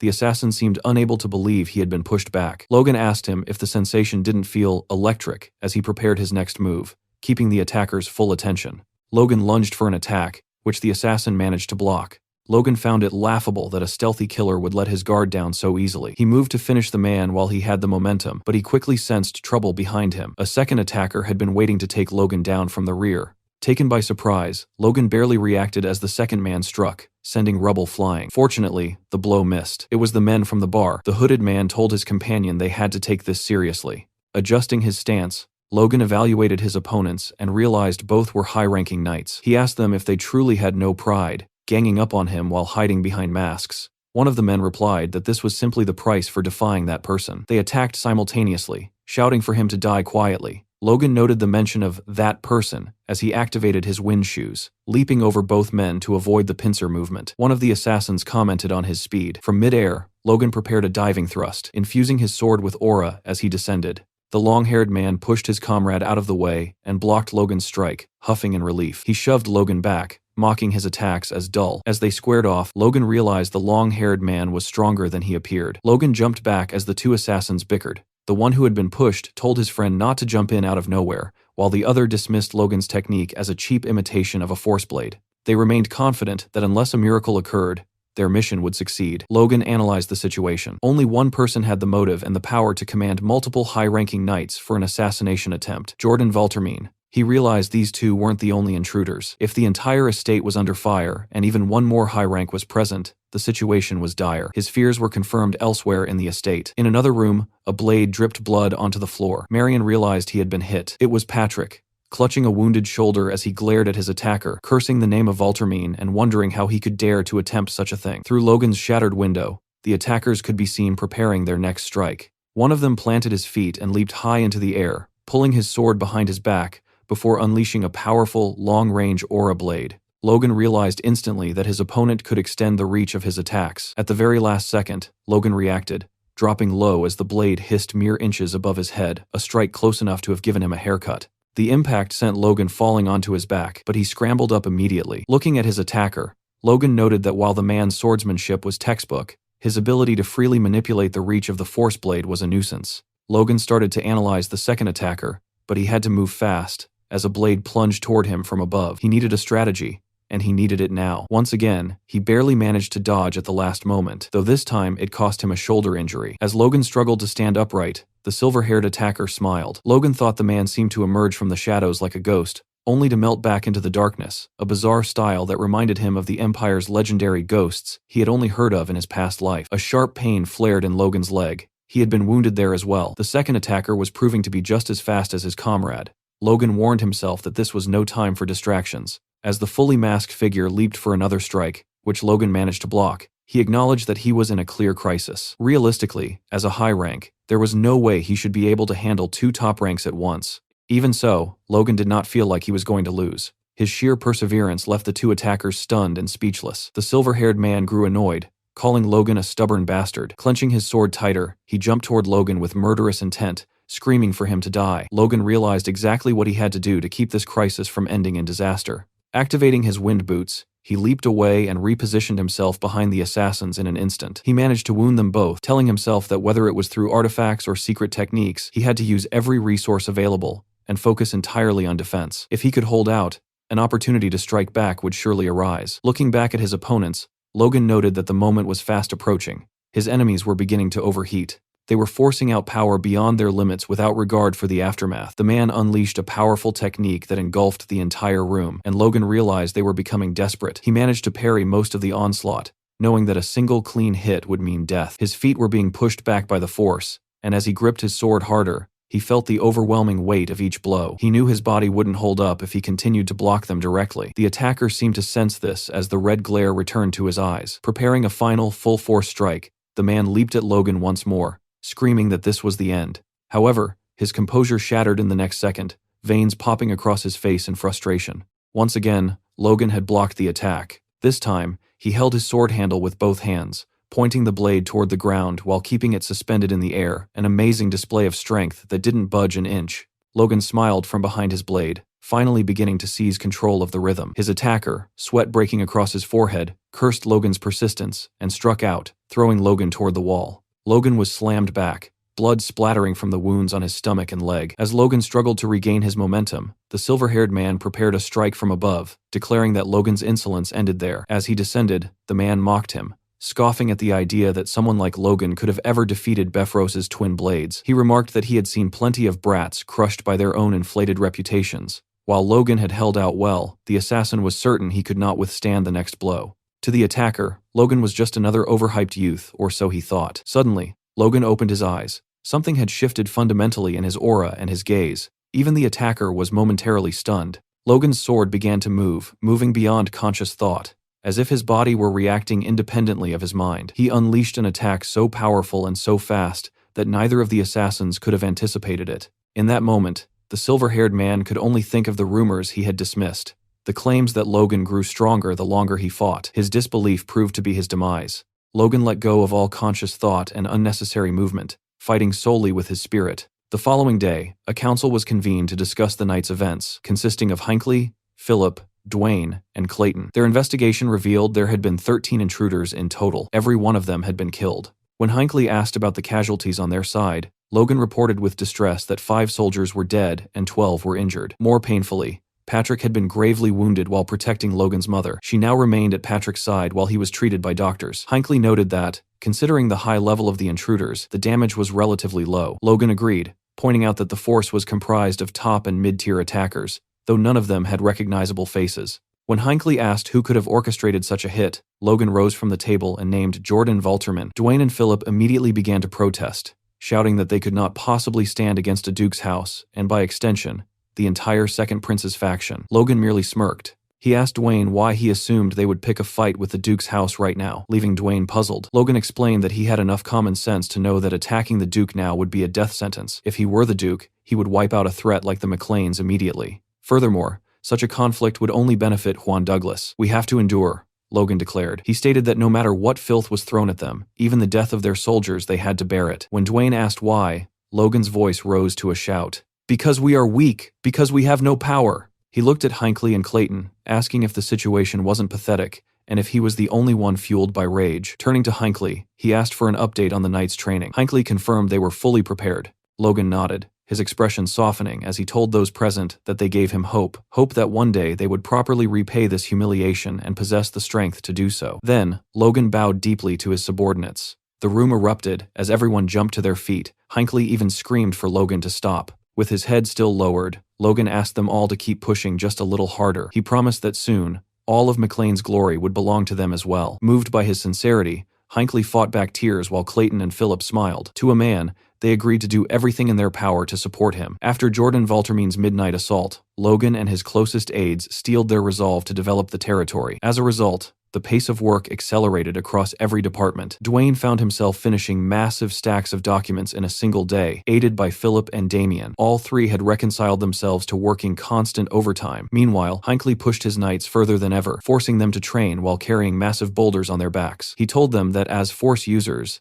they must not give up when they hit a wall, but must take one more step exactly when they feel they have reached their limit. This spirit of urgency soon reached the common citizens of McLean. Watching the knights, 2 lumberjacks wondered aloud if the harsh training was a sign of trouble. One informed his friend about the previous night's attack, explaining that Patrick had nearly died and that a full-scale war could be on the horizon. The news stunned the other man, who noted that no one else would have taken in refugees like them. They looked toward the knights and agreed it was no time for hesitation. They could not afford to lose their home again. One mentioned he had heard Logan was recruiting for the Vigilante Corps, and indeed, Valtermine's assault led to a significant surge in volunteer applicants. 3 months passed in this fashion. Thankfully, Logan noted that the Duke had not attempted another strike. With the Civil War already 6 months deep, the elite factions were now clashing head-on. Logan surmised that the Duke likely no longer had the capacity to spare high-ranking assassins for side missions. Patrick agreed, observing that the townspeople were watching them from the streets, likely wondering if they were out on a standard patrol. Patrick noted that the Second Prince's faction was currently being pushed back, watching a group of children playing in a sandbox. Logan explained that the opposition had consistently lost ground on the Central Front and had been driven all the way west to the border of the Valtermine territory and the royal domain.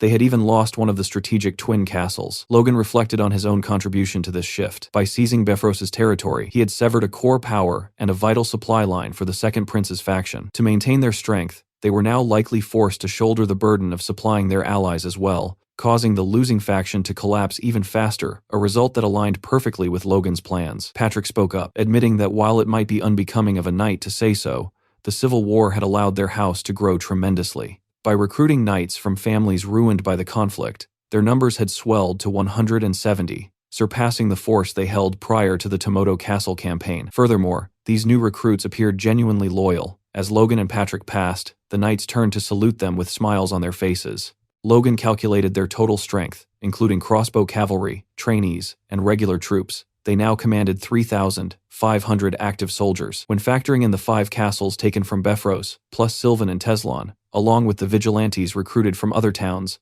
the numbers grew even more impressive. Logan concluded that their total force now amounted to approximately 10,000 men. As they walked, Patrick signaled his approval to the troops, telling them they were all doing a good job. Observing Logan and Patrick from a distance, 2 knights wondered aloud if they should also approach and offer a greeting. Most importantly, it was clear that Logan's intensive training had borne fruit. He was now able to fully manifest a Force Blade, the ability to turn force itself into both weapon and armor, which served as the definitive hallmark of a high-ranking warrior. Seeing this, Patrick remarked that it seemed Logan had already surpassed him. Logan, however, remained modest, noting that he hadn't quite reached that level yet. He touched his chin, thinking to himself that he still couldn't fully grasp the 4th form of the Divine Sword Manual, the Blazing Flame Slash. Even so, everything was progressing faster than he had anticipated. Logan turned to his father and told him it was about time they put their progress to use. Patrick asked what he meant, but a sudden realization struck him. He asked if Logan was truly about to do what he suspected. Logan looked up at the sky and declared that he intended to end the Civil War. Deep within the southern mountains,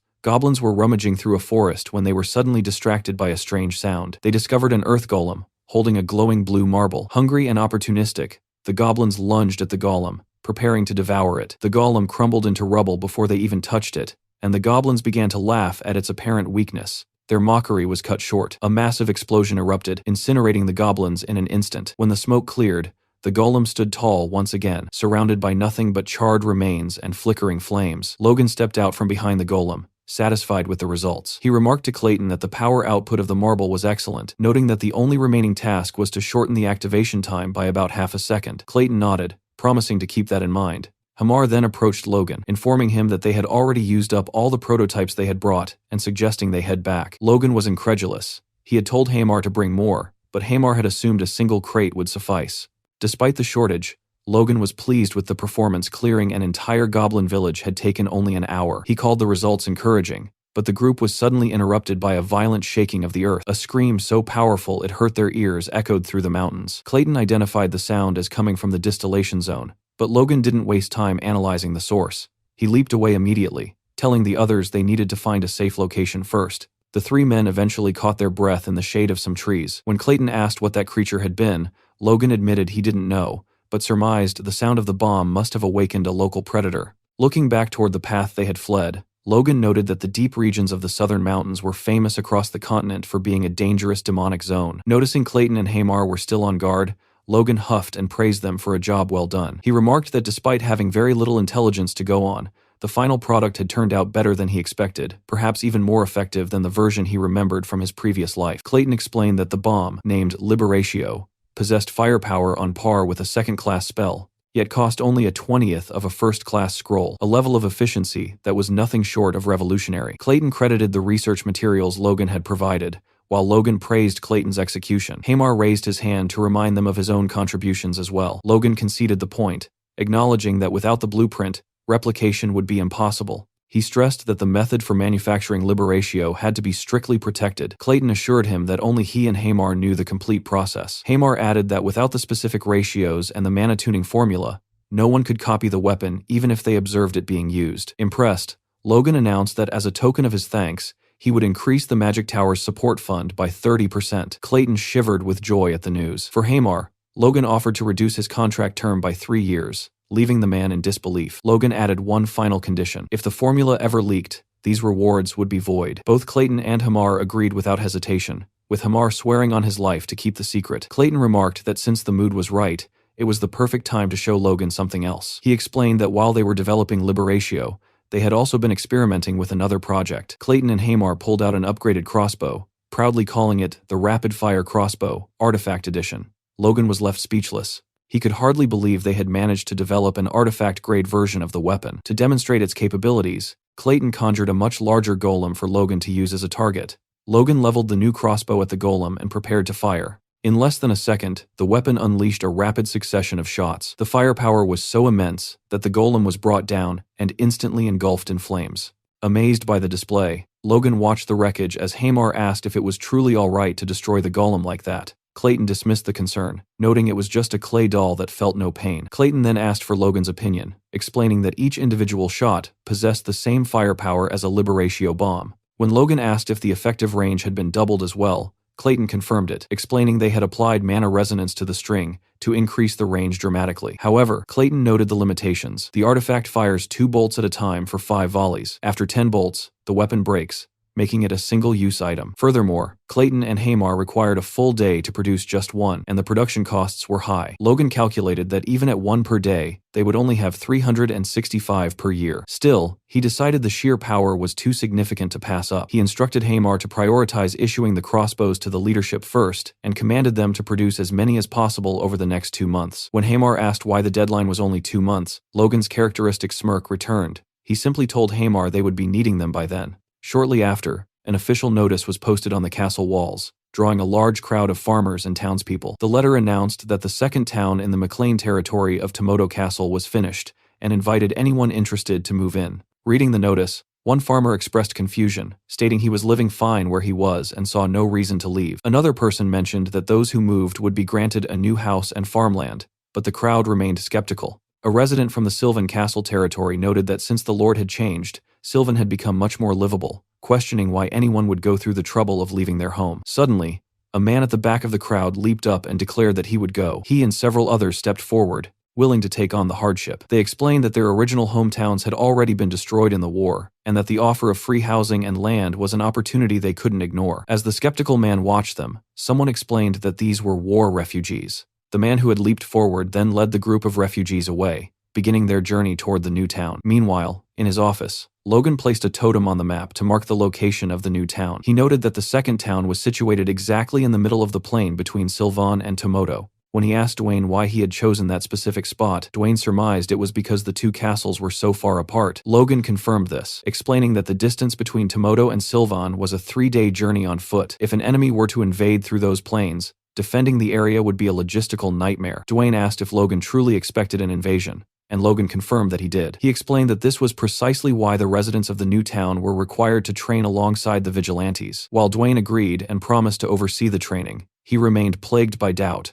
wondering who would actually attempt to invade the Bifrost Plains. His questions were answered as midsummer arrived. Logan announced his decision to officially join the Civil War, a declaration that left everyone in the room stunned. Dwayne slammed his hands onto Logan's desk, shouting that he had hoped his suspicions were wrong. He demanded to know why Logan would take such a risk when their territory was currently thriving, and prosperity was guaranteed simply by staying neutral. Logan understood that if his only goal was to protect their current land, Dwayne's logic would be sound, but he knew that staying on the sidelines was not the answer. He warned everyone that if they remained stagnant, the McLeans would fall, regardless of which side emerged victorious. Both Philip and Dwayne found this view extreme, arguing that the First Prince's faction was almost certain to win, and that the McLeans had done nothing to oppose them. Patrick intervened, slamming his hand on the table with a force that startled Dwayne, Philip, and even Marion. He demanded to know Logan's true reasoning. Logan averted his gaze, introspecting on the reality he knew from his previous life. The first prince's faction would not be satisfied with merely defeating the second prince. They would eventually consume the neutral territories as well. Knowing that this explanation might not resonate, he shifted to a more immediate threat. Logan reminded them that the first prince's faction included two families they knew all too well. First, there were the Kairos Marion's own kin, who had coldly cut off support during a previous land conflict. Marion looked down in shame, and Patrick remained silent. Then, there were the Wolves, the family that had rudely and unilaterally broken their engagement with Logan. Both families were major financial backers of the first prince. Logan asked the council if they truly believed these families would leave the McLeans alone once they gained absolute power. When Philip tentatively asked if they should simply side with the first prince to be safe, Logan knew he had him right where he wanted. He countered that they should do the exact opposite. They were going to join the second prince's faction. Hinckley, Philip, and Dwayne nearly lost their minds. They couldn't fathom why Logan would choose the losing side. Logan asked them to consider the politics of the situation. If they joined the winning side now, their contribution would be seen as negligible. However, if they joined the losing faction and turned the tide of the war, the rewards and influence they would gain would be immeasurable. When Dwayne worried they were boarding a sinking ship, Logan admitted the ship had indeed lost its sails and was taking on water, but it still had the power to sail if steered correctly. He then used the one argument no one could easily refute. With a smirk, he asked them, "Has anything ever gone wrong when I acted?" The room fell silent. No one could argue with his track record. Still, Dwayne pressed him, reminding Logan that the assassins from a few months ago were sent by Valtermine, a core member of the second prince's faction. He asked why they would ever side with the man who tried to kill them. Logan's expression shifted, a vein popping in his cheek as his thoughts turned toward revenge. He told Dwayne not to worry, his eyes gleaming with the promise that he would make them pay dearly in due time. Logan moved forward with his plan, contacting Jordan Valtermine directly to declare his intent to join the second prince's faction. Upon hearing the proposal, Valtermine erupted, screaming at Logan and asking if he had completely lost his mind. Logan merely smiled, admitting he had expected that reaction. He then coolly informed Valtermine that if he was opposed to the idea, the McLeans would have no issue joining the first prince's faction instead. The threat sent Valtermine into a state of visible fury. His eyes widened and veins pulsed at his temples as Logan calmly addressed him as Excellency, asking if he was truly going to turn them down. Seated in his massive chair, Jordan Valtermine repeated Logan's words under his breath, his disbelief turning into rage. He gripped the armrests so tightly they crumbled under his force. His two servants stood by, sweating in terror, as Valtermine demanded to know how Logan even dared to suggest such a thing. In a fit of rage, Valtermine hurled a table across the room, asking Logan if he was toying with him. His face was flushed and he was sweating profusely. It was clear Logan had struck a nerve. One of the servants, trembling and keeping his head bowed, knelt before Valtermine and held up the communication orb so his lord could continue the conversation. Logan observed the reaction, surmising that the second prince's situation must be even more desperate than the reports suggested if Valtermine was getting this worked up. Logan continued to speak, mockingly assuring His Excellency that he wouldn't dream of being rude, especially after recently receiving such a frightening gift. It was a direct reference to the assassination attempt. Valtermine fell silent for a moment as he realized Logan knew the truth, but he quickly recovered and denied everything, claiming to know nothing of any gifts. Getting straight to the point, Valtermine acknowledged that Logan wasn't reaching out of the goodness of his heart. He demanded to know what Logan's true goal was. Logan replied that his request was quite reasonable. In exchange for their support, he wanted formal recognition of the Befros lands the McLeans had already seized, half of the Marquis Kalia territory adjacent to McLean, and the return of the township his ancestors had lost. Logan made it clear he would need guarantees for all three. Valtermine asked if he was serious, and Logan stood his ground, stating that considering the immense risk they were taking by joining the losing side, the demands were not excessive. Valtermine began to laugh, a large, menacing smile spreading across his face. He told Logan that such requests weren't even worth negotiating. However, he offered a challenge. If Logan had the courage to say those same things to his face, he would acknowledge them. To Valtermine's surprise, Logan didn't hesitate. After a few seconds of silence, he accepted the invitation to speak face to face. Smiling, Logan told him he would be paying him a visit very soon. The scene shifted to Befros Castle, where a unit of knights had been assembled to escort Logan to Valtermine's camp. They had prepared 2 to 3 weeks' worth of supplies for the journey. Just before they set out, Patrick called out to Logan. His voice was thick with concern as he asked his son if those demands hadn't been a bit too much, expressing his fear that they would simply be used as cannon fodder. Logan turned to his father with a confident smile, replying that right now, the second prince's faction was so desperate they would welcome even cannon fodder with open arms. Logan reminded Patrick that even he had given his approval after witnessing the sheer power of the Liberatio. Patrick conceded the point, admitting it was certainly one hell of a weapon. As the perspective briefly shifted to Hinckley smiling toward Eileen, Patrick continued, noting that even the retainers had acknowledged the weapon could turn the tide of the war. However, Patrick's true concern lay elsewhere. He wondered if they could truly protect such a powerful asset. He then asked Logan if his ultimate intention was truly to place the second prince on the throne. Patrick broke into a cold sweat and lowered his head. He thought back to the Grand Noble's incident, the spark that had fully ignited the Civil War. He remembered watching the death of Larry Klett and noticing that Logan had been smiling at that very moment. Patrick suspected he understood the meaning behind that smile, and he wondered if this current intervention was merely a continuation of those events. Logan spoke up, telling Patrick that they lived in troubled times where today's enemy could be tomorrow's ally, and today's ally could be tomorrow's foe. He explained that in the midst of such chaos, their only goal must be to secure as much gain for their house as possible. Hearing this, Patrick wiped away a bead of sweat and managed a smile. He mused that he must truly be getting old if these unfounded worries were troubling him so much. As the time came to depart, Patrick ordered his men to open the gates, preparing to see Logan and his knights off. As they began to march out, Patrick watched them, praying that only glory would await them at the end of their path. In a final internal monologue, he prayed that if any darkness stood in his son's way, God's light would at least shine brightly over Logan's future. As they moved out, Logan's eyes lit up, and a bright, determined smile spread across his face. He ordered his followers to march forward, while behind him, Patrick continued to pray for his son. Atop the walls of the twin castles, a lookout peered through his telescope. Spotting something in the distance, he focused his lens until a banner bearing the flame emblem came into view. He whirled around and shouted, confirming the presence of the McLean forces. Hearing the report, Jordan Valtermine stepped forward, noting that Logan had actually shown up.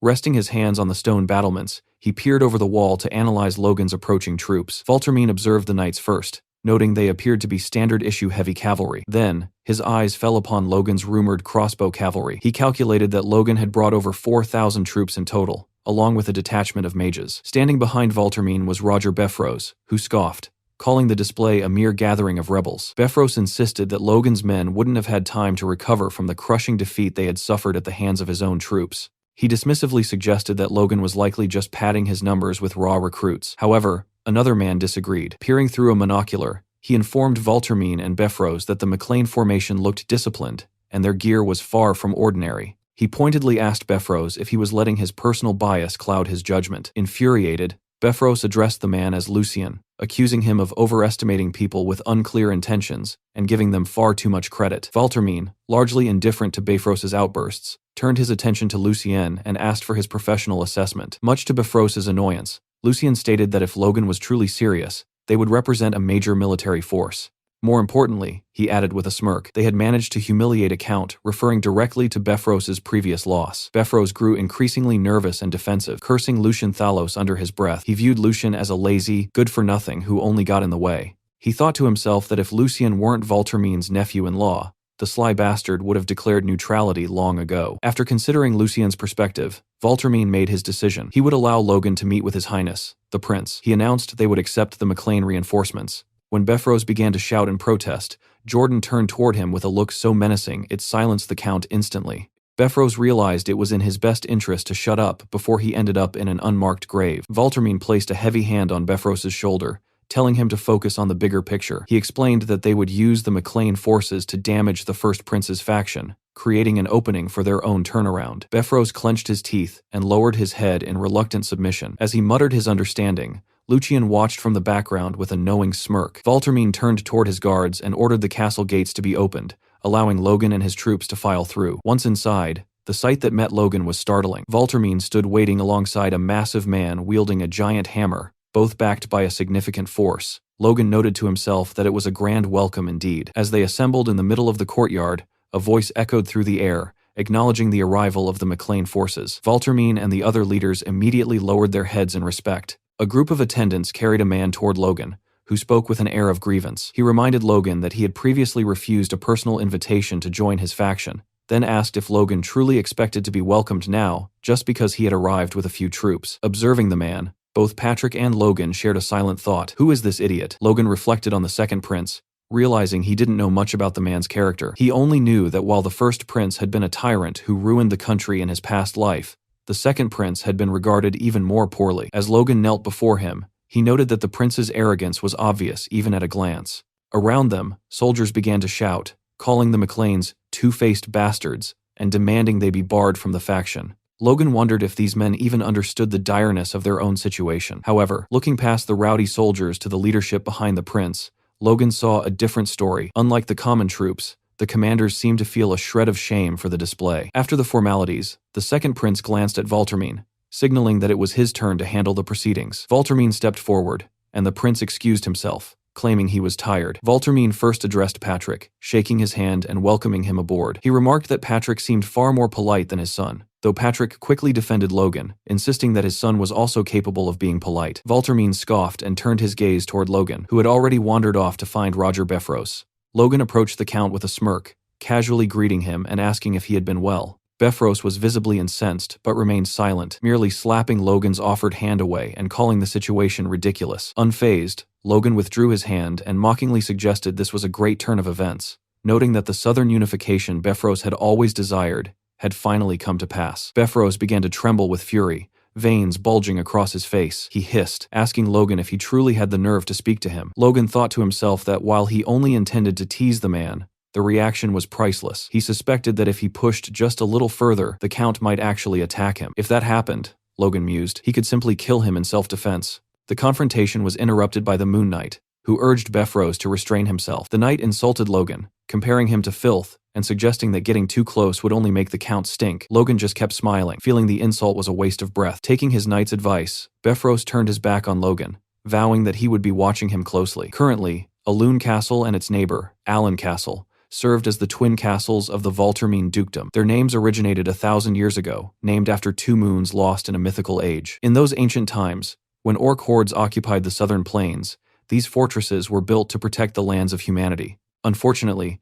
the beauty of that ancestral legacy had been discarded. The twin castles had now become the grim battlegrounds of a horrible civil war. Inside the war room, Valtermine and the other commanders were finalizing their next move. Logan observed the proceedings, reflecting that this was not a war for territory, but for the throne itself. In theory, the conflict would end the moment one rival prince was defeated. However, Logan knew that neither heir was the type to sacrifice himself for the good of the nation. If left to its own devices, as it had been in his past life, this war would tear the country out by its roots. To Logan, these long-winded strategy meetings were pointless. The only real solution was to kill those who needed to die and bring the chaos to an end. Before Logan could voice his thoughts, Jordan Valtermine interrupted with a directive. He announced that the McLean forces would be tasked with striking the enemy from the rear, a decision Logan immediately bristled at. He turned toward Valtermine in disbelief, but it was clear from the faces around the table that the rest of the room was aligned against him. In the midst of the tension, Logan noticed something strange. One individual was staring at him with a completely unreadable expression. Logan couldn't tell if it was hostility or curiosity. It was Lucien. As Logan wondered what had become of this man in his previous life, Valtermine snapped his attention back to the present. He noted Logan's silence and asked if he intended to refuse the plan, even threatening to summon Baron McLean to settle the matter. Logan assured him that wouldn't be necessary. He calmly repeated the order back to Valtermine, confirming that he was being asked to flank the enemy. Valtermine explained his reasoning. Both sides already knew each other's elite units, so the McLeans were the only remaining variable capable of creating a necessary opening. Logan saw through the tactic immediately. Valtermine was effectively sending the McLean house to its death. He wondered how Valtermine honestly expected 5,000 troops to successfully flank a battlefield teeming with over 50,000 enemies. He glanced at Befros, who was already grinning from ear to ear at the prospect of the McLeans being wiped out. After a moment of deliberation, Logan opened his mouth to reply. To the absolute shock of almost everyone in the room, he agreed to comply with the order. Lucien appeared to be the only one who had anticipated this response. Logan then asked for permission to plan the specifics of the operation himself. Valtermine clenched his fist and, after a brief pause, granted his permission. After the meeting, Valtermine stood at the head of the war table with Befros at his side. He reflected on his original plan. If the McLeans had refused the flanking maneuver, he would have used that as a pretext to split their forces, strip them of their command, and legally seize their infamous crossbows. If they had resisted even that, he would have forced them to lead a suicidal charge at the front lines. The fact that Logan had accepted so easily made Valtermine suspicious. He suspected Logan had a trick up his sleeve and asked Befros for his opinion. Befros, still wary of the men who had seized his land against all odds, admitted that one could never assume anything when it came to the McLeans. Valtermine reached for a glass as he mused that they shouldn't overthink it. He noted that if someone accepts a suicide mission without protest, they are either an idiot or they have a hidden advantage. Lucien, who was placing the glass in front of Valtermine, offered a different explanation. It's confidence. Valtermine looked at the glass, noting that even his own knights would struggle with such a mission. Yet Logan claimed he could do it.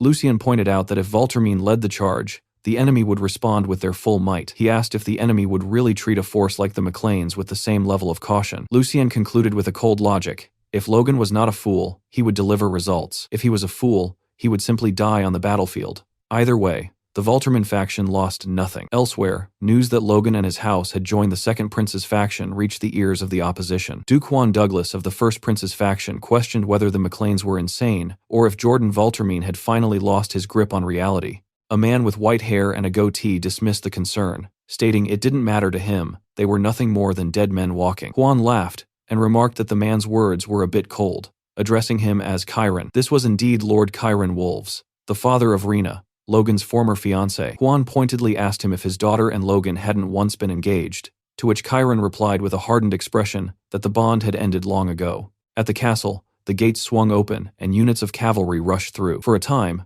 both factions had focused on posturing rather than full-scale combat, but the struggling Second Prince's faction had now reignited the war. On the battlefield, Logan and Patrick advanced at the head of their troops. Patrick observed the sheer scale of the army. Even after months of grueling combat, the Second Prince still commanded nearly 1,000 knights and a total force of 50,000. Logan warned that the enemy would be equally formidable, especially with a 100-strong corps of mages under the command of the Frost sorcerer, Juan Douglas. Patrick wiped away a bead of sweat, noting that they were facing such foes while the Second Prince's main army maintained a wary distance from them. He worried that if anything went wrong, they would be left to die alone. Logan noted that the maneuver was likely born of distrust, which was why the prince's faction had acted first. He reiterated his own objective, to kill those who needed to die as quickly as possible to end the war. This move was the first step toward that goal. At their respective ends of the front, Jordan Voltermean sat tall on his horse, while the Second Prince appeared as though he had only just awakened. On the opposing side, Juan Douglas held his position while the First Prince sat in his chair, eating. Voltermean finally gave the command to charge. A horn blast signaled the start of the engagement, and thousands of soldiers began their march. Realizing it was time, Patrick ordered the McLean troops to move. Their banner stood tall as they advanced steadily toward the battlefield. Watching the movement, the Second Prince asked Jordan if he truly believed the McLeans would mobilize after the humiliation they had suffered at the meeting. Jordan was unsure how to respond, but as Logan strode through the battlefield, he knew the answer would soon be clear. Lucien remained certain of the McLeans' commitment, much to the displeasure of Beffros. Word soon reached Juan Douglas that the McLean forces were attempting a flanking maneuver. He scoffed, calling them lunatics who must have lost their minds, while his soldiers mocked the McLeans for treating war like a game. A flag bearing a blue cross was raised. It was the House of Terran Jihad, offering to intercept the flank. However, Juan ordered the House of Wolves to handle it instead, noting that Chiron had made bold claims and now needed to show results. Chiron prepared his troops to face Logan, his mind drifting back to a previous conversation with Juan Douglas. Juan had asked if he regretted breaking the engagement, suggesting that had the bond remained, Logan would have been forced to join the First Prince. Chiron looked at Juan, noting that his golden hair and blue eyes were proof of royal blood and reflected on the Duke's ambition. Juan, a mage who took after his maternal side, was seeking to break the limits of his status to sit upon a throne he was never meant to reach. Chiron decided that since the McLeans had strayed from the path he set,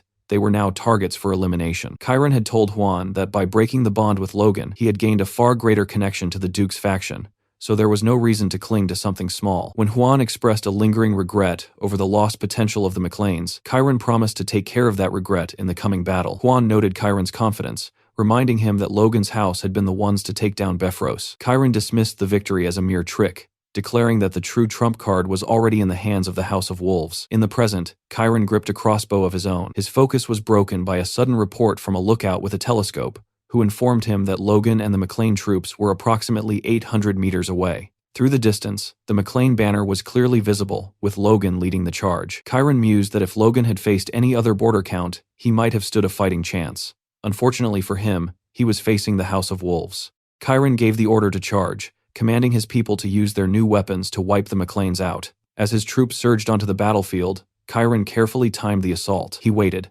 letting the distance close, needing just a little more ground before Logan was within the effective range of his own crossbows. He smirked, mocking Patrick in his mind, relishing the thought of ruining Logan with his own creation. However, it was Chiron who was caught off guard when he heard Logan shout for his men to load their weapons. Chiron was baffled. He wondered why Logan was preparing to fire from such an extreme distance, unaware that Logan had significantly improved the weaponry. Logan fired, and a bolt imbued with mana screamed across the battlefield with immense power. It struck the earth just behind the enemy's front line, startling the horses. One soldier shouted that they were still far out of range, but his relief was short-lived. A giant explosion erupted from the bolt, engulfing everything in its vicinity. The soldiers realized they were facing magic as the shockwave threw them from their horses. Chiron and his officers came to a dead halt, staring at the carnage in disbelief. Gritting his teeth, Chiron demanded to know what kind of trick Logan had pulled this time. Logan, observing the chaos, noted that the enemy's front line was thoroughly shaken. He turned to Clayton to issue a command, but no words were necessary. Clayton nodded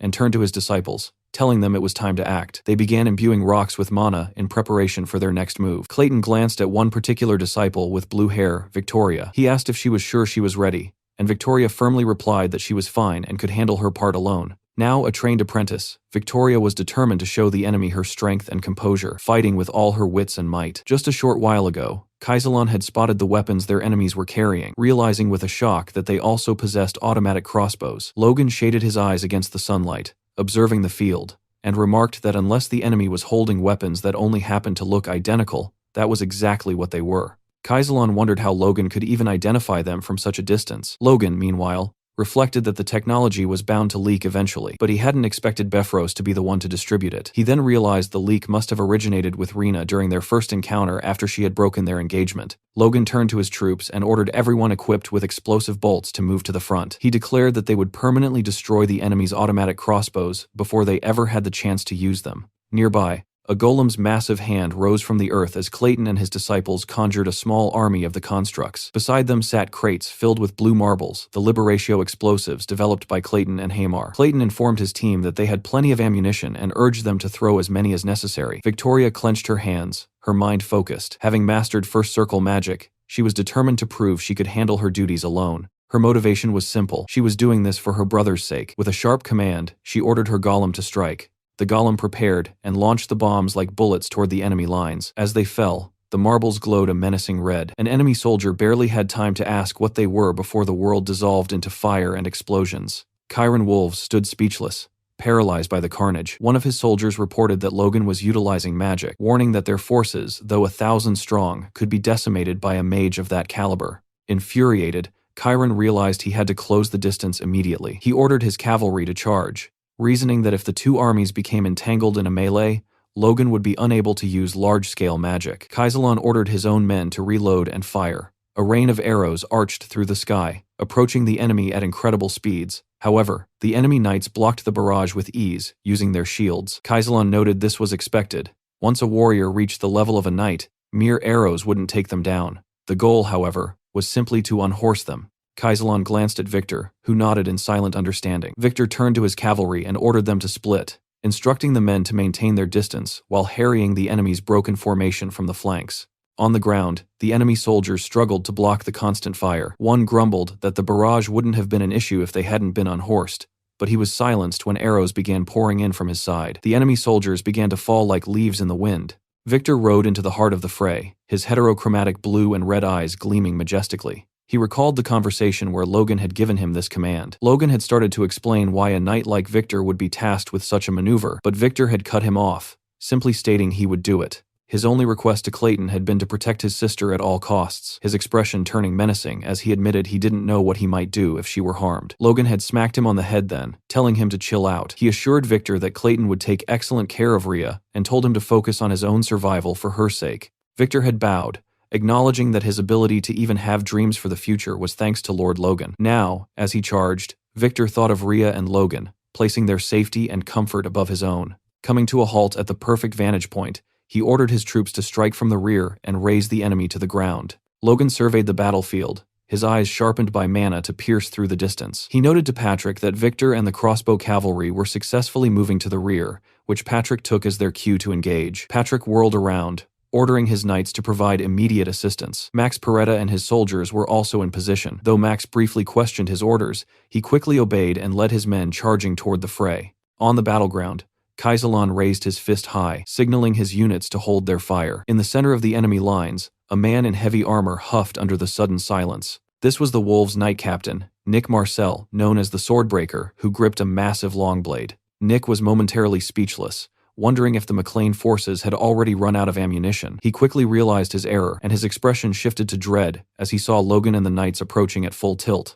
Nick realized they were launching a direct, head-on assault. He found it absurd that a group of backwater knights, led by a single, high-ranking lord, would attempt such a move. Planting his feet firmly, he tightened his grip on his weapon, reminding himself that war was ultimately decided by knights and mages. He believed that regardless of the soldiers' equipment, The side that broke the opposing knight order would seize victory. As Logan closed the distance, Nick imbued his blade with mana and lunged, screaming for Logan to die. Suddenly, Nick's sword shattered under the intense pressure of the force he had channeled. He swung the hilt, sending the razor-sharp fragments of the blade flying toward Logan and his crew like shrapnel. Logan realized Nick had purposefully broken the sword to use the fragments as a one-time, high-powered projectile. Logan slammed his foot against his stirrup and leaped high into the air, gripping Lux with his right hand. Imbuing his sword with mana, he declared that crossbows weren't his only ace. Logan descended with every ounce of his power, the force of his landing shattering the earth beneath him. Nick, who had been carrying spare swords, managed to draw another and block the strike. He smiled,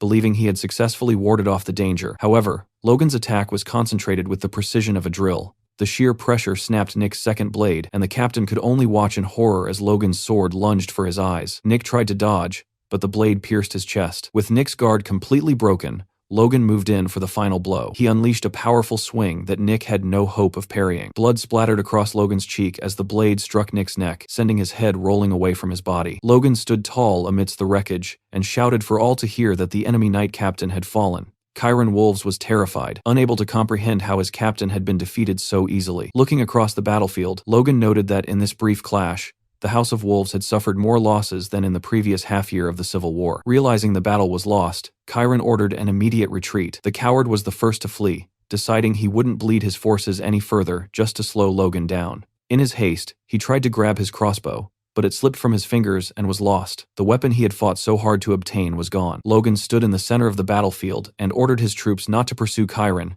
but to regroup and reorganize instead. He watched Chiron flee, noting that the enemy had collapsed the moment their front line broke. Surveying his own side, he saw that Patrick had personally taken down several advanced knights. Hinckley approached Logan with the casualty report. 5 knights seriously wounded and 2 dead, with roughly 100 soldiers injured. Hinckley smiled, declaring it an overwhelming victory against a border duke. Logan felt a flush of pride but cautioned his men to stay calm and not get ahead of themselves. Hinckley noticed a shift in the atmosphere, looking toward the main army and wondering if they had witnessed the McLean victory as clearly as he had. Logan, his mind on Duke Jordan Valtermine, mused that he would show the Duke even more material might. Valtermine would have to think very carefully about how he planned to treat the McLean house from now on. In reality, Jordan Valtermine was truly amazed. He reflected that while the battlefield looked fierce on the surface, the ones actually being ground down were merely the weak, lesser nobles. From his perspective, those with nothing to lose needed only to watch safely from the sidelines, as those pretending to be obedient revealed themselves as traitors. Jordan believed this skirmish had served that exact purpose. He informed the nobles behind him that,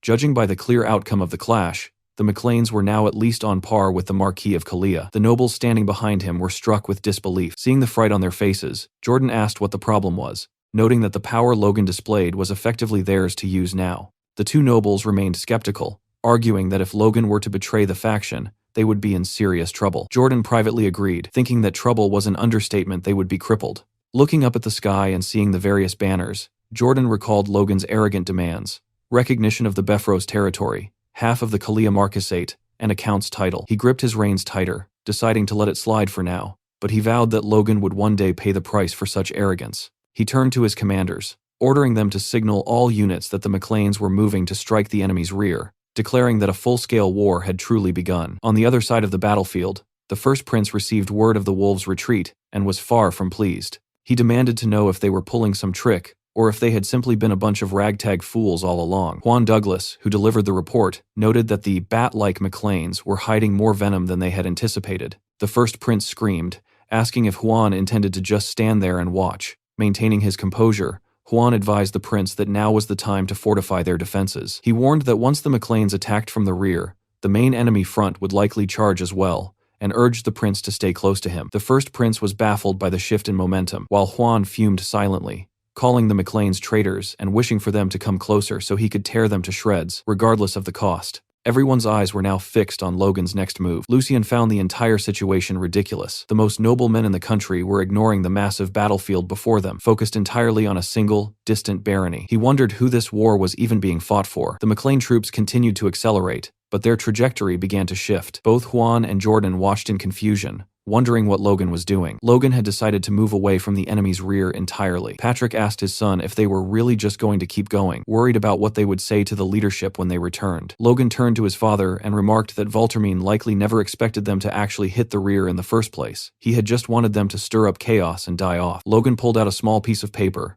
declaring that instead of joining a pointless death, they were going to do something that actually mattered. When Patrick asked what he was planning, Logan smiled and told him they were going to start looting empty houses. A week later, the first prince and Juan Douglas were sequestered in a room, the prince casually eating grapes. The prince noted that they had heard nothing of the McLeans since the battlefield incident and wondered aloud if they had simply vanished into thin air. As Juan sat reading a document, a soldier suddenly burst into the room, slamming the door open and shouting that there was an emergency. Annoyed, Juan barked at the soldier for causing such a ruckus in front of His Highness, but the soldier insisted the matter was urgent. He leaned in and whispered to Juan, whose expression immediately shifted to one of complete shock. Noticing the change, the first prince demanded to know what was wrong. Juan turned to the prince and spoke a single name, Touraine Castle. The name alone seemed to stir fear in the prince's eyes, but Juan wasn't finished. He added that it wasn't just Touraine, Alston, and Firenze had been hit as well. Sweating, Juan told the prince the one thing no sovereign ever wants to hear during a war. All of their primary supply bases had been burned to the ground.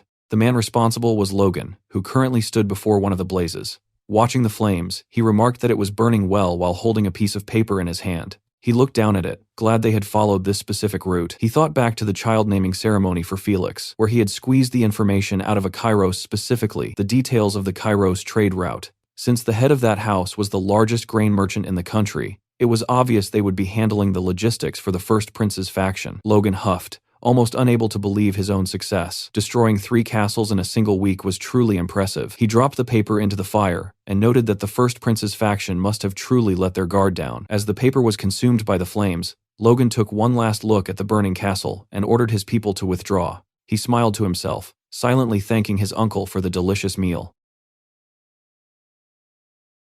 The scene shifts back to Alun Castle, where a grand banquet is underway. Inside the bustling hall, the air is thick with the chatter of guests, noting the lavish welcome prepared for McLean's return, an affair reportedly organized by the prince's direct order. One of the knights remarks on the unusual atmosphere. Because they are at war, every soldier remains in full gear, and the glasses are filled with juice rather than alcohol. Despite the lack of spirits, the room is charged with tension, as all the key figures of the various factions are in attendance. The knights whisper among themselves, wondering if the prince truly intends to treat McLean with the status of a border count. One asks about the whereabouts of Count Beffrose, only for a friend to reply between sips of juice that the count had retired early, claiming exhaustion. Hearing this, the knight turns away, pondering in silence as he drinks. It is clear to everyone present, another significant power has officially joined the faction. Nearby, Logan approaches Jordan Valtermine. He begins by addressing his broken promise regarding the rear attack, offering his most sincere apologies. Valtermine brushes it off, telling Logan not to worry, as the situation was frankly unreasonable. He then fixes his gaze on Logan, asking if he hadn't achieved a different kind of military feat instead. As Logan looks up at Jordan, he thinks to himself that the more he sees the man, the less his nickname seems to fit. He wonders how the title of Blazing Sword could ever suit such a cold serpent. Logan thanks him for his understanding, and Jordan replies that it is only natural. His core principle is that those who achieve merit must receive proper rewards. Sensing an opening, Logan decides this is the moment to push further. He asks Jordan if he can consider his terms accepted. The hall seems to fall silent as eyes drift toward them. Jordan remains still for a moment, then smiles, stating he will give the request positive consideration. Jordan moves to continue, but Logan cuts him off. He begins enumerating his demands once more. The recognition of the Beffrose territory, half of the Kalia Marquis, and finally, the title of Count. Logan smiles, asking if he can take that as a green light. Jordan's silence returns. He looks at Logan and asks if he didn't just say he would give the matters positive consideration, reminding the young man that this isn't a decision he can make alone. As he speaks, he places a hand on Logan's shoulder. Suddenly, the atmosphere shifts. Under the weight of Jordan's hand, Logan feels a strange, heavy aura. Jordan smiles, remarking that while youthful boldness is admirable, Logan should also consider the circumstances of his elders. Logan struggles to find an answer. Jordan tightens his grip, and Logan realizes what is happening. Jordan is suppressing his opponent's aura, causing them to psychologically shrink in a way so subtle the victim barely notices. A very fine skill to have, Logan thinks. Logan bows his head, apologizing to Valtermine for overstepping. With his hand still firmly planted on Logan's shoulder, Valtermine dismisses it as a symptom of youth, even as Logan appears to tremble under the pressure of the aura. Internally, Logan remains calm. He has already secured what he truly wanted. Jordan continues, noting that the weapons Logan used in the recent conflict were quite impressive. He asks if Logan would consider sharing them, suggesting that with such arms, they could easily win the war. Logan bristles, realizing Jordan is essentially demanding the technology for free. He apologizes, explaining that they have no spares left, making the request difficult to fulfill. Jordan exerts his ability once more, asking, "Is that so?" Under the renewed pressure, Logan appears forced into a stuttering apology, though his internal thoughts remain defiant. Jordan finally smiles and releases his grip, admitting he might have been holding on too tightly. He tells Logan to go enjoy himself and rest, turning back one last time to mention that the next battle is approaching soon. As Logan watches him walk away, he thinks, "What a bastard." Only his force core had protected his spirit from Jordan's influence. Without it, he would have been completely manipulated. As Logan turns to leave, wondering if such underhanded tactics are truly fitting for a superhuman, he is intercepted by Lucian. Lucian asks if there really is no supply available, suggesting that Logan could at least provide a sample or a blueprint. Logan searches his memory for Lucian's name, annoyed that the faction members are pestering him one after another. He tells Lucian that while a blueprint isn't difficult to provide, production would take too long to be of any immediate use. Lucian points a finger at him, insisting that if they mobilize all their capabilities, they could produce them in a short time. Logan feigns resignation, saying that if Lucian puts it that way, he cannot say no an answer that seems to catch Lucian by surprise. As they join hands, Logan's mind is already racing. He decides the crossbows he provides will be weakened versions, like those used by the wolves, and the Liberatio will be a complete fake. "We are all in the same boat now," he tells Lucian with a smile, knowing full well they won't have the time to verify the designs anyway. Several days later, the factions find themselves back on the battlefield. A man, sweating profusely, prepares himself as Logan and Patrick watch with stunned expressions. The man bellows a vow to slaughter the second prince's idiotic bastards, promising to crush them completely. Watching the enemy's formation, the second prince turns to Jordan, asking if that specific knight order truly belonged to their ranks. Jordan admits he is unsure, wondering aloud what they were thinking by placing such men in the vanguard. The man leading the charge is identified as the Kairos Knight Captain, an intermediate-level knight named Alan. As the Valtermine army watches the enemy approach, they note that the force seems composed entirely of mercenaries. They observe that even the captain is only at an intermediate level, though their equipment appears remarkably solid. Seeing this, the second prince's knights smile with overconfidence. One knight charges forward, intent on taking the captain down personally. As he lunges, the Kairos captain's mind races. He knows that to prove his order's innocence, they must take the lead. This had been decided in closed chambers. The suspicion had fallen on the Kairos for allegedly leaking the supply base location to the Maclanes. To avoid further suspicion, this suicidal charge was their only option. The captain recalls the moment a superior handed him a piece of paper, promising to take care of his family for the rest of their lives. The man had practically screamed at him, begging him to give his life for the cause. Accepting his fate, the captain charges into the fray. He sees the second prince's knight smiling as he imbues his weapon with aura, shouting for the captain to die. The knight begins to spear the man away, but at that exact moment, the captain activates the scroll. A blue spell erupts from the parchment. To the onlookers, it looks as though everything in the vicinity is being sucked into a void. The spell is devastatingly powerful. In an instant, nothing remains of the Wolves' Knight Captain. Logan and Patrick stand frozen in shock. Even Jordan and the second prince stare in disbelief. The enemy has unleashed a cold scroll. In a flash, the knights in the radius are frozen solid, their forms resembling White Walkers. Jordan's expression shifts from shock to pure fury as a massive block of ice traps his men. He hisses a curse at the name of Juan. Logan struggles to grasp the situation. His first thought is a chain explosion, but he quickly realizes it was high-level magic. The secret is finally out, one of the weapons that decimated the second prince's faction in his past life, the Blizzard Scroll. Logan realizes that Juan Douglas, a Sixth Circle mage, must be the creator. Such scrolls are incredibly rare, and the materials required to craft them are priceless. That single explosion has already wiped out 3 knights from the Viscount's family. Judging by the reactions of Jordan and the prince, Logan concludes this is the first time the weapon has been used in this civil war. Recovering his senses, Jordan screams at his troops, ordering them to charge. Patrick turns to Logan, insisting they must join the fray, and Logan nods solemnly in agreement. Suddenly, a heavy, rhythmic thudding startles the troops. A single knight emerges from behind the ranks, approaching the battlefield with such presence that the soldiers stand stunned. He commands the crowd to make way, and recognition ripples through the lines. This is the half-giant, Luther Kale. The soldiers scramble to clear a path, whispering warnings to one another to stay silent, fearing he might kill anyone caught in his wake. However, another knight appears, ready to intercept the giant. It is the Tempest Blade, Wicked Kalia, his blade resting casually against the side of his eye. With a sudden burst of speed, Kalia leaps toward the fray, and Luther meets him mid-air. As he prepares a massive strike, Luther bellows that this is the day he will finally destroy his rival. Kalia, unfazed, calls him a musclehead and vows to be the one to end it. The collision is magnificent, the heavy weight of a mighty hammer clashing against a razor-sharp sword. The surrounding knights and soldiers watch, breathless, as the two aura users collide with sheer, destructive power. Logan immediately warns his troops to avert their eyes if they lack the skill to watch. Facing such raw aura head-on could shatter a lesser man's mind. Even with his heightened senses, Logan finds himself barely able to track their movements. A spectacular duel between a superhuman specialized in physical enhancement and one focused on elemental control. While Logan views it as a profound learning experience, Patrick remains focused on the grim reality of the field. Snapping back to the task at hand, Logan calls for Victor and orders the crossbow cavalry to charge. In the center of the battlefield, Count Jahid's knight, Captain Rommel, awaits the onset. He smirks, telling his men that if they can just block the bolts, the McLean force is nothing more than ordinary soldiers. Confident they are prepared for Logan's specialized weapons, he orders his troops to raise their shields. Suddenly, Victor gives a command that catches Rommel completely off guard. The cavalry swerves, surrounding the enemy rather than charging head-on. As Rommel turns to adjust his orders, he notices a shadow falling from above. A rain of arrows descends, and these are no ordinary projectiles. Rommel infuses his shield with aura to block the volley, but the wood and metal crumble under the sheer pressure of the force. He realizes too late that Victor's squad was merely a distraction. Kaisalan appears, ordering his soldiers to fire another volley. Rommel watches in fury as one of his men is downed by a bolt to the head, cursing his fools for letting their guard down against mere soldiers. He screams for his troops to wrap their shields in force, just as they had trained. On the other side, Kaisalan encourages his own men,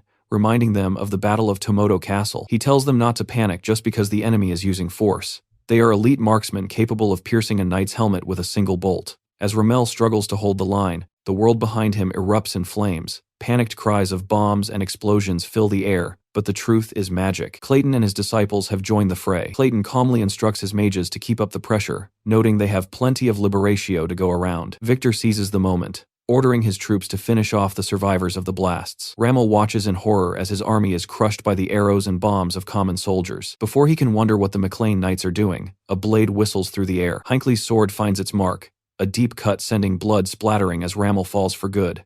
Hinckley dismisses the kill, claiming they are simply cleaning up weakened enemies, a task anyone could handle. Watching the collapse, Logan notes that this strategy is the best way to minimize their own casualties. He suggests to Patrick that his father might find such tactics cowardly, but Patrick cuts him off, stating that no one is idiotic enough to think that. Patrick points out the larger picture. With Count Jahid fallen, a major flank of the First Prince's front has collapsed. Logan agrees, predicting a full retreat is imminent. He decides they have achieved enough merit and shouldn't waste more strength. Kaisalan spots the retreat signal waving in the rear and relays it to Victor. Victor, coolly shooting one last enemy soldier without even looking, begins to pull his battalion back. As Logan prepares to discuss their next move with his father, a new series of explosions rocks the front line. Logan pales, realizing it is the Blizzard Scroll again. He can't fathom how the enemy possesses so many. Hinckley rides up, and Logan frantically asks if the front line is safe. Fortunately, because they pulled back early, even Victor's squad escaped the blast. Jordan Valtermine is livid,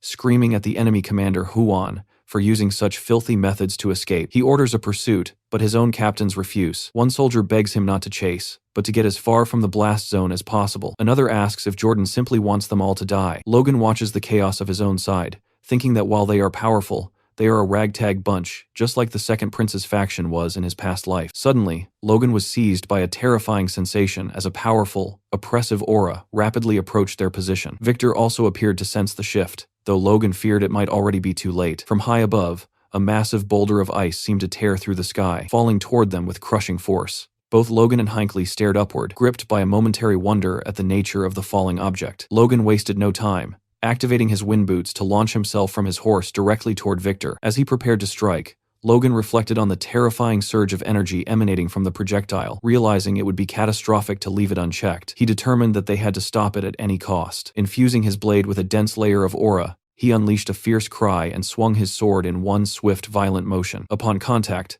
the ice boulder began to shatter. Logan fell back under the force of the impact, watching as the broken fragments started to emanate a strange green light. Logan remained stunned by the display. Hinckley, witnessing the extreme cold radiating from the shards, rushed toward Logan on his horse to check if he had survived the encounter unscathed. Logan appeared to be unharmed, though he immediately began cursing the name of Juan Douglas due to the biting chill. Examining his weapon, Logan noted that the ice mage clearly held a deep grudge, as he found himself unable to melt the frost on his blade, even by using his force. He marveled at the fact that Huan could detonate a mass of rare scrolls and follow it with such dangerous magic powers, truly befitting a superhuman. It was then that Logan noticed the ice infused with his force had begun to crack, leading him to a sudden realization. Sometime later, near a campfire, a pair of soldiers sat talking, mocking the way the first prince's forces had fled the field. One soldier looked up, remarking that their fortunes had taken a turn for the better ever since the McLeans arrived. His companion agreed, commending Logan's strength and noting how he had cut through Huan's magic as if it were nothing,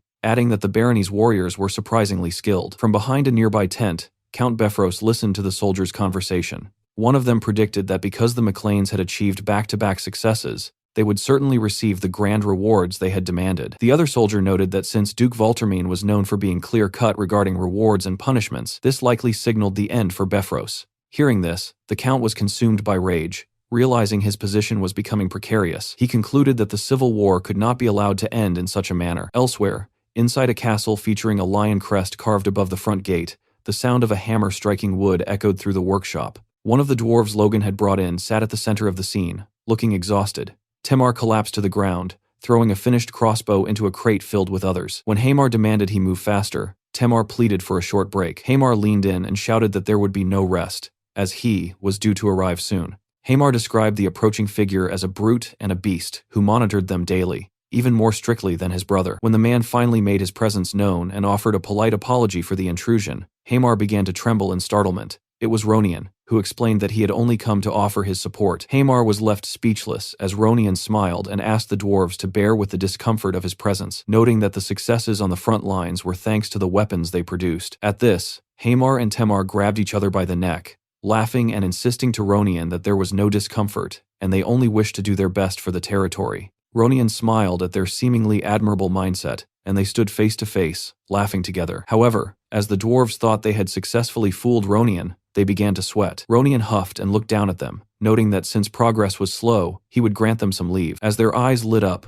Ronian suggested they visit the marketplace to enjoy the sights and food, though he insisted they be accompanied by an escort knight to lift their spirits. Watching them, Ronian recalled a conversation with his brother. Logan had told Ronian to remain home on purpose, explaining that this civil war wasn't their fight and there was no need for the main family to be fully committed. Ronian had lowered his head, realizing that he was being kept back so he could succeed the family if anything happened to the others. Though Logan had tried to comfort him, he also reminded Ronian that they had more castles to defend and a militia that needed supervision. Ronian had firmly told Logan that he was no longer a child, a statement that had startled Logan. Ronian had then put on a kind face, telling Logan to go ahead while he protected the territory instead. Logan had been left at a loss for words, seeing how much his little brother had grown. He had bowed his head, telling Ronian he trusted him, but gave one final instruction: keep a close eye on Hamar, as the dwarf might become a target for kidnapping once their weapons gained fame. Now, Ronian followed Hamar through the market dressed in full armor. Noticing the attention they were drawing, Ronian suggested they head back, but Hamar insisted they had only been there 3 days and went to buy some delicious-looking skewers, even offering to get one for the young lord. Suddenly, Ronian sensed something, a force user among the crowd. He went on high alert,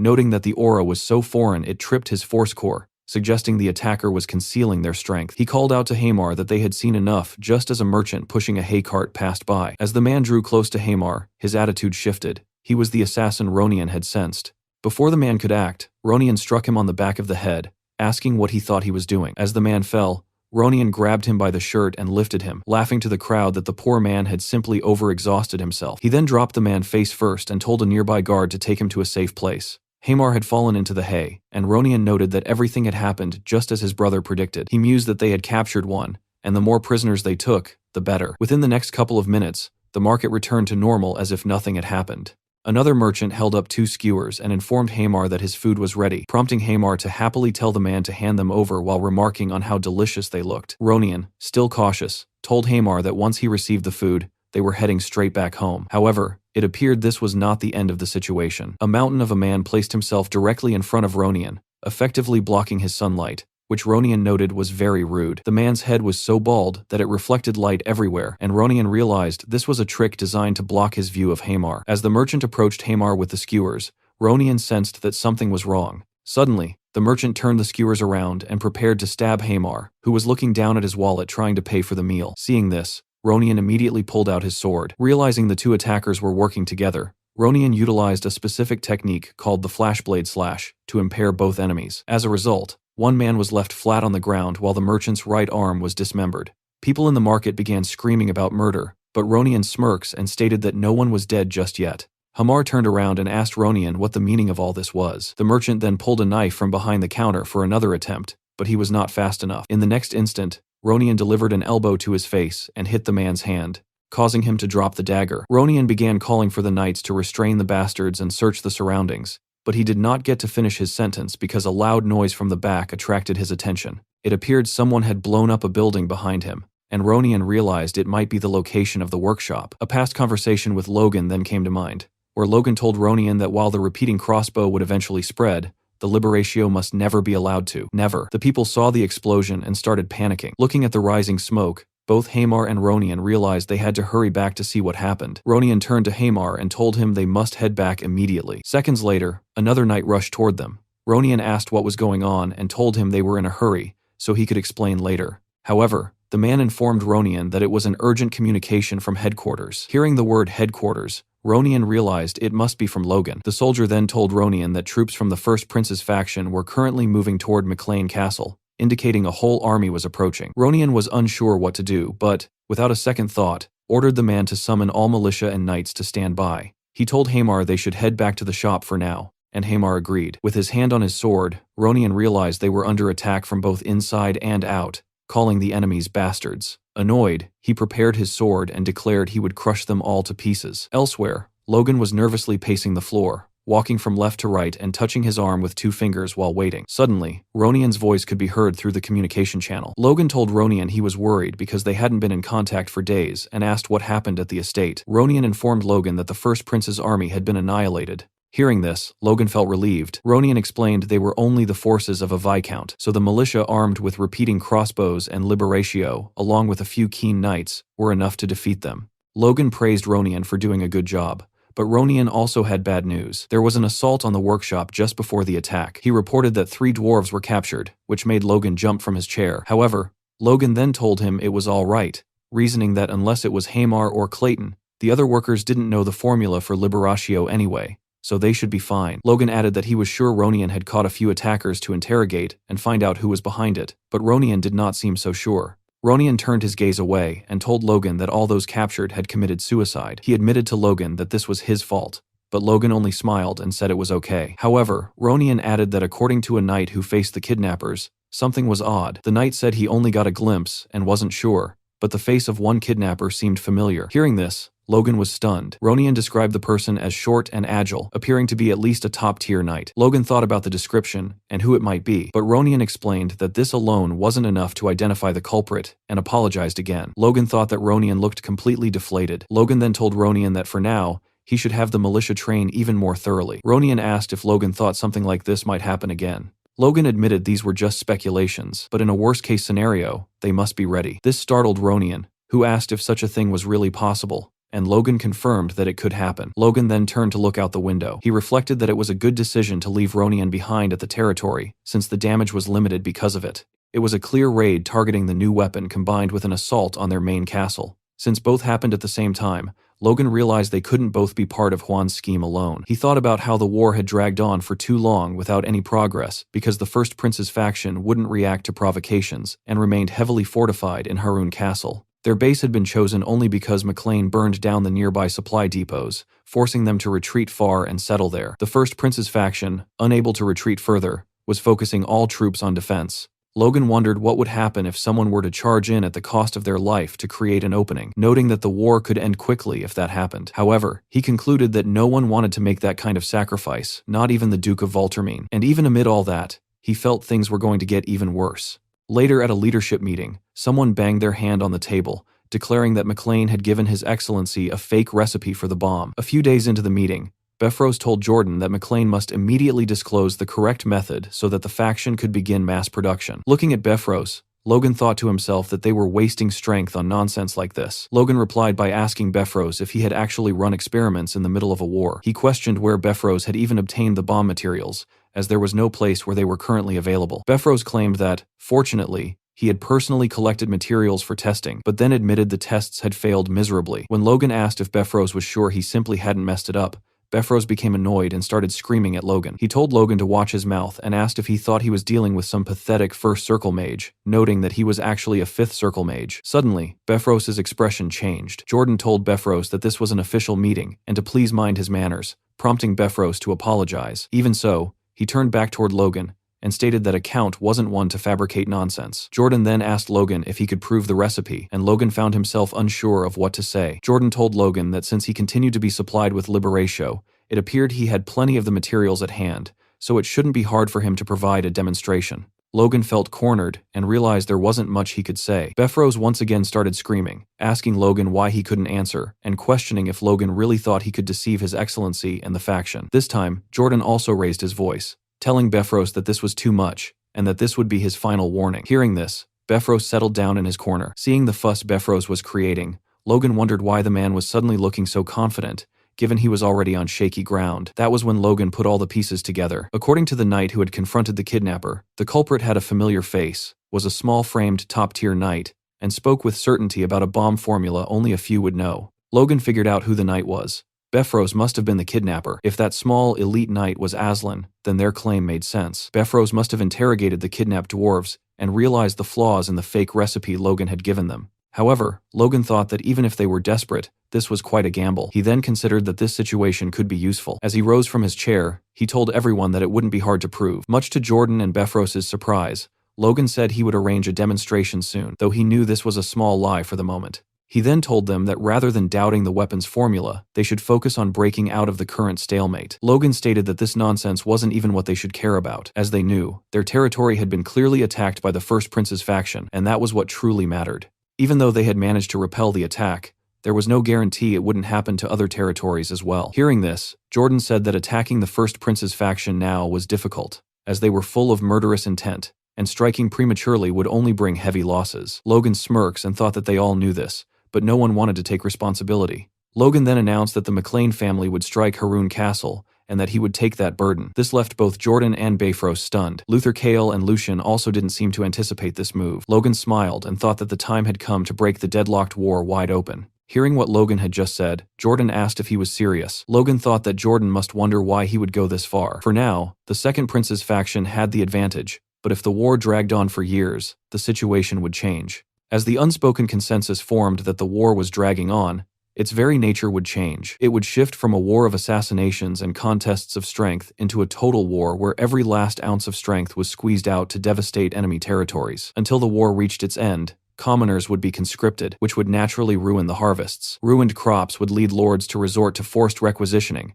which would create refugees. Those refugees would then turn into slash-and-burn farmers or bandits, causing further problems. A kingdom ruined in this way would eventually be swallowed by the empire. Logan thought that was why they must settle the civil war before that happened. Logan went on telling Jordan that he wasn't saying this without reason. He stated that the McLean family was prepared to accept every risk the battle brought and was prepared to make sacrifices. Jordan wondered why Logan would do that, given he was already the top contributor due to his previous achievements. He questioned why they would choose to sacrifice themselves now. Looking at Jordan, Logan thought that, as expected, the man wouldn't believe him easily. So, he decided to try something else. Logan told Jordan that they weren't going to do this for free, and that they wanted additional rewards beyond what was already promised. Jordan wondered what kind of reward Logan could possibly request, but played along, asking Logan what it was. Logan smirks and prepared to state his request. He said he wanted a marquis title for McLean and the entirety of the Kalia Marquisate's lands. Furthermore, he wanted Jordan and His Majesty to guarantee everything in writing, after which he would definitely see the task through. Logan thought it was an excessive reward and an outrageous demand, but one sweet enough to justify the risk of sacrifice. Even if he had to stake everything, his family and himself, he thought this might just work. Everyone was now looking at Jordan, who said that the requested reward was excessive, far too excessive. He then clenched his fist and asked if Logan wanted a written guarantee, questioning if this meant Logan didn't trust his word. Logan replied that this was not the case, but rather that he needed a justification to convince his family. Logan asked for Jordan's understanding. Jordan thought that Logan had volunteered for this sacrifice only to indulge in such greed. He looked down and thought it over before telling Logan that it was fine, but on one condition. Logan would have to leave 3 wagons of Liberatio behind. That way, Jordan said, the main forces wouldn't lack firepower while Logan was attacking Haroun Castle. Hearing the request, Logan thought that Jordan was suspicious until the end, but he decided that much was acceptable and agreed. He thought that whatever Jordan planned to do with the Liberatio, Logan and his troops wouldn't be there by then anyway. Befros then looked on with a weird expression on his face, looking as though he were about to do something he wished he didn't have to. He stood up and announced that the Befros would also attack Harun Castle. Hearing this, Logan was stunned. Jordan asked Befros if he wasn't overreaching, but Befros insisted he was not. Befros stated he wouldn't ask for any excessive reward. Instead, he would sacrifice himself out of loyalty to the great cause. Looking at the scene, Logan thought that Befros would never do that. He concluded that unless the man had gone mad, he must have some other hidden motive. Looking at Befros's twisted face, Logan decided there was no question that he definitely had one. At Harun Castle, the atmosphere was equally unsettling. Gripping a glass of wine, the first prince stared in disbelief at the news brought to him. The army sent to McLean Castle had been utterly annihilated. The fat prince muttered that they had dispatched Baron-class forces, questioning how such a group could lose to a mere barony. He turned to Huan, asking if the McLean main forces weren't supposed to be away from their territory. Huan informed the prince that even the commoners there had been trained with crossbows. Judging by their growth, he noted they had clearly been preparing for more than a day or two. Huan speculated that they must have been planning for this war long ago. In a fit of fury, the first prince hurled his glass away, declaring that they could not simply stand by while those pests swarmed his territory. He demanded that Huan send a superhuman or whatever else it took to end this childish game immediately, asking point blank if he could do it. Huan was momentarily at a loss for words. In that instant, it became clear who truly held the power. As Huan began to speak, the first prince appeared terrified. Huan reached his hand forward and asked the prince if he had forgotten the teachings from his youth. The trembling prince stammered that his outburst wasn't what he meant. As Huan's hand approached the prince's face, he told the young man to simply do as he was taught, to trust his grandfather as he always had, and wait. Huan placed his hand over the prince's face before shifting his grip to the prince's shoulder, squeezing with force. The prince lowered his gaze and whispered that he understood. Huan huffed and retrieved the fallen glass from the ground, noting that the news wasn't entirely bad. He explained that they were also producing their own repeating crossbows and planned to deploy them on the walls as soon as they were ready. The prince smiled at the mention of the weapons, but the mood soured as they discussed the bombs. Unfortunately, they had failed to figure out the production method. Moreover, Huan mentioned a kidnapping incident inside McLean territory that had been carried out by someone else's hand. Because of that unauthorized move, security had become stricter, making it difficult to approach again. The prince screamed, demanding to know who dared to act without reporting to him first. Huan noted they had received interesting news regarding that matter, and, looking down at the last sip of wine in his glass, remarked that things might turn out to be quite entertaining. Elsewhere, the McLean soldiers were on the march. One soldier complained about the abundance of hills, grumbling that he would be exhausted before they even reached Harun Castle. His companion agreed the terrain was awful, but noted it was still better than the route the Befros forces had to take. The Befros army was expected to cross a mountain to reach their destination, a task that would be painfully tiresome. The soldiers also noticed that today's formation was unusual. The crossbow cavalry, which always led from the front, had been moved to the very rear. They watched as the higher-ups Kaisalon, Victor, Hinckley, and Eileen kept glancing toward the back of the line. The soldiers wondered if there was something specific they were watching for, but they eventually dismissed the thought, trusting that the commander had a plan. Just as they settled into the march, a shout rang out. Troops were emerging from the mountains in the rear. The banner they carried depicted a rose burning amid flames. It was the Befros army. The McLean soldiers were confused, knowing the Befros were supposed to be heading for the south gate. Logan immediately gave the order for all troops to guard the rear, preparing them for battle. The soldiers wondered if Logan had known this would happen. Standing beside him, Patrick noted that everything was unfolding exactly as his information had suggested. Because Befros had been acting suspiciously, Logan had someone tailing him, confirming that the Count had been following behind the McLean march. Logan had initially thought Befros might simply leak information to the enemy to force a clash, but it appeared the Count had decided to attack them directly instead. Logan remarked that this was actually better. When Patrick asked how that could be, Logan prepared to unsheath his sword and stated there was only one thing left to do. They would deal with Befros right here, and then withdraw from the war entirely. As the blades of grass whipped through the air, the Befros forces drew closer to the McLean lines. Logan stood tall upon his horse, his sword already drawn as he flanked Hinckley and Eileen. When the distance closed, Logan spoke first, asking Befros what could possibly bring him to this specific road. He pointed out the plain fact that their agreement dictated that McLean's would take the east gate while Befros was to attack the south gate, and he questioned if this wasn't the arrangement they had settled upon. Befros countered by asking if the choice of route wasn't ultimately up to a field commander's discretion. As the Moonlight Knight and Aslan stared down Logan and his comrades, Befros explained that his troops simply wanted to avoid the enemy's gaze and chose this path for stealth. Logan argued that such a move would make it impossible to coordinate their operations. Much to the surprise of Eileen and Hinckley, Befros refused to back down. Instead, he reiterated for what felt like the 100th time that he was a 5th Circle mage with a grand mission ahead of him. Becoming suspicious, Logan asked if Befros was intent on taking the front line. Befros replied that if Logan didn't mind, he would be more than happy to lead. It was clear to Logan that Befros had a hidden agenda, but he simply smiled, huffed, and told the Count to go right ahead.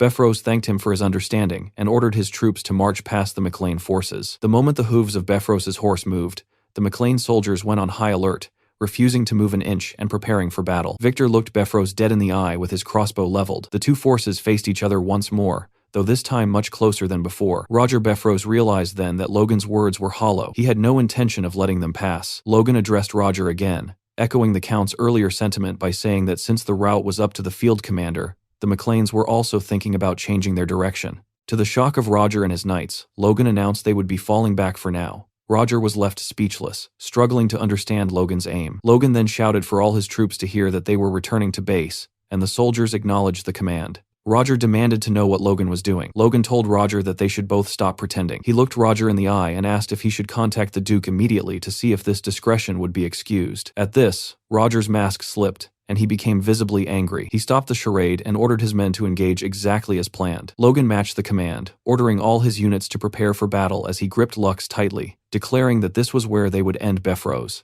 Roger raised a staff, evidently an artifact, and ordered his mages to gather. He struck the ground with the staff and began a spell, seemingly funneling all their power into a single attack. Observing the surge of wind magic, Logan initially wondered if it was a protective spell for the Befros troops. He then realized that Roger was wrapping mana not just around himself, but into a massive barrier covering thousands of soldiers. Logan turned to Clayton, asking if such a feat was possible. Clayton replied that while a Grand Mage might manage it, Roger was only a 5th Circle mage. He concluded the staff must be an incredibly powerful artifact. Even so, Clayton noted the move was reckless and inefficient, as the barrier would only last an hour or two at most. Hearing the phrase, "hold out," Logan began to wonder why Befros would gamble on stalling for a few hours. As Roger smirked, Logan suspected there was more to the plan and decided they should defend and observe for the moment. However, the situation changed instantly, as projectiles shifting from blue to red flew toward the McLean lines. It appeared Befros had created his own version of Liberatio. As Befros smiled, waiting for the impact, and asking if Logan thought they would just stand by, Eileen screamed the name of the weapon.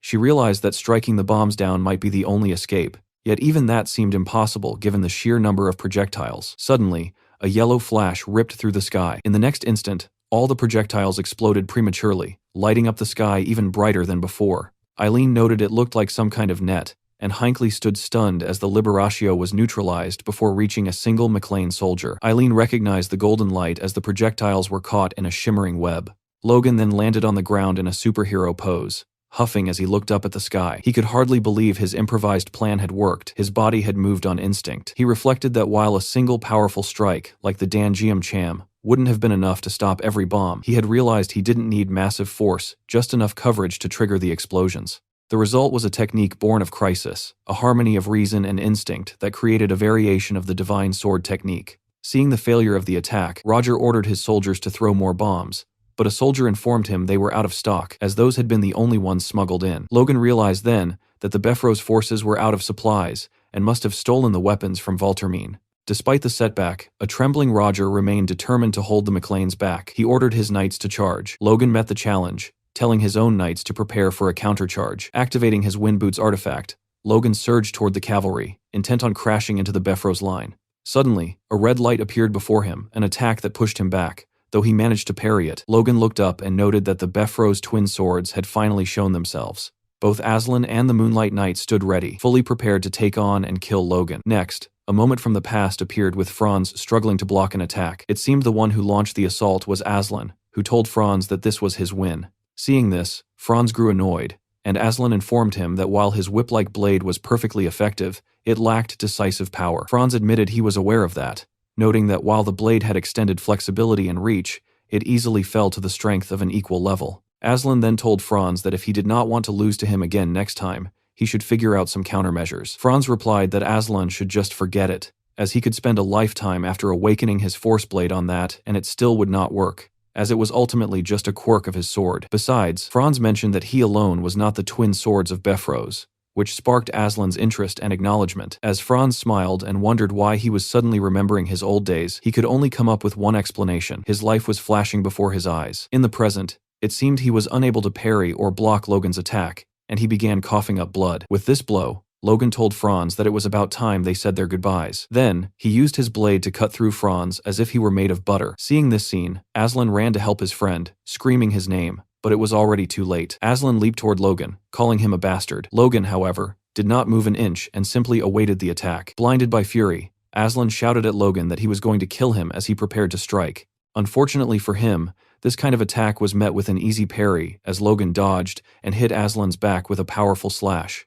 After that, Aslan started coughing up blood as well. Looking at Aslan falling to the ground, Logan told him that, in the end, without an artifact, he could not truly be called the Swift Knight. Seeing this, Aslan picked himself up and called Logan a brat. Before he had the chance to say anything else, he noticed Logan had unleashed yet another powerful attack, hitting the ground and sending a wave of mana toward Aslan. It looked like that might be the end for the not-so-swift knight. Fortunately for him, Roger intervened in the fight, waving a spell that blocked the attack and saved Aslan. Logan realized what happened and thought about what he should do next, grabbing his sword and slashing through the magic with mana. Only it was too late, as Aslan had already run away. Logan then noticed a sound that caught his attention, indicating the windshield was about to collapse and leave the Befros soldiers defenseless. An arrow then hit one of the enemy soldiers behind Logan. Seeing this, Logan wondered if the shield was getting weaker and if that meant Roger Befros was getting tired as well. However, this was not the case, as a powerful wind slash approached him. Logan barely managed to block the surprise attack, noting it was truly an incredible force. He realized Roger was not actually tired, but had simply weakened the strength of the shield to focus mana on attacks. Struggling to block the incoming attacks, Logan's only choice was to call Roger a bastard. It looked like Roger was prepared to sacrifice his own troops just to take Logan down. Roger then shouted at Logan, calling him and his family abominable, claiming they had stolen his castles and killed his right hand. Logan reminded him that in this story, Roger was actually the traitor who had lost against his own greed for Logan's land. Then, Logan noticed Aslan trying to attack him from behind. He managed to block Aslan's attack, and the sound of the two blades clashing could be heard across the battlefield. Logan tried to counter, but Aslan dodged and leaped back as one of Roger's wind blades came toward Logan. As he blocked the attack, Logan thought that both Roger and this monkey were assaulting him without any respite to force his defense to collapse. Logan thought it would be easy to sweep everything away with long-range attacks, but he needed to conserve his strength, knowing Roger was still hiding something. Logan looked down at his sword and thought he could just use that. He clenched his sword hard, preparing a technique until the blade appeared to warp. He held it close to his head and unleashed an attack where the blade acted like a whip. With this, Logan managed to counter all of Befros' attacks in one motion. He was happy the attempt worked, having used the Moonlight's whip-like flexible force blade to conserve strength while launching long-range attacks. Logan thought that stopping all those bombs earlier helped him figure out how to use it, and that the fourth form of the Divine Sword secrets was within reach. However, Logan did not get to finish the thought as Aslan started screaming, asking how Logan dared to insult Franz's technique like that. Aslan could not understand how Logan managed to figure it out, or how the kid could grow so quickly. Running toward him, Aslan wondered if it was hard effort, but concluded that if it had been a matter of effort, he would have ground his own bones to dust just to stand up to those fools who looked down on him. Aslan thought of how he rose to his current standing through his will alone, believing no one's resolve could stand against his. As Logan prepared to attack once again, Aslan's mind was filled with the question of how, like a demon prepared to eat the soul of the innocent. Aslan was filled with rage, engulfed in mana, and screamed at Logan, asking if he was more dedicated than him, something he could not perceive after all he had been through. Seeing Aslan coming toward him, Logan realized he was overheating. In fact, Aslan had surpassed that and was now burning away his very life force. Preparing the whip blade, Logan noted that Aslan had wagered his life on this battle. He unleashed the whip to end Aslan. With blood flowing from his mouth, Aslan kept going forward, telling Logan that he had seen through the weakness of that technique long ago, and that Logan must also realize it now. Logan's body felt heavy, and the air weighed down his movements, which he wondered if it was Roger's doing. Aslan anticipated the question while clenching his sword, the veins on his face popping out as he said the fatal weakness Franz was never able to overcome, combined with Befros' power, would be Logan's end. He prepared his most powerful attack, telling Logan to curse his own genius as he died. Logan opened his eyes and told Aslan that, unfortunately, he had also put his own life on the line. This was the moment Aslan realized he made a fatal mistake. He thought of his fight with Franz, and how Franz said his attack lacked decisive power and fell to equal strength. Aslan's sword broke in two, In his final moments, he wondered how that could be when the answer was right before his eyes. Aslan realized that Logan was not his equal, but was way more powerful than he could have ever been. With this, Logan had managed to get rid of Aslan as well. Seeing the scene, Roger was left petrified, fueled with rage as his humanity ran away, leaving only animalistic behavior. He screamed Logan's name, letting him know that this would not be the end. A glimpse into the past resurfaced, showing Roger Befros questioning how he had fallen into such a state. Not long ago, he viewed the McLeans as mere insects beneath his feet, yet now, they had seized his territory and struck down his most loyal followers. Roger began grinding his teeth, swearing that he would not permit things to conclude this way. At that moment, the mages positioned behind him sensed a sudden, violent shift in his mana. One of the mages suddenly appeared as if the very life was being drained from his frame, and he collapsed to the floor while Befros remained standing tall. Witnessing this, Logan realized that Roger was forcibly absorbing the mana of his own allies. As he prepared a devastating strike, Roger roared that he would finish Logan with his own two hands. Simultaneously, something caught Logan's attention. It seemed that Roger's escalating spell was also suffocating Eileen and Victor, leaving them gasping for air. Eileen remarked that the atmosphere had become unbearable, while Patrick questioned the source of this overwhelming pressure, and Hinckley cried out that it felt as though his entire body was being ripped apart. Logan reflected that it felt as if the very oxygen around them was being gathered into Roger's palm. He understood that while it was a technique utilizing the wind, it was fundamentally different from the aura of Wiccancalia, nor was it simple mana. It was nothing less than raw magical power, the authority of the Sixth Circle. Observing Roger's display, Logan noted that the man must have momentarily exceeded his natural limits through the power of his artifact. Roger, however, appeared completely indifferent to Logan's words, simply launching a direct assault while screaming for his death. He unleashed multiple tornadoes of magical energy that converged on Logan all at once. It certainly appeared that Logan was trapped this time. He knew he had to evade the strike, but his sword did not seem to be responding correctly. Then, the light of Lux began to shine, evoking an ancient legend, a masterpiece forged with the soul of a master dwarf, which resonates with its owner over many years. When such a weapon is truly tamed, a rare phenomenon occurs where its unique trait manifests. Though its official class might be a mystery, its power awakens in a form that perfectly suits its master. For Logan, that power was time acceleration. He realized this technique was akin to Velocitas, but instead of just the mind, his entire physical body was accelerated. As Logan opened his eyes, an immeasurable surge of power coursed through him. As the magic tornadoes swallowed the battlefield, Logan vanished from sight. Suddenly, Logan's mana erupted from the center of the magical dome. Roger was left paralyzed by terror. Logan had not only evaded the strike, but was now standing just a few feet away. Approaching his foe, Logan remarked that this was truly a pathetic conclusion. Due to the strain of his final spells, Roger's form had withered, leaving him looking like a ragged old man with no future left. Logan gripped his blade firmly, declaring he would end it there, and unleashed a final strike upon Befros. A concentrated beam of mana raced toward the enemy, who was now too feeble to mount a defense. Roger watched the projectile approach in disbelief, wondering if any options remained. Ultimately, he shut his eyes and waited for the impact. The attack hit home, causing a massive explosion that completely obscured Roger from view. Logan could hardly believe what he saw next.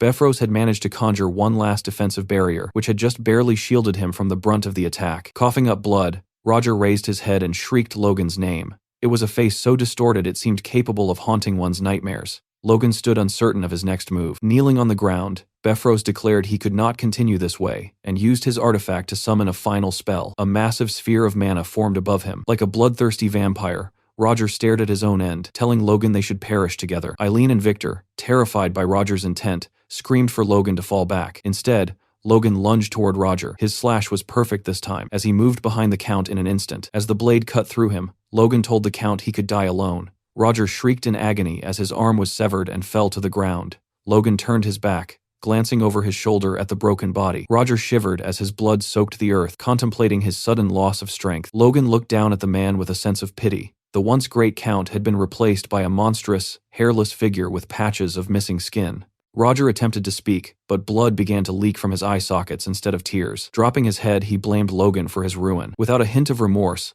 Logan asked if those were his final words. Roger warned him not to think this was the end, even as his hand began to crumble into dust. His entire body started to disintegrate and fade away like ash in the wind. As he vanished, he left a final warning that Logan and his family would soon follow him. Logan remained silent, staring at the spot where his enemy had stood. Eileen and Victor surveyed the aftermath of the struggle. Standing by Hinckley, Patrick noted with awe that Roger's magic still lingered in the air. Clayton observed that because the magic was fueled by Roger's own life force, The lingering effects were substantial. Kaisalon muttered that Roger had been a nuisance until the very last second. As a hawk circled above them, Clayton remarked that the effect would not last much longer. But I have a feeling that the hawk might somehow be connected to the fallen Count Bifrost. The aftermath of the struggle left the battlefield scarred with immense collateral damage. But finally, a moment of rest seemed possible for the weary soldiers. Logan, however, remained the only one unsatisfied with the outcome, his gaze fixed upon the hawk above with murderous intent. Sensing that the danger had not truly passed, he shouted to his comrades, alerting them that the battle was far from over and they must prepare for another engagement immediately. Logan had finally unmasked what Roger had been concealing.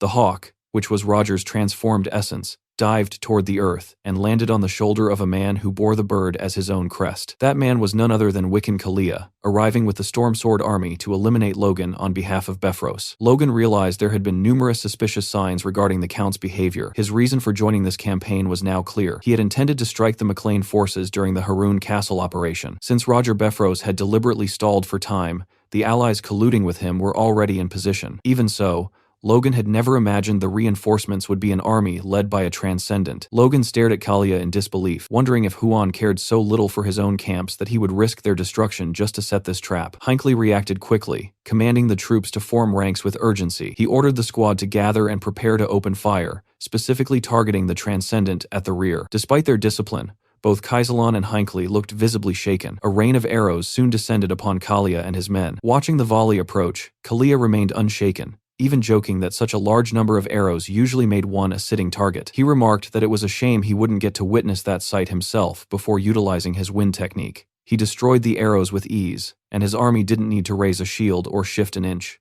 The projectiles fell from the sky like dead flies, most of them snapping in two before they even hit the ground. Logan watched in amazement, noting that the barrier Bifrost had created by sacrificing his life force was nothing compared to this. Kalia had swept the attack away with a single gesture, casually stating it was too easy and that it was now his turn to play. Taking out his sword, Kalia leaped high into the air, promising to show them his true specialty. He reflected on his journey, noting that since the first time he picked up a weapon, he had practiced his thrust 100 million times. Now that he was a transcendent, that move, infused with wind, had become a vortex capable of sweeping across any battlefield. Pointing his blade at the McLean troops, Kalia shouted the name of his technique Vortex and launched his assault. Logan countered with a slash of his own, and the clash of the two attacks was so violent it seemed to remodel the surrounding terrain. However, Logan was forced to his knees by a sharp pain. His attack had been shattered rather than landing, and the pressure on his force core was immense. In a heartbeat, Kalia was within feet of him. As he prepared the finishing blow, he told Logan to focus. With Kalia's sword inches from his chest, Logan needed a solution immediately. Fortunately, Patrick leaped into the fray at the last second to intervene. The resulting explosion obscured everything from view. When the dust settled, Logan looked on in a fury. Patrick had protected him, but at the cost of coughing up blood. Kalia gave Logan no time to recover, attacking again from nowhere. Logan steeled himself, resolved that even against a transcendent, he would not be a helpless victim. He focused his mana into the tip of his sword and used his Dan Geum Jam technique, but his blade passed right through Kalia as if he were a ghost. Logan realized too late he was striking after images. Kalia stepped back and began praising Logan, calling him an impressive young man and noting that he lived up to the rumors. Logan was unsure how to respond, realizing only then that Kalia had actually managed to land a significant hit. He leaped back into a defensive posture, realizing Kalia was mocking him since the attack felt like nothing more than a single gust of wind. Looking at Lux, Logan knew his acceleration ability could only be used once a day, meaning he would have to block Kalia with raw force alone. Unfortunately, Logan found himself no match for Kalia's speed and continued to take wounds. Despite the one-sided nature of the fight, Kalia continued to praise him, calling it impressive that Logan could still protect his vitals in such a state. Patrick's scream from the rear caught Kalia's attention. Asking where Patrick thought he was going, Kalia turned his aggression toward the father. Logan watched in horror as Patrick was badly wounded, blood flowing from him like a river. Logan realized there was no more room for hesitation. He decided to use the resurrection bracelet he had obtained from the former king, and the wound on his shoulder healed instantly. Kalia noted that Logan possessed a healing artifact as Logan surged forward to attack. Kalia remained unbothered, blocking the strike, and noting its similarity to the techniques of Bifrost's knights. Kalia then wrapped wind around his own sword, which began to pull on Logan's force blade. The technique was so powerful, it started tearing Logan's energy apart. Logan remembered that Kalia was famous for speed rather than strength, yet the gap between them remained vast. Logan felt himself being pulled forward as his stance began to break. Hinckley shouted Logan's name from the rear, drawing Logan's gaze back toward him. Startled by Hinckley's sudden presence and the sight of a crossbow in his hands, Logan listened as Hinckley told him to remember his very first day of training. Logan's eyes fixed on the 2 arrows loaded in the weapon, and in that moment, he realized exactly what he had to do. Utilizing the wind boots to counter Kalia's pressure, he leaped backward to evade the strike, and in the next heartbeat, he scooped up Patrick to begin a retreat. Kalia spun around, shouting after Logan and asking if he truly believed running away would accomplish anything. Suddenly, a massive explosion erupted right in Kalia's face. The blast was created by the crossbow fire, and Kalia was left in disbelief that Logan possessed that kind of destructive firepower. Hinckley immediately unleashed another round of arrows, repeating the volley to keep Kalia in check. Victor and Eileen joined in, firing everything they had to widen the opening for Logan's escape. Once Logan landed safely back among his ranks, Hinckley lowered his weapon and turned to him. Logan remarked that he had finally understood the purpose of their first training drill. Carrying a comrade and running, a staple of the McLean Knight Order, was actually a lesson in how to evacuate the Lord under fire. Seeing that Logan had finally caught on, Hinckley told him he was proud of him. Logan replied that he would never forget that drill, noting it was the special one introduced specifically when he joined the one Hinckley had used in an attempt to make him quit. Logan smiled and huffed at the memory before setting Patrick down. Preparing to head back, he drew his sword and told Hinckley he was entrusting his father's safety to him. Hinckley nodded solemnly, telling Logan to leave everything to him. Logan then used the wind boots to leap back into the fray. Watching the battlefield, Eileen noted that between Sir Hinckley and the rest of them, they had fired nearly 30 shots. She mused that not even a transcendent should be able to emerge from such a barrage unscathed. When she asked Victor for his opinion, he reminded her that Kalia was the one who had just overpowered Lord Logan one-sidedly. With a vigilant expression, Victor said he doubted Kalia would go down so easily. Eileen told Victor she was just trying to boost morale and asked if he knew anything about fighting spirit, to which Victor replied with an unhinged, unchanging expression that he was familiar with the concept. Just as Eileen reflected on how difficult a person Victor was, a voice called out from behind them. It was Rhea and Lord Clayton. The moment Victor saw Rhea, his entire attitude shifted, and he drew his sword as if something were already threatening her. Both Victor and Eileen stood stunned by the sight before them. Rhea informed them that explanations would have to come later, as there was something far more important at hand. She urgently requested that they protect Clayton, who appeared to be wrestling with some kind of intense fire creature or powerful spell. Logan's sharp blue gaze cut through the swirling dust as Kalia tensed, his fist prepared to strike. Kalia moved with sudden urgency to defend against a massive golden slash, the impact of which forced his head back as energy erupted around him. Glowing with golden power, Logan dropped from above with his blade, aiming a heavy blow at Kalia, who braced for the impact while staring intently. Logan suddenly declared that he saw something. As Kalia stood there enveloped in swirling energy, Logan explained that his opponent's aura had briefly turned into raw force right beneath his feet, appearing as if the energy were running in reverse. Logan admitted he could not tell if he was perceiving this because the fight had made his mind extremely sharp or if Kalia's power had simply dimmed following the last explosion. A sudden intensity flashed in Logan's eye, as he realized a chance still remained, and decided to take it. Sometime before the group led by Clayton and his disciples emerged from the dust, they spotted the approaching enemy, and someone yelled that it was the Storm Sword Army. A grim-looking Clayton stared at the approaching forces, questioning if it was truly them, before realizing with shock that a transcendent had actually appeared. Logan quickly yelled Lord Clayton's name, and Clayton urgently threw out his hand to catch an artifact Logan tossed to him. Logan shouted for him to use it right away, while Clayton stared in shock at the powerful item he had just received. Clayton questioned if it was truly Befros's artifact, and started to ask Logan why he had given it up. Looking down at the priceless object in his hand, Clayton then admitted to Logan that although he had accepted the artifact instantly, he knew he normally would not dare to take such an item. Clayton immediately used the artifact Logan had given him, clutching it as he realized its immense power. The scene then erupted into a chaotic storm of fire and light, as the full force of that power burst forth from the ground. Kneeling amid the swirling flames, a frantic Victoria shouted an alarm to her group, desperately telling her master that the young lord was fighting the Transcendent yet again, while her brother Victor and Eileen watched the chaos unfold.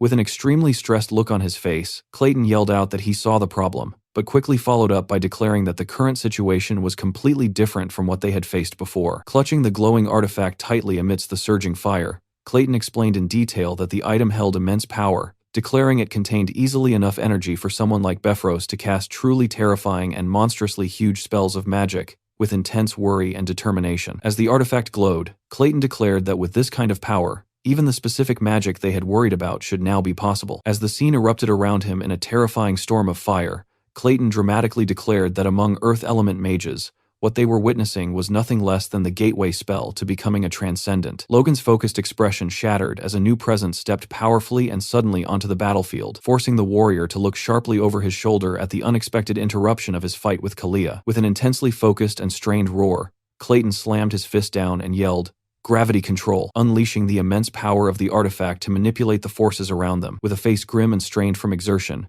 Kalia was violently slammed downward by the sudden gravity control attack. The sheer force of the spell caused the ground to explode and shatter all around him. As the intense gravity control attack slammed down, crushing the earth, Kalia cried out in shock. Realizing the immense pressure that had hit the battlefield while straining under the crushing force, Kalia desperately tried to fight through the spell with his sword up. He frustratedly realized that the gravity effect did not vanish even with his aura, and he then exclaimed in disbelief, questioning how this could possibly be sixth circle magic. Still struggling, Kalia glared at Clayton and yelled out his astonished question, demanding to know if the McLean family actually had a mage after all, ending with an angry, determined shout of, "Damn it!" Kalia forcefully twisted his body, directing a fierce gaze back toward Logan, and thinking that even though he was trapped by the magic, he would not lose to such a brat. His expression then shifted to genuine terror, as he immediately worried that his knights and soldiers were different and could suffer massive casualties from the gravity magic. Gritting his teeth in regret, Kalia furiously realized he should not have rushed here at Befros's request,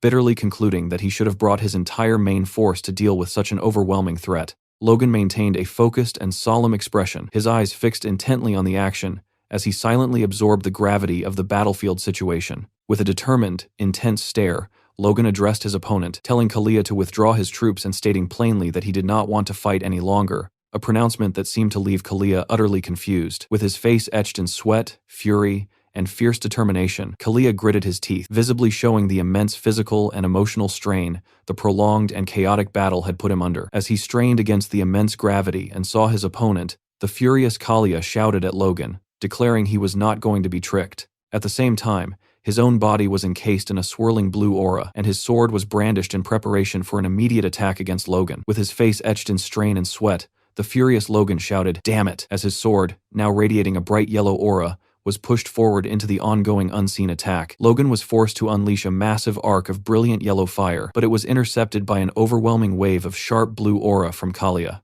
Logan's frustrated voice was heard saying he did not want to fight, yet Kalia's relentless attack continued without pause. Kalia's face was contorted in pain and effort, as a shout was forced from him, while his sword violently impacted the opposing force. With his face twisted in frustrated rage, Kalia was heard shouting that his opponent only relied on brute force attacks, a complaint immediately followed by the shocked thought of how Logan was deflecting aura with raw force.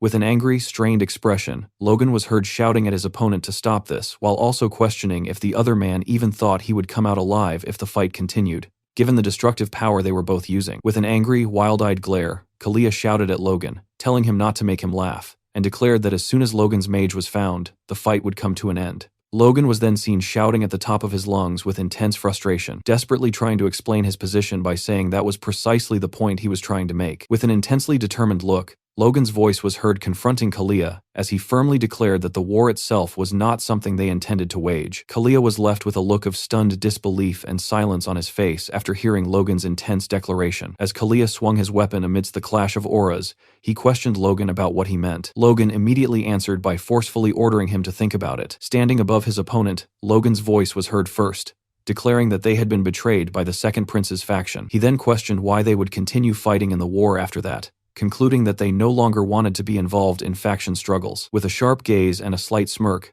Logan then directed a pointed question at the stunned Kalia, asking if he was planning to let only the Second Prince's army benefit from their conflict. As Kalia tightened his grip on his weapon, his internal thoughts were heard. He immediately dismissed Logan's suggestion as nonsense, followed by the strong suspicion that he was being tricked into lowering his guard. With his face etched in strain and determination, Kalia's thoughts were heard again, as he reluctantly admitted that if the battle kept going like this, there was a possibility that Logan's shocking words might hold some truth. A close-up of Logan's intensely focused eyes was seen, indicating he was weighing a grave decision. With a look of sudden realization and urgency, Logan then turned and shouted a clear command to his forces, ordering the knights to cease combat. Logan's forceful order continued, his voice ringing out with intense, wild-eyed fury, stating that regardless of the damage sustained, the primary objective was for everyone to attack Wiccan Kalia. The knights responded with a unified, obedient roar of approval. The shocked and furious Kalia looked up with wide, disbelieving eyes, his internal thoughts labeling Logan a lunatic for the suicidal command. As enemy figures charged at him from all directions,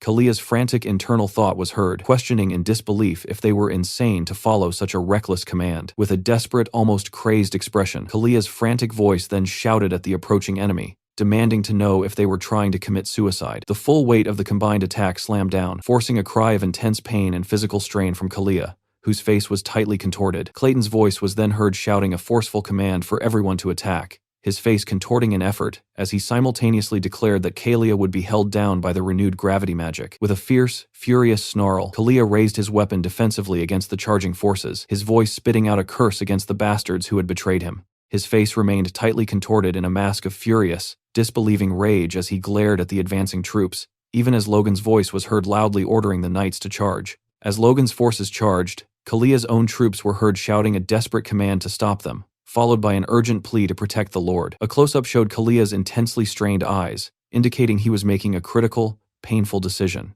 As knights continued to charge at him, Kalia's voice was heard, reluctantly shouting that he would accept Logan's proposal of a ceasefire. This declaration was met by the silent, intense, and focused gaze of Logan. Kalia shouted at Logan to call off the attack first, and Logan was then seen complying with the demand. Hearing Logan's order, Clayton let down his artifact, stopping the attack. Clayton shielded his face and cried out a sound of strain or discomfort, while his disciple, Victoria, was seen urgently calling out to him. Logan clamped his hand over his mouth, a massive choked cough racking his body as a stream of blood spilled out onto his armor. Still standing after that fight, he gripped his sword and just managed to mutter, "Thank goodness," looking completely spent but relieved he actually survived the damn thing. Looking like total shit, Logan realized his opponent held back. If the other guy had seriously committed to fighting to the death, the resulting damage would have been absolutely catastrophic. Logan was completely wrecked now, perhaps on the verge of collapsing. Logan's opponent, Kalia, stepped up to the battered warrior and said his full name, Logan McLean, immediately snapping the exhausted man's focus. Startled that he had been called out, Logan turned his weary gaze back toward Kalia. Against a sprawling mountain vista,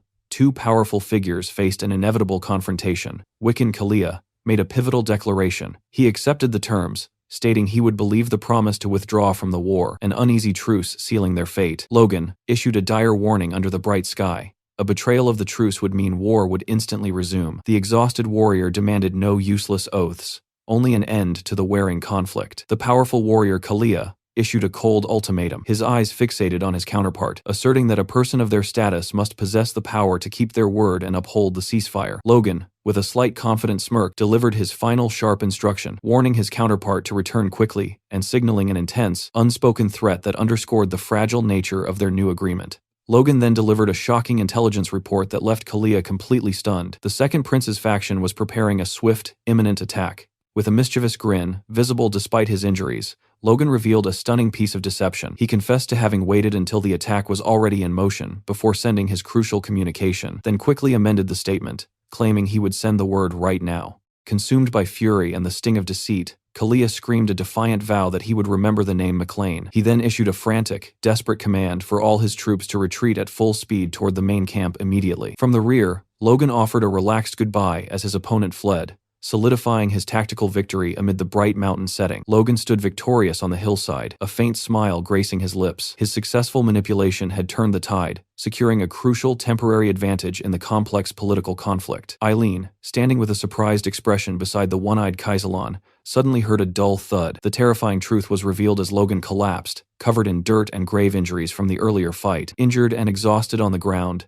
a desperate thought cut through Logan's pain. He realized his immediate, crucial priority was to send word to Valtermine quickly, one final, urgent strategic task, before succumbing to his wounds. Even as he began to fade, Logan's final desperate thought was dedicated to ensuring his enemies, those bastards, were decisively countered by his last transmission. Cradled by Eileen in the dim forest, Logan's final conscious thought echoed. This desperate move guaranteed his enemies would turn on themselves and fight each other to the death. Following the fierce encounter, a heavy silence descends upon the battlefield. Two blades remain embedded in the soil, acting as grim markers for a knight who lies broken and bested in the grass. This quiet scene signifies the absolute downfall of the warrior, whose armor reflects the sky as he remains wounded and immobile. The true scale of the catastrophe reveals a double betrayal. The collapse was initiated by Befros's ambush and immediately exacerbated by a ruthless strike from the First Prince's army, sealing their collective fate. Logan, his head swathed in bandages, speaks into a magic communication sphere with a strained voice. He directly challenges Valtermine from afar, demanding to know how he is expected to maintain the fight after enduring such a staggering and catastrophic series of setbacks. On the other end, Valtermine glares into the sphere, his face a mask of barely contained fury and irritation. His white-knuckled grip on his desk and his clenched jaw betray the immense pressure he feels, confirming the gravity of Logan's dire report.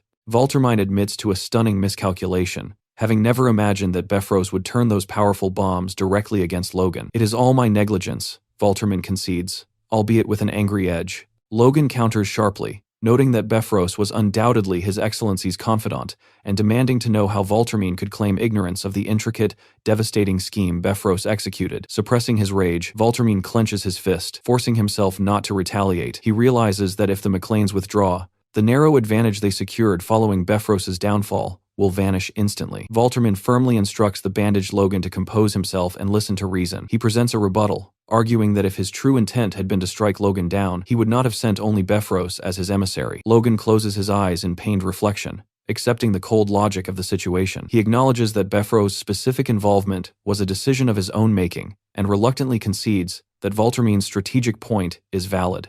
Recovering his composure, Valtermine offers a broad, knowing smile, using this small concession to regain the upper hand. He asserts that the massive damages suffered will be fully compensated once this debilitating war finally reaches its end. Logan meets this with an intense gaze and controlled fury, questioning if Valtermine is joking by suggesting compensation be delayed until the war's conclusion. Visibly annoyed by Logan's mounting anger, Valtermine begrudgingly offers a compromise. He turns away slightly, commanding his subordinate to listen to Logan's demands, stating he will at least hear him out, despite his clear irritation. After absorbing Valtermine's reluctant assent, the wounded Logan pauses to gather his thoughts before delivering the critical, impassioned demand he has fought so hard to secure. He delivers a stunning ultimatum. His family and he will be returning to their own territory immediately. A thunderstruck Valtermine leaps from his chair, completely shaken by this massive, pivotal power play. Gasping at the sudden shift in the balance of power, Valtermine stares in disbelief at the sphere, frantically pleading for an explanation as to why a vital subordinate would suddenly abandon the entire war effort. Remaining defeated among the dust and debris, Logan confirms the heavy reality of the ambush, stating they have suffered losses too heavy to continue. Furthermore, he declares that the brutal betrayal means they can no longer trust any faction involved in the conflict. Logan then delivers his final, irreversible decision. Because of the betrayal and the devastating losses, the entire McLean family intends to withdraw from the war entirely. Valtermine is utterly defeated by the news, frantically begging for a pause in the negotiations and demanding they wait a moment to reconsider this catastrophic withdrawal. A stern-faced Valtermine listens intently as Logan prepares to deliver one last strategic blow. Logan states he will provide a single piece of information as a chilling final courtesy before his departure. In a terrifying climactic reveal, Logan drops his final truth. The force that attacked them at Bifrost's request was none other than Wiccan Kalia. Valtermine reacts with wide-eyed horror, completely unable to process the scale of this final betrayal. His mind races, questioning Kalia's unexpected presence, but his terror focuses on a more shocking realization. The heavily injured Logan actually survived a direct confrontation with such a formidable foe. Having made his demands and delivered the crushing information, Logan ends the communication with an ice-cold final courtesy before abruptly cutting the connection. In the tense aftermath, a furious Valtermine bites back a scream, his jaw clenched so tightly that his muscles twitch. With the loss of his key ally confirmed, he unleashes his full, uncontrollable fury. In a state of frantic urgency, he issues a pair of earth-shattering commands. He demands an immediate call for Lucian Talos and orders a massive deployment, requiring the entire army to prepare for sudden military action. Clutching his head, Valtermine screams in disbelief, thrashing in agonizing frustration, unable to comprehend how things turned out like this after Logan's pivotal move. The scene shifts back to the battlefield, where Logan abruptly rips away his false bandages, exposing the ruse that had just deceived Valtermine. Standing tall and unburdened, he raises his hand and declares the performance over, ending the charade with a display of ruthless confidence and undeniable authority. At his command, soldiers who had been disguised as corpses began to stir across the field. Rising from the grass, the men marveled at the success of their deception, astonished that such a daring stratagem had truly fooled Duke Valtermine. Two armored soldiers approached Logan, their voices thick with awe and disbelief as they admitted their shock at the ploy's brilliance, a move that had successfully transformed a moment of certain defeat into a cunning victory. Logan observed that the First Prince's faction had sustained serious damage in the recent skirmishes, while the second prince's faction had now lost the support of Befros. A wounded Patrick, firmly supported by Hinckley, grimly noted that these recent events had left both warring sides deeply anxious as tensions continued to rise. Logan confirmed that these military setbacks were merely the precursor to an inevitable siege that would soon escalate the war further. He explained that Valtermine would now feel pressured to end the conflict quickly before the news of the McLean withdrawal became public, especially since the powerful Liberatio weapons were now lost to them. Leaning on Hinckley for support, Patrick confirmed the calculated nature of their strategy to let their enemies self-destruct. Logan silently agreed, securing their advantage from the foreground of the camp. Beneath the warm twilight, Logan offered a confident, assured smile, promising his father that he would explain the intricacies of the plan in time, and cementing his own central role in the unfolding strategy. Hearing this, Patrick simply lowered his head in agreement. A relieved Logan then turned toward the towering figure of Clayton, who gripped his magical staff, and Victoria, acknowledging their crucial presence now that the immediate conflict had ended. In a moment of high emotional impact, Logan firmly clasped Clayton's hand with overwhelming sincerity to express his heartfelt gratitude for the man's magic. However, the rugged Clayton humbly deflected the praise, instead crediting their victory to the power of his staff. Logan disagreed, asserting that a staff is only as effective as the one who wields it. Hearing this, Clayton bowed his head and thanked Logan for the acknowledgement. Logan then turned to Victoria, telling her she had worked remarkably hard during her first campaign. Her face brightened instantly, a blush spreading across her cheeks at the high praise. Watching them, Logan began to reflect on the nature of power. Unlike force, which can occasionally manifest through rigorous training, mana is almost entirely an innate gift. Because most mages can sense or use mana from a very young age, many develop the arrogance of believing they are chosen beings. Looking at Clayton and Victoria, Logan noted that these two did not seem to suffer from that particular trait, yet he still felt he should ask the tower to pay close attention to Victoria's character training. He knew this arrogant tendency was far stronger among high-ranking mages, with Juan Douglas being the peak example. Born to a royal princess as the heir of a ducal house, Juan had been praised as a magical genius since childhood and reached the 6th circle by the age of 40. Logan reasoned that such a noble birth meant Juan's true character was always on display, but he knew even that status wouldn't protect the mage forever. A few days later, the scene shifts back to Haroun Castle, where a massive explosion erupts directly in front of the main gate. Juan is seen in the thick of the fray, desperately attempting to intercept the bombs being hurled by the enemy, yet he is visibly struggling. He bellows at his troops to stop the incoming projectiles, but the soldiers are paralyzed, shivering from the supernatural, extreme cold. They find themselves helpless, questioning how they can fail to stop even a single one of these weapons. Valtermine sees the moment, issuing a command for his forces to advance. He orders his men to detonate every bomb in their possession. Though he originally intended to save a few for research purposes, his objective has clearly shifted toward total destruction. Suddenly, Valtermine notices Luther and Kalia locked in a fierce, toe-to-toe duel. Watching them, Valtermine reflects grimly that this entire war would have been far simpler if both of them had perished during their earlier clash with the McLeans. Kalia's attention is suddenly diverted as the wall behind him begins to crumble. Seeing the fortification give way, Juan screams, asking if Valtermine truly believes he will allow the breach. He conjures a powerful spell, raising a massive wall of ice to plug the gap. Valtermine realizes that Juan has expended a Blizzard Scroll, a rare trump card, and mutters that the mage is a sly bastard for having one left. Juan realizes that while the second prince's army sought a quick victory in the McLean's absence, they have been forced to waste their finest resources here. Meanwhile, the first prince's army faces a dark future if their current momentum stalls. This stands as the fiercest battle since the Civil War began, yet it ultimately grinds into another exhausted standoff. Elsewhere, a hooded figure sits, sipping coffee, addressing the Sword Duke, Felix Esperanza. He remarks that this fight carries a far different meaning than those that came before, as the core factions have finally begun to clash directly. The Sword Duke agrees, noting that the factions, having suffered heavy losses, are now seizing peasants and grain alike in preparation for an all-out war. He observes that the capital is currently overrun with refugees fleeing conscription, resulting in utter chaos. The Duke concludes that the visitor's disguised arrival must be tied to this crisis. At that, Logan removes his hood. He asks Felix not to be angry once he hears the proposal and begs him to consider it carefully. Felix asks what could possibly require such a grand preface. Logan looks down and confesses that he was the one who manipulated the two main factions into their current clash. Felix is left in a state of shock. Logan then reveals his plan. He intends to rally the neutral powers and strike the weakened factions from behind. Setting down his coffee, Logan explains that he wants Felix to become the central figure of this new movement. Felix erupts in fury, clenching his fist behind his back. He asks Logan if he truly intends to drag him into this war, reminding the young man that during the former king's state funeral, it was Logan himself who suggested Felix declare neutrality. Logan admits he remembers, but he also recalls the request Felix made of him that day. Felix lowers his head, clearly disturbed, as Logan reminds him of his promise, that if Logan ever came to him with a request, Felix would weigh it with the utmost care. Felix nods, admitting he gave his word, and asks Logan what is truly on his mind. As the third prince is shown looking sadly at a portrait of his late father, the former king, Logan delivers his stunning ultimatum. He intends to place the third prince upon the throne. He declares he will execute this plan regardless of whether his master helps him or refuses. With an intensely strained expression, the Sword Duke silently glares at Logan, his eyes narrowing in furious thought as he absorbs the audacity of the demand. The Duke eventually explodes, yelling that Logan is being insolent,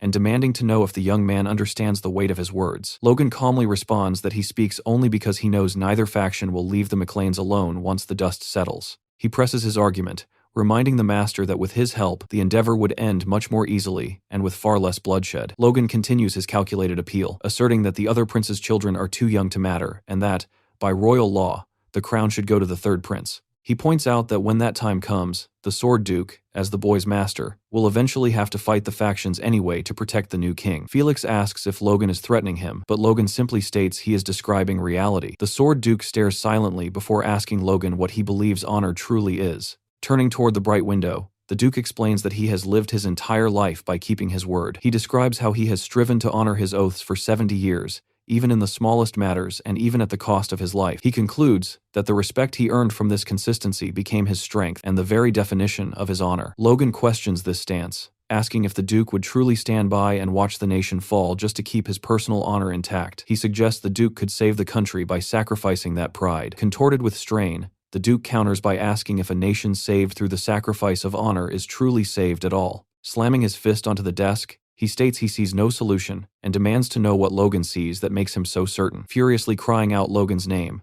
the Sword Duke stares intently at his student, who meets his gaze with a calm, unwavering focus. Logan admitted to the Duke that he lacked absolute certainty, yet he remained firm in his conviction that this was the only path forward. Leaning in with an unconvinced expression, the Sword Duke pressed Logan to explain exactly why this plan was a necessity. Logan responded by declaring that the current civil war was merely the opening act of a far more devastating conflict, grimly warning that, at this rate, the Empire would eventually devour the entire nation. The Sword Duke reacted with stunned disbelief to this severe warning, but Logan pushed his point further. He asked the Duke if the late king's death had not struck him as suspicious, asserting that the circumstances surrounding His Majesty's passing were riddled with doubt. Although Logan admitted he possessed no hard proof, neither from his past life nor the present, he argued that the unnatural timing of the Civil War's outbreak, combined with his own observations and his previous visit to the Empire, pointed toward a larger, hidden plot. He concluded that the Empire was actively preparing for war, which meant the current truth of the world was heavily laced with lies.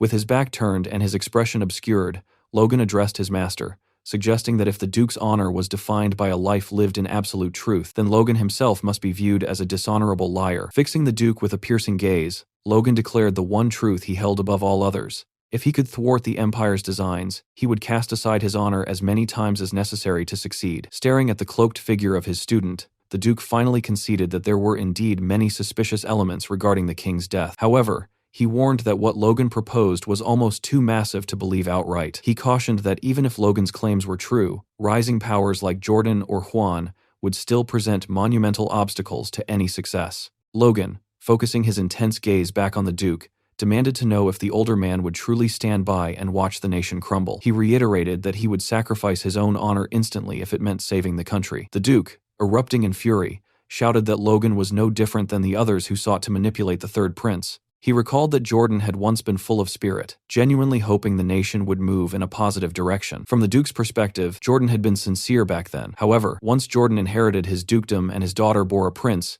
he had changed. The Duke then questioned Logan directly, asking how he could be so certain he wouldn't eventually suffer the same moral decay. Logan watched the Duke clench his fist before meeting the older man's eyes with a look of intense focus. Turning slightly away, Logan quietly admitted that he shared that same fear. Staring out the bright window, Logan confessed that he had seen many men fall from grace in that exact manner, and with a somber, determined look, he added that he despised such people. He pleaded with the Sword Duke to believe in his intent, while the Duke remained silent and deep in thought. The Sword Duke challenged Logan to prove his conviction, reminding him that Logan had claimed he would attempt this plan even without the Duke's assistance. However, the Duke conceded that he would, at the very least, not stand in Logan's way. He repeated his demand for proof, leaning in close with a strained face, emphasizing that Logan must demonstrate that this cause was truly worth the Duke breaking his lifelong oath. Logan, his eyes wide with resolve, met his master's demand. As the Sword Duke turned his back and stepped toward the light, he issued one final instruction before Logan departed.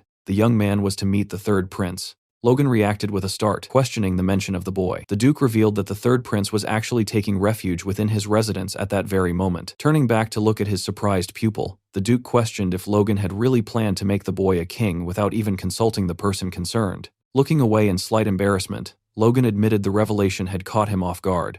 After composing himself, Logan smiled, and the Sword Duke, facing away, offered him a quiet word of thanks. The sun streamed brilliantly through the tall, ornate window, bathing the room in a warm, golden light. The third prince stood there with a calm demeanor as Logan entered and approached him. Logan greeted the royal, noting that it had been quite some time since their last encounter. The prince turned with a sudden start, yet responded with a smile, acknowledging the duration of their absence. Smiling broadly, Logan asked the prince if he had been well, and added that he had arrived to fulfill the promise they had shared on that day. The third prince looked visibly surprised and slightly unsettled by the mention of a past vow. Logan quickly clarified, stating that just as he had told the prince back then, he had successfully taken care of Roger Befros. Meeting the prince's gaze with a confident, almost unsettling smile, Logan declared that the time had come for the prince to ascend the throne. The third prince recoiled, repeating the word throne in disbelief. While Logan remained composed, the prince countered by pointing out the harsh reality of his current situation. He was currently hiding and being sheltered in a duke's residence rather than the palace. He further noted that Logan himself was forced to conceal his noble lineage just to facilitate this meeting. The prince then demanded to know how, claiming the crown could possibly be feasible under such circumstances. With firm conviction,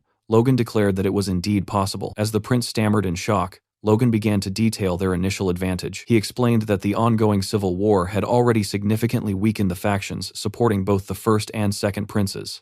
Logan, smiling confidently, asserted that he had the forces ready to finish off what remained of their power in one swift, decisive blow. The third prince gasped, demanding to know how Logan could possess such military strength. He noted that while he had heard of Logan's legendary feats on the battlefield, including the rumors of his duel with the Storm Sword, he was still skeptical. Logan praised the prince's insight for paying attention to the flow of the war, but revealed that twice the firepower they had seen was already waiting in his territory. Astonished, the prince questioned if this declaration was true. Logan, with a confident grin, concluded that if the neutral powers were to move now, they could easily sweep aside the depleted armies of the existing factions. Though overwhelmed and distressed by the implications, the prince asked if the neutral powers would truly lend their support. Logan smiled knowingly, asserting that he knew the nobles well. They would never refuse an opportunity to seize a new seat of power. Logan continued by stating that even without his master's aid, the McLeans already possessed more than enough power to act. He asserted that as time passed, the situation would only shift further in their favor. Looking deeply into Logan's eyes, the third prince finally conceded, stating he would place his trust in Sir Logan. As they clasped hands to seal the agreement, Logan thought to himself that convincing the prince had been the easy part, as the boy realized the only other choice was death. Logan's mind then turned to his next task, finding more passengers to board his ship.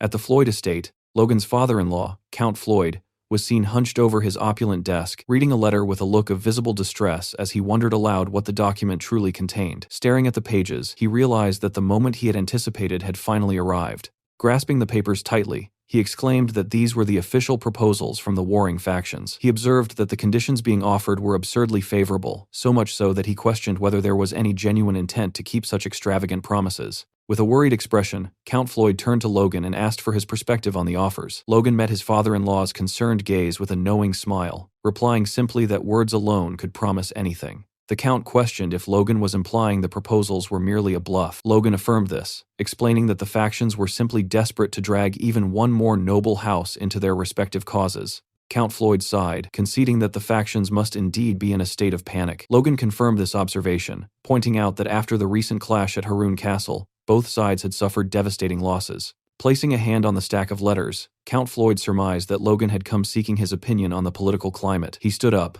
looking intently at Logan, and correctly concluded that Logan's plan was to exploit the faction's current weakness by rallying the neutral powers to resist them. Pressing a hand to his forehead in distress, The Count further questioned if Logan intended for the Floyd family to serve as the rallying point for this resistance. He stressed that such a move involved the very fate of his house and was not a decision to be made lightly. He then guessed that if the Floyds were being asked to lead, it must mean Duke Felix had already refused the role. Logan, looking troubled yet leaning toward his father-in-law, stated there was one critical fact the older man did not yet know. With a confident smile, Logan revealed that the Count did not truly grasp the massive strength their allied houses had recently achieved. As the older man stood stunned, Logan elaborated, explaining that they had recently engaged and defeated as many as 2 or 3 border lords simultaneously. As his father-in-law stared in intense disbelief, Logan added the final blow. They had even managed to repel the Storm Sword army. The shocked Count shouted the name of Wiccan Kalia in response. Logan suggested that the Count could verify the claim by consulting Lady Eileen. At the mention of his daughter's involvement in such high-level fighting, Count Floyd erupted in a burst of rage. He threw the papers into Logan's face,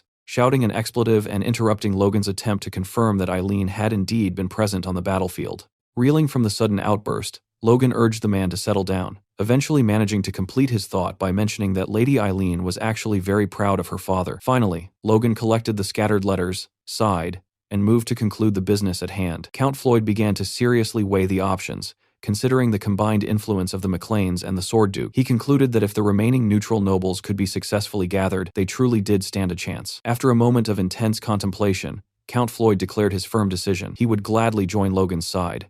As Logan and Count Floyd shook hands to cement the agreement, the era of passive observation ended. 8 months after the Civil War had first broken out, the neutral forces finally began to stir. A few days later, the scene shifted to the interior hall of McLean Castle, where a fully armored Ronian suddenly rushed forward, urgently shouting for his brother. He reached Logan's side and expressed his immense relief at seeing him return safely. Ronian explained that since the rest of the group had arrived days prior, he had grown increasingly anxious when Logan failed to appear. Logan offered a broad smile and inquired whether anything significant had occurred at the castle during his absence. Ronian quickly reported that, acting on Logan's orders following their withdrawal from the factions, they had immediately maximized the production of both Liberatio and repeating crossbows. Logan nodded, acknowledging Ronian's efficient management, and pressed for intelligence regarding the Central Front. Ronian looked away thoughtfully, directing Logan's attention toward reports that indicated the region had been uncharacteristically quiet since the clash a week ago. Logan voiced his surprise, wondering how the enemy forces could maintain such a long resistance despite their heavy losses. After Logan expressed his bewilderment at the silence on the front, Ronian interrupted to politely inquire if there was some underlying problem. Logan dismissed the concern with a faint smile, stating that he had brought an object as a reward. Ronian looked down, surprised, and questioned what the item could be. He was then left stunned as Logan presented him with Frigus, the sword that had belonged to the Moonlight Knight, Sir Franz. Logan stood confidently with his arms crossed, explaining that the artifact Ronian held was estimated to be a Class 4 weapon. Utterly stunned, Ronian stammered in disbelief, questioning how he could possibly be the one to use such a masterpiece. He quickly stepped back, asserting that he simply could not accept the artifact. Logan, confused by the rejection, questioned why he would refuse such a gift. Ronian insisted that the sword he already possessed was more than sufficient. Logan teased him, suggesting his current blade might one day awaken natural magic as well. Ignoring this possibility, Ronian firmly presented the artifact back to Logan, suggesting it be given to his sister-in-law instead. He argued that as the future mistress of the McLean family, Eileen's safety was naturally of greater importance. Logan chuckled faintly, acknowledging Ronian's perspective as the likely future head of the house, before calmly considering the status of Sir Eileen. Ronian provided a cheerful update on Eileen's new role, mentioning she had recently commissioned a new set of armor. He noted that since Master Hamar had crafted it, its defensive capabilities were guaranteed, adding that she hadn't possessed proper armor until now. Logan mused that she must have used her previous reward money to purchase the expensive mithril alloy suit. He reflected that while her initiative was admirable, the cost of true mithril would have left her without enough funds for a proper sword. With a sudden burst of resolve, Logan declared they should give the artifact to Eileen immediately. When Logan met Eileen and offered the blade, she countered instantly, stating the gift was far too great to accept. Logan, looking surprised and stuttering slightly, questioned her refusal. She asked what merit she had earned in the recent battle to deserve such a treasure, expressing concern that accepting it would damage the morale of the other knights. As she voiced these worries, 3 armored knights nearby noticed Logan and exclaimed in surprise at the young lord's presence. Realizing she was sensitive to the opinions of others, Logan reassured her that it was fine, but Eileen quickly asserted that he misunderstood her meaning. Logan smiled broadly and clarified that the gift was not intended for Sir Eileen the Knight, but was instead a wedding gift for his fiancée, Lady Eileen. He explained that due to the state of affairs, They had never held a formal engagement ceremony or exchanged gifts. Logan smiled genuinely and extended the sword, asking her to accept it as proof of his vow. He asked if that wasn't the true meaning of a gift, concluding with a confident smile and the wish that the sword would help her achieve even greater martial strength. Eileen blushed intensely, softly questioning if he was making a formal proposal. She met his gaze, pointing out that they were destined to marry anyway, yet asked the question as if the answer were obvious. Logan smirked and conceded that it was indeed a proposal, one delivered with a sword. Eileen's face flushed as she offered a simple thank you. The two then gently touched hands over the blade, finalizing their engagement. Eileen smiled radiantly, holding the sword close and stating that no proposal could be more perfect for her. Logan was momentarily stunned by her passionate response. She enthusiastically promised to work hard, prompting Logan to question what exactly she planned to focus on. She then pulled on his hand, suggesting a sparring match, since it had been a while. Logan realized she meant improving her swordsmanship and immediately agreed to the match. Elsewhere, an unknown figure puffed on a cigar, reflecting that a full month had already passed since the massacre at Haroun Castle. He noted that the world had been uncharacteristically quiet ever since. Continuing to speak, he acknowledged that while the damage to the factions was undeniably heavy, he questioned why the recovery was taking so long. He observed that at one point, it seemed the Second Prince's faction was on the verge of victory. However, everything became uncertain the moment McLean forces withdrew. Just as he was observing the opposition's heavy losses, a messenger suddenly burst into the room, screaming the Baron's name and announcing an urgent message from Duke Valtermain. Another figure, seated and startled, anxiously demanded to know the contents. The frightened messenger stammered that the message felt a little strange. Duke Valtermain had declared that all nobles loyal to Prince Romain must hear his words. Speaking with intense seriousness, he announced that from this moment, they would temporarily halt the war against the First Prince's faction to form an alliance with them instead. He then screamed that this alliance was formed specifically to root out the vile McLeans. Logan's father-in-law, Count Floyd, speaking through a communication orb, surmised that it appeared information had leaked from within the neutral faction. Acknowledging the severity of the situation, Logan stated that the two factions had indeed formed an alliance and were now coming for their territory. The Count reported that while the enemy forces hadn't departed yet, they were definitely assembling their troops. Logan mused that an invasion could occur as early as next week. As he weighed the imminent threat, Logan's face tightened as he chastised himself for being careless. He reflected that since the neutral factions had held their ground until the very end in his past life, he had overestimated their resolve this time. He concluded that this overestimation was the reason the civil war had been able to pause for a month after Haroun Castle. Reflecting on the motivations of the hostile factions, Logan realized they were using the pretext of treason to remove the threat from their side. He understood that if the neutral factions were defeated, they would simply be absorbed into the winning side, a deal that wasn't bad for the victors. Contemplating these dangerous political maneuvers, Logan crossed his arms and inhaled sharply in thought. Seeing the revelation of their backfired maneuvering, the pale and worried Count Floyd interrupted Logan's thoughts to ask if he was all right. Logan quickly assured his father-in-law he was fine, but asked for forgiveness as he needed to end the call immediately. Count Floyd questioned if Logan actually had a plan, to which Logan calmly replied that he did. Despite the suddenness of the enemy alliance, Logan offered a grim smile, stating that this turn of events wasn't entirely unexpected. A sudden gust of wind swept across the verdant green cliffs, sending leaves spiraling into the clear blue sky. Suddenly, the air was pierced by a desperate shout from Victoria, who screamed for everyone to clear the way. Responding to her cry, a massive golem surged forward over the grass. Startled by the sight of the construct, one of the men exclaimed his surprise, staring in astonishment at Victoria and wondering if that kid was truly controlling these golems. He noted that the girl looked about the same age as his own daughter. A man holding a farming tool frantically gestured toward the golem, shouting for it to come over. The immense golem smashed its colossal fist into the ground, shattering the earth and sending massive chunks of rock flying. Once the dust subsided, a long, deep trench was left carved into the field. A nearby figure shouted for the exercise to continue and demanded that Lord Clayton perform his magic. Hamar stated he guessed they would only need to repeat the effort a dozen or so times more, while Clayton,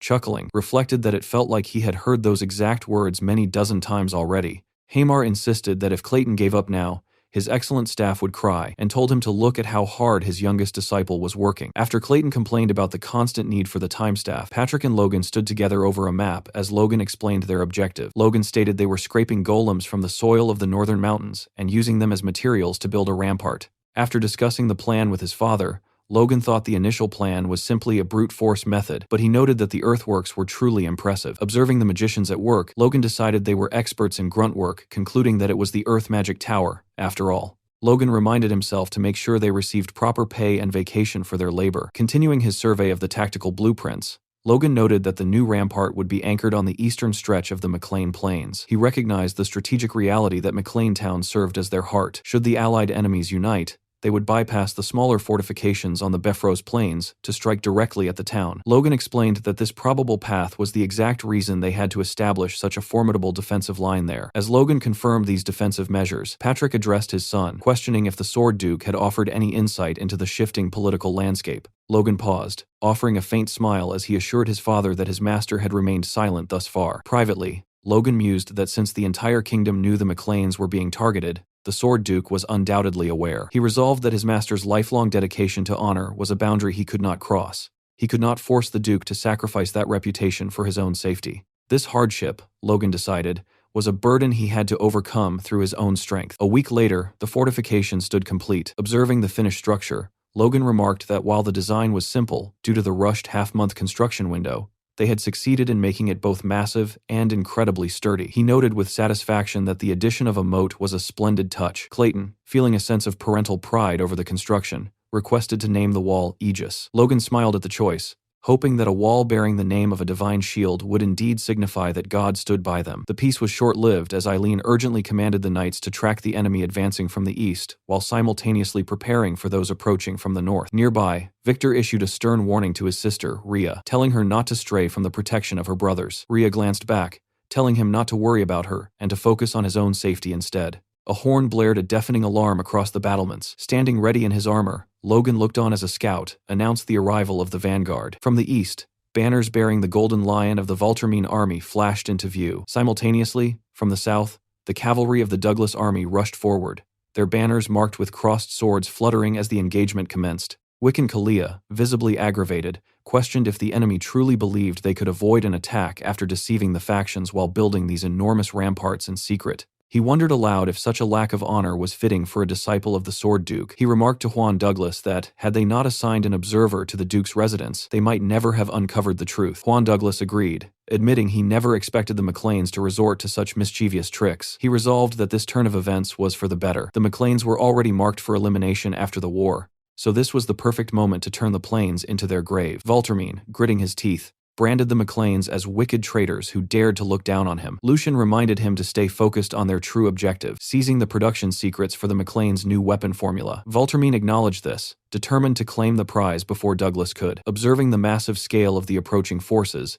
Patrick began to harbor doubts about their strategy. However, Logan remained radiating confidence. He reminded his father that their enemies were merely a temporary, fragile alliance. Furthermore, Logan secretly contemplated a new method he had developed to restrain an opponent's aura. Raising his sword high, Logan shouted that victory was guaranteed and ordered all soldiers to prepare for the collision. Eileen, Ronian, Victor, Rhea, Clayton, Kaisalon, Patrick, and Captain Hinckley all stood at the ready, awaiting his signal with grim determination. With a fierce roar, Logan declared that any who dared to invade McLean territory would find their necks met by the edge of a blade. The scene shifts back several days to a conversation held through a communication orb between Juan and Jordan. Juan asserts that despite their ongoing civil war over the throne, they must unite their efforts to punish the treacherous McLeans. He suggests they freely share intelligence, though Jordan remains largely unimpressed by the overture. Jordan privately concludes that Juan is merely fishing for information because he is operating in the dark, yet still has the audacity to act superior.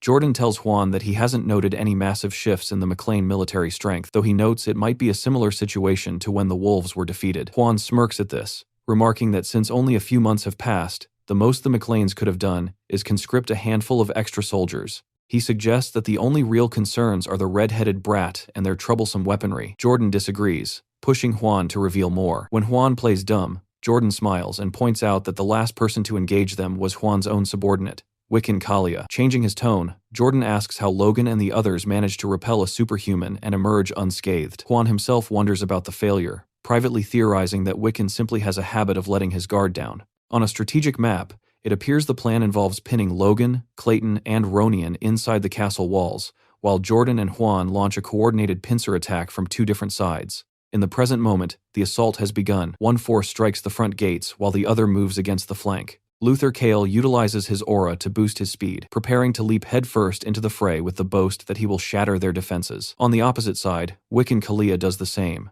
urging his comrades to trust in his wind as they advance, morbidly noting that death is a constant companion, like the wind at his side. From atop the eastern ramparts, Kaisalon observes the approaching vanguard. Seeing the two commanders, he realizes the enemy has deployed superhumans to neutralize their arrows and bombs. He calmly gives the order to open fire. As Luther nears the wall, he expects an easy climb, but he is suddenly startled. He finds it impossible to believe the sheer number of crossbowmen the McLeans have suddenly amassed. It seems the sheer volume of arrows is more than he anticipated, and he grins, riling up his mana. He swings a massive hammer, shattering the incoming bolts. However, his efforts aren't quite enough. A glance behind him shows that many of his soldiers and knights have been struck and taken down regardless. Above the northern ramparts, Ronian takes command, directing the Vigilante Corps to prepare for their volley. Looking at the approaching army, Ronian reflects that the enemy must have completely underestimated their strength. After all, the McLeans have armed and trained over 10,000 civilians with crossbows. He smiles, internally noting that his brother is truly amazing. Back on Luther's side, the arrows finally annoy him enough that he crushes one under his mana-infused foot. He screams, declaring that no petty precautions will be able to stop him. He leaps through the air using his mana, intent on reaching the wall. Seeing a superhuman approaching, one of the mages prepares his staff, determined to keep him at bay. As Luther closes in on the rampart, a massive golem suddenly appears, rising to meet him. The golem delivers a slap so powerful that it sends Luther plummeting back to the ground like a comet. Fortunately for Luther, he lands in the moat near the walls. He surfaces, reeling at the realization that the McLeans have actually used the materials of the ramparts themselves to create a golem. Clayton appears, declaring that he isn't finished yet. Luther is hit again by what he assesses to be intermediate magic, which increases the pressure on him and prevents him from surfacing while forcing the air from his lungs. Clayton gives the order for his soldiers to strike the half-giant while he is trapped in the water. From a distance, Wiccan Kalia watches the scene unfold, realizing that Luther has been taken down. He remains remarkably calm, preparing to launch his own attack while analyzing the failure. He muses that Luther's massive size actually makes him a more vulnerable target for intermediate magic, making this a particularly bad matchup. He concludes that since their second-in-command has been overwhelmed by the defense, Duke Voltermine will have no choice but to step in directly to save him. As the golems continue to rise from the earth, Kalia calculated that Logan should only have 2 sixth circle mages at his disposal. By the time the third golem manifested, Kalia dismissed the threat, thinking to himself that this would be a piece of cake. However, one of the constructs raised its massive hand, and from within its stone grip, 10 charges of Liberatio emerged. The golem hurled the explosives directly at Kalia. Watching the projectiles arch through the air, Kalia wondered if these were the same bombs he had heard Logan was utilizing. He readied his blade, declaring that such a trick would not work on him a second time. With a precise motion, he conjured a localized swirl of wind with his sword, trapping all the bombs safely within the vortex. Smirking, he called out for Logan to show himself. Just as he had anticipated, Logan lunged from the chaos, attacking Kalia head-on. Kalia managed to parry the strike, his counterswing driving Logan back several meters. Despite the distance created, Kalia sensed he might be at a slight disadvantage based on his current stance. He glared at Logan, remarking on how thoroughly the young man had managed to deceive him during their previous encounter. Logan countered by stating that if Kalia hadn't picked a fight with them, he would have kept his word. Kalia branded him a liar, but quickly noticed something unsettling. Having just clashed auras with Logan, Kalia couldn't fathom how the boy remained completely unscathed.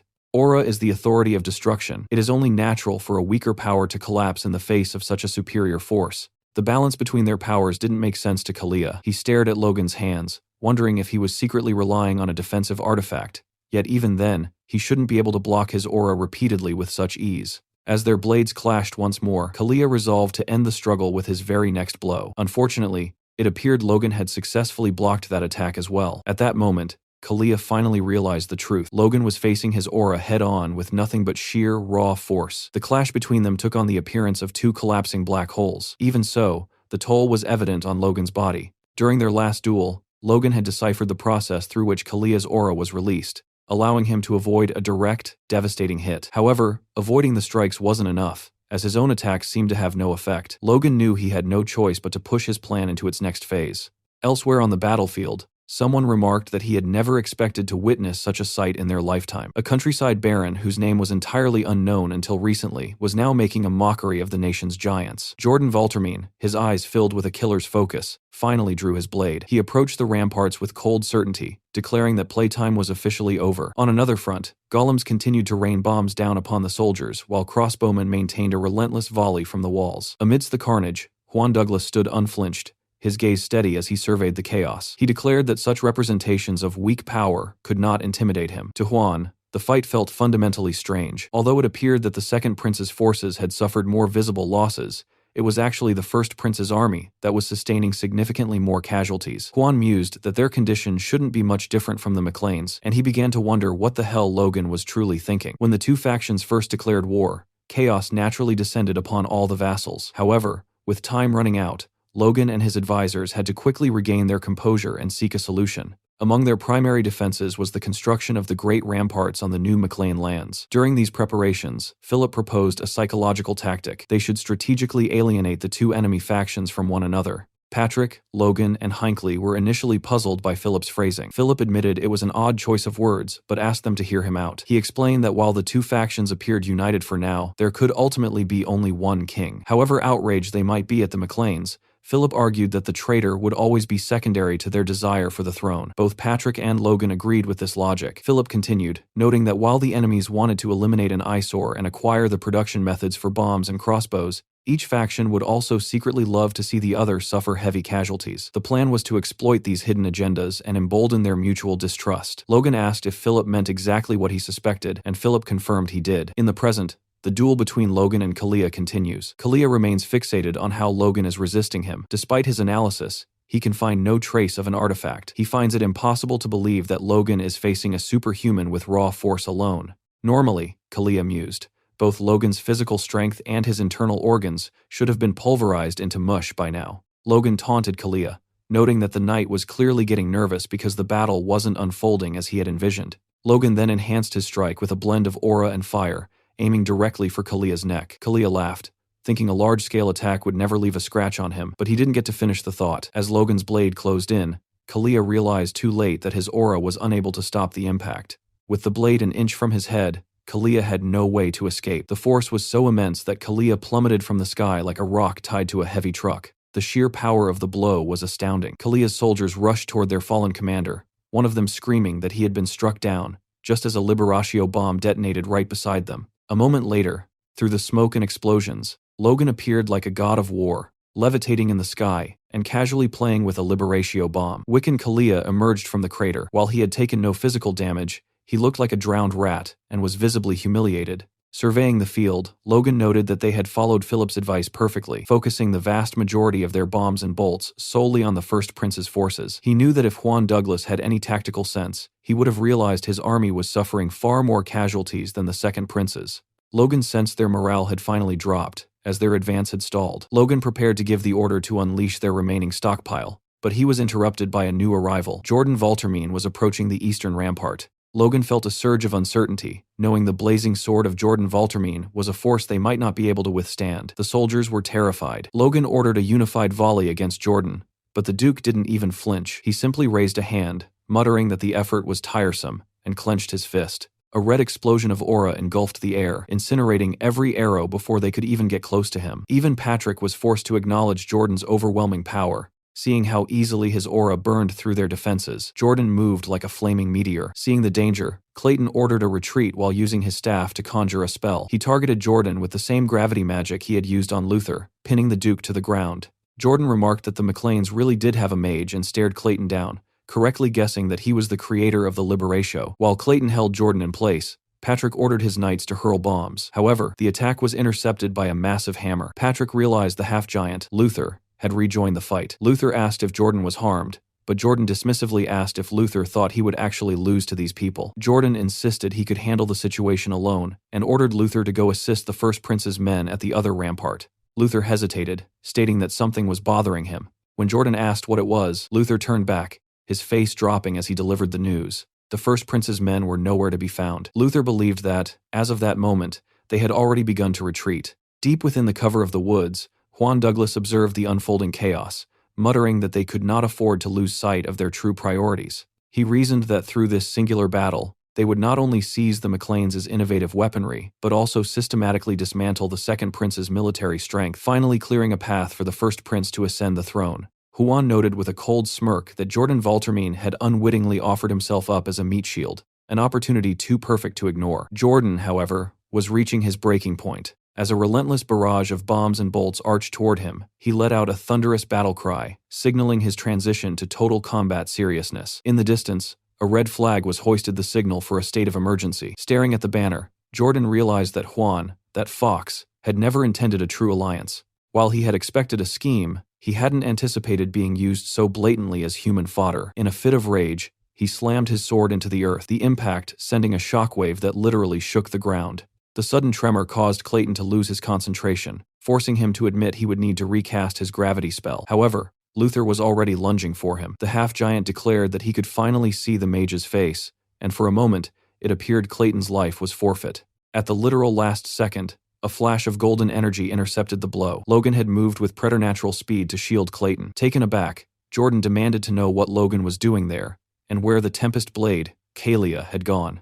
Logan retorted that he was wondering the same thing, noting that Kalia had bolted without a backward glance. Jordan ground his teeth. Even if he hated to admit it, Logan McLean was proving to be a formidable obstacle. What worried him more was Prince Romain, who remained vulnerable back at the camp. Jordan realized that if he lingered too long fighting Logan, Juan would likely launch a direct strike at the prince. Making a split-second tactical decision, Jordan ordered a full retreat. Logan, however, refused to let them disengage so easily, shouting for his forces to concentrate all fire on the two superhumans. As more explosives and arrows rained down, Jordan dismissed the effort as foolish desperation. With a single, massive sweep of his sword, he turned the incoming projectiles into ash. He stood firm, protecting Luther's rear, and ordering the half-giant to withdraw first. Clayton watched in awe as Jordan's flame-like aura rendered every projectile worthless. Logan admitted that while he had expected the blazing heat sword of the kingdom to be powerful, he hadn't anticipated this level of absolute defense. Before departing, Jordan paused to ask Logan a single, piercing question. During the duel with Kalia, had Logan utilized Sixth Circle magic? The question caught both Logan and Clayton by surprise. After a brief, knowing glance at the mage, Logan countered with a question of his own, asking if Jordan was truly ignorant of the answer. He pointedly asked if Juan hadn't bothered to share that detail, causing the veins in Jordan's forehead to throb with murderous intent. In that instant, Jordan realized Juan had been manipulating him from the very start. Reaching the edge of the rampart, Jordan issued a final warning to Logan. While the McLeans had forced a retreat, they had only delayed their inevitable deaths. He then leaped to the ground, handling his massive blade as if it were a common kitchen knife. Watching the enemy disappear, Patrick marveled at Jordan's ability to tank their entire arsenal alone before retreating. Logan agreed, but noted that their plan was proceeding perfectly. As predicted, Douglas had abandoned the truce the moment his losses became too great. As Kaisalon moved to check on Clayton, Logan noted that based on Jordan's question, it was clear that Juan had kept the existence of their Sixth Circle magic a total secret from his ally. Hinckley observed that the deep-seated distrust between the two factions had finally been laid bare. Logan grimly concluded that they would ensure the two sides destroyed each other, telling his father they would move out as soon as night fell. Later that night, at the northern mountains where the Second Prince's army was camped, a tense conversation unfolded. One guard was informed that His Grace, the Duke, was currently stationed in the central barracks, specifically to ensure the safety of Prince Romain. Count Pamel Cherno, a high-ranking commander in the Second Prince's army, admitted that the First Prince's betrayal had left him incredibly anxious. He grumbled that the entire truce had been a mistake from the beginning, punctuating his point by chugging wine. When a soldier tentatively suggested he moderate his drinking since they were at war, Cherno responded by smashing a mug against the man's head, furiously barking that the knight's only job was to guard the perimeter against the enemy. As the knight slumped to the ground, Cherno's anger turned to confusion. He realized a high-ranking knight shouldn't be incapacitated by a simple mug. Stepping out of his tent into an eerie silence, he found a scene that nearly stopped his heart. Every one of his elite knights lay dead. Before he could even process the possibility of an assassination, a figure emerged from the shadows behind him. It was Logan. With a single, swift arc of his blade, Logan cut the count down, letting the man's blood drip onto the grass. Logan kicked away the fallen wine mug, muttering that Cherno was a fool for drinking while entrusted with the border. He noted with a grim air of superiority that the camp lacked even an ounce of proper vigilance. News of the massacre reached the Second Prince, who was left in a state of shock. A knight reported to Jordan Valtermine and the prince that Cherno and all the high-ranking guards had been slaughtered. When Jordan asked if there were any witnesses, the knight added a crucial detail. The perpetrator had vanished with incredible speed, as if carried by the wind. Jordan's mind immediately went to the few people capable of such a feat. Narrowing it down between Logan and Kalia, and considering Juan's previous deceptions, Jordan concluded that the killer was undoubtedly the Tempest Blade, Wiccan Kalia. Prince Romain was terrified to hear a superhuman was hunting his men, but Jordan reassured him. He ordered a call for the advanced knights, those known for their speed and agility. When the prince asked if Jordan intended to lead a retaliatory strike himself, Jordan explained that if they failed to respond, both his reputation and the army's morale would collapse. Romain, fueled by a desire to pay back the First Prince's faction for hiding their mage, gave his blessing for Jordan to teach them a lesson. Jordan offered a silent, knowing smile and bowed, though Lucian, watching from behind a curtain, felt a lingering sense of unease about how perfectly the chaos was unfolding. Back in the safety of the woods, Logan fled the camp with a smirk, satisfied that his plan was working flawlessly. By sunrise, he arrived at the western ramparts of Fort Aegis. Dressed in a disguise to throw off any pursuers, he removed his hood and was greeted by Eileen. Sensing her formality, Logan suggested she speak comfortably since they were alone. Eileen blushed, claiming she had simply woken up early, though a knight behind her muttered through gritted teeth that she had actually been waiting up all night without rest. Eileen promptly silenced him with a sharp kick to the ankle before asking Logan how the operation had fared. Logan, momentarily stunned by Eileen's persuasive social tactics, smiled and confirmed the attack was a success. He noted that the animosity between their two enemies would now be irreparable. While Eileen expressed doubt that the truce would collapse so easily, she quickly apologized for being negative. Logan reassured her, admitting they couldn't afford to be overly optimistic, and that their next step would be to observe how the two factions moved against one another. The scene shifts to the First Prince's central barracks, located south of the new McLean Plains. Huan, Kalia, and the First Prince are locked in a tense discussion. Kalia notes that 2 days have passed since their retreat, and questions whether they should resume their advance. Huan advises patience, noting that the Second Prince's army is currently stonewalling all attempts at communication. Kalia asks if the rumors regarding last night's attack on the Second Prince's camp are true, a question that causes the First Prince to slam his hand onto the table in a fit of pique. The prince mockingly asks if they've become cowards, declaring it would be better to simply seize the throne by force, an outburst that leaves Huan dismissive and Kalia visibly sweating. Their argument is interrupted by a knight rushing in with reports of an attack on their own encampment's outskirts. As the First Prince stands by in his typical state of confusion, Huan demands a casualty report. The knight reveals that the count in charge of camp security and 5 advanced knights have been slain. Kalia turns to Huan to explain the gravity of the situation, but Huan is already a step ahead. He can feel the very ground shaking from the residual mana in the area. Clenching his fist, he brands Jordan a fool for this retaliation. Huan decides that they will move at sunrise to confront the Second Prince's faction directly and settle the matter since communication has failed. In the morning, the confrontation occurs exactly as anticipated. Jordan and Luther express genuine surprise that Huan and Kalia have dared to approach them directly. Jordan, staring at the aloof Duke Douglas, demands to know his business. Huan replies with biting sarcasm, suggesting that their communication devices must be malfunctioning, and as a friend, he felt a responsibility to come and fix them. He patronizingly asks Jordan if it isn't immature to refuse to speak just because he lost his temper. The insult sends Jordan into a localized state of madness. He draws his sword, accusing Huan of being so terrified of being hit that he betrayed the alliance and fled. Jordan launches a ferocious attack, his sheer power forcing Kalia to cough up blood as he tries to intercept the blow. The situation quickly devolves into a stalemate. Huan has engulfed Luther in ice magic, while Jordan and Huan stand face to face, each waiting for the slightest opening to strike. Just as Jordan prepares to escalate his attack, Lucian intervenes, pleading for calm and insisting that this is not the time for internal strife. Jordan, surprised by his presence, asks why he is there. Lucian explains he feared this meeting would turn violent and realized he had to act as the voice of reason. When Huan cynically asks if Lucian plans to join Jordan in the fight, Lucian clarifies that he has no intention of fighting anyone but their common enemy. Lucian urges them to look at the situation rationally and remember why the truce was formed. Logan McLean. He reminds them that Logan is a man who built a formidable army from a tiny territory, rode the coattails of the Sword Duke, and manipulated the neutral forces into treachery.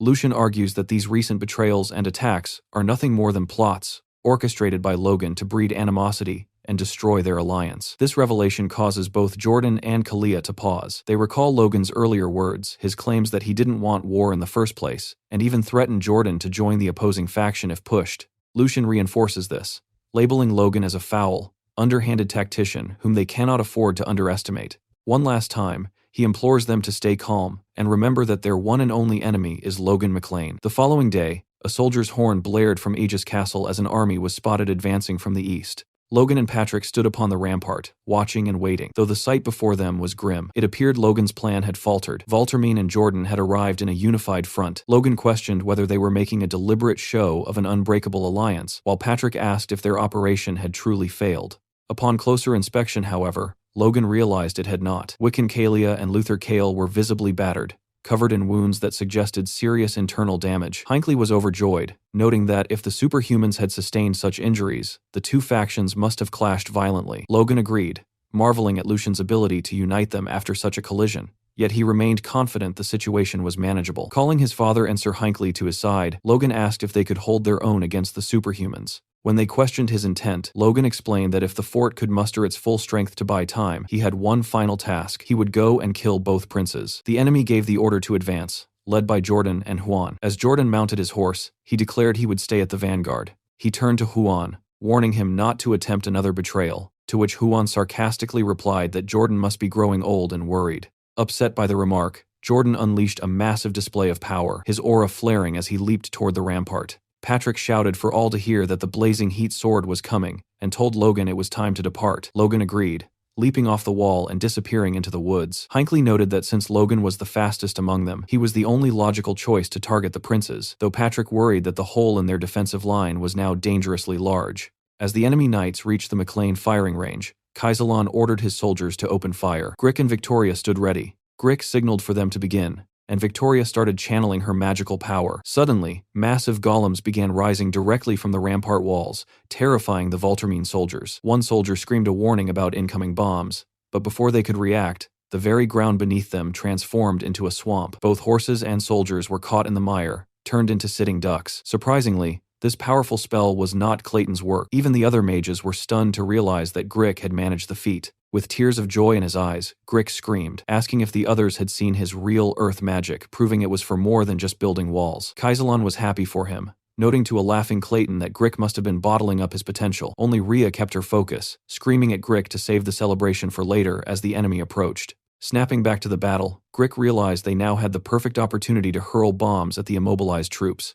As the golems threw their explosives, the soldiers, sunken halfway into the mud, screamed in terror. However, the attack was suddenly neutralized by a massive ice shield that blocked the blasts. The soldiers recognized the glacial magic of Duke Huan. Huan commanded his men not to fall victim to such subpar magic. Rhea and Grick were stunned that ice magic could withstand the force of a Liberatio bomb, frustrated that their perfect opening had been negated. Kalia approached Huan, stating he could not leave the fighting to the second prince's soldiers alone, and prepared to join the fray. Huan was displeased, questioning what Kalia expected to do in his current state. He reminded Kalia that Jordan's aura was poisonous, and that if Kalia weren't an aura user, he would have been permanently crippled. Kalia apologized, and Huan noted that Kalia could still be useful for his superior vision. He tasked Kalia with locating Logan McLean. Kalia scanned the battlefield, but reported that Logan was nowhere to be seen. Huan realized that with Jordan rushing the front, Logan must be executing a hidden maneuver. Huan then commanded Kalia to assist him as he began conjuring a spell, declaring they would lure Logan out. On the rampart,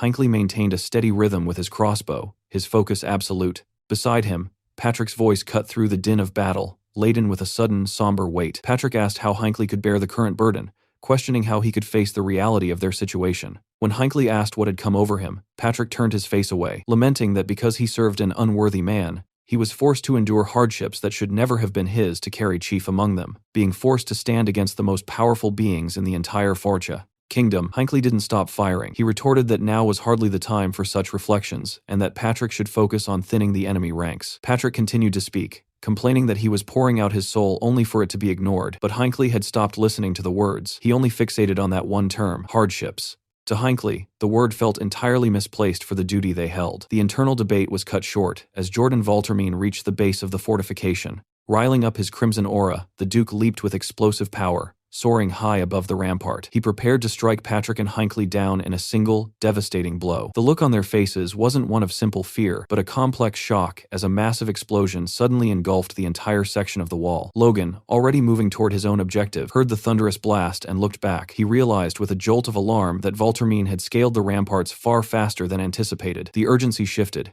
He had to eliminate the princes and end this war immediately. However, a familiar chill filled the air as a giant ball of ice manifested in the sky. Sensing the danger, Logan halted his advance and leaped back onto the rampart. He stared at the massive sphere of glacial magic, realizing that if Juan Douglas allowed it to detonate, the entire area would be leveled to the ground. As Logan cursed Juan's name, the Duke seemed only thrilled by the chaos. Logan launched himself toward the ice sphere, but as he drew closer, his sharp eyes caught a complicating factor. The sphere was encased in Wiccan Kalia's wind aura. With the combined protection of ice and wind, Logan knew he wouldn't be able to cleave through it as easily as he had before. Still, he resolved to try his method of nullifying Kalia's aura, until Kalia himself intercepted him from behind. Kalia taunted him, asking if he could hear the carnage unfolding on the walls. Behind them, Jordan was single-handedly decimating the McLean forces. Desperate screams and cries of agony filled the air as soldiers fell in utter despair. One unarmed soldier looked up, shaking with terror at the Duke. With the high sun framing him like a dark omen, Jordan took a lethal stance,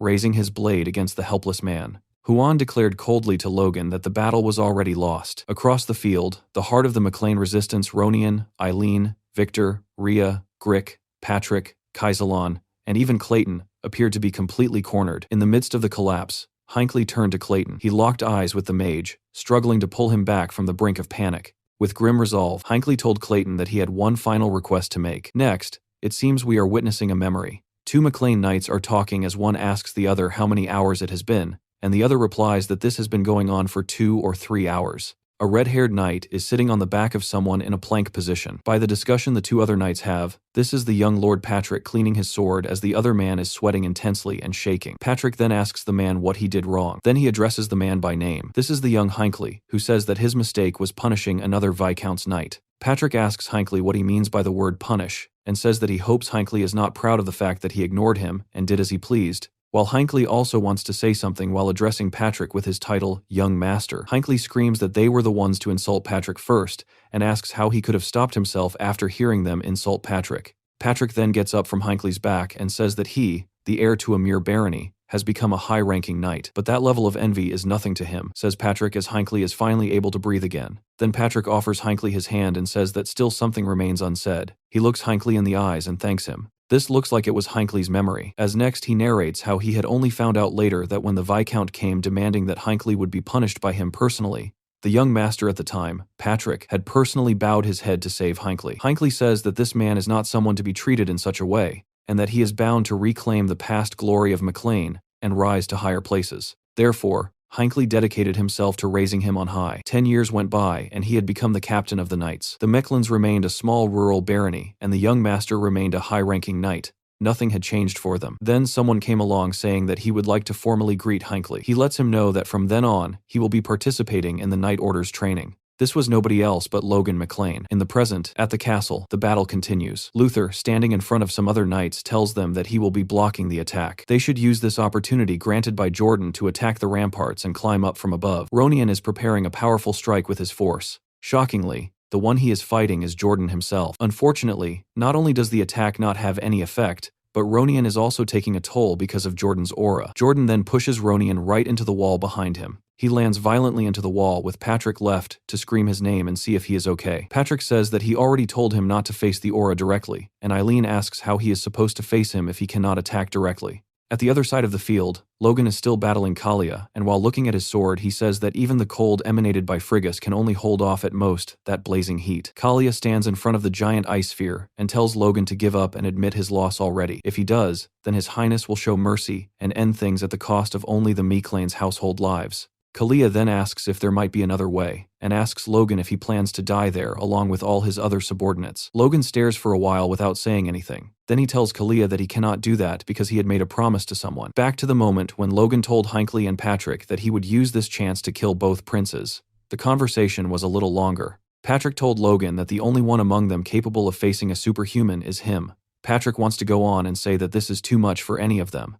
but Hinckley stops him and says that they should try it, stunning Patrick. Patrick wants to ask Hinckley what he is thinking, but he seems pretty confident. Hinckley then asks if they have ever gone wrong following the young master's suggestions, which Logan didn't expect. Hinckley smiles continuously. He then says that he believes in the chance the young master has brought forth. As Patrick and Hinckley are approaching Jordan, Patrick shouts for the crossbows and bombs to keep coming. Then Patrick notices something. He sees Hinckley riling up his aura and tells him to stop, but he doesn't. Back to Logan, who is fighting Kalia, saying that their territory's people have an unwavering trust in his words. It wasn't always like that, but he made it so. Tired of Logan's monologue, Kalia asks him if there's a point to all this chattering. Logan then clenches his sword tighter and bows his head. He tells Kalia that they believe he will succeed and are putting their lives on the line. Hearing this, Kalia says that Logan has sentenced them to die in vain and asks Logan if he perhaps feels guilty about it. Logan lowers his sight and thinks before replying that he doesn't.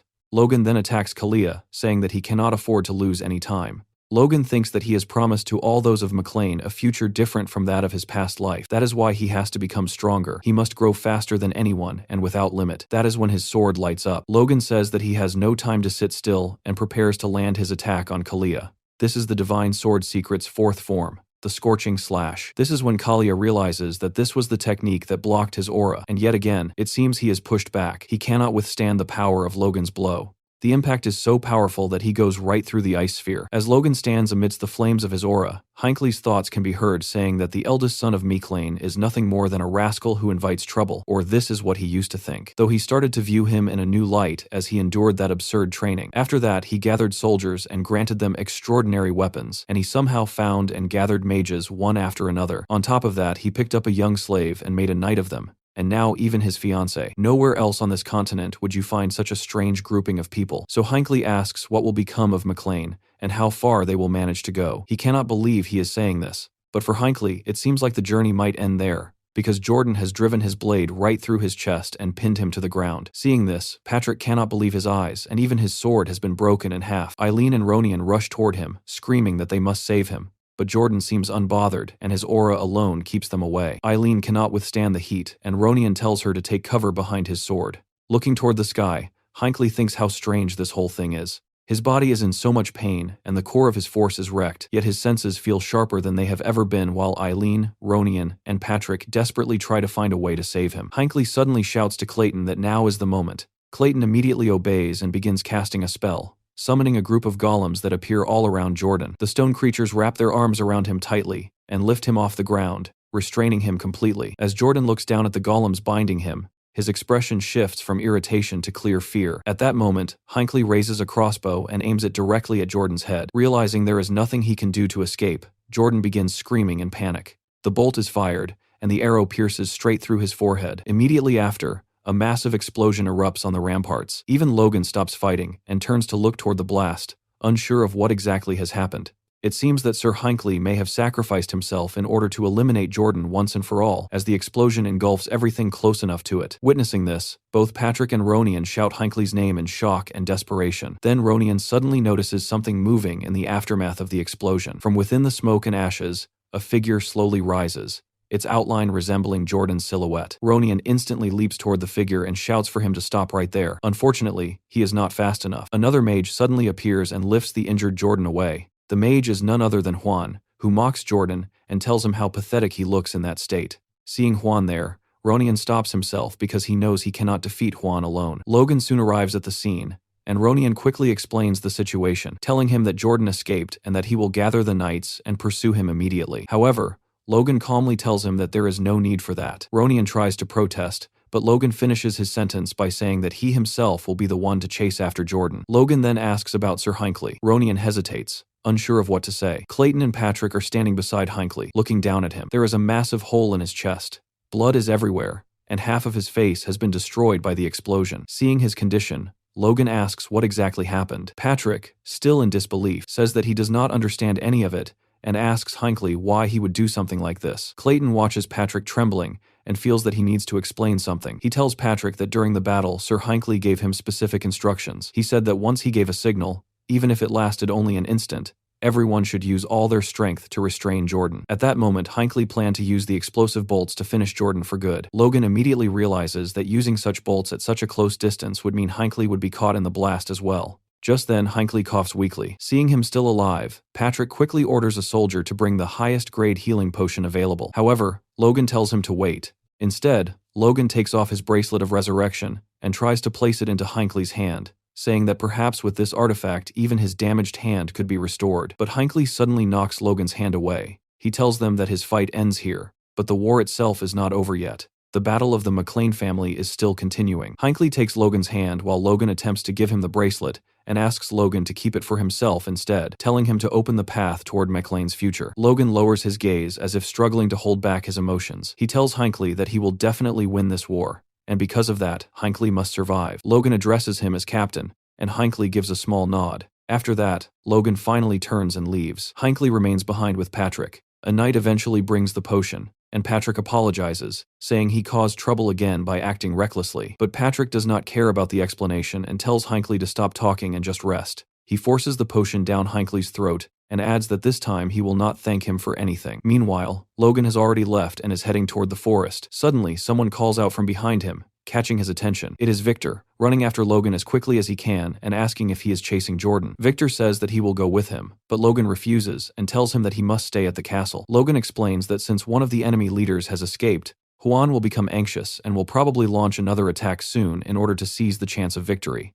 Logan continues explaining that Douglas, who usually remains on defense, may move to the front lines, so Victor, Ronian, and Eileen must remain at the ramparts no matter what happens. Victor clearly does not like the idea, but he says that he understands. He then asks Logan how he plans to track down Voltermine. Logan replies that he already has a guess about where Jordan might go. In this situation, there is only one place that bastard would likely head toward, so even if he turns out to be wrong, Logan has nothing to lose by checking. Logan places a hand on Victor's shoulder and tells him that he is leaving everything here to him. Victor lifts his gaze and nods firmly, saying that he will be waiting for him. Logan then leaps away once more, heading off to hunt down Jordan. As he moves forward, Logan remembers how he once believed Victor would never leave Ria's side, yet Victor said he would be waiting for him. Because of that, Logan knows that he cannot afford to let him down. Logan begins thinking carefully about where Jordan might have gone. If he were Jordan Voltermine himself, what decision would he make in this situation? The war is no longer progressing as smoothly as Jordan originally expected, and the allies supporting him cannot really be trusted. Logan looks around while thinking that the camp belonging to the First Prince's faction is located in the southern forest. On top of that, Jordan has clearly suffered an unexpected injury from the recent battle. Considering all that, the situation becomes obvious to Logan. Jordan would want to secure victory even a little faster if possible. Logan reaches that conclusion just as something suddenly rolls across the ground near him. A human head stops close to his feet. Then a voice calls out to Logan, politely asking if he could pick that up for him. The voice continues explaining that it is supposed to be a gift for a friend, but unfortunately, it slipped from his hands. Moments later, Jordan steps out from the forest. It is obvious that the earlier explosion also affected him badly. Half of his face is burned, yet he still manages to speak calmly. Jordan tells Logan that he already knew Logan would eventually come to this place. He then remarks that the two of them now appear to be in the same situation. After seeing him, Logan offers Jordan his congratulations. Logan tells him that Jordan managed to use his own hands to behead the man Logan himself failed to kill, even though Logan previously sent assassins after him. Logan then casually adds that he knows a very skilled assassin whom he could introduce to Jordan. Logan goes on to say that the man he personally beheaded was the Margrave, belonging to the Second Prince's faction. After hearing this, Jordan immediately calls Logan a bastard. Then he looks directly at Logan and suddenly bursts into frantic laughter. Jordan shouts loudly that it was Logan who did it, not Juan, but Logan himself. Seeing Jordan react like this, Logan calmly asks him whether he truly did not know the truth until now. Jordan replies that he did not know for certain, although he had some suspicions. However, instead of suspecting the McLean family, which was technically their common enemy, it was much more convenient to use the situation as an excuse to bring down Juan. Hearing this explanation makes Logan realize something. Jordan had deliberately provoked the First Prince in order to force a conflict between the factions. Logan mutters that Jordan is a truly cunning bastard. Jordan then continues speaking, explaining that his relationship with Juan had always been extremely tiresome anyway, although that relationship has now come to an end. As he says this, Jordan casually kicks the severed head of the First Prince lying nearby. Logan then proposes something to Jordan. He suggests that they should simply deliver the gift quickly and bring this entire matter to an end once and for all. Logan adds that from his perspective, this seems to be the best path forward for the future of the nation. Hearing this, Jordan begins laughing again and says he never expected Logan to be such a patriot. Jordan calls him a man full of surprises. Then Jordan bends down and picks up his sword. He says that even though he enjoys watching the reactions of humans, fate has always been a cruel mistress that places a new obstacle in front of him every time he moves forward. Hearing that statement causes Logan to smile slightly. Logan steps forward and says that the same situation applies to him as well. For a brief moment, the two men simply stand there, staring directly at each other. The tension between them becomes clear. Jordan clenches his teeth, showing that he is becoming impatient. Suddenly, he leaps forward and launches an attack while shouting for Logan to die. Logan immediately jumps forward as well, trying to surpass Jordan's speed and intercept the strike. In the next instant, their swords collide with a sharp clash. Logan presses harder during the exchange and gradually begins gaining the advantage in the fight. While staring straight at Jordan, Logan declares that this time he will definitely finish everything once and for all.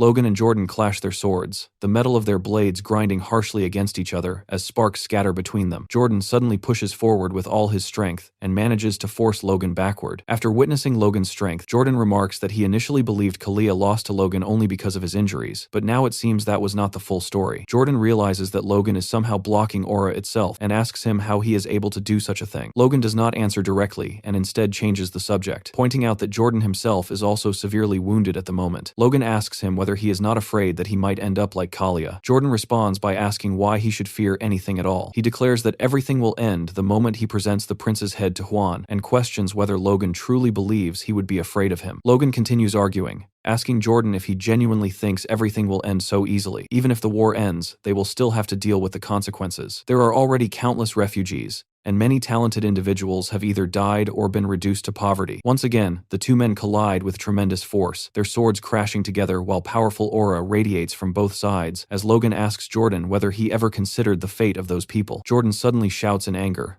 asking Logan whether a mere child is trying to lecture him about war. He then demands to know if Logan understands how wars are truly won. Jordan asks how victory can be achieved with minimal fighting, who must be persuaded, and what kind of pressure is needed to force someone to abandon their claim to the throne. As he prepares to bring his sword down on Logan, he says that even the famous Sword Duke himself was unable to achieve such things, so how could Logan possibly believe that he could accomplish them? Jordan then strikes with tremendous power, and the explosion created by the clash can be seen from miles away. Victor and Ronian both notice the blast in the distance and realize that it came from the southern forest. Victor immediately concludes that this must be the place Logan headed toward, and wonders if Logan is currently fighting Jordan Valterman. While Victor is distracted by this thought, Luther suddenly attacks from behind and demands to know how Victor dares to lose focus during a fight. Victor indeed let his guard down, and he quickly realizes the dangerous situation he has put himself in. Taking advantage of that moment, Luther smashes him hard with his hammer. Seeing Victor struck like that, Ronian and Eileen immediately rush forward to rescue him. However, their attempt proves useless. With a single swing of his hammer striking the ground, Luther unleashes a powerful shockwave that sends both of them flying away. They are thrown backward and end up collapsing on the ground right in front of Luther. At that moment, the entire ground beneath them suddenly begins to crumble. This disturbance is the result of a magic spell being cast nearby. The caster of that spell turns out to be Clayton. Using the spell, Clayton manages to push Luther away from the others and separate him from the group. Even Luther looks surprised and comments that he cannot believe Clayton was able to instantly reconstruct the terrain like that. Looking directly at Clayton, he remarks that the spell used must be extremely complex and intricate. However, something unexpected happens immediately afterward. Clayton suddenly begins freezing where he stands. His body is slowly being encased in ice. Now the only ones still capable of fighting are Eileen and Ronian. Clayton himself cannot understand how such a thing is happening. The mage responsible for freezing him is targeting him perfectly from a great distance. That mage is none other than Juan Douglas. While casting the spell, Juan also notices something unusual. He sees the massive explosion coming from the battle between Logan and Jordan. The two are fighting head to head, but Jordan appears to have the advantage in that exchange. Once again, Jordan unleashes a powerful slash toward Logan. Logan watches the attack approaching and cannot understand how Jordan can still release such tremendous power despite being severely injured. The slash moves closer and closer toward him. Jordan even remarks that he poured quite a lot of strength into that strike. Even so, Logan manages to block the attack using pure force alone, though the impact sends him crashing down to the ground. Jordan glances toward the sky and comments that Juan must have realized that the first prince was murdered after witnessing the explosion earlier. Turning his attention back to Logan, Jordan asks what Logan would do if he were in Juan's position. Logan slowly stands up and answers that he would immediately go and kill the second prince,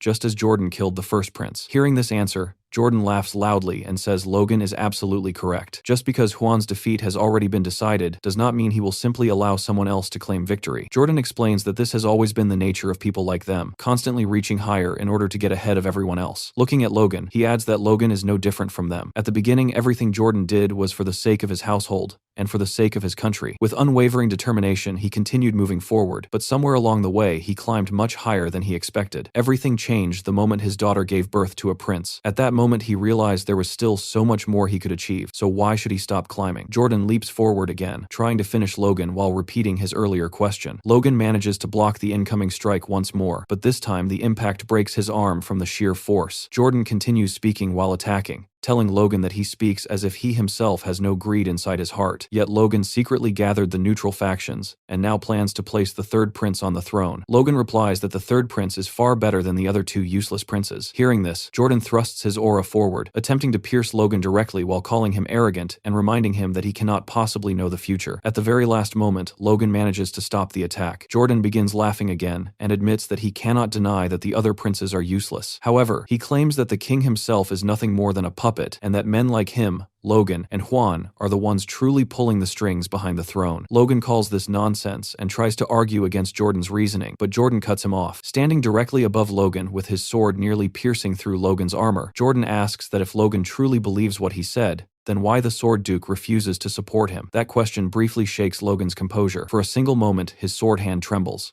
Jordan immediately notices this weakness and raises his leg before delivering a brutal knee strike into Logan's side, The impact is devastating, and Logan is sent flying several meters away from Jordan. As Logan coughs while lying on the ground, Jordan begins thinking about the Sword Duke again and laughs while saying that Felix truly is a different kind of man. According to Jordan, the Sword Duke is someone extremely aloof. The moment he realized Jordan's ambition, he simply turned away from him and cast him aside without hesitation. Now that Jordan thinks about it, Logan himself seems to have experienced something similar. Felix once told Logan that Jordan resembled the person Logan is becoming now, and he even asked Logan directly how he could be so certain that he would not end up the same way. Hearing those words again in his mind irritates Logan. He tells Jordan that he has also seen countless people like that before. Memories of his past flash through his mind. Ambitious and arrogant individuals usually think about nothing except themselves, and Logan has always despised people like that. Despite his injuries, Logan slowly rises to his feet again, preparing himself for another round against Jordan as the forest around them continues burning from the earlier battle. Jordan lifts his sword high above his head,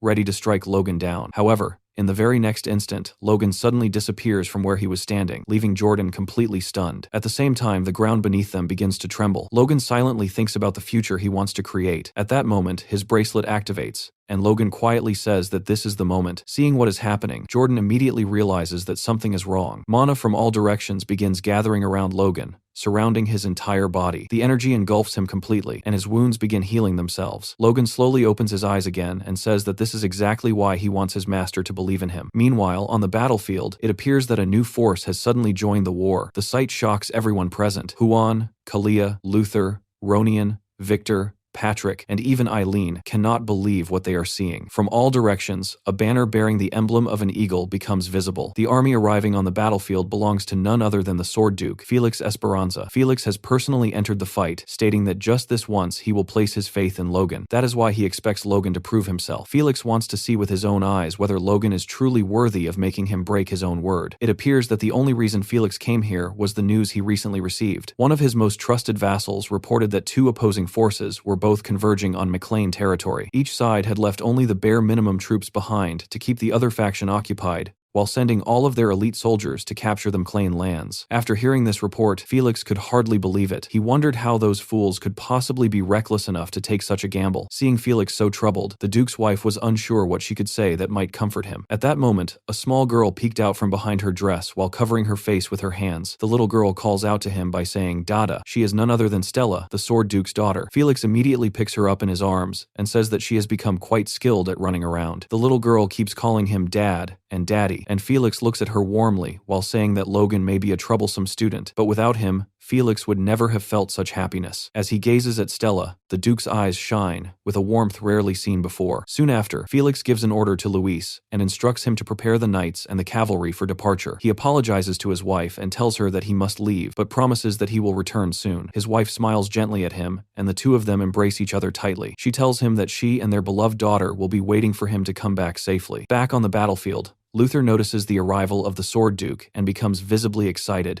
eager to challenge him. He leaves Ronian behind and declares that fighting Felix would be far better than wasting time fighting children. Ronian shouts at Luther to stop, but someone else tells Ronian to stop interfering as well. Patrick explains that monsters like the ones present on this battlefield will now be handled by the Sword Duke himself. However, Ronian is still uncertain. Since he has never witnessed the Sword Duke's strength personally, he cannot help but wonder whether something like this is truly possible. Felix raises his hand and signals his forces to advance. It becomes clear that he has split his army into two groups and launched attacks from both sides simultaneously, catching both Kalia and Juan completely off guard. Juan immediately shouts orders to his soldiers to prepare their defenses. Felix calmly draws his sword, and Juan mutters that he is about to do it. Everyone watching begins wondering what kind of attack he might unleash. Felix points his sword toward the large mass of enemy knights and soldiers while channeling mana into the blade. Then he releases a devastating strike that wipes them out instantly. Their bodies are lifted from the ground and thrown into the air, unable to move as if gravity itself has betrayed them. A rapid series of invisible slashes then cuts through them one after another. Without even moving from his spot, the Sword Duke eliminates countless soldiers. His sword soon becomes drenched in blood. However, Felix soon notices something unusual. Juan is attempting to trap him inside a prison of ice using magic. At the same time, Luther charges from behind, swinging his hammer in an attempt to strike Felix down, while Kalia joins the attack using his wind aura. Felix is suddenly assaulted from 3 different directions at once. Even so, it is still not enough to stop him. With a single swing of his sword, Felix shatters Juan's magic and simultaneously wounds both Luther and Kalia. The two of them are thrown backward while struggling to regain their footing. Felix calmly dismounts from his horse and asks the three of them why they do not simply call Jordan if they truly believe they cannot handle him. Luther turns toward Juan and angrily asks whether he is even using his magic properly, since Felix clearly is not bound by it at all. Juan, who is visibly exhausted, responds by asking Luther whether they think they could have lasted this long without his magic, and tells him to focus on the battle instead of complaining. While watching Felix closely, Juan begins thinking to himself. He wonders what happened to Felix's promise of remaining neutral. Did Logan somehow convince him to break that promise, or did Felix's promises never mean anything to begin with? Felix nods calmly and looks toward Juan before saying that he could never face Stella again if he allowed his student to die like this. Juan responds coldly, saying that Felix has grown old and that perhaps it is time for him to retire. Immediately after that remark, the three of them launch another simultaneous attack against Felix once again. Back in the forest, Logan's aura suddenly begins to change. A bright blue aura now surrounds his entire body. Seeing this transformation, Jordan starts losing his composure because he cannot understand what is happening. All of Logan's wounds and injuries have completely healed. Jordan immediately leaps forward again and attacks Logan while demanding to know what he just did. Logan reacts in time and blocks the strike. Not only that, he even manages to push Jordan back slightly. At that moment, Jordan realizes that he no longer holds the advantage in this fight. Logan has become far stronger than before, and his injuries are completely gone. Jordan tries to convince himself that perhaps he is simply getting tired. Refusing to accept it, he pushes forward and releases even more of his aura. As Jordan increases his aura, Logan begins to notice something unusual. He quickly jumps backward and creates distance between them. Looking down at his own hand, Logan remarks that the heavy pressure he feels in the air is coming from far away, yet he can clearly sense it. That pressure belongs to Felix's force blade. Jordan notices the smile appearing on Logan's face and immediately tries to surprise him with a sudden strike aimed directly at his head. However, Logan blocks the attack once again. Logan then tells Jordan that he understands what he meant earlier and admits that Jordan was right, just as Felix once said. Logan admits that he himself might change one day. After all, once someone experiences power, it becomes difficult not to desire even more of it. However, as Logan continues speaking while pushing back against Jordan's blade, he reminds himself that there are people who have placed their trust in him. The clash between their swords continues as Logan launches another attack against Jordan. At that moment, he remembers the words Hinckley told him about securing the future of McLean. Jordan suddenly widens his eyes in disbelief. Logan is preparing to use the force blade against him. This is the moment Logan must prove himself and show that he was never acting selfishly. Every single one of the expectations and beliefs placed on him now feels like a heavy weight pressing on his shoulders. Because of that, Logan cannot betray their trust. Hearing Logan continue speaking, Jordan angrily shouts for him to stop talking and just burn. At the same time, Jordan releases a massive surge of aura and rushes forward to deliver the killing blow. Logan raises his blade and prepares himself. Just as Jordan swings his attack, Logan suddenly dodges and leaps high into the air. Jordan immediately realizes what is about to happen. From above, Logan prepares to strike him down using the force blade. Logan looks down and sees that he has a perfect opening. With a cold and determined expression in his eyes, he unleashes the attack. Using the fourth form of the divine sword, the scorching slash, Logan releases his most powerful technique. The attack lands perfectly on Jordan. Jordan screams in agony and demands to know what just happened. While staring up at Logan, he cannot understand when Logan even managed to move above him or why his own aura is losing against what he calls that weakling's force. In the next moment, a massive explosion erupts and engulfs everything around them. Seeing the explosion from a distance, Ronian wonders whether it was caused by his brother. Eileen, however, is only worried about Logan's safety. When the smoke clears, it appears that Logan walks away from the explosion without any injuries. He looks down at his sword and remarks that the timing was perfect. Lux's time acceleration is a skill that he cannot use repeatedly in a short period, which is why he saved it until the very end. The fourth form of the divine sword, the scorching slash, allows Logan to move at 3 times his normal speed and cut through aura itself. With that ability, Jordan never truly had a chance to survive the attack. Before Logan can finish speaking, Jordan coughs violently while lying on the ground. He looks toward Logan but cannot even stand up anymore. Logan looks down at him and addresses him by his title, the Blazing Heat Sword,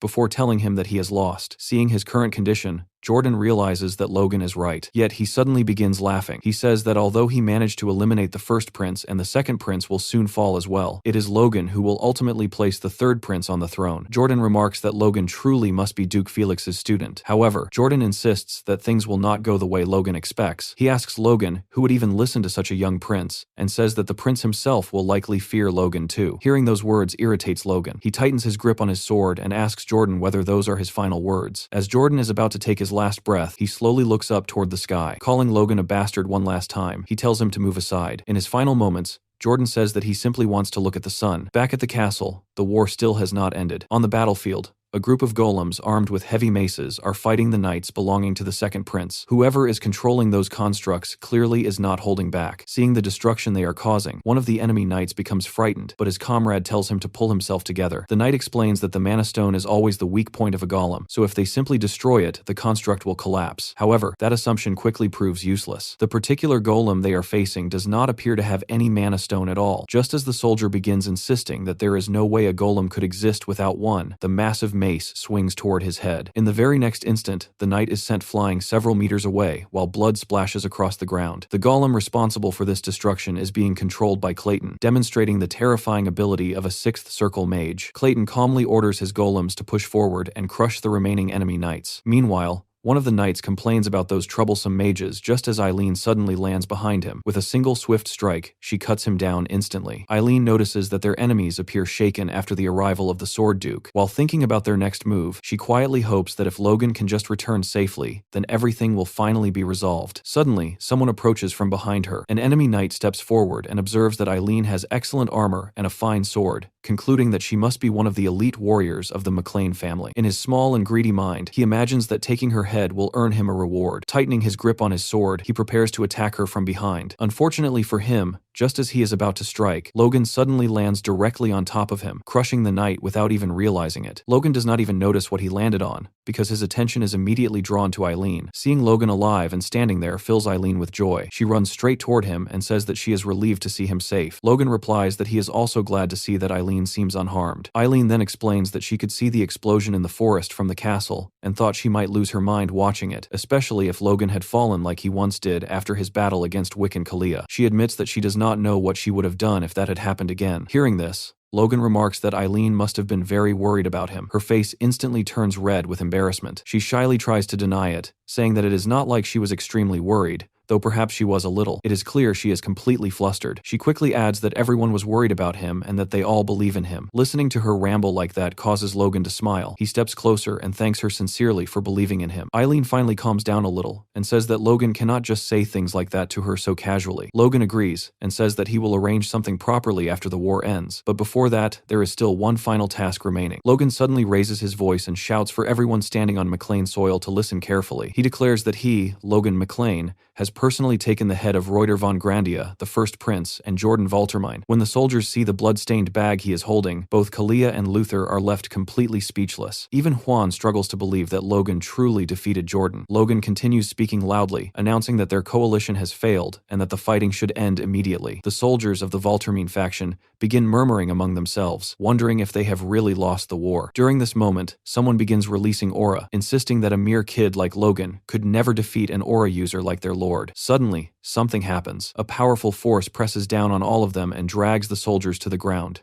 This overwhelming pressure comes from a Force Blade user, and it is Felix who steps forward. Felix announces that anyone unwilling to surrender is welcome to challenge him personally. If they wish to continue fighting, he will deal with them himself. After witnessing this display, the soldiers no longer dare to speak. Soon, the House of Fractals, led by Anthony, declares that they will stop fighting and lay down their weapons. Juan looks around at the situation in disbelief. Everything has completely fallen apart, and he blames Logan McLean for the entire disaster. Felix then turns his attention directly toward Juan and asks whether he still intends to continue the battle. Juan hesitates, unsure what to say, before finally lowering his staff and declaring that he will surrender. Seeing this, both Luther and Kalia angrily question how he can shamelessly choose surrender. As the ice that had covered Felix's face begins melting away, Felix calmly tells Juan that he has made a wise decision. Then the Sword Duke gathers his aura again and prepares to use the Force Blade once more. This time, the pressure is so overwhelming that even superhuman fighters cannot withstand it. Luther and Kalia collapse to the ground in agony before losing consciousness. Felix casually remarks that those two youngsters simply need a little nap. Watching this, Juan remarks that Felix managed to knock out 2 aura users immediately after breaking free from his spell and calls him a monstrous old man. Juan then begins thinking that, for now, he should retreat and wait for another opportunity to eliminate Logan McLean. Unfortunately for him, Felix seems to have different plans. When Juan mentions surrender, Felix responds that he finds that idea rather amusing. Juan becomes visibly frightened. Felix tells him that he can easily read everything written on Juan's face. Then Felix raises his sword. Juan nervously asks what he is doing, and Felix calmly replies that he never intended to allow either him or Jordan to live. Juan desperately begs for mercy, but Felix coldly tells him that they will meet again in hell. Juan's final word is a plea for mercy, but none comes. Felix cuts off his head and the body collapses to the ground. Now Felix stands alone on the battlefield as the only one left among the three superhuman fighters. At that moment, a familiar voice calls out from behind him. Logan runs up toward Felix, clearly glad to see him. Felix turns toward Logan and prepares to say something extremely important. Instead, he suddenly smacks Logan on the head and scolds him for nearly giving him a hernia from worry. Afterward, Felix asks Logan what he plans to do next, while Logan rubs his aching head. Logan explains that he has already mobilized their forces to track down the second prince. After that, he plans to travel to the capital. Felix does not quite understand Logan's intention and asks what he plans to do there. Logan looks directly into Felix's eyes and calmly replies that he intends to bring this civil war to an end once and for all. After the battle finally ended,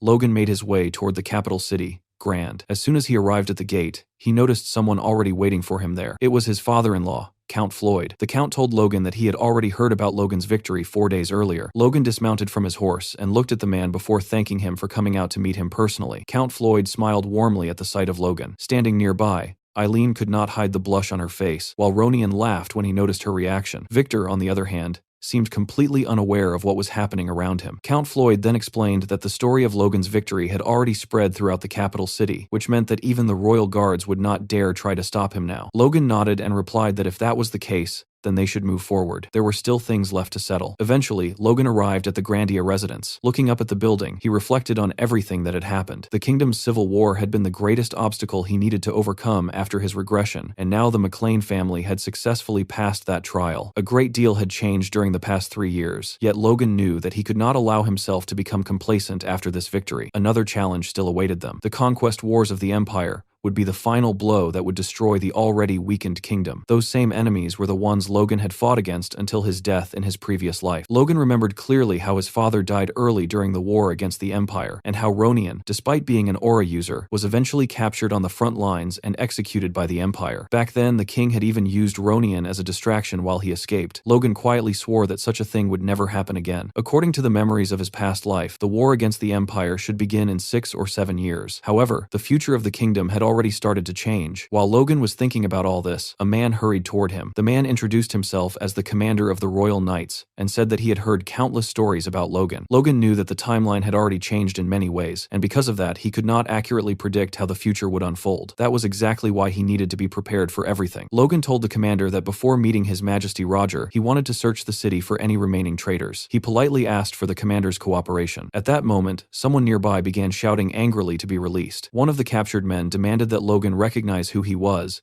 and pointed out the crest of House Douglas on his clothing. Another prisoner tied beside him shouted that he was Roran Valtermine, the third grandson of Lord Jordan Valtermine, and he ordered Logan to release them immediately. However, Logan only looked at them with clear disgust. News about the battle had already reached the capital 3 days earlier, so Logan assumed that anyone involved in the rebellion would have fled by now. Apparently, these men believed they were somehow untouchable. The commander then turned to Logan and reported that all the people involved had been captured, although the residences of Count Talos and the Wolves were empty. The commander suspected that those two families had already escaped. Logan briefly thought about Rena and concluded that the sly fox would never have stayed behind in the city. Without hesitation, Logan gave the order to execute all of the captured traitors. The moment they heard the command, every prisoner immediately began begging for mercy, suddenly addressing Logan respectfully as Lord, and completely forgetting the noble titles they had been boasting about moments earlier. Some of the soldiers hesitated when they heard those desperate pleas, but Logan showed no sympathy at all. In his eyes, these people could never be trusted again. The executions began without delay. Afterward, Logan asked whether everything had been confirmed. Victor stepped forward and told him that it had already been done. Every blood relative of the traitors had also been eliminated. Logan nodded before announcing that their next destination would be the royal palace. Victor looked confused and asked what Logan meant by that. Logan instructed the commander of the Royal Knights and Count Floyd to bring the first prince, the second prince's children, and all the old aristocrats hiding inside the royal palace to one place. Count Floyd hesitated and asked Logan if such a decision was truly acceptable and whether the Sword Duke had approved it. Logan calmly replied that this was necessary and that he alone would take full responsibility for it. Hearing this, the commander of the Royal Knights could hardly believe what Logan was about to do. Logan intended to eliminate members of the royal family themselves, and the commander could only remark that Logan truly did whatever he pleased. Despite the reaction around him,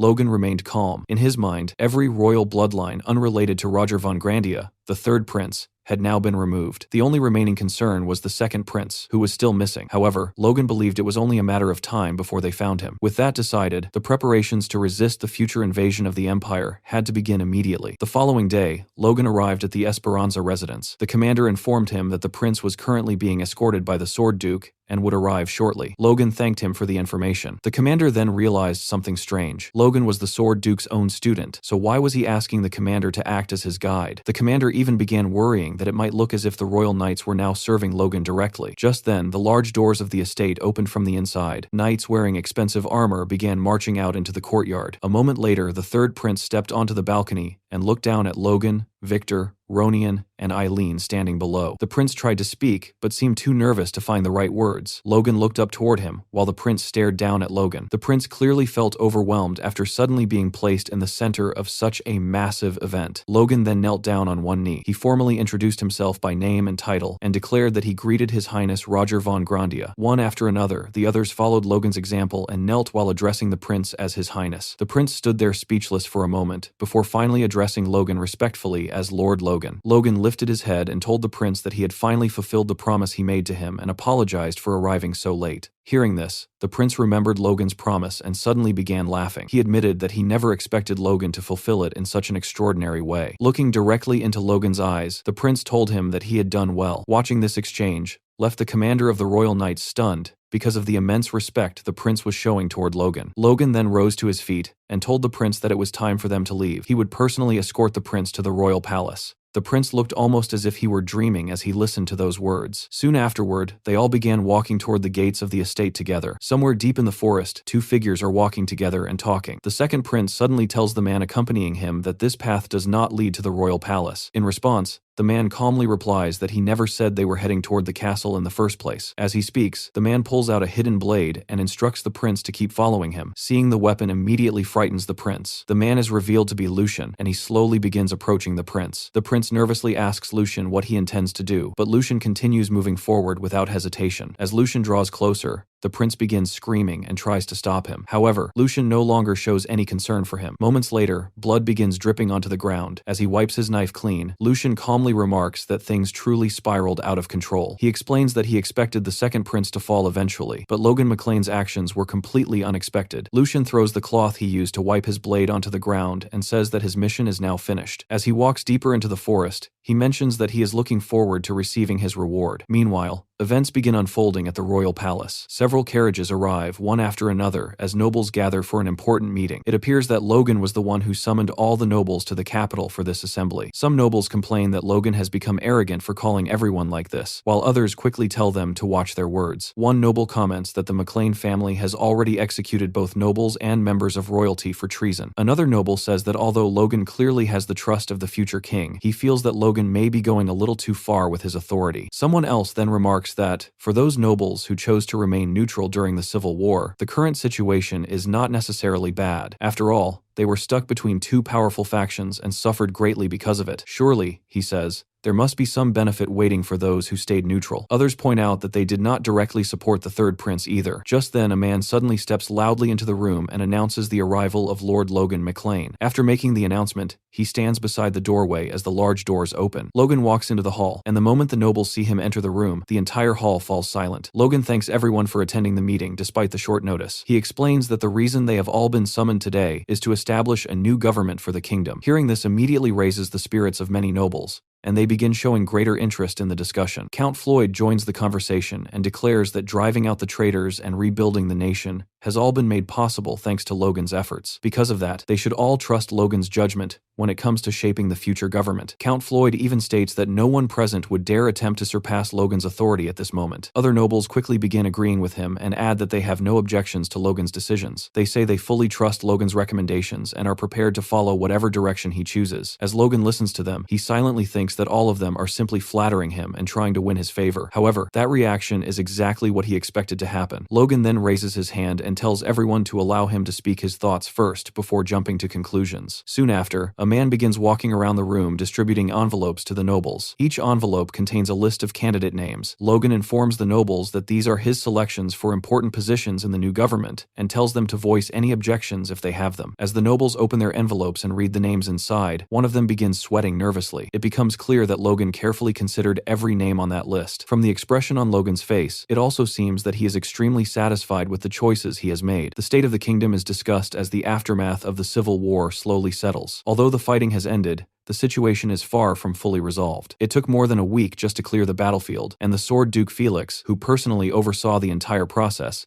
needed another full week before he finally returned to the capital, Grand. Not long after his return, the long-awaited coronation ceremony takes place, marking the culmination of all the struggles and sacrifices. Archbishop Crimson Matthew steps forward and announces that the coronation of the 42nd King of Grandia, ruler of the Thousand-Year Kingdom, will now begin. Among the crowd, watching the ceremony, are a young boy and his father. The boy grows impatient, but his father scolds him and tells him to pay close attention since he is the heir of their house. The father then tells his son to focus on the right side of the throne, where two figures are seated beside one another. Those two individuals, he explains, are the key figures of the Civil War, Logan McClain and Felix Esperanza. The boy replies that he already knows who they are. One is the legendary Sword Duke, and the other is his student. Even without any formal training, the boy can feel the overwhelming power radiating from them. His father explains that those two men are now the true centers of power in the kingdom, so their family must make a good impression on them if they want to survive in the new political order. The father then tells his son to look toward the other side of the throne, where the newly appointed ministers are standing. The first among them is Count Floyd, who has just been appointed prime minister and is also Logan McClain's father-in-law. Most of the other ministers appear to stand firmly on Floyd's side as well. The boy quietly asks whether such an arrangement is truly acceptable, believing that many nobles must have objected. However, the father simply asks who would dare oppose it. After all, those decisions were ordered by the man now being called the Knight of Blood, Logan's new title that has begun spreading among the nobles. Nearby, Felix asks Logan if he heard that conversation. Felix remarks that people have started calling him the Knight of Blood. Logan shrugs and replies that he does not need to listen to every rumor people spread. Felix responds that Logan should pay attention because it is a reputation he created himself, even if it is not the one he wanted. Logan lowers his head slightly and admits that he never intended to drag Felix into so much bloodshed. Felix dismisses that idea and says those are only excuses. Still, he is satisfied that Logan understands the consequences of his actions. Felix reminds him that people always change. Even Felix himself has changed in order to protect Logan. Logan apologizes again, but Felix tells him there is nothing to apologize for since he made that decision willingly. However, Logan must always remain aware of the person he is becoming. If he forgets that,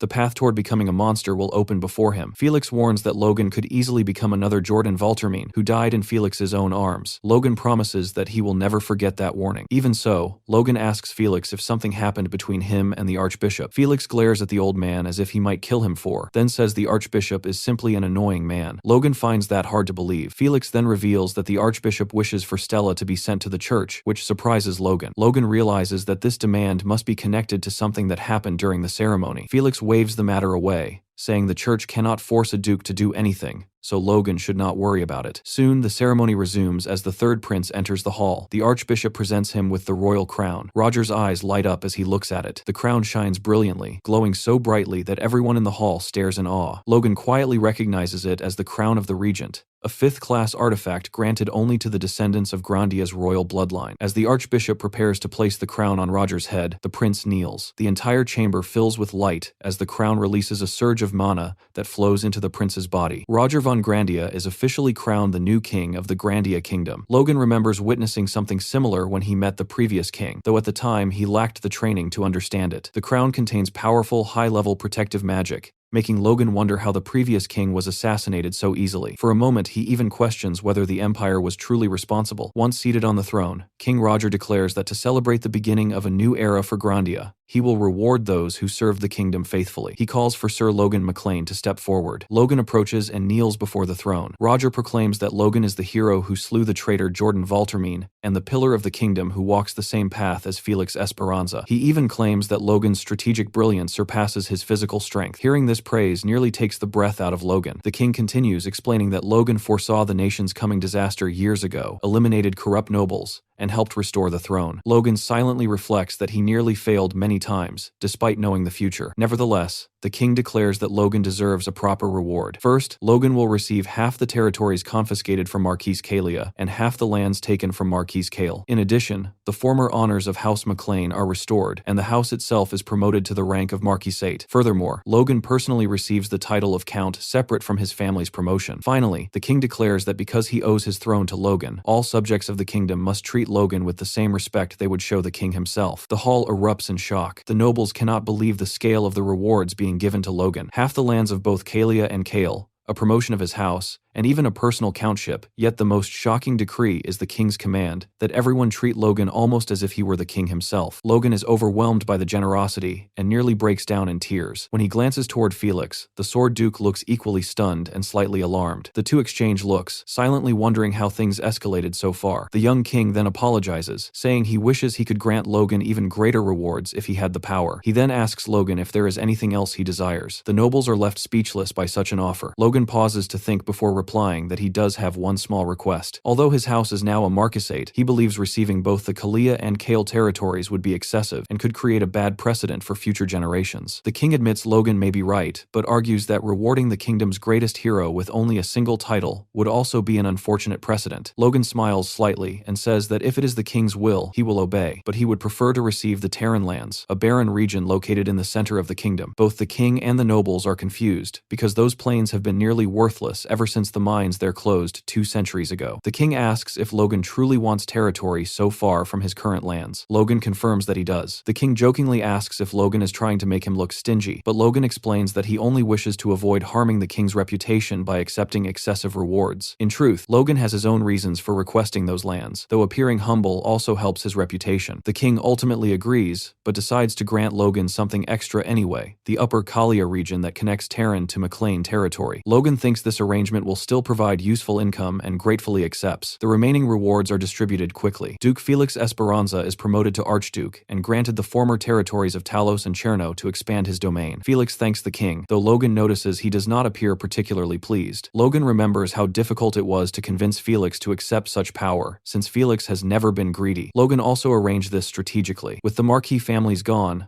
the western border would be dangerously exposed if the Empire invaded, and Felix is the only man Logan trusts to defend it. Felix then receives another unexpected honor. The king appoints him as a royal advisor to the court due to the king's own lack of experience. Felix looks shocked and immediately turns toward Logan with an angry glare, clearly suspecting Logan arranged this as well. Logan quickly looks away, pretending innocence, since he truly cannot think of anyone else trustworthy enough for the position. The ceremony continues as other nobles, even those who remained neutral during the war, receive various rewards. Logan privately thinks of these gifts as advance payments for the loyalty he expects from them in the future. Some nobles loudly declare that they only wish to serve the kingdom faithfully. At the end of the ceremony, the king asks everyone to raise their glasses. Together they toast to the beginning of a new era for the kingdom of Grandia, marking the start of a new chapter in its long history. A week-long celebration follows the coronation, and the entire capital is filled with festivities. The streets are crowded with people praising the new king, and the atmosphere throughout the city is joyful. As Victor and Ronian walk through the busy streets together, Ronian comments that everyone seems incredibly happy. He then starts thinking about Logan, mentioning how exhausted Logan looked after the war ended. Even so, Logan was still smiling while speaking with Patrick, and that sight made Ronian feel relieved. Victor tells him that Logan is strong, so he will be fine no matter what. Ronian replies that Logan is still family, so there is no way he could avoid worrying about him. However, Ronian says there is something else he wants to talk about. He complains that Victor continues speaking to him very formally, even though Ronian already told him to relax and speak casually whenever they are alone. Victor responds that Ronian is the brother of his master, so speaking respectfully simply feels natural to him. Ronian tells him not to worry about such things, and suggests that they should enjoy the festival themselves. Then Ronian suddenly tells Victor that he can go explore the celebration alone. As Ronian turns toward a nearby stall, he notices a stand selling many pieces of jewelry. Because of the war, merchants are selling many valuables cheaply, and Ronian remarks that these kinds of things would definitely catch a girl's interest. That comment instantly grabs Victor's attention. Ronian casually tells him that if he is not interested in going with him, he could at least tell him what kind of jewelry Rhea likes so he can buy something for her as a gift. Hearing that clearly annoys Victor. After a moment, Victor abruptly changes his mind and tells Ronian that he will come along after all. While Ronian is examining the jewelry, he suddenly notices something unusual within the crowd. He spots Logan and Eileen walking together while holding hands. Surprised, Ronian immediately calls out to them from the crowd, crowd. Victor quickly panics and clamps his hand over Ronian's mouth to silence him. Victor then turns his head toward Ronian and shakes it firmly in disapproval. At that moment, Ronian finally realizes what is going on. The two of them quietly retreat and slip away into the crowd, although it seems they might have already been noticed. Logan turns toward Eileen and asks whether she also heard Ronian calling out earlier. Eileen says she is not certain. She then tells Logan that this is the first time they have been able to go out together in a long while, so he should forget about work for now and simply enjoy a break. Logan agrees with her suggestion. As they walk through the lively festival, Logan remarks that he cannot even remember the last time he was able to relax like this. Hearing that makes Eileen laugh softly. While walking beside him, she suddenly notices something. The aura surrounding her sword catches her attention and reminds her of an earlier moment. She remembers the day Logan gave that sword to her. At the time, Logan said that the gift was not meant for the Floyd Knight Eileen, but for his fiancée, Eileen. Thinking about it again, she realizes that Logan essentially proposed to her that day without any hesitation. At first, their engagement was simply arranged so she could become a knight, but when Logan addressed her as his fiancée, those words filled her with happiness. Eileen suddenly slaps her own cheeks lightly to calm herself, telling herself not to get carried away. Even so, Eileen cannot stop thinking about it. Since she already accepted Logan's proposal, it would only make sense for them to marry soon, and even her father wishes for the marriage to happen. That is why she was so surprised when Logan suddenly assigned her as his bodyguard instead. However, as she looks around at the festival and realizes that Logan chose to spend this time with her, she begins wondering whether this outing is not a mission at all. Maybe Logan truly feels the same way she does. They look so good together. After all the narration I've done, I hope I will at least get a wedding invitation. During their walk through the festival, it looks like Logan wants to say something to Eileen. After walking quietly for a while, he finally asks her whether it is uncomfortable for her to wear armor all the time. Eileen replies that it is not uncomfortable at all and explains that this is simply what is expected from a knight. Even so, she secretly wonders if she should have worn a dress instead. Logan then says that he actually thinks what she is wearing is perfectly fine. He tells her that the armor she has on is an excellent set of equipment. Hearing that compliment makes Eileen blush slightly. Logan continues explaining that the armor is made from mithril, so naturally its quality is exceptional. Since it was crafted specifically for her body, it should also be very comfortable to wear. Logan then concludes that, just as he expected, Eileen truly is a model knight. Embarrassed, Eileen tells him that he should not praise her so much, and quietly wonders to herself whether this kind of conversation is normal during a date. The answer is clearly no. Still, the two of them continue walking together until they eventually enter a blacksmith shop. While examining a sword on display, Eileen remarks that it appears to be a weapon of very high quality. At the same time, she keeps thinking about their outing. Even if their time together does not resemble a typical date, it still feels enjoyable to her. After all, neither of them is particularly normal. Considering their lives, the fact that they had to catch an assassin during what was supposed to be a date proves just how unusual their relationship already is. Even so, Eileen quietly admits to herself that she is having a wonderful time. Later that evening, they finally return to the estate. Logan casually says that they have arrived home, and Eileen reacts with surprise because the day seemed to pass so quickly. Then Eileen addresses Logan formally as Lord and asks him if he might have forgotten something important. Logan looks confused and asks what she means, wondering if she is talking about money or something practical. Eileen clarifies her question, hinting that Logan may have forgotten to say something to her. Unfortunately, Logan still does not understand what she is trying to imply. For someone who is an incredible strategist and a powerful swordsman, Logan appears surprisingly clueless when it comes to women. After a moment, it almost seems like Logan might finally understand what she means. Instead, Logan apologizes politely and asks her to forgive his poor manners because he made her stand guard during the festival. This response is absolutely not what Eileen expected to hear. Logan continues speaking and tells her that he will make sure she gets several days off later as compensation. He even suggests that she should return now and rest properly. To make matters worse, he adds that it might be better for her to enjoy the rest of the festival with her friends or family instead. Hearing those words leaves Eileen speechless. Without saying anything, she begins walking away from him. Logan, still completely confused, calls out and asks where she is going. Eileen suddenly stops and slowly turns around. Repeating Logan's question with an unsettling expression on her face, she answers that she is going to clock out for the day. The expression on Logan's face shows that he may have finally realized he made a terrible mistake. Eileen then storms toward the estate, leaving Logan standing there watching her disappear. As Logan looks after her, he finally starts wondering if he did something wrong. Right now, drop me a comment with what you think will happen next between these two. Meanwhile, Victor and Ronian have been watching the entire situation from a distance. As soon as they see what just happened, both of them run toward Logan. Ronian immediately realizes that Logan is now in serious trouble. The following morning, a discussion is taking place at the Esperanza estate. Logan has just told Felix about what happened after his outing with Eileen the previous night. The Sword Duke listens carefully, then stares at Logan in disbelief and asks if he truly has no idea what he did wrong. Logan answers honestly, saying that he spent the entire night thinking about it, yet he still cannot figure it out. Hearing that, Felix lowers his head in frustration and mutters that even he was not this dense when he was younger. He reminds Logan that Eileen is still his fiancée and says that this situation has gone far enough. Then Felix tells Logan that it is time for him to raise his sword again. According to Felix, Logan needs to overcome his weakness, and he intends to help him do exactly that. Logan accepts immediately and says that he is ready. Logan reflects on everything he experienced during the Civil War. Throughout that conflict, he fought many powerful opponents and faced numerous brutal battles. Through those fights, he began to glimpse something beyond simply using aura. However, seeing that next level is very different from actually surpassing it. To achieve that step forward, Logan knows he will need help from someone stronger than himself. Felix tells Logan that if he can now withstand aura directly, then it proves he has grown considerably. Felix even praises Logan for the progress he has made so far. But the next moment, Felix tightens his grip on his sword and flashes a frightening grin. He announces that now Logan is really going to have to work for it. Seeing that expression immediately makes Logan realize he might be in serious trouble. He hurriedly tells Felix to wait and calls him master, asking whether this is still just training. Felix does not answer. Instead, with a murderous look in his eyes, he suddenly attacks from the side. Felix's servant quickly tells his daughter to move aside and stay out of the way. The training session turns into something that looks more like a battlefield. Before long, Logan collapses to his knees. No matter how strong he has become, he still cannot leave even a single scratch on Felix. Behind them, the training hall lies partially destroyed from the clash. While kneeling on the ground, Logan apologizes to Felix for the trouble he caused during the coronation ceremony. Felix responds coldly that he has no idea what Logan is talking about. Logan lifts his head and explains that he only wanted someone trustworthy to remain by the king's side. Hearing this explanation only irritates Felix further. He scolds Logan for dragging him out of retirement without even discussing it beforehand. Logan quietly turns his gaze away. Felix looks down at him for a moment and then admits that Logan's reasoning is at least better than a weak excuse. After that, Felix announces that they will stop training for the day. Logan thanks him sincerely. Felix then asks Logan when he plans to return to McLean territory. Logan replies that he will leave as soon as the festival ends. Felix comments that this is sooner than he expected and asks whether Logan plans to leave some of his knights behind in the capital. Logan says that he intends to take everyone back with him. Felix points out that the king has placed great trust in Logan and suggests that leaving a few knights to protect the king would be a wise decision. Logan tells Felix to stop testing him like that because if Felix keeps pushing the issue, he might actually agree to it. Logan then adds that he was actually hoping the Knights of Esperanza could handle that responsibility instead. Felix sighs and says that this is exactly why he warned Logan not to be greedy, because now he cannot suggest anything else. Logan laughs slightly and says that he only has one more request to make. Felix asks what Logan wants this time. Logan's expression turns serious as he tells Felix to begin preparing immediately for a possible invasion by the Empire. That statement completely surprises Felix. Felix says that Logan has always suspected the Empire might have been involved in the previous king's death, but preparing for war immediately seems excessive. He asks Logan whether he truly believes the Empire will attack soon. Logan replies that he does believe it. Felix counters by explaining that the Empire is currently struggling with its own internal conflicts. According to reports, it should take at least 5 years for them to stabilize, and during such periods, the Empire has historically avoided attacking other nations. Logan acknowledges that this is true, but he points out that history also shows the Empire tends to invade neighboring countries shortly after a new emperor ascends the throne. Felix falls silent and thinks about Logan's warning. Eventually, he tells Logan not to worry too much, because as long as he controls half of the western border, the kingdom will remain prepared. Logan remembers that Felix was also prepared in his previous life, yet even that preparation failed to stop the Empire back then. However, the current situation is already much better than it was in the past. Because of that, Logan decides there is no need to push the issue further for now, since they both share the same goal. Felix's sword ultimately points in the same direction as Logan's. Felix then tells Logan that he should visit the capital more often in the future. Even though Felix now serves as the king's advisor, he would prefer not to spend his old age buried in endless work. Logan replies that he thought Felix wanted him to stay a little distant from political power. Felix explains that he only wanted to make sure Logan would not lose himself to that power. As long as Logan does not change,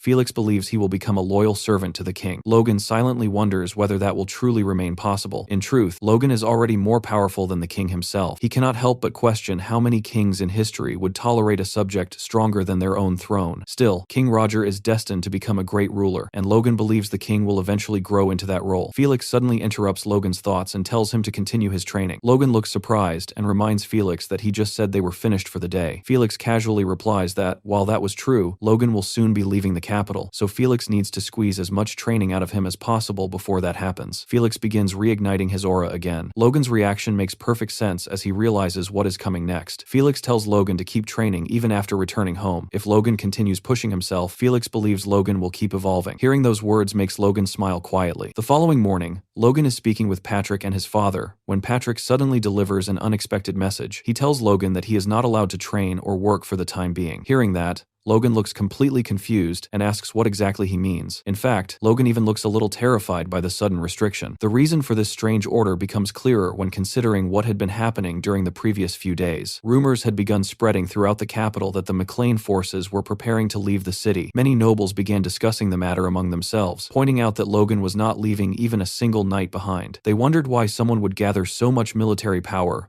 only to march away with all of it. Another noble then pointed out that Logan's father-in-law is the prime minister and that his master is the sword duke. Because of that, some nobles began suspecting that the relationship between Logan McLean and the king might be deeper and more influential than they initially believed. Later that night, the scene shifts to the traveling camp. Logan sits beside the fire reading a letter he received. In the letter, someone politely asks him to stop by their lands while passing through, saying it would be the greatest honor if Logan visited them. Logan reads the message and wonders if the sender has lost their mind. After all, who would willingly invite a force of 1,000 soldiers onto their territory? Deciding it is not worth wasting time on, Logan tosses the letter into the fire. Nearby, one soldier tells another to go get some sleep, but the other replies that he is currently assigned to guard duty. Overhearing their conversation makes Logan think that perhaps he should have ordered the army to stop earlier so the soldiers could rest properly. While he is thinking about that, someone approaches him and remarks that he looks tired. It is Eileen, who asks if Logan is worrying about something. Logan looks at her and wonders what might have happened to her earlier. For a while, she could barely look him in the eye, and he wonders if she is feeling better now. Logan tells himself that whatever the issue might be, he should not burden Eileen with it, so he casually tells her that it is nothing serious and not something worth troubling her about. Hearing that answer immediately makes Eileen angry again. She turns her back to him and tells him that he does not have to bother her at all if that is how he feels. Logan stands there wondering if he somehow messed up again. Eileen then tells Logan that if he keeps walking around looking so worried, the soldiers will start feeling tense as well. Looking directly into his eyes, she says that she does not know how far into the future he plans everything, but he should also pay attention to the people standing beside him right now. After saying that, Eileen excuses herself and begins walking away. Suddenly, Logan reaches out and grabs her hand. Eileen immediately blushes and turns back toward him. To her surprise, Logan has dropped to one knee. She addresses him as Lord while waiting to hear what he intends to say. Logan begins speaking awkwardly, admitting that he has been thinking about things and feels a little regretful. Maybe he should have allowed himself to enjoy the festival more, or explore the capital instead of focusing only on work. All those small regrets have begun adding up. Logan then says that if he could redo those moments, he would want to spend them together with Eileen. After saying that, Logan suddenly realizes what he just said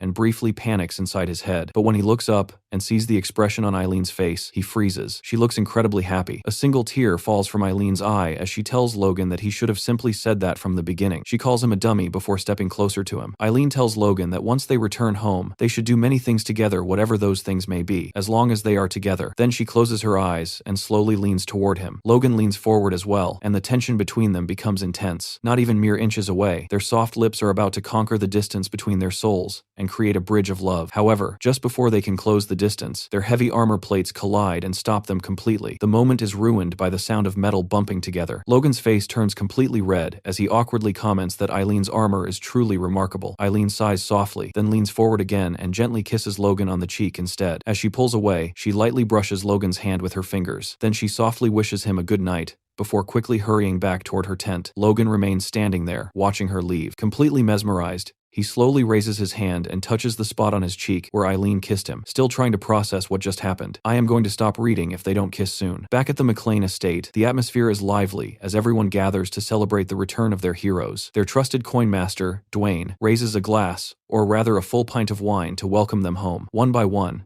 the people in the room lift their drinks in celebration. Rick, who seems to have vanished for ages and suddenly reappeared, loudly tells everyone to step aside because the pride of the McLeans, Lord Count Logan McLean, has returned. Logan immediately tells him to stop making such a scene. Dwayne laughs and says Rick is not entirely wrong either. Then he gestures toward Patrick and reminds everyone that they should also pay their respects to the new Marquis. Patrick shakes his head and tells him he must already be drunk. After a moment, Patrick stands up and says that this is enough and that there is someone else in the room who truly deserves their respect. He then looks across the hall toward Viscount Hinckley. Hinckley sits there with half of his head wrapped in bandages and one arm missing. Despite his injuries, he smiles and looks back toward Patrick. He laughs and tells Patrick that he is flattering him too much. Seeing that, Logan smiles quietly. Later, as Logan walks through the castle with Hinckley, he mentions that he heard from Patrick that Hinckley woke up while Logan was still in the capital and that he is now officially retired. Hinckley replies that he is grateful for that outcome and says it was all possible thanks to Patrick's new authority as a marquis. Logan adds that Patrick even wanted to grant him land as a reward, but Hinckley refused the offer. At that time, Hinckley believed he would have been satisfied even if he had died, as long as it increased the McLean family's chances of victory even a little. Yet fortune favored him, he survived, and McLean emerged victorious. In his eyes, that was already more than he could ever ask for. Logan responds that it was not merely luck. If Hinckley had not wounded Jordan Valtermine during that battle, Logan might never have been able to defeat him. Hearing this praise makes Hinckley laugh happily. Then Hinckley asks Logan whether he knows about Patrick's long-held dream, but Logan admits he has never heard about it before. Hinckley explains that Patrick always wanted to restore the lost glory of the McLean family. That dream eventually became Hinckley's dream as well. Logan pauses and looks at Hinckley, wondering what he thinks now. Hinckley stops walking and says that thanks to Logan, that dream has already been fulfilled. Because of that, he now wants to dream even bigger. Logan listens with surprise. Hinckley continues explaining that even though he can no longer serve as a knight without his arm or his force, he can still train the next generation of soldiers. Therefore, he asks Logan to appoint him as the training officer for McLean's army. Hinckley says he wishes to keep dreaming alongside Logan and Patrick. Logan agrees without hesitation and tells him there is no problem at all. Whatever dreams they pursue, Logan promises they will go even further than they once imagined. The next day, Logan and Patrick are speaking together. Logan tells Patrick about his conversation with Hinckley from the previous night. Patrick calls Hinckley a rascal and says the man takes everything far too seriously. Logan agrees but admits that he now understands what Hinckley meant.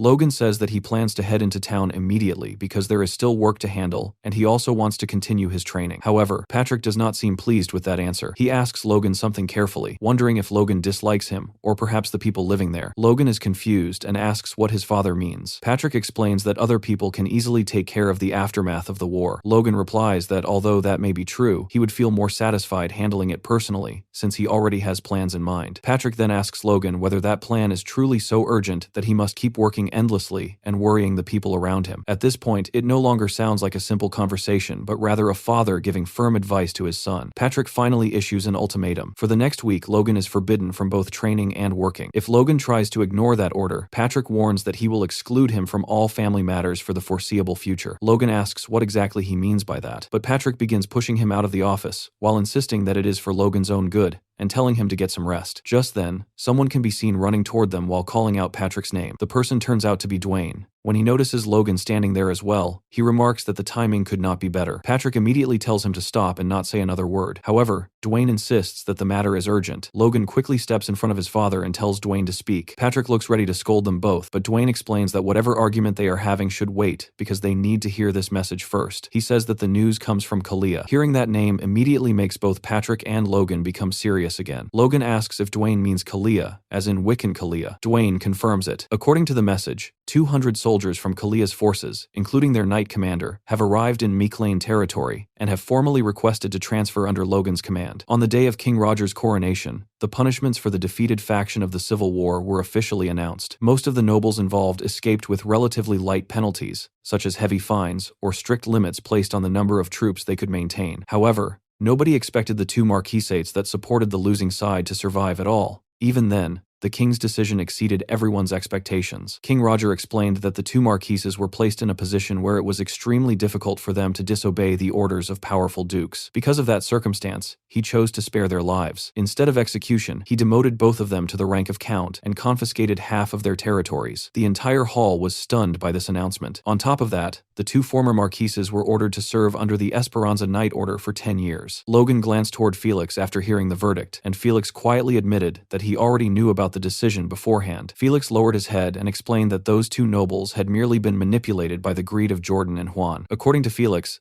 They themselves were not truly greedy men, and warriors with their level of power were valuable national assets. Losing them entirely would have been a waste for the kingdom. Logan understood the reasoning behind that judgment. After all, if the kingdom was going to face the Empire in the future, they would need every capable fighter available. Still, Logan never expected that even the greatest knight of Kalia would eventually appear as well. Wiccan Kalia would surely not be pleased about that development. Patrick then asked Dwayne how many soldiers had arrived. Dwayne calmly replied that the total number was 201 men. Hearing that figure left both Patrick and Logan stunned. Logan remarked that this was nearly double the number of knights McLean currently possessed. Patrick immediately pointed out that integrating such a large group of warriors, including their elite knights, would cause serious complications. Managing them all could become extremely difficult. At that moment, Logan suddenly had an idea. He told Patrick that the situation might not be as troublesome as it first appeared. Patrick asked whether Logan already had a solution, and Logan began explaining his plan to him. Later that day, Logan summoned all the newly arrived knights to the training grounds of the McLean estate. Standing before the gathered soldiers, Logan introduced himself and assumed they already knew who he was. The crowd confirmed that they did. Among them stood a man who snorted impatiently. This was George, the former commander of the Kalia Knight Order and an advanced knight. He seemed pleased that formal knight training was about to begin. Before leaving Kalia territory, Georgie had already discussed this decision with his former lord. In his chambers, Wiccan Kalia appeared unhappy about the situation. It was actually Kalia himself who suggested that George leave and serve under McLean instead of continuing to follow a weakened master. However, George remained loyal in his own way. He believed that by proving himself within McLean, he could repay his lord's grace and avoid disgracing the title of Kalia's knight commander. In his mind, he would rise to become an important figure within the McLean forces. Back in the present, Logan announced that this gathering marked the first training session for the newly reorganized McLean Knights. To begin, he said they would start with a simple and casual greeting used by the McLean Order. Hearing this left many of the Kalia Knights confused because they had no idea what to expect. What followed was something far from ordinary. The knights were forced to carry each other on their backs like pack animals before climbing the side of a mountain. When one knight finally reached the top, a Macklin knight was already waiting there. As soon as he arrived, the Macklin knight spat directly in his face. George ended up collapsing onto the ground after completing the brutal climb. He stared upward in disbelief and wondered if these people were simply messing with him. However, when he looked around, he realized that everyone had gone through the same ordeal. That made him ask whether these bastards actually trained like this every single day. It suddenly became clear why people often said that even the mid-ranking knights of McLean's could threaten high-ranking knights elsewhere. After this brutal introduction, Logan calmly announced that since the greeting ceremony was finished, the next step would be learning the Iron Blood Sword, a mid-tier sword technique belonging to the McLean Knight Order. Logan explained that each pair of Kalia Knights would be assigned a McLean Knight as their instructor, and they were to treat that instructor as their personal master while training. George immediately assumed that someone of his rank as an advanced knight would surely be trained directly by a noble. In his mind, this was a rare opportunity to improve his skills. When he turned around to greet the person assigned as his teacher, he introduced himself politely. Standing before him was Henderson, a high-ranking McLean knight, who calmly said that he was pleased to meet George. The unexpected assignment left George momentarily stunned. Earlier, Logan had specifically called Henderson to speak with him privately. Logan told him that he should have talked with him sooner, which left Henderson confused and asking what Logan meant. Logan explained that he had heard Henderson became a high-ranking knight during the recent war. Henderson confirmed that it was true, but said he had simply been lucky. Logan replied that he was sorry for not noticing sooner, and admitted the news caught him off guard. He said he had always expected 3 other people to reach that level first, most likely referring to Eileen, Victor, and Ronian. Henderson shook his head and said it was nothing because he had believed the same thing himself. He pointed out that those 3 had managed to catch up to the 15 years of training he had undergone in just a few short years. In his opinion,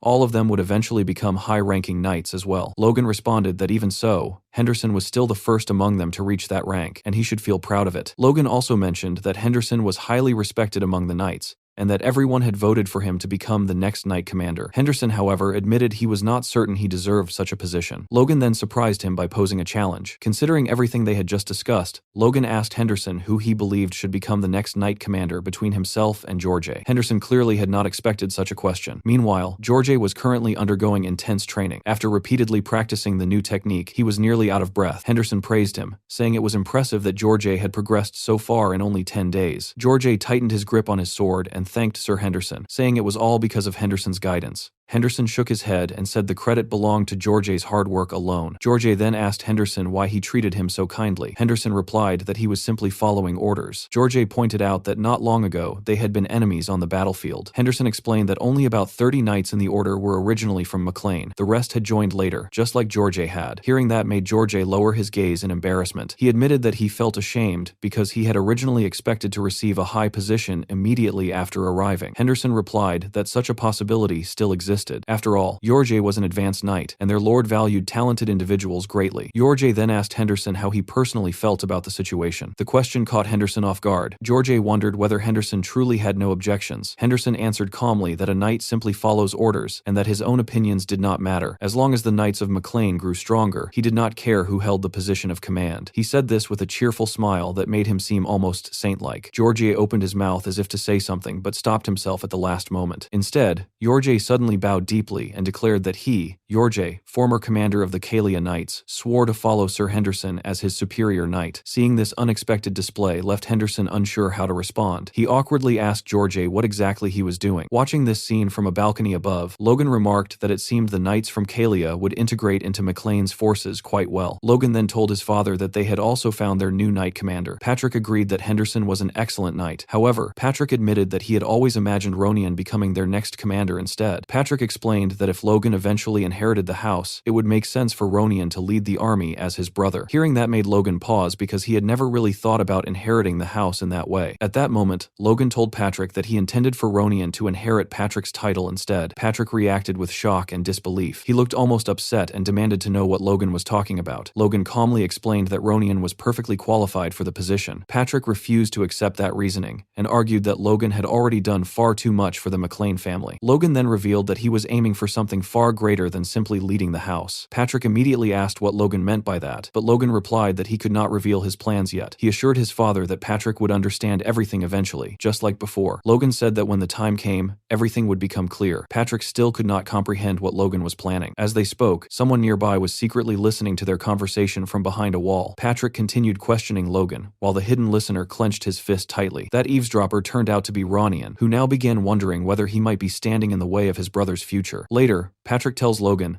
that now that the issue with the knights has been resolved, Logan should finally get some rest. Once again, however, Logan seems reluctant to follow that advice. Patrick insists that Logan should take a proper break and asks if he is really going to act as if nothing happened. Logan laughs and says that he is not pretending. Of course, with Logan there is always a but, something Patrick clearly does not want to hear. Logan explains that there are still many problems that need to be addressed, so they should hold a meeting first. He promises that after the meeting is finished, he will finally take a vacation. In the end, Patrick gives in once again, and a meeting is called. Later, inside the estate hall, Patrick grips the marble railing with one hand and announces that the first general meeting of House McLean will now begin. Logan begins by saying that since the war has ended and their house has been elevated in rank, many new changes must be addressed. They will discuss each issue and slowly figure things out. Soon, someone raises a hand. It is Clayton, who reports that he has made progress in the research direction Logan proposed earlier. Because of this progress, Clayton says they will require additional funding to continue their work. Next, Hamar speaks up, explaining that the workshop needs far more workers if they want to increase crossbow production. He says they need at least 3 times as many craftsmen as they currently have. Dwayne then loudly adds that the administration office desperately needs more personnel because they can no longer keep up with the paperwork. Patrick listens and realizes that all of these requests involve important decisions. Logan begins thinking through the matters one by one. First is Clayton's research, which concerns the Crownet project and the idea Logan proposed about infusing ordinary metal with magic. Once that research is completed, they may eventually be able to mass-produce magical artifacts. The second issue is Hamar's workshop. Their crossbows have already become famous throughout the kingdom, which means they must prepare to manufacture them in much larger quantities. However, with their current workforce, such production would be impossible. To solve that problem, they will need to recruit more dwarves to work in their forges. Logan also reflects on how their territories have expanded dramatically after their recent victories and rewards. They now control around 20 castles, which means they require far more people to manage everything. Logan asks if anyone else has requests. At that moment, he notices another hand beginning to rise. It is Ronian's hand. Ronian wants to speak, but the words seem stuck in his throat. Logan encourages him to speak freely. Ronian finally explains that because of their growing reputation, many merchants and refugees have started entering their lands. However, this growth growth has also brought problems such as theft and burglaries. Several nobles nod in agreement and mention that their soldiers have already been struggling to deal with these incidents. Ronian then proposes a bold solution. Instead of having regular soldiers handle public security, they could establish a special security force dedicated solely to maintaining order. This force could be led by older soldiers and retired knights, allowing experienced warriors to oversee local safety. The suggestion surprises everyone in the room, including Logan. Ronian explains that this policy change could significantly improve their ability to maintain order throughout their territories. Logan immediately realizes that Ronian has independently come up with a system similar to the security structures used in large cities within the Empire. Logan feels proud of his brother and tells him that it is an excellent idea and that they will implement it. He instructs Ronian to take charge of the project and even suggests that Ronian begin by governing one of their castles to establish the system. Ronian initially looks excited and says he will do his best, but only a moment later his enthusiasm fades. Logan notices the sudden change in Ronian's mood and wonders why he looks so down. Seeing Ronian staring at the floor, Logan decides that he will have to talk to him privately later. Logan then shifts the discussion to administrative matters. Recruiting more staff will not be difficult, but he asks Dwayne exactly how many people they need. Dwayne estimates that around 30 additional officials will be required. Philip adds that these new officials must be capable of starting work immediately. Dwayne then raises another suggestion. Since the people gathered in the room are those Logan trusts most, he proposes that they choose the individuals who will govern each castle from among themselves. Hearing this, Patrick quickly understands what Dwayne means. Dwayne is suggesting that the castellans for the new castles be appointed immediately. Patrick asks Dwayne if he would like to nominate someone. Dwayne jokingly suggests himself, which makes Patrick laugh and say, of course, he can stay and oversee the administration. Another person raises his hand. Damien proposes an additional idea. They could allow nominations for castellans, but they should first establish clear guidelines. Damien suggests that knights be sent first to the newly acquired territories in Kalia and Terran. Logan and Patrick both wonder why that would be necessary. Damien explains that newly conquered territories, especially ones that once opposed them, will likely resist their authority at first. Therefore, assigning knights as castellans would help stabilize those regions. According to Damien,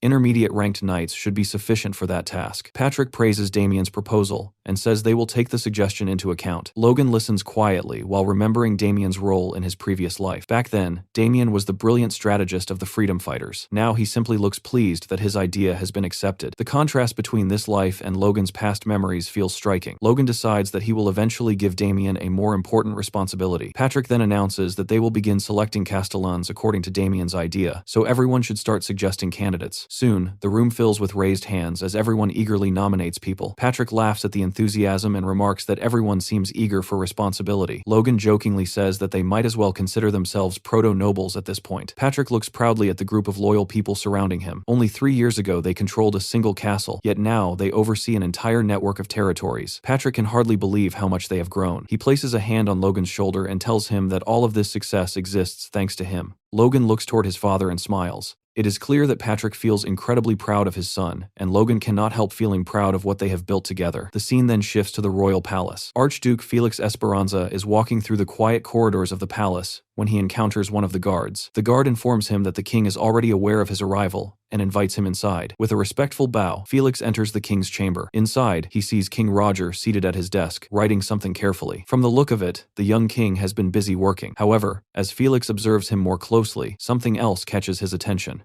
The king's cheeks are slightly red. It appears he has been drinking alcohol. Felix asks him if he is really drinking this early in the day. The king laughs it off and jokes that the strict sword duke is already chasing after him. He lifts the glass in his hand and tells Felix that he should relax a little because the drink is only meant to calm his nerves. Felix asks what nerves he is referring to. The king replies that he has been thinking about his brothers who died during the Civil War and is drinking to commemorate the past. He explains that he spent most of his life living in his brother's shadows, constantly struggling just to survive. Now that everything is over and he has finally gained his freedom, he feels like he deserves to celebrate at least a little. Felix clearly wants to lecture him about his behavior, but before he can say anything, the king asks why Felix came to see him in the first place. Just then, someone knocks on the door. A guard announces that he has brought what the king requested. Felix turns toward the door and sees the king suddenly looking very pleased. Moments later, several maids enter the room. They are all dressed elegantly and carry trays of food, as if they are preparing a feast. From the looks of it, they might not have been brought here only to serve food either. Felix looks around the room and asks what exactly is going on. At that moment, a butler steps forward and pours another drink into the king's glass. The king mentions that Felix probably has not seen this man before. He explains that the man previously worked in the palace and was known for being very good at reading people. Because of that talent, the king decided to appoint him as his new chamberlain. The man politely bows toward Felix and greets him respectfully before introducing himself as Cleo. Seeing this development leaves Felix looking genuinely unsettled. As he watches the scene unfold, a troubling thought crosses his mind. What exactly is happening to the young king of Grandia?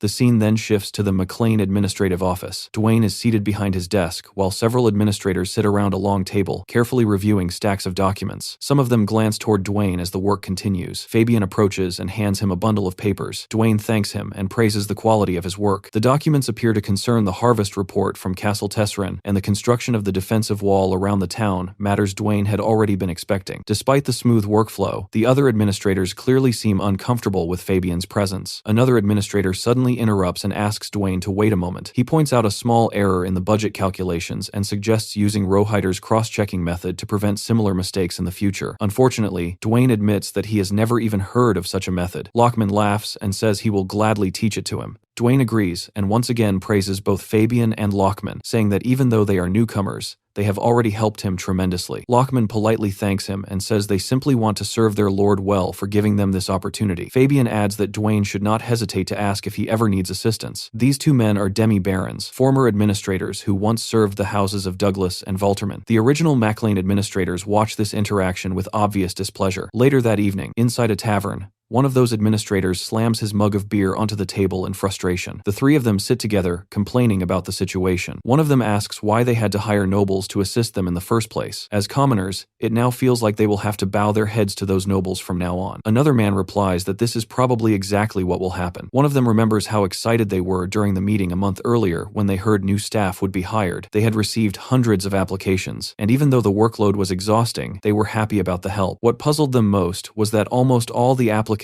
turned out to be nobles. One man explains that the war devastated their lands, forcing many noble administrators to seek employment elsewhere. The others say they already knew that. However, the worst part, according to them, is watching Dwayne handle those nobles every day. Even though they are nobles, they still have to work under Dwayne's authority. One of them quietly admits that while Dwayne never complains, it must be extremely difficult for him. Sometime later, Dwayne is summoned to Logan's office. Standing before Logan, he reports that the newly hired administrators are doing excellent work. In fact, he even admits that Lockman and Fabian might be more capable than he is. Logan asks if he truly believes that. Dwayne lowers his gaze, clearly ashamed, and says that he honestly does. Logan simply brushes the comment aside and thanks Dwayne for everything he has done, preparing to dismiss him. However, Dwayne does not leave. Instead, he stands there silently, staring at the floor. After a moment, he gathers his courage and asks Logan if he may say something. Logan tells him to go ahead, but Dwayne struggles to speak. With a tear or perhaps sweat running down from the corner of his eye, Dwayne finally says what has been weighing on him. He tells Logan that he wants to retire. The words completely shock Logan. He jumps up from his chair and almost shouts,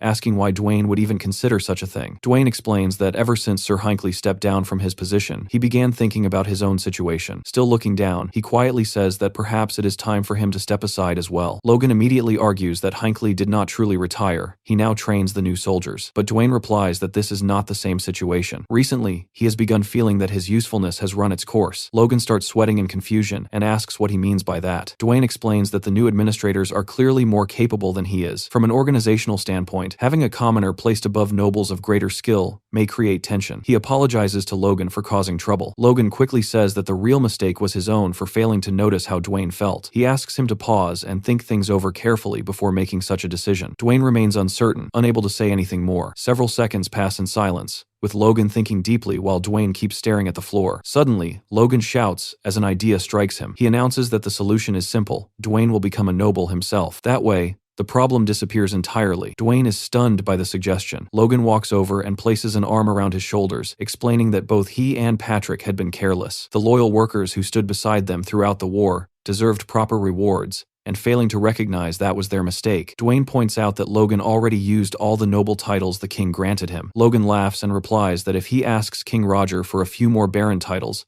the king will surely agree. Dwayne hesitates and says that doing something like that might look like abusing his authority. Logan dismisses the concern and says it is perfectly fine. He is willing to take the blame himself if it means properly rewarding the loyal people who fought beside him. Later, the scene shifts back to the royal palace. Felix stands outside a door, thinking about the strange conversation he just had with the king. Earlier, when he was inside the room, His Majesty tried to justify his drinking by saying it was part of a ceremony, According to the king, it was the final rite of the 2-7-fold ceremony, and Felix should allow him this indulgence. Felix immediately questioned that explanation. He reminded the king that the 2-7-fold ceremony exists to honor the 9-fold heavens, with 3 days devoted to each god in remembrance of the dead. Felix could not understand how drinking excessively in the middle of such a solemn ritual could possibly be considered part of the rite. The king cut him off before he could continue, saying that Felix worried far too much and that he was perfectly capable of controlling himself. Hearing that left Felix speechless. He closed his mouth, clenched his fist, and ultimately bowed his head to apologize. The king then glanced down at the drink in his hand and remarked that they had become sidetracked. He asked Felix why he had come to see him in the first place. Felix explained that he wanted to discuss what their next move should be regarding House Wolves. The king lifted his glass again, while Cleo watched him with an unusual expression. The king replied that the matter would be addressed soon. In his opinion, although House Wolves had wronged him, demoting them and confiscating half their lands should already be sufficient punishment. Felix could not ignore the feeling that Cleo was influencing the king's decisions more than expected. Now, walking through the palace halls, Felix tries to convince himself that the king simply needs time. Roger has endured tremendous loss, and perhaps he only needs a chance to grieve before returning to his normal self. At least, that is what Felix wants to believe. At that moment, someone approaches him with urgent news. A servant informs Felix that a communication from the Crown Channel has arrived. Felix asks why such a message is being brought to him instead of the king. The man explains that the message concerns His Majesty. Felix immediately understands the situation and orders the message to be brought to him. Meanwhile, at the Mechlin estate, Logan activates one of the magical communication channels to speak with the king. He expects to greet King Roger, but instead, Felix appears on the other end of the connection. Felix remarks that it has been a while since they last spoke, and his tone clearly shows that he is not pleased. He tells Logan that the king is currently occupied with other matters, and that Logan should speak with him instead. Logan asks what is going on. Felix, visibly irritated, places a hand on his forehead and mutters that nothing has happened, at least not yet. Logan becomes confused and asks what he means by that. Felix dismisses the question and tells Logan not to worry about it. Instead, he asks Logan why he initiated the communication. Logan explains that his request is simple. He briefly describes the situation and tells Felix that he only needs a title, not land or additional rewards. Felix listens and confirms that Logan is asking only for the noble title and nothing else. Logan says that is correct. Felix replies that he will speak with the king on Logan's behalf, but he warns Logan to remember something important. This will be the last noble title Logan will be allowed to grant. Logan acknowledges the condition and agrees. The communication then ends. After the connection closes, Logan takes a deep breath and relaxes. However, he cannot stop thinking about Felix's strange behavior. Felix was clearly angry, but something about him felt different than usual. He even ended the conversation abruptly without saying goodbye. Logan cannot shake the feeling that something serious must have happened in the palace. Before he can think about it further, the door bursts open, and Dwayne rushes inside with tears in his eyes. Overcome with emotion, he runs straight toward Logan and hugs him tightly, thanking him again and again for what he has done. Logan, on the other hand, looks completely overwhelmed and tries to pry Dwayne off him. Dwayne declares that he will serve House McLean until his very last breath, while Logan repeatedly yells at him to get off from him. Later that night, another scene unfolds. A young woman dressed in a white gown approaches a carriage while her escort knight nervously asks her to wait. He looks worried and asks if she is truly leaving, saying that if something goes wrong, he might be blamed for it. The woman calmly enters the carriage and tells him it cannot be helped. After the war, their house was ruined, and even though her father knelt in the royal palace for 4 days begging for mercy, it changed nothing. Still, she insists that this is not the end. She says she still has one lifeline remaining. The woman reveals herself to be Rena of House Wolves, Logan's former finance who betrayed him. The next morning at the McLean estate, Logan stands before a group of administrators while reading from a formal scroll. The document describes someone who has greatly contributed to the success of House McLean. Of course, the person being praised is Dwayne. Logan continues reading that for his dedication and loyal service, Dwayne is officially awarded the noble title of Baron, with the decree signed by His Majesty Roger von Grandia himself. As soon as Logan finishes reading, the entire room erupts with excitement. The administrators rush forward to congratulate Dwayne, many of them hugging him. Overwhelmed with emotion, Dwayne's eyes fill with tears as he repeatedly tries to thank Logan, but struggles to get the words out. Lockman steps forward next to congratulate him as well, while Fabian stands behind him smiling warmly. Dwayne looks both relieved and deeply grateful. Soon the entire room begins cheering for him. Watching the celebration, Fabian quietly remarks that in this house, even commoners can rise to nobility through loyalty and ability alone. Looking at Logan with calm pride, Fabian tells Lockman that choosing to come to McLean was clearly the right decision. Lockman nods in agreement. Later that day, A sensory aptitude test is being held for new recruits. Logan watches the event and notes that not only administrators, but also many soldiers have applied to join their forces. Thanks to Eileen's suggestion, they have also begun accepting female applicants, which has made the recruitment process much more lively. Hinckley stands beside Logan and explains that since they started using the test, Logan suggested, many new soldiers have begun awakening their internal force. He says he hopes they will discover many talented recruits today. Logan points towards several candidates and remarks that he can already sense a faint trace of force in some of them. Hinckley follows his gaze and points toward a particular girl, asking if Logan is referring to her. Both of them had noticed the same person, which surprises Logan. He cannot believe that Hinckley can also sense such a weak internal force that is not even being outwardly displayed. Logan had always believed he was the only one capable of detecting something so subtle. Hinckley explains that after losing his own force, his senses have become much sharper. Because of that heightened sensitivity, he can now detect the potential in others more clearly. He says that this role suits him well because he can now identify who will eventually become a knight. Logan quietly reflects on Hinckley's words. Becoming more sensitive to force after losing it is something Logan has never heard of before, not even in his previous life. Then, a realization strikes him. It is extremely rare for a knight to survive losing their force.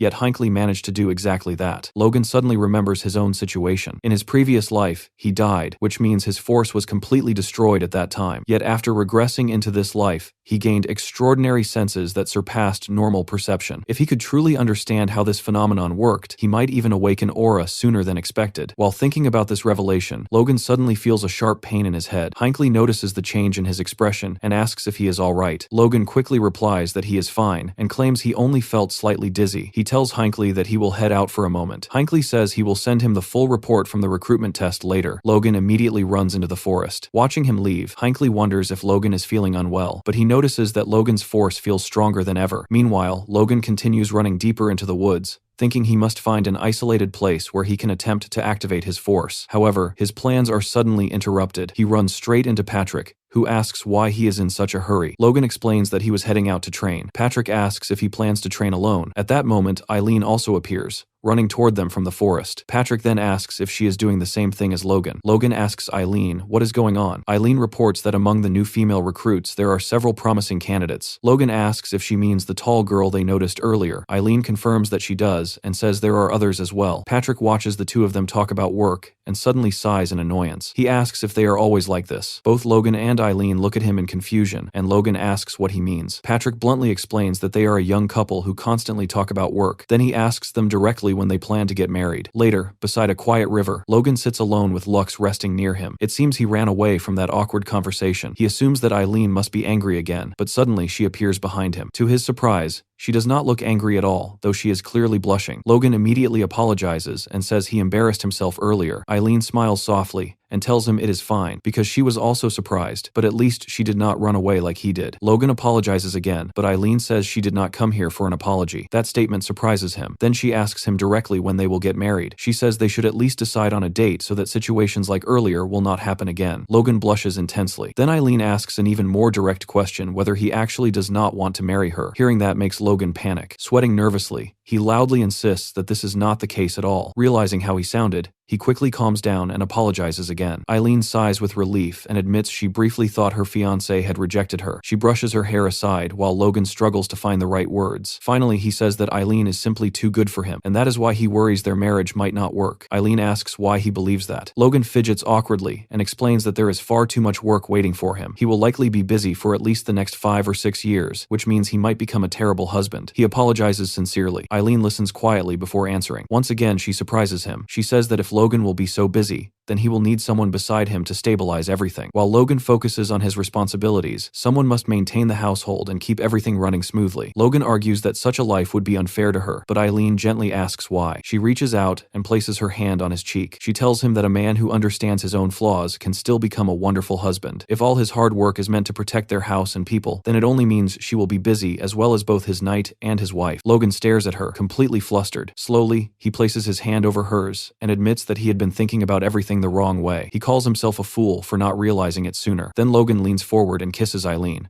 Their reflection shimmers together in the clear water of the river as he finally tells her that he wants to marry her. Meanwhile, Rena finally arrives at her destination. Just as we expected, she has reached the McLean estate, and she quietly observes how much the place has changed since the last time she was there. The knight escorting her suggests that they should return instead, reminding her that she already annulled her engagement with Logan. However, Rena calmly says that she did not come here for Logan in the first place. She tells her knight not to worry, and confidently claims that Logan could never have forgotten her. While the McLeans were busy reorganizing their territories after the war, a new rumor had begun spreading throughout the capital, Grand. The rumor said that the runaway Count, Caron Wolves, had returned. He was the noble who vanished during the battle, yet now he had disgracefully returned and was kneeling before the crown. In the royal palace, he shouted desperately, begging the king to listen to his plea. Chiron offered to surrender all the remaining property of his house, saying that he only wished to repent for his past mistakes. In return, he begged for only one thing, his life to be spared. After kneeling there for 4 days, the king finally delivered his judgment. An envoy read the royal decree aloud, announcing that the king would accept the proposal made by House Wolves. At first, Chiron felt relief, but the decree continued with conditions he never expected. His house would be demoted to a viscounty, restricted to a single town, and all other territories would be surrendered to the crown. Even so, House Wolves managed to survive. Back in the present at the Macklin estate, Rena asks her knight Rockfern what he thinks about her appearance. Wearing a black and white dress, she asks whether she looks like someone going through difficult times. Rockfern answers that she looks perfect, but he hesitates and reminds her that Logan now has a fiancé. He asks whether her plan will really work. Rena calmly replies that being engaged does not make a man blind, making it obvious that she is talking about Logan. She confidently explains that Logan followed her around ever since they were children. Even when he proudly ended their engagement, she believes he could not hide his sadness. Otherwise, she asks, why would he have fought so fiercely just to obtain 3 million gold? In her mind, that money was desperately needed. She reminds herself that her father already did everything possible to preserve their family's survival, so now she must do what she can to restore their house. Soon, footsteps approach the room. Rena turns her head, believing Logan has arrived. The door opens, and she quickly clenches her skirt while preparing a charming smile. She begins greeting him warmly, saying it has been a long time since they last saw each other. However, her words stop halfway through when she notices something unexpected. Logan has entered while reading a document, not even looking at her. Only after finishing a line does he raise his eyes and casually say that it truly has been a while. He apologizes briefly, explaining that he is extremely busy with many responsibilities. Rena politely acknowledges that. Logan then asks what reason brought her there. Rena explains that she came to apologize for her past mistake and hopes to rebuild a relationship between their two families. Logan calmly responds that if she truly intends to reconcile, something important is missing. He asks whether Viscount Wolves himself should not be present, deliberately emphasizing the demotion of her house. Rena pauses before replying that her father is currently indisposed after struggling to protect their family. Logan sighs and remarks that this is unfortunate, adding that Chiron Wolves likely could not bear to bow his head before an old friend and his son. Logan then bluntly states that House McLean does not need assistance from House Wolves. Rena admits she is aware of that. Logan stands up and concludes that if that is the case,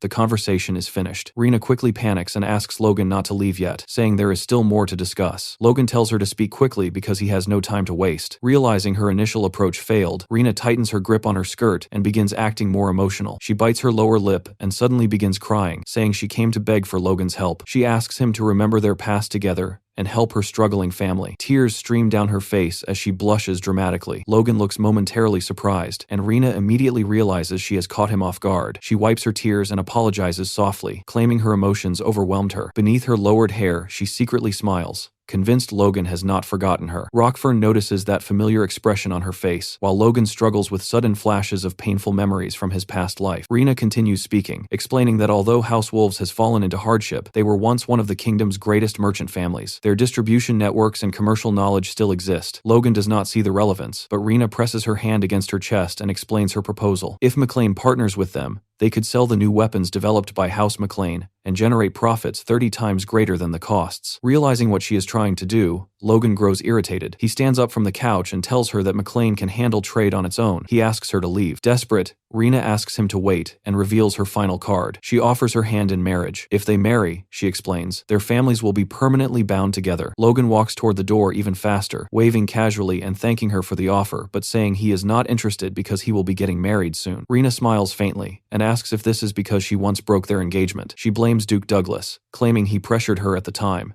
and even says she has documents proving it. Logan does not care and continues walking toward the exit. Seeing that nothing worked, Rena suddenly drops to her knees and begs Logan to stop. She asks if he never truly loved her. The question only makes Logan uncomfortable. Rena pushes further, saying that if his concern is his current fiancé, she would willingly become his concubine instead. She promises she would do anything he asks. Instead of reacting angrily, Logan suddenly bursts into uncontrollable laughter. Rena looks confused and asks if he is alright. Logan apologizes while wiping a tear from his eye, still laughing slightly. With his hand on the door handle, he calmly tells her that he has absolutely no interest in her anymore. Then he opens the door, politely tells her to take care on her way back, and leaves her kneeling on the floor. Soon after, Rena and Rockfern leave the room as well. As they walk through the corridor, Rena accidentally bumps into someone and falls to the floor. The person immediately apologizes and asks if she is alright. Ironically, the person she collided with is Eileen, Logan's fiancée, who politely says she should have been watching where she was going. Already frustrated, Rena angrily slaps Eileen's hand away and walks off with her knight, leaving Eileen confused about what just happened. Logan then appears from behind a nearby wall and asks Eileen if she came looking for him. As Rena walks away down the corridor, she hears Eileen speaking behind her. Eileen tells Logan that her mother invited the three of them to have tea together. Logan replies that he would be happy to join them tomorrow. Eileen tells him he does not need to force himself if he is busy, but Logan answers that when it comes to Eileen, there is no such thing as being too busy, because they are family. Hearing that conversation makes Rena furious. She storms away and slams the door behind her. Watching her leave, Eileen comments that Rena seems like a strong-willed woman and jokingly wonders if she might make a good knight. Logan, clearly annoyed, agrees that Rena certainly has a strong will. Eileen then asks about the documents Logan was reading earlier. Logan glances at the paper and explains that he has been considering the creation of a merchant guild for House McLean. Eileen sounds surprised, but quickly becomes excited, asking if that is why Logan has been so busy lately, and whether she can help him somehow. Logan reassures her that it is fine, and says he can assign the task to someone else. Inside his office, Logan has already gathered all the necessary documents and brings them to someone waiting there. The person sitting across from him is Philip, who looks completely stunned. Philip cannot believe that Logan is actually entrusting this responsibility to him. Logan calmly confirms that he is doing exactly that. He explains that he could not think of anyone better suited for the task, especially after seeing how Philip managed the Emporic situation earlier. Logan genuinely believes Philip has a natural talent for selling and managing trade. Because of that,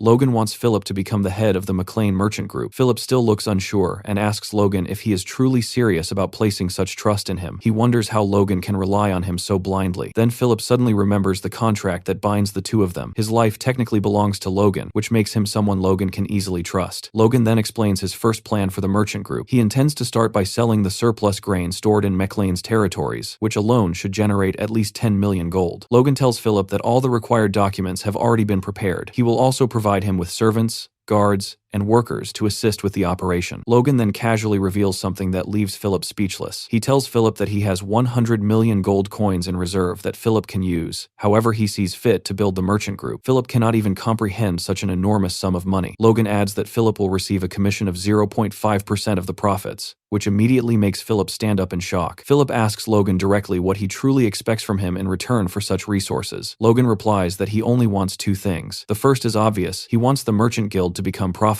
The second requirement, however, is much more serious. Logan wants Philip to establish trade routes and strong connections inside the empire. Hearing that request leaves Philip momentarily speechless. He points out that many major merchant guilds already trade with the empire, but Logan's wording suggests something far deeper than ordinary trade. Philip says that if Logan is speaking so directly about it, then he must be referring to something beyond normal commercial relations. Logan quietly notes that Philip is very perceptive. Philip then asks how deep Logan wants those connections to go. Logan replies that they must be deep enough to allow the exchange of information, or perhaps even secure unwavering loyalty from influential figures. Logan admits that achieving something like that would be extremely difficult. In Logan's previous life, the legendary merchant known as the Gold Bug eventually became one of the 10 richest men in the world, but Logan knows he cannot expect that level of influence from Philip yet. Philip now belongs to House McLean, which makes him an outsider in the empire. The situation is very different from the past, when the Gold Bug had abandoned his homeland to gain status inside the empire itself. For now, Logan simply wants to build influence within several imperial provinces before the inevitable war arrives. Philip tells Logan that such a mission will require both time and manpower. He explains that he would need at least 5 years and a powerful ally inside the empire to help establish these connections. If Logan can provide someone like that, Philip says he will attempt the task. Hearing this makes Logan sweat slightly. He then tells Philip that the person he already invited fits that description perfectly. Philip is shocked and asks if Logan has already contacted such a figure. Logan confirms that he has. Philip realizes that only a handful of people in the entire kingdom possess the influence required for such connections. One of them was Bifrost, who died during the previous war. Another powerful merchant family was House Wolves, which has now fallen into ruin. That leaves only one other major family capable of providing such access. At that moment, the story briefly shifts to another scene. A desperate man can be seen begging Marion to save their family from ruin. Marion listens to him, but can only lower her head with sadness. Later, while walking beside Logan, Marion tells him to ignore those people. She explains that she has already said everything she needed to say as their daughter, implying that her duty toward them is finished. Logan reminds her that those same people abandoned them during the war with Tesrin. Despite that, Logan says he will not ignore them entirely. There is still something he intends to gain from them. Hearing that leaves Marion confused, unsure what Logan is planning next. Later, Logan asks Philip to offer his greetings and points toward the man who will assist him in his new task. Standing there is Veron Kairos, the successor of the powerful Kairos merchant group and the leader of the merchants who will support Philip's work. Philip looks surprised and asks if this is truly the Kairos family, the famous grain merchants. Logan smiles and asks if that is not an excellent connection to start with. He then prompts his uncle to greet Philip properly and introduces Philip Claude as the head of the new McLean merchant group. Veron shakes Philip's hand but immediately makes a sharp remark, saying that at least Philip has a surname. He then asks Philip directly whether he is a noble. Philip calmly answers that he is only a commoner and does not even know who his ancestors were. Hearing that makes Veron frown slightly. He turns to Logan and asks if he really expects him to serve under a commoner. Logan simply asks whether Veron dislikes that idea. Then Logan reminds him that he probably cannot afford to refuse, adding that if Veron truly had the luxury to complain, it must mean the Kairos family is doing quite well after all. Realizing he has little choice, Veron reluctantly shakes Philip's hand again and says he will do his best to support him. Philip politely replies that he looks forward to working with Veron. A few days later, the banners of House McLean fly proudly above the estate as dozens of carriages prepare to depart. People in the nearby city watch the convoy with curiosity, asking what all those wagons are for. Someone explains that they belong to the newly formed merchant group and that Philip will be leading them. Just then, someone calls Philip's name from behind. Turning around, he sees Logan and Dwayne approaching. Philip says there was no need for them to come all the way out just to see him off. Logan replies that since he was the one who pushed Philip into this mission, it is only right that he personally says goodbye. Logan then adds that he also has something to give Philip before he leaves. Philip looks confused, unsure what Logan means. Logan pulls out a piece of paper and says that Philip forgot something important. When Philip sees it, he freezes. The document is his contract, the magical agreement that bound his life to Logan. As Logan holds the paper between his fingers, Philip cannot understand what is happening. Without hesitation, Logan tears the contract in half right in front of him. As the paper splits, a faint magical light appears and fades away, showing that the contract's binding power has been completely nullified. Logan tells Philip that although it is a bit late, this is his reward. Logan admits that he nearly forgot how much Philip has done for him all this time. Beside them, Dwayne smiles proudly and gives Philip a thumbs up. The gesture overwhelms Philip with emotion. Tears begin to well in his eyes as Logan formally calls him Philip, head of the McLean merchant group. Philip wipes his tears but cannot hide his feelings. With determination in his voice, he promises Logan that he will do everything in his power to succeed. Logan and Dwayne simply smile at him as the convoy of merchant carriages finally leaves the castle. After watching the convoy disappear into the distance, Logan remarks that now that Philip has departed, it might be a good time to inspect their newly acquired territories. Dwayne asks whether Logan plans to travel to Kalia personally. Logan shakes his head and says that he will actually be heading to Terran instead. Hearing that surprises Dwayne, who asks why Logan would want to visit such a barren wasteland. Logan reminds him that Mechlin territory used to be just as barren in the past. Dwayne then wonders if Logan plans to build another dam there like he did before. Logan says that might be possible, but first he needs to go there and check something for himself. As Logan watches the merchant convoy leave, Ronian approaches him. It looks like Ronian has been searching for him for quite some time. Logan assumes he came to see Philip off and asks if that is the reason he is here. However, Logan quickly notices something strange. Ronian looks messy, covered in dust, and clearly exhausted. Logan immediately asks if he is sick. But after observing him more carefully, Logan realizes that something else is going on. Ronian is not weak, he is actually much stronger. In fact, Logan can sense that Ronian has reached the level of a high-ranking Force user. Logan asks him what kind of training he has been doing, and warns him not to push himself too hard. Ronian calmly replies that it has nothing to do with training. He says he simply found the answer after changing his mindset. Because of that realization, Ronian has made a decision. Ronian tells Logan that he intends to leave on a warrior's pilgrimage. Such a journey is a wandering trial, where a warrior travels the world to sharpen both combat skills and personal judgment through experience. Although it sounds honorable, Many who attempt it die along the way, which is why it has become rare in modern times. Logan cannot understand why Ronian would willingly choose such a dangerous path. Ronian explains that he has been thinking deeply about his place in the family, and feels there is nothing meaningful left for him to do here. Logan immediately questions what he means. Ronian already trains the knights and manages the security of their lands, but Ronian insists that those are tasks Logan himself could easily handle. They are not truly what he is meant to do. Logan slowly realizes that this dissatisfaction must be what led Ronian to make his decision.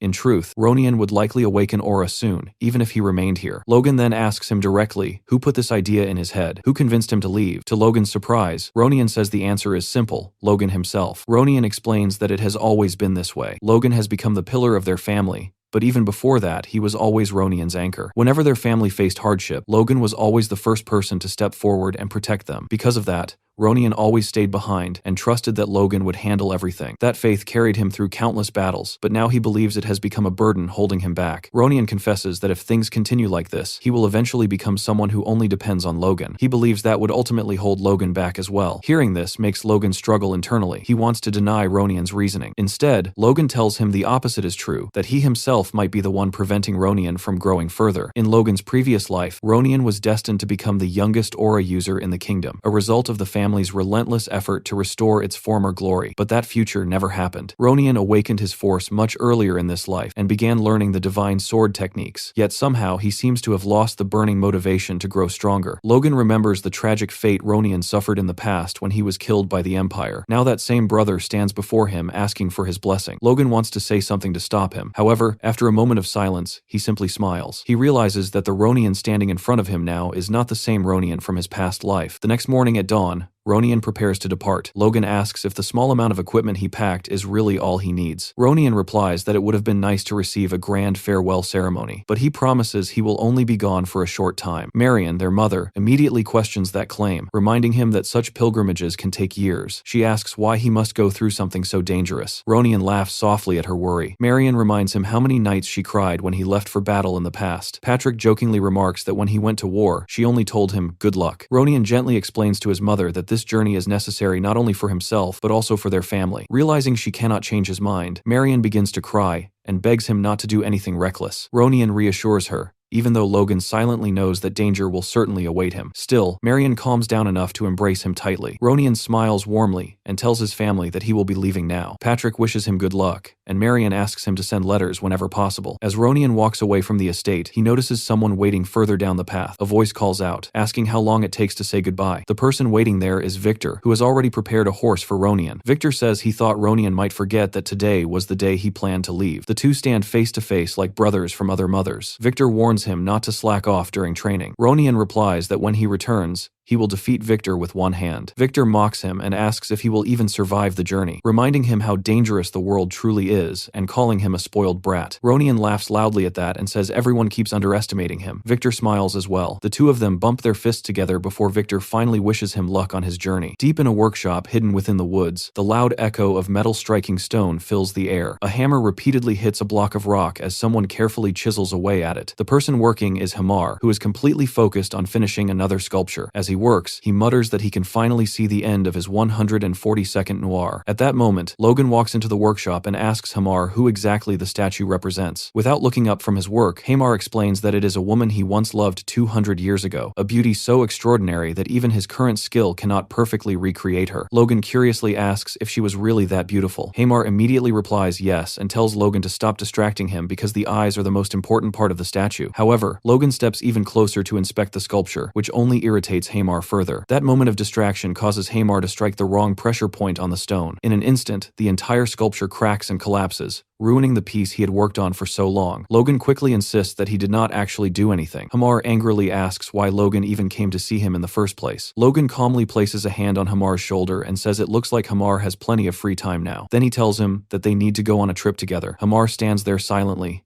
tears forming in his eyes as he looks at the destroyed statue. Later, the group is traveling across a vast stretch of barren desert toward an abandoned mining site. Hamar is clearly irritated with Logan and asks if this is really what Logan calls a trip, since there is absolutely nothing around them except sand and empty land. Hamar then notices Clayton traveling with them and asks how he ended up dragged into this situation as well. Clayton miserably explains that he has already spent all the money allocated for the Magic Tower research. Hamar cannot believe that amount of funding could disappear so quickly. Clayton says he had no choice because experimental materials alone cost millions, and most experiments fail anyway. As Clayton begins crying in frustration, Hamar awkwardly tries to comfort him. Logan watches the scene and asks why they are acting like this when he already promised to support Clayton's research. He reminds them that if they successfully develop the Terran lands, the wealth they gain will make millions of gold feel like pocket change. Logan then asks them why they look so doubtful. After all, Terran used to be the kingdom's greatest mining city. Hamar responds that while that was true, it happened 200 years ago. Today, the area is nothing but barren land filled with abandoned mines. He asks what they could possibly hope to gain from such a place. Logan suddenly begins laughing and asks them what they think might still be hidden underground there. Without waiting for their answer, he declares that they are going to mine mana stones. Hearing that immediately changes both Clayton and Hamar's reactions. Clayton stares at him in disbelief and asks if there are really mana stones buried beneath this wasteland. Hamar, now completely energized,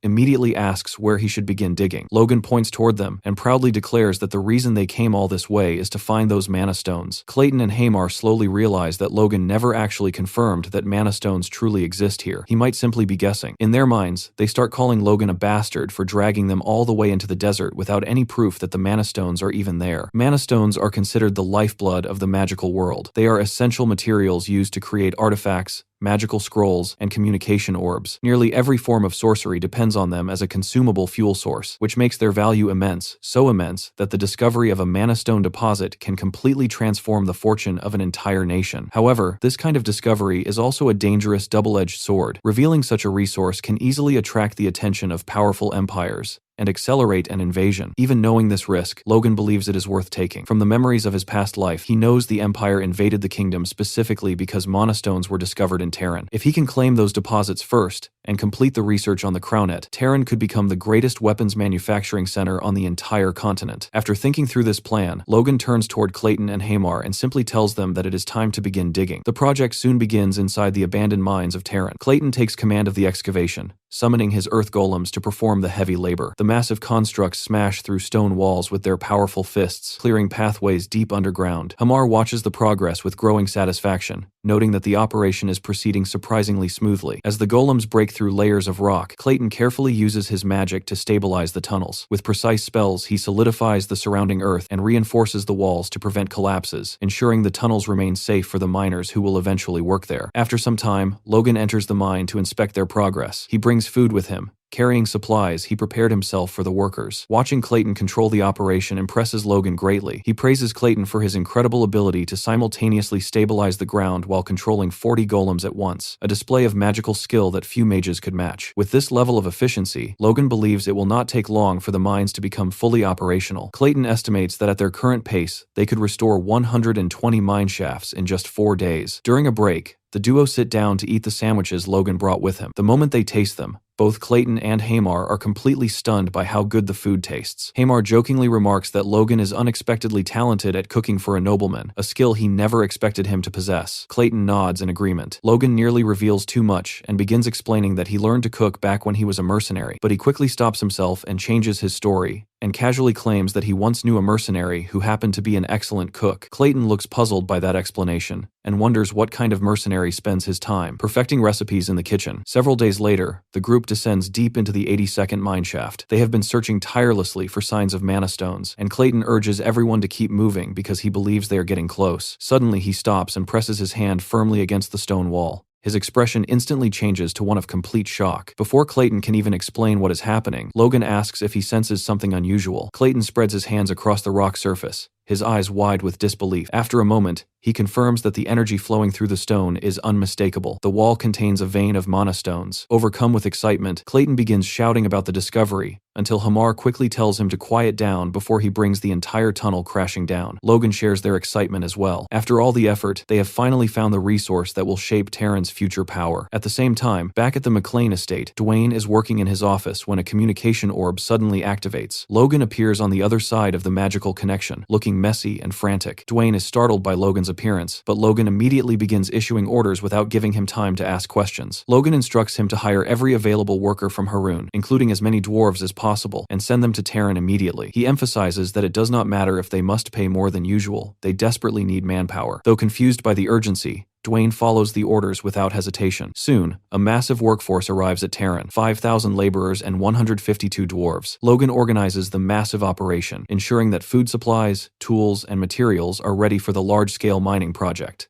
During this time, he also contacts his master, Felix, through a communication orb to report on the development of Terran. Felix praises Logan for his dedication in rebuilding the abandoned mining region. When Felix asks whether Logan discovered anything valuable, Logan deliberately hides the truth about the mana stones and instead claims he only found deposits of steel and copper. Meanwhile, the arriving dwarves are introduced to Lord Hamar, who begins guiding them around the site. Logan then shifts the conversation toward the king's response to his earlier reports. Felix asks if Logan has not received a direct reply from the king again. Logan explains that he has not contacted the king directly because he believed it was more appropriate to report through Felix. Realizing that Logan does not know about the king's current situation, Felix chooses to hide the truth. Instead, he reassures Logan that the king views his efforts very positively, although the tone of his voice leaves Logan somewhat curious. Unfortunately, Felix also brings troubling news. The crown's finances are currently strained, so the royal court cannot provide any direct financial support. Logan silently wonders how the crown could be struggling after seizing the wealth of House Wolves. He remembers how poorly dressed Rena looked when she visited him, and wonders if their family truly had far less wealth than expected. In the end, Logan sighs and decides not to complain to his master. However, Felix soon delivers incredible news. The king has agreed to exempt Terran from all taxes for the next 10 years. Logan is so shocked and thrilled that he nearly crushes the communication orb in his hand. When Felix asks about the cracking sound he heard, Logan quickly dismisses it and requests that the tax exemption be officially written into law. Felix promises to take care of it. Logan then sets the orb aside and celebrates, while Felix wonders where Logan suddenly disappeared. Before ending the conversation, Felix insists that Logan visit the capital in a few months for a private discussion. When Logan asks if the matter is too sensitive to discuss through the orb, Felix confirms that it is. Logan agrees to the meeting, and once the connection ends, he bursts into celebration over Terran's tax-free future. A little later, Clayton approaches Logan, who is still visibly excited. Clayton hesitates before speaking. After nervously rubbing the back of his neck, he explains that if the mine is properly developed and they maintain a steady supply of mana stones in the future, he hopes a portion of those resources could be allocated to the magic tower. Logan immediately agrees without hesitation. Clayton is stunned by how easily Logan accepts the request. Logan explains that the magic tower and the workshop will receive the first share of mana stones, while the remaining supply will be sold through secret channels. Clayton becomes overwhelmed with happiness and clasps his hands together, excitedly saying that they will become the first tower with such access. Logan places a reassuring hand on Clayton's shoulder and reminds him that the Earth Magic Tower and House McLean are partners for life. Seeing Clayton so emotional, Logan adds another suggestion. Clayton should consider relocating the magic tower directly to Terran. Having the mana stones close at hand would make research much easier. Of course, Logan secretly hopes this will also accelerate research on the Crownet project. Clayton, deeply moved by the offer, promises to seriously consider moving the tower. Meanwhile, Hamar is far less thrilled about the idea of sharing the city with a group of wizards. He asks Logan why the magic tower must be involved after he has already finished planning everything for the workshop. Logan quickly tries to persuade him by describing a grand vision. In the future, Terran will become a massive mining city, with Hamar's legendary workshop standing at its very center. The magic tower and the workshop will cooperate to mass-produce top-tier magical artifacts. Logan tells Hamar that he will become the master of this legendary facility. As Hamar imagines this future, he begins daydreaming. In his mind, dwarves are cheering his name while praising him as the great workshop master Hamar, the legendary craftsman who turned Terran into the greatest city of artisans on the continent. He imagines dwarven warriors celebrating him, beautiful dwarf women admiring him, and craftsmen from across the land praising his achievements, completely lost in the fantasy of becoming a living legend, while Logan also praises, saying Hamar is so cool. Hamar then proudly laughs and agrees to redesign the entire plan immediately. Watching him rush off enthusiastically, Logan smirks to himself, noting just how easy it is to motivate a dwarf when you promise him glory.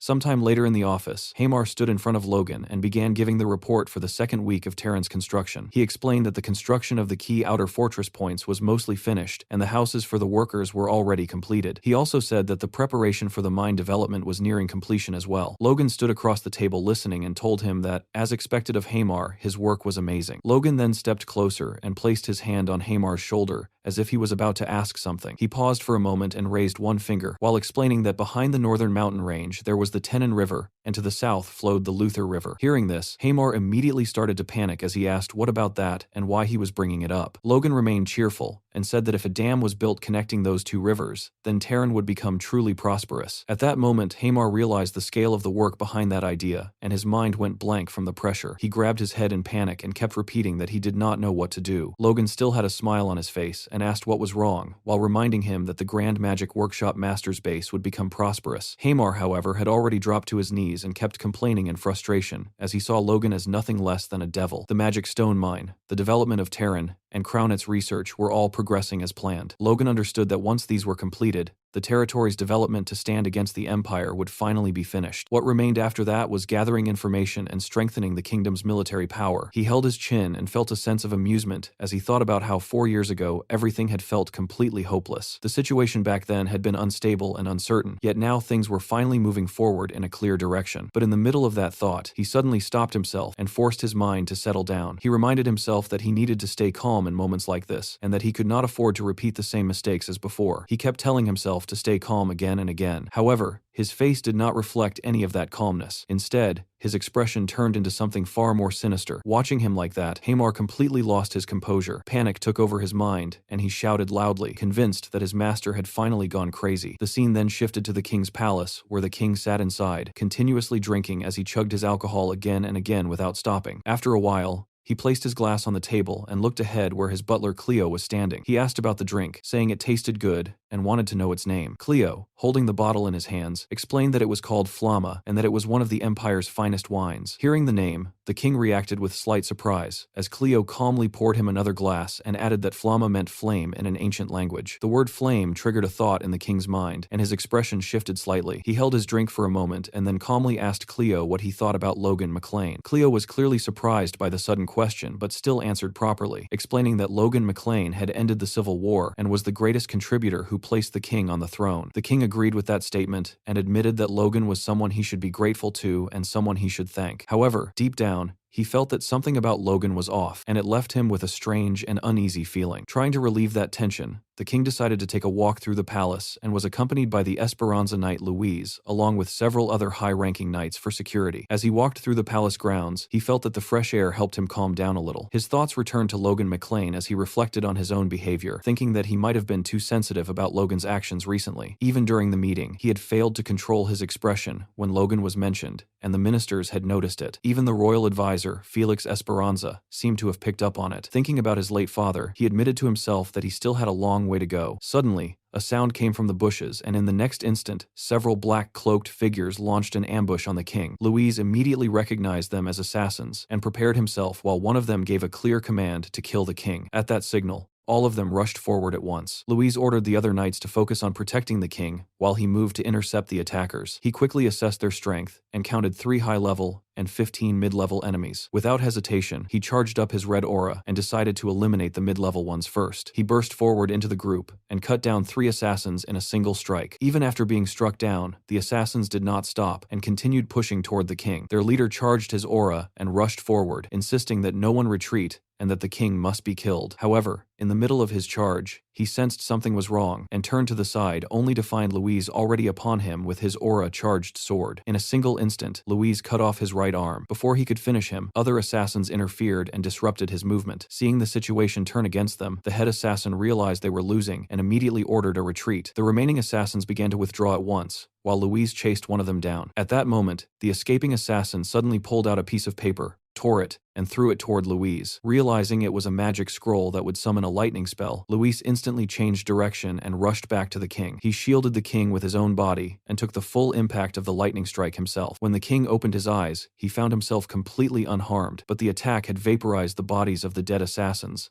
leaving nothing behind. Louise was visibly frustrated as he lamented the loss of the enemy bodies and immediately ordered 2 guards to check if anything had been left behind. The guards searched but found nothing at all. One of them pointed out that such an attack had happened right in the middle of the palace and everything around them was scorched. Another guard questioned why the assassins had not used such a powerful scroll from the beginning. The king remained on his knees as one of the guards wondered where all the garden guards had gone and how so many attackers had managed to sneak inside. After a moment, The king called for Louise and asked him who he thought would become king if he were to die in that situation. The question left Louise shocked and silent, as it became clear that the king had already reached a dark conclusion of his own. The scene shifted back to the mining site where Hamar was busy instructing the workers and directing them through their tasks. The place was active and everything was moving under his supervision. Nearby, Logan stood slightly apart, focused on a communication orb as he spoke to someone on the other side. His expression showed clear confusion as he tried to process what he was hearing and questioned whether His Majesty truly suspected him. On the other side of the orb was Felix, who calmly confirmed the situation. He explained that the assassins from the previous night were all mid-level or higher force users, and there were clear traces that the palace guard shift schedule had been tampered with. According to him, only Logan and Felix had the capability to pull something like that off. Hearing this,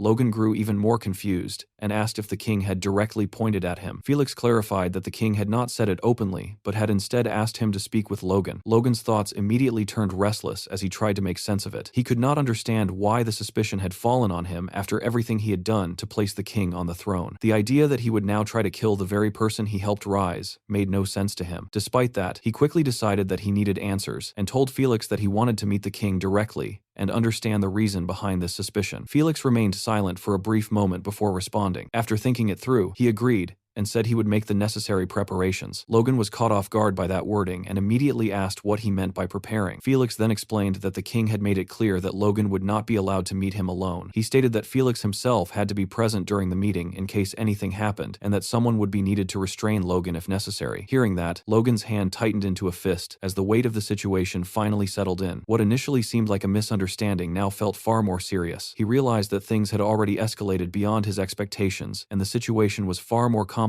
than he had thought. Soon, the scene shifted to the Grand Royal Palace. Inside the throne room, Logan and Felix were kneeling before the king. Logan greeted him respectfully, noting that it had been a while. The king sat on his throne with a clear sense of arrogance and responded in the same tone, addressing him as Duke Logan. His gaze toward Logan carried obvious hostility, something he was not even trying to hide. Logan immediately picked up on it and understood that the king was openly uncomfortable with him. Logan brought up the recent unpleasant incident and expressed that he was glad the king was unharmed. However, the king suddenly questioned whether that concern was truly sincere. The question caught both Logan and Felix off guard. Logan responded in confusion, but the king continued with an awkward smirk and suggested that perhaps Logan was not relieved at all and might even be disappointed instead. Felix was visibly shocked by those words and reacted, but Logan stayed focused and directly asked if the king was implying that he was the mastermind behind the attack. The king did not answer directly and instead brought up how the McLean family was still increasing its forces even after the Civil War had already ended. He pointed out that Logan already stood at the top among the kingdom's subjects and questioned what reason he had to continue building power. Hearing that, Logan paused as the realization hit him that from the king's perspective, it could indeed look suspicious. He admitted to himself that he had assumed the king would fully support him and had not thought deeply about how it might appear. Still, he believed that everything he was doing was ultimately for the sake of the kingdom. Logan then rose from the ground, deciding to speak more honestly. He revealed that he believed the empire would eventually invade the kingdom. The king reacted with confusion and questioned whether there was any evidence behind that claim. Logan explained that it was still a suspicion, but based on past imperial succession wars,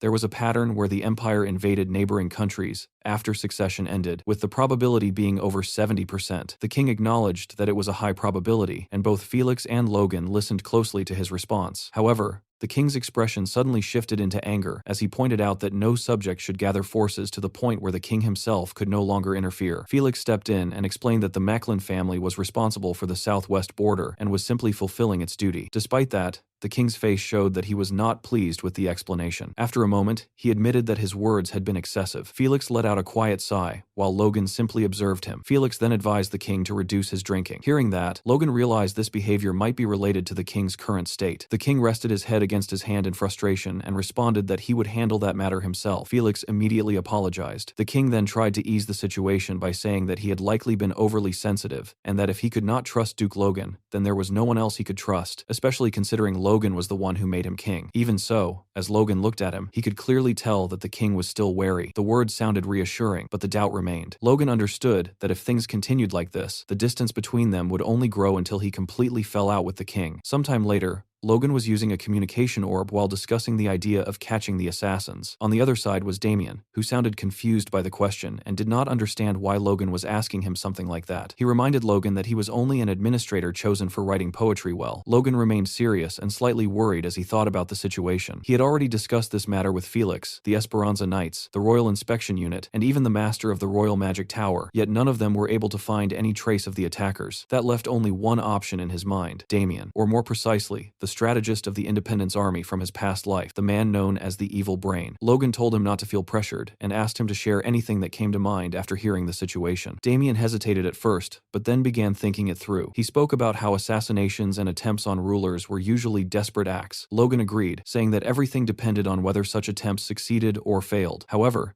Damien pointed out that this case felt different. Despite deploying so many people, the attackers had retreated too easily, and yet the cleanup was unnaturally perfect. Hearing that, Logan started to realize something, and came to the conclusion that from the beginning, they had not intended to kill the king. Damien agreed with that possibility. Logan then questioned why such an incident would be staged if not for assassination. Damien explained that when an incident had no clear reason, the one who benefited the most was usually the culprit. But if there was no visible benefit, then the real aim was to harm the one who would suffer the most from the incident. At that moment, everything clicked in Logan's mind. He stood up from his seat as the realization hit him that he himself was the target. From the orb, Damien noticed the sudden reaction and asked what had happened. Logan explained that he had already been pointed out as the mastermind behind the incident. Damien immediately connected the situation and concluded that framing a powerful noble for attempting to assassinate the king would create exactly the kind of conflict they wanted between Logan and the king. Logan then asked Damien where he would escape if he were the culprit. Damien thought for a moment and replied that he would not run at all. That answer surprised Logan, and he pressed further. Damien explained that there was no clear identification of the attackers, and magic tracking would not work. Once the masks were removed, no one would recognize them. If they had failed to leave the capital immediately after the incident, then they would hide within it and avoid detection. He added that even though hiding in plain sight was possible, it would not work in a crowded place for someone missing an arm. The most likely hiding spot would be somewhere relatively secluded where such a condition would not stand out. He concluded that the slums outside the outer wall were the most probable location. Following that reasoning, Logan headed toward the slums. While looking over the information he had gathered, he focused on the one clear clue: the culprit had lost his right arm during the battle. According to the Information Guild, there were 7 people in the slums missing a right arm. The search was carried out together with the Esperanza Knights, headed by Louise. As Logan moved through the narrow alleyways, he considered the possibility that if they still could not find anything, then the enemies might have already escaped earlier. As he turned into one of the alleys, he noticed 3 beggars sitting in a line. Without hesitation, he used his force to scan them, and immediately detected that all 3 were force users. Their energy, though suppressed, was clearly unnatural. Logan approached them while they continued acting like ordinary beggars and begging for coins. He played along and put his hand into his pocket before pulling out 3 gold coins. In the next instant, he infused the coins with his force and launched them as attacks. 2 of the coins struck perfectly, taking down their targets, but one of them managed to escape.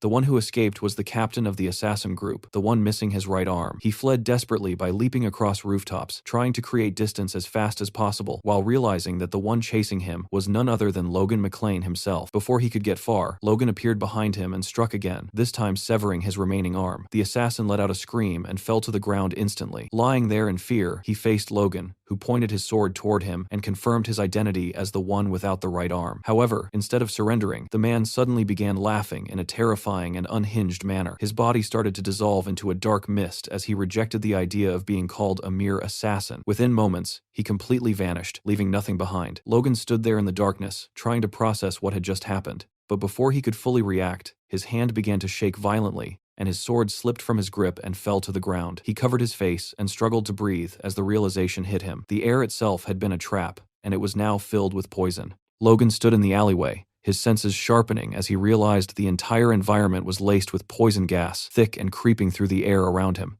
Reacting instantly, he launched himself upward using his wind boots, escaping the suffocating cloud below. Mid-air, as his body twisted slightly, the right side of his face came into view, his cheek already turning an unnatural shade of green from the poison.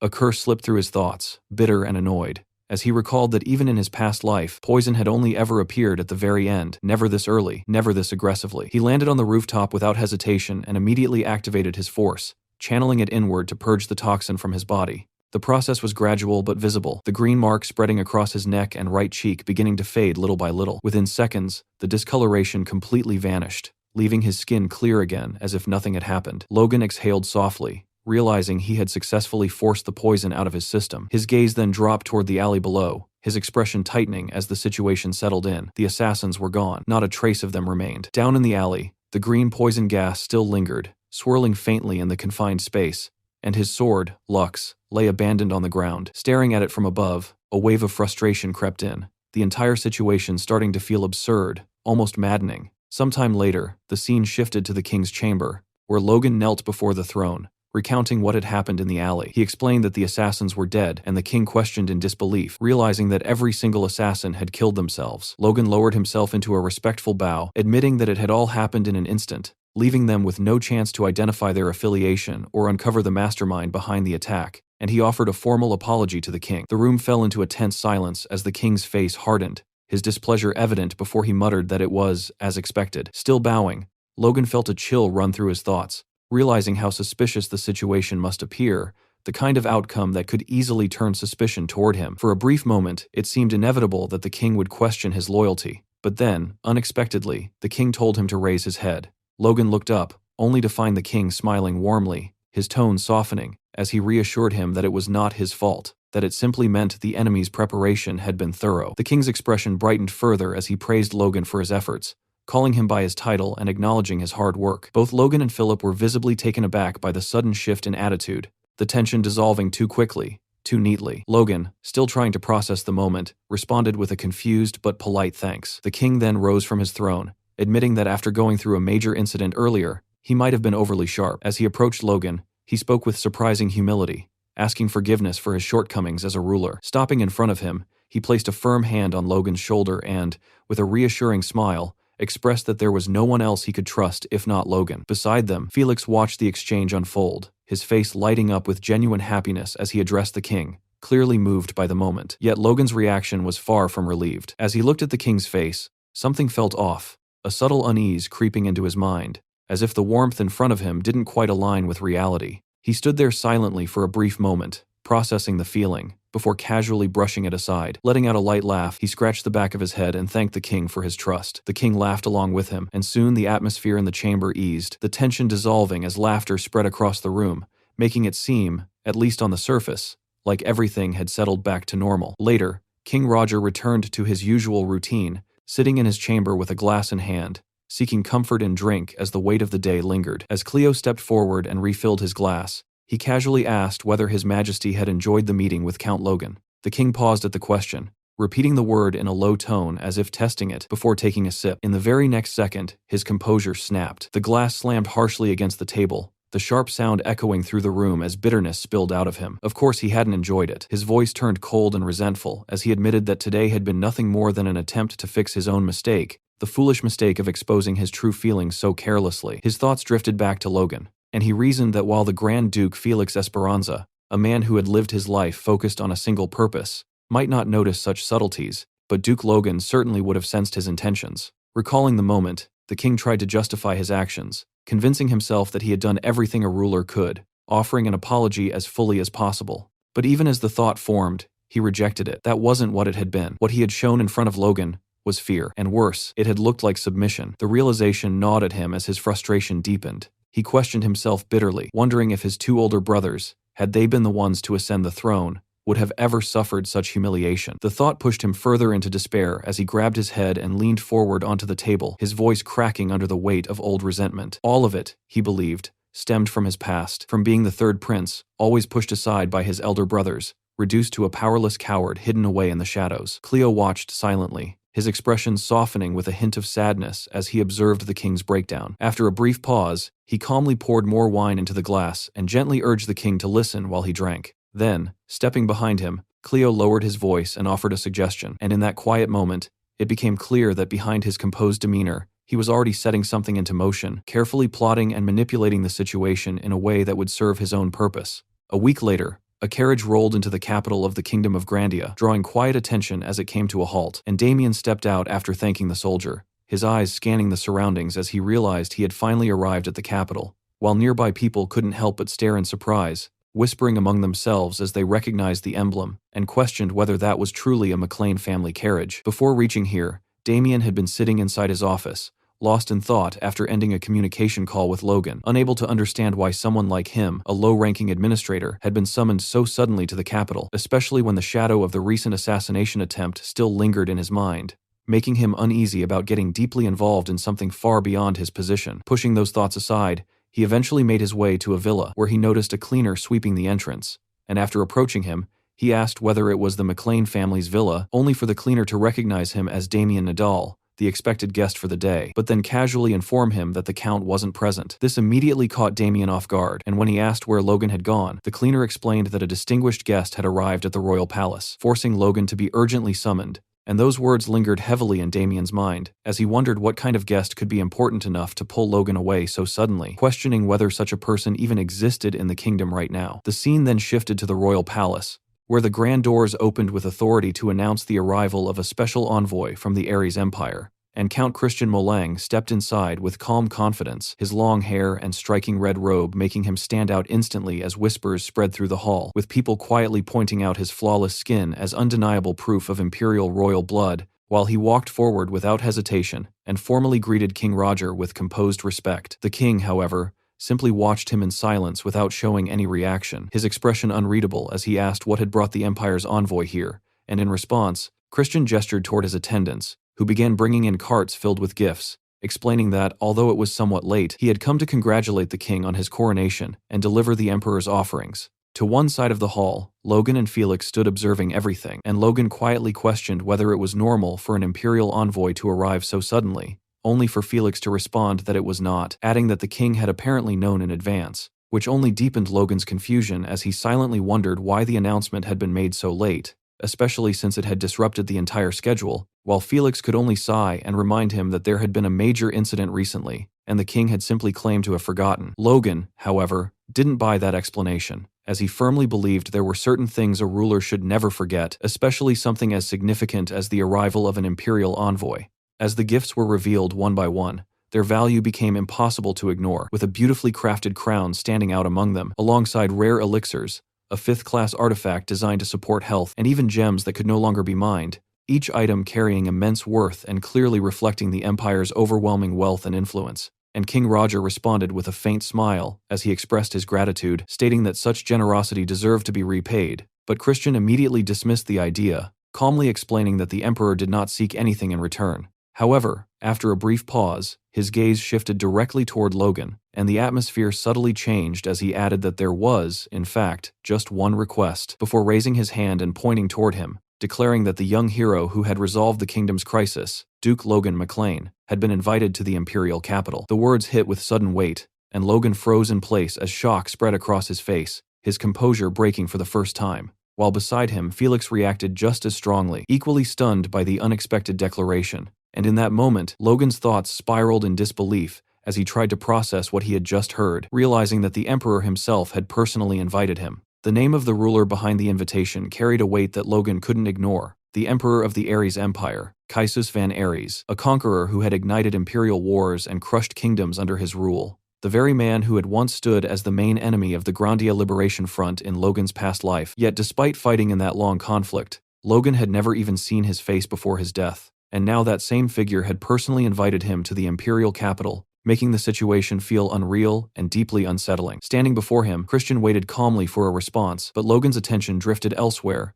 as another voice cut in, suggesting that perhaps it would be better for him to accept the invitation, and when Logan turned, he realized it was King Roger speaking, calmly adding that for the sake of easing the rift between the two nations, Logan should go. The suggestion immediately raised suspicion in Logan's mind, his instincts rejecting it outright, as he wondered if the king had orchestrated something behind the scenes. But when he glanced at Christian again, he quickly dismissed that thought, knowing the Empire would never move according to the king's wishes unless it served their own agenda, likely the complete opposite. After taking a brief moment to steady his thoughts, Logan finally gave his answer, agreeing to go but requesting time to prepare since he would be meeting the Emperor himself, and Christian accepted this without hesitation, explaining that ample time had already been granted, and suggesting that Logan attend during the spring festival next year, which would be held in the imperial capital of Assyrian. The mention of next spring made Logan pause internally, calculating the reality of the journey, as winter was already approaching and the trip itself would take nearly 3 months, leaving him with little room to maneuver. Yet he clenched his fist slightly as he accepted that there was no real choice in the matter, and with that,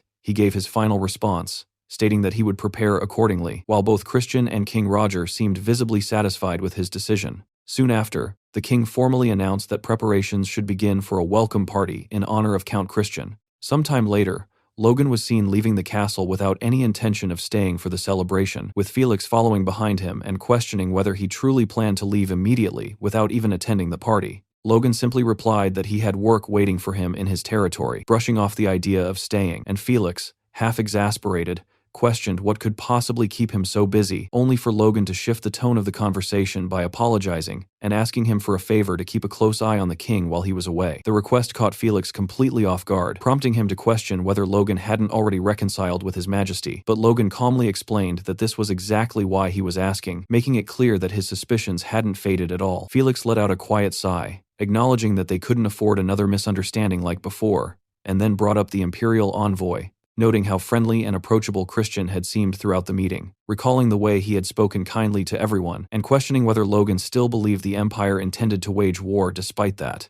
Logan, however, didn't hesitate, stating with certainty that war was inevitable, and when Felix asked why, clearly confused, Logan pointed toward the gifts that had been presented earlier, explaining that elixirs, health-supporting artifacts, and rare gems that couldn't even be sold did nothing to strengthen a nation's military power. Subtly questioning the true purpose behind such offerings, Felix found the interpretation hard to accept, wondering if Logan was overthinking things. But Logan dismissed that notion, saying he didn't want to be suspicious. Yet if peace truly continued, nothing would be better. But if war broke out, then any carelessness now would turn into a devastating mistake later. Hearing that, Felix fell silent for a moment, processing the logic before finally agreeing that Logan was right, promising that he wouldn't lower his guard either. And Logan simply acknowledged that with a quiet request. As the conversation softened slightly, Felix mentioned that when Logan departed for the Empire, he would assign an escort to accompany him, which caught Logan's attention, prompting him to ask who it would be. But Felix only smiled and kept it a secret, saying it would be more fun to reveal it later, leaving Logan mildly annoyed as he wondered what the old man was planning. Felix then added, almost casually, that even if Logan stayed busy, he should visit from time to time, mentioning that Stella had been looking for him quite often lately, and Logan agreed to return once his work was finished, promising to visit again. With that, Felix urged him to get going, and Logan responded with a respectful farewell, telling him to take care before finally walking away without looking back even once. Watching him leave, Felix's expression turned serious as he quietly wished him a safe journey. A few days later, the scene shifted to the McLean estate, where the atmosphere was already tense with urgency as Dwayne walked in, carrying a heavy stack of accumulated reports, and placed them neatly on the table in front of Logan, who had barely just returned, yet was already diving straight into work without a moment of rest. Standing across from him, Dwayne couldn't help but question the situation, asking why he was in such a hurry right after arriving. But Logan simply sat down and stated that it was urgent, revealing that he would be leaving again soon, this time for nearly half a year. A statement that immediately stunned Dwayne, though Logan brushed it aside and told him to report first, promising explanations later. Dwayne quickly complied and began with the most pressing update, informing him about the whereabouts of young Master Ronian, explaining that he was currently in the Southern Empire, operating as a mercenary under the name Roan, which made Logan instantly deduce that he was likely fighting monsters in that region, while Dwayne added that Lady Marian had fainted upon hearing the news, unable to handle the shock of her son becoming a mercenary. Hearing that, Logan glanced down at the document with a quiet sigh, already anticipating the trouble it might bring, and casually remarked to himself that next time he should prepare some kind of medicine to calm her nerves before the backlash inevitably reached him, before signaling doin to Dwayne with the next report, which came from Philip. After reviewing all the reports in sequence, Logan wasted no time and headed straight to the training grounds to personally inspect the knight's progress, where he stood beside Kaisalon and observed the soldiers with a sharp, analytical gaze, asking whether these were the first batch selected 4 years ago, and upon receiving confirmation that they were indeed the ones who had initially undergone the sensory test, Logan's attention sharpened as he examined them closely with his faintly glowing yellow eyes, noting with clear approval how many of them were already capable of emitting force, a sign that a significant number would soon reach knight class level. Just as he acknowledged their progress, Kaisalon unexpectedly remarked that it was too early to be impressed, catching Logan off guard before revealing something even more shocking, that 5 of them had already awakened. Logan's reaction was immediate, his focus snapping toward the group as he questioned how that was possible in just 4 years, and demanded to know who they were, prompting Kaisalon to point toward 2 young knights within the formation, one with blonde hair and the other with brown, explaining that they had already stood out during the initial sensory test and expressing genuine excitement at how effective that method had proven to be. Logan, however, didn't share that excitement for long, as the realization hit him hard, his expression tightening while his thoughts turned darker, acknowledging that this wasn't just their success, but a method long used by the Empire itself, which had already been recruiting soldiers across the nation using the same system, making it clear that his territory alone could never close that growing gap. Resting his hand against his chin, he began thinking ahead, realizing they needed far more talent if they wanted to compete, even considering expanding this method across the entire kingdom if necessary. But before he could continue that line of thought, a sudden interruption broke his focus, as a crow flew into view and landed directly on his arm. Logan immediately noticed the message tied to its leg, and recognized it as coming from the Information Guild, while Kaisalon, slightly amused, asked if he had been raising such a bird, only for Logan to deny it. Later, Logan removed the letter and began reading its contents. The message confirmed that out of the 4 unidentified individuals Logan had requested information on years ago, 3 identities had now been verified. These were unaffiliated superhumans, individuals who, even in his past life, had reached extraordinary levels of power without ever aligning themselves with any faction. People like Victor, a noble slayer who was now under his command, and another known as Crownet, a master of massacre who had already died. Logan understood the implications clearly, as leaving the remaining ones unchecked would eventually lead them down a predictable path where within 5 years they would become mercenaries under the Empire and take part in invading the kingdom. That future left him with only 2 choices, both equally cold and unavoidable: either recruit them before anyone else could, or eliminate them before they became a threat.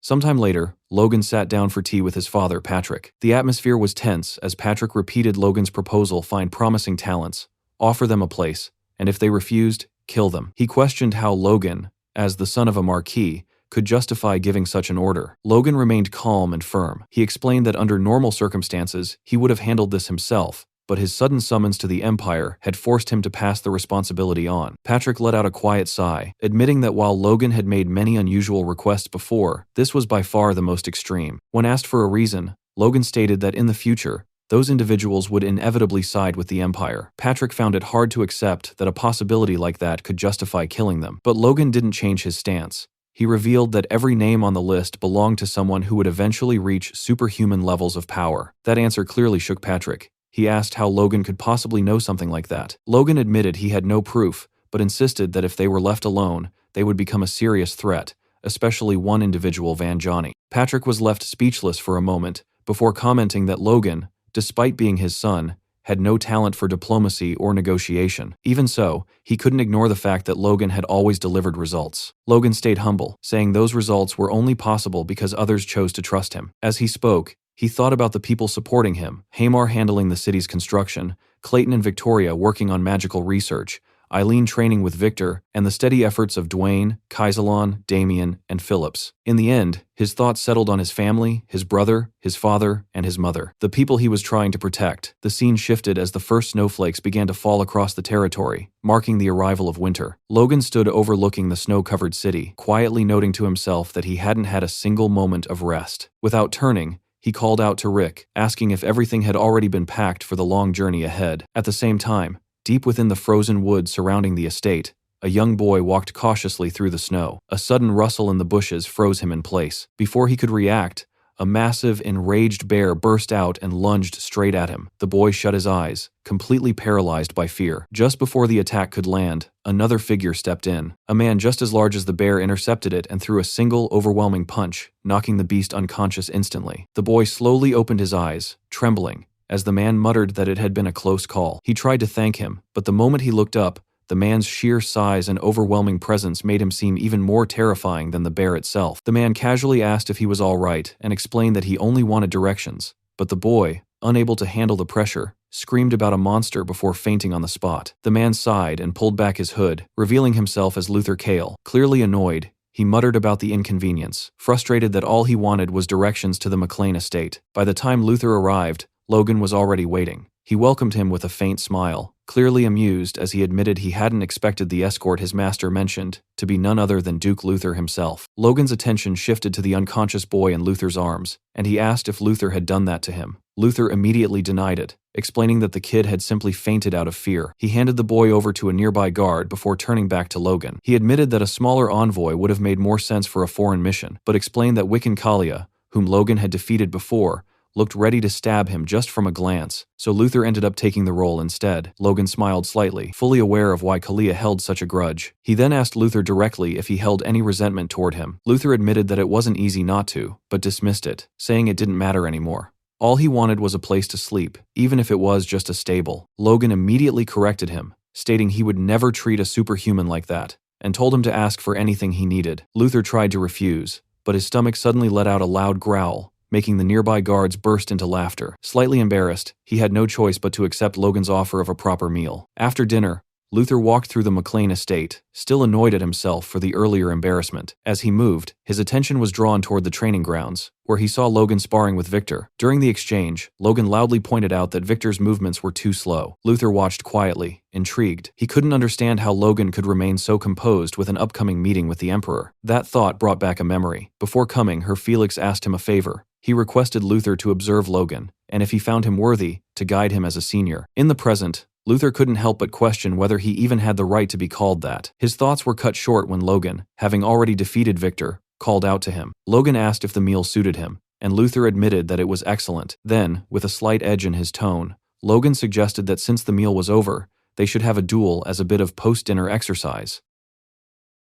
Sometime later, Logan and Luther stood facing each other in an open stretch of land, far from any buildings or infrastructure, basically the perfect spot to go all out without worrying about wrecking half the city. It was quiet, tense, and just begging for a fight. Logan glanced down at his sword for a brief moment, his thoughts sharpening along with his grip. After going up against actual superhumans, he had finally started to grasp aura, something that had been just out of reach for so long. He hadn't really had the chance to explore it properly until now, so yeah, this was as good an opportunity as any. Across from him, Luther raised his hammer and pointed it straight at Logan, a smug grin creeping onto his face as he made it clear he wouldn't be holding back just because this was training. Logan, on the other hand, looked almost excited at that idea. That was exactly what he wanted. No half measures, no babysitting. And then, without wasting another second, Logan made his move. Force surged into his foot, and in the blink of an eye, he launched forward, leaving behind a yellow trail that cut through the air like a streak of lightning. Luther's eyes widened for a split second as he recognized the movement. Those were the same footwork techniques used by the Sword Duke. Reacting instantly, Luther swung his hammer in a wide horizontal arc, aiming to crush Logan mid-charge. But Logan dipped low at the last possible moment, slipping under the attack with ridiculous precision. And before Luther could even recover, Logan was already there, his sword glowing with a concentrated yellow force as he thrust it straight toward Luther. That was enough to make even Luther tense up. The next instant, a loud explosion ripped through the area. Victor, who had been watching from a distance, was left completely stunned, his eyes locked on the chaos unfolding in front of him. As the dust and smoke slowly began to settle, Logan's voice cut through the aftermath, calm, but clearly calling things out. He pointed out that what Luther just did felt a lot like cheating after all. Luther had wrapped his entire body in a red aura to block the attack head-on. Luther only smirked at that, completely unbothered. If it seemed unfair, Logan was free to try it himself. But behind that confident front, Luther's thoughts were a bit less relaxed. He knew damn well that if he slipped up here, even once, he'd end up making a fool of himself. His eyes narrowed as he looked at Logan more seriously now, replaying what had just happened. Logan had dodged his attack cleanly and gone straight for his vitals without hesitation, fast, precise, and deadly. Exactly what you'd expect from a disciple of the Sword Duke. Luther tightened his grip around his hammer, thinking he could still counter it. Luther didn't waste another second. Red aura flared around him as he charged it up, his expression turning sharp while he muttered that he'd faced more than enough speedsters already. And then bam, he shot forward, a red streak tearing through the air as he blitzed straight at Logan, clearly done playing nice with fast opponents. Logan, though, didn't panic. Not even close. He calmly shifted sideways, dodging the attack like it was nothing more than a passing breeze. Luther's hammer slammed into the ground with a brutal impact, cracking the earth beneath it. But Logan was already gone, springing upward into the air in one smooth motion. Mid-air, he activated his wind boots, flipping the momentum instantly as he came crashing down toward Luther, combining both force and wind into a single aerial strike. It was a nasty combo, fast, heavy, and insanely hard to dodge, even for someone like Luther. And yet, Luther smiled. Out of nowhere, his hammer came swinging in from Logan's left side at a ridiculous speed. As Logan landed, the hammer stopped just short of hitting him, hovering at his side without making contact, but the speed behind it was enough to make one thing very clear. That attack had been insanely fast.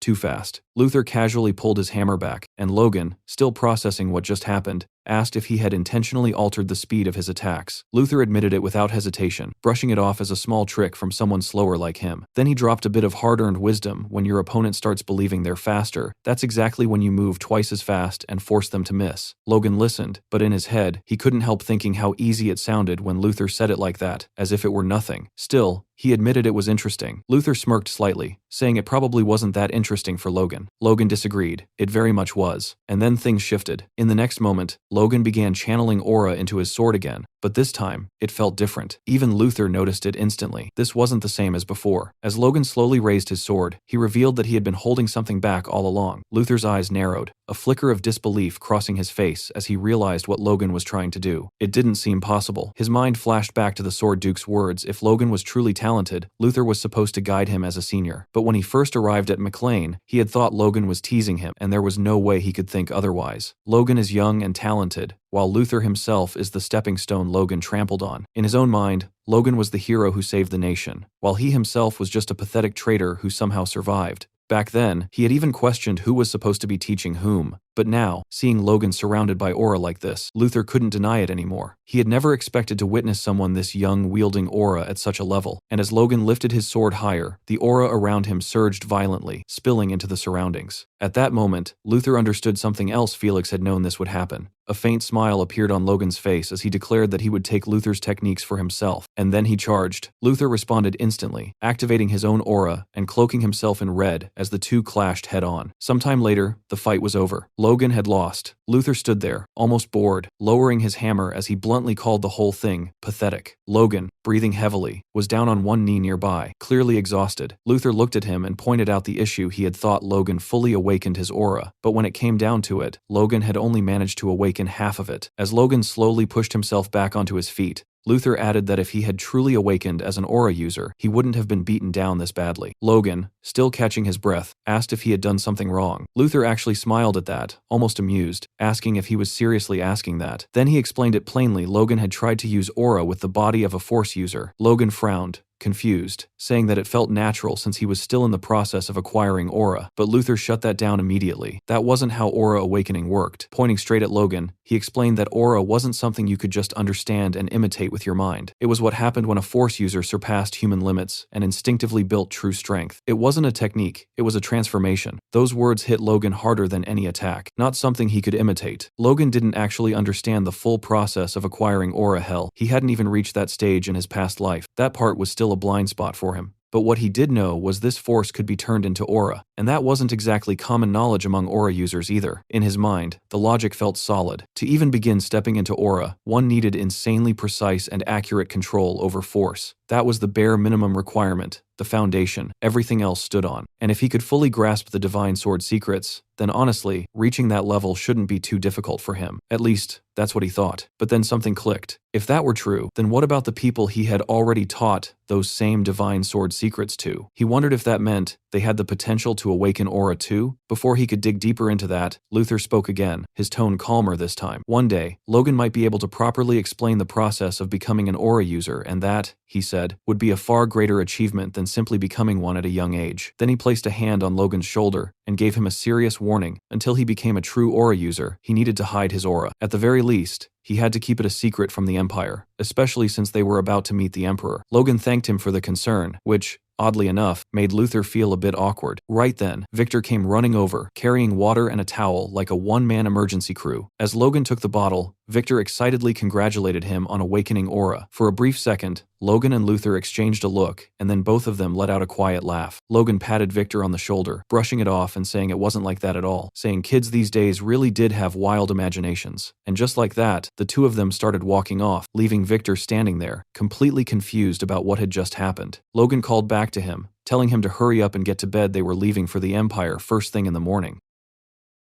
The next morning, as Logan prepared to leave, Patrick stepped forward looking like a man already regretting this entire plan, his concern obvious as he questioned whether Logan was seriously going like this, so casually, as if he were heading out for a stroll rather than to meet an emperor. Logan turned to him with that same calm expression and replied that 18 knights were more than enough, even adding that Sir Luther was coming along, as if that alone solved everything. But Patrick's face only darkened further as he clarified that the issue wasn't numbers at all, but dignity, pointing out that Logan was about to meet the emperor without proper attendance, or even a carriage, which sounded less like diplomacy and more like a budget trip that could embarrass the entire kingdom. Logan, however, simply smiled and brushed it off, explaining that no matter how grand or polished they looked, the empire would still look down on them anyway, so there was no point overthinking appearances. Patrick clearly wasn't convinced, but Logan's confidence came from experience, not optimism, as memories from his past life surfaced, reminding him of the imperial people he had dealt with during his time in the Independence Army, people whose pride wasn't just high but practically untouchable. He remembered how they had once been made to wait since dawn just to enter, only for a guard to respond with irritation, basically asking if they really thought entering the empire would be that easy, before telling them to keep waiting like it was part of some unofficial endurance test. From moments like that, Logan had concluded that the empire treated everything outside itself as inferior by default, and he even recalled Count Christian, who, despite being just a count, would never kneel before a foreign king, because apparently imperial arrogance came included with the title. With that mindset, Logan believed flashy appearances were meaningless, since being an outsider already sealed how they would be treated, though even he had to admit that sometimes reality liked to throw curveballs. As the group moved forward with their banners waving proudly, everything seemed normal until they finally reached the empire's gates, where things took a turn that made Logan pause for a second. Instead of cold stares or dismissive attitudes, the guards greeted them with surprising enthusiasm, welcoming them warmly and inviting them inside the Ares Empire like honored guests, rather than unwanted visitors. Logan stood there for a moment, genuinely confused, wondering if he had walked into the wrong empire by accident, or if the guards had simply decided to wake up in a good mood for once, because this was definitely not the reception he had prepared himself for. By the second week of their journey, they arrived at Luspelheim in the eastern region of the empire, and Logan quickly realized that, of course, a national envoy would not be treated coldly, though the level of hospitality he received still felt a little too polished to be entirely comfortable. A guard stepped forward with practiced courtesy, pulled out a chair for him as if he had been waiting his entire life for this exact moment, and politely asked him to sit, then offered him a large cup and asked if he would like something to drink, all delivered with the kind of care usually reserved for very important guests or very fragile glassware. Logan accepted, but even as he took a sip, a subtle uneasiness crept in, making him wonder if this level of treatment was slightly excessive for what should have been a routine arrival. As he drank, his thoughts drifted back to the moment the soldiers had seen the emperor's invitation, remembering how their attitudes had flipped almost instantly, as if someone had quietly switched a lever behind the scenes. That invitation, which he had received back in the Grandia kingdom, had been described by Christian as having a bit of magical processing, something he had mentioned with a faint smile, casually noting that it would be useful throughout the empire. At the time, Logan had simply accepted it with polite gratitude, not thinking too deeply about it, but now, standing here without even being inspected at the border, he looked down at the invitation in his hand and realized that it did far more than just skip a line. It practically rewrote how people treated him. Not long after, a man came running toward them in a fluster, apologizing repeatedly for the delay while trying to catch his breath, introducing himself as Dmitri, the mayor of Luspelheim, which only made Logan more surprised, because apparently even the mayor had decided this was worth a personal appearance. Soon,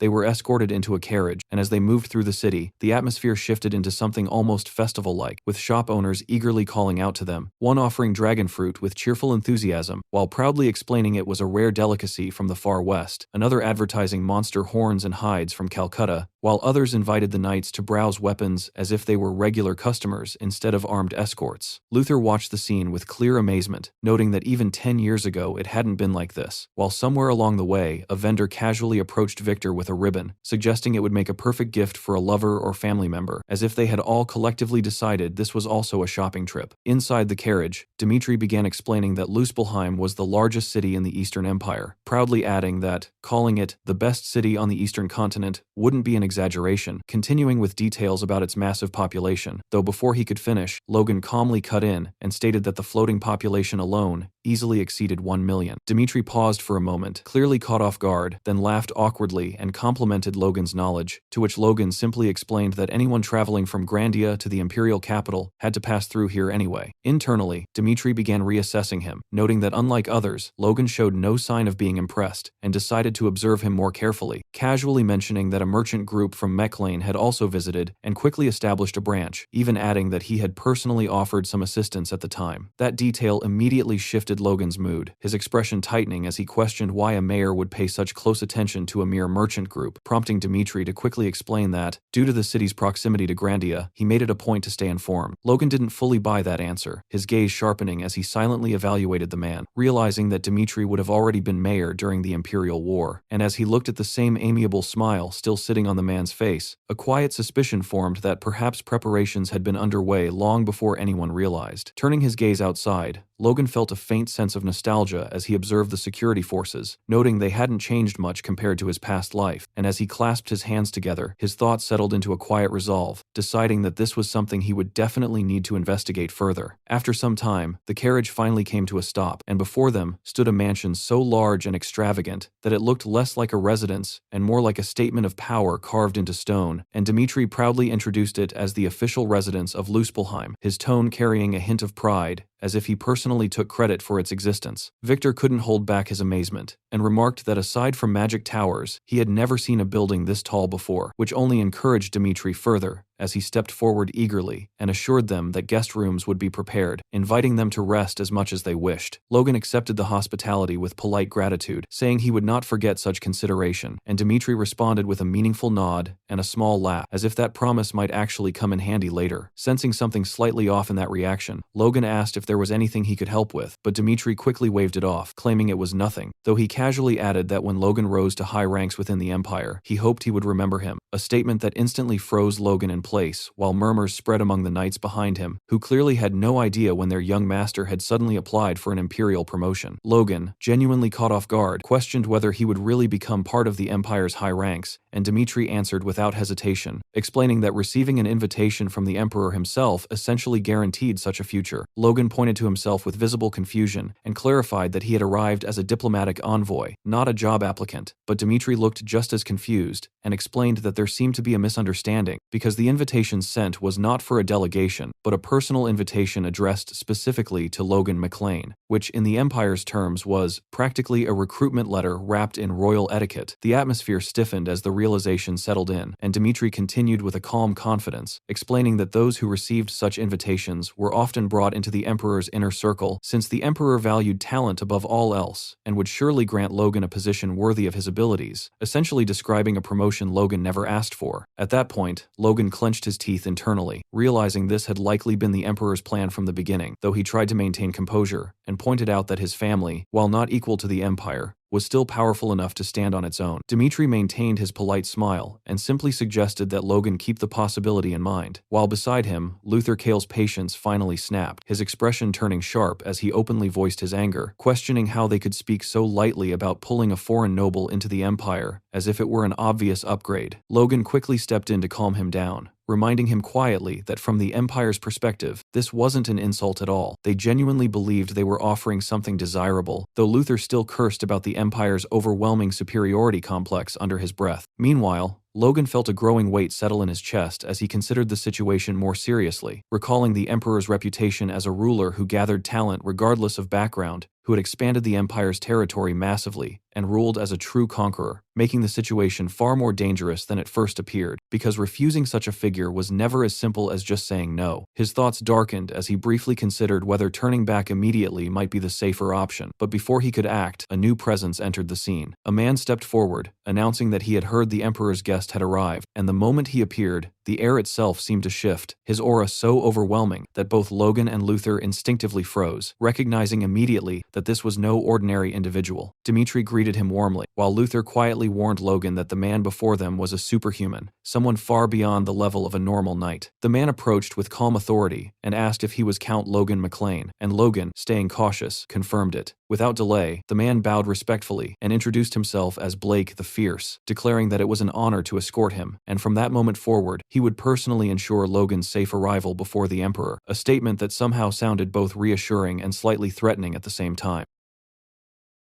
Logan's eyes widened the moment he recognized the man standing before him, the name echoing through his mind like a warning bell, Blake of the Violent Onslaught, a figure whose presence alone carried the weight of countless battlefields. A chill ran through him as memories from his past life surfaced, recalling the Empire War, where Blake had been the first transcendent to break through Grandia's borders, a man who had carved his way into legend by sacrificing his own life to bring down Felix Esperanza, the kingdom's strongest warrior, an act that had shattered Grandia's final line of defense and led to its collapse without resistance. The realization hit hard that the Empire had sent someone of that caliber merely to act as an escort, and for a brief moment, Logan stood there in stunned disbelief, questioning whether this was truly the same Blake Evendor he remembered. Regaining his composure, Logan spoke with restraint, stating that such a gesture was excessive and politely declining the offer, but Blake responded by lowering his head in a deep, almost unsettling display of respect, insisting that his role was to ensure the absolute safety of the Emperor's honored guest and urging Logan not to refuse. The sight of someone like Blake bowing so easily felt deeply unnatural, enough to shake Logan more than the offer itself, but before the moment could settle, Luther stepped forward with barely contained fury, positioning himself between them as he declared that he was already handling the escort and that Blake's presence changed nothing. Blake's response came instantly, his tone sharp with quiet mockery as he remarked that in the kingdom, it seemed having a large build alone was enough to command authority, a comment that struck Luther like a direct insult. Luther's temper ignited without hesitation, his aura flaring as he hurled the insult back, calling Blake a bastard, while Blake's demeanor shifted into something far more dangerous, warning him coldly to learn his place and remain silent. The tension thickened in an instant as both men stood facing each other, their red auras clashing and spreading outward like pressure waves, heavy enough to suffocate the air around them. Sensing the situation spiraling toward disaster, the mayor rushed toward Logan in panic, pleading for him to intervene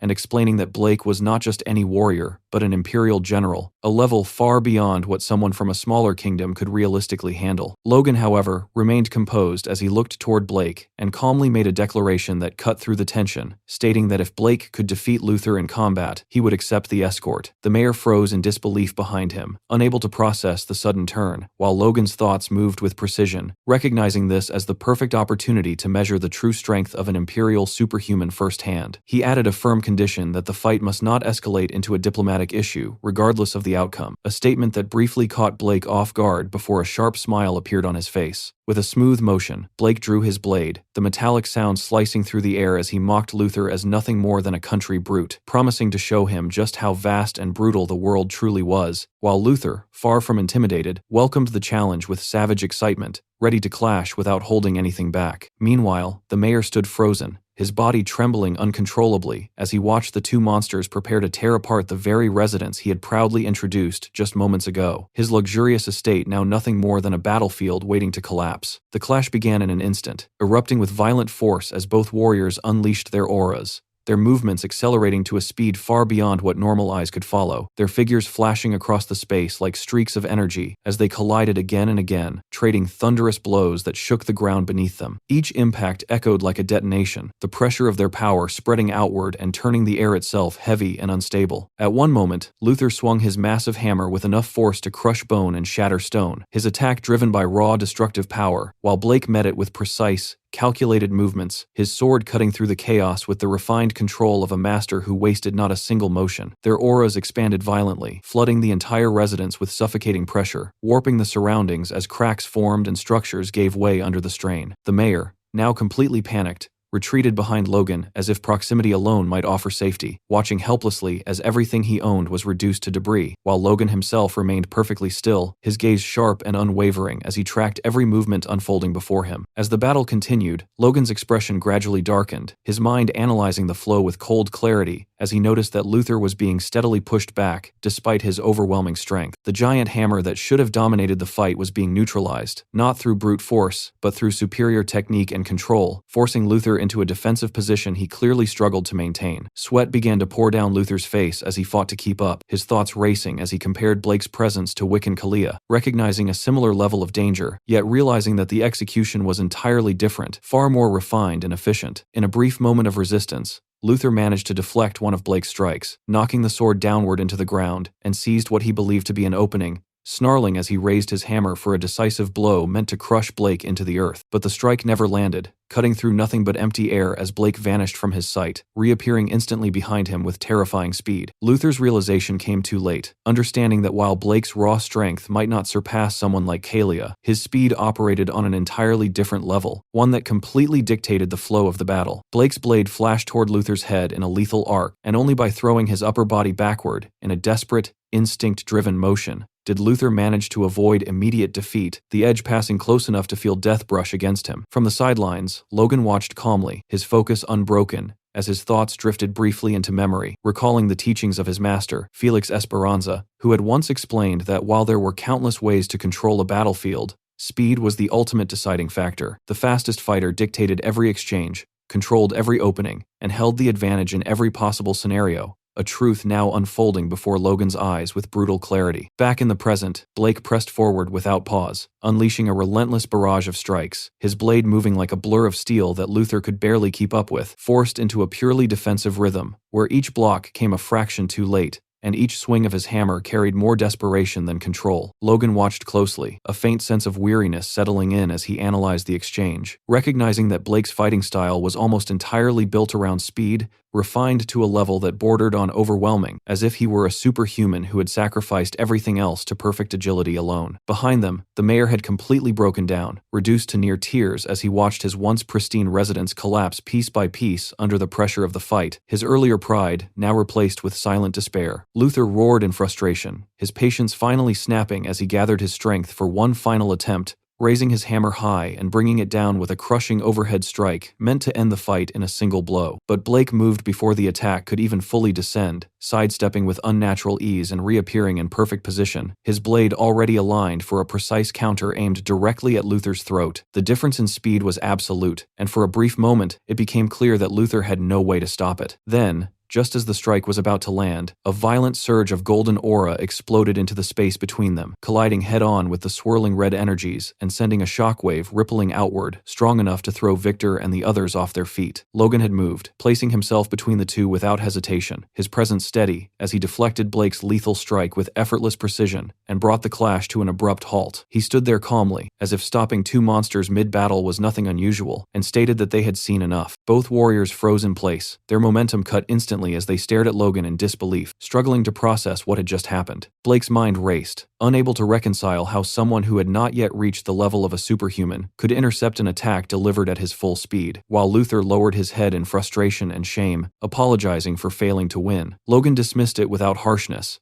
explaining that it was simply a poor tactical matchup, a matter of compatibility rather than weakness. Blake slowly sheathed his sword, a trace of genuine admiration entering his expression as he acknowledged that Logan was indeed someone worthy of the Emperor's summons. With the duel concluded, he pointed out that he had technically won and asked if he could now fulfill his role and escort them to the imperial capital. Logan accepted without resistance, though a small knowing smile formed on his face as he reflected on something far more unsettling, the realization that Blake was considered one of the weaker superhumans within the Empire's ranks. A faint tremor passed through him as that thought settled in, because if this level of power was regarded as ordinary there, then brute strength alone would never be enough to survive what lay ahead. Turning his gaze back to Blake, Logan mentioned that he had one request, his expression calm on the surface while his thoughts sharpened beneath, fully aware that before stepping deeper into the Empire, he needed as much information as possible to prepare for what was coming next. 2 days later, the mayor stood before Logan with trembling hands and a voice that could barely hold steady, asking if they truly had to leave so soon, even as the charred remains of his once grand mansion smoldered quietly behind him. He pleaded with them to return again someday, his tone filled with an almost excessive sincerity that made the situation slightly awkward, while Logan thanked him politely for the hospitality, though inwardly he was already thinking that it was best to leave before anyone brought up the rather inconvenient topic of property damage. For a brief moment, the mayor hesitated, and Logan felt a flicker of concern that the conversation might suddenly turn toward compensation, but instead, Dmitri stepped forward, grabbed Logan's hand with unexpected intensity, and begged him not to forget him, repeating his own name as if trying to carve it into memory. Logan could only avert his gaze slightly, caught somewhere between politeness and secondhand embarrassment, quietly wondering when this strange level of attachment had even begun. The moment was broken when Blake called out that the carriage was ready, and Logan quickly made his way toward the carriage. As he stepped inside the carriage, Blake turned toward Logan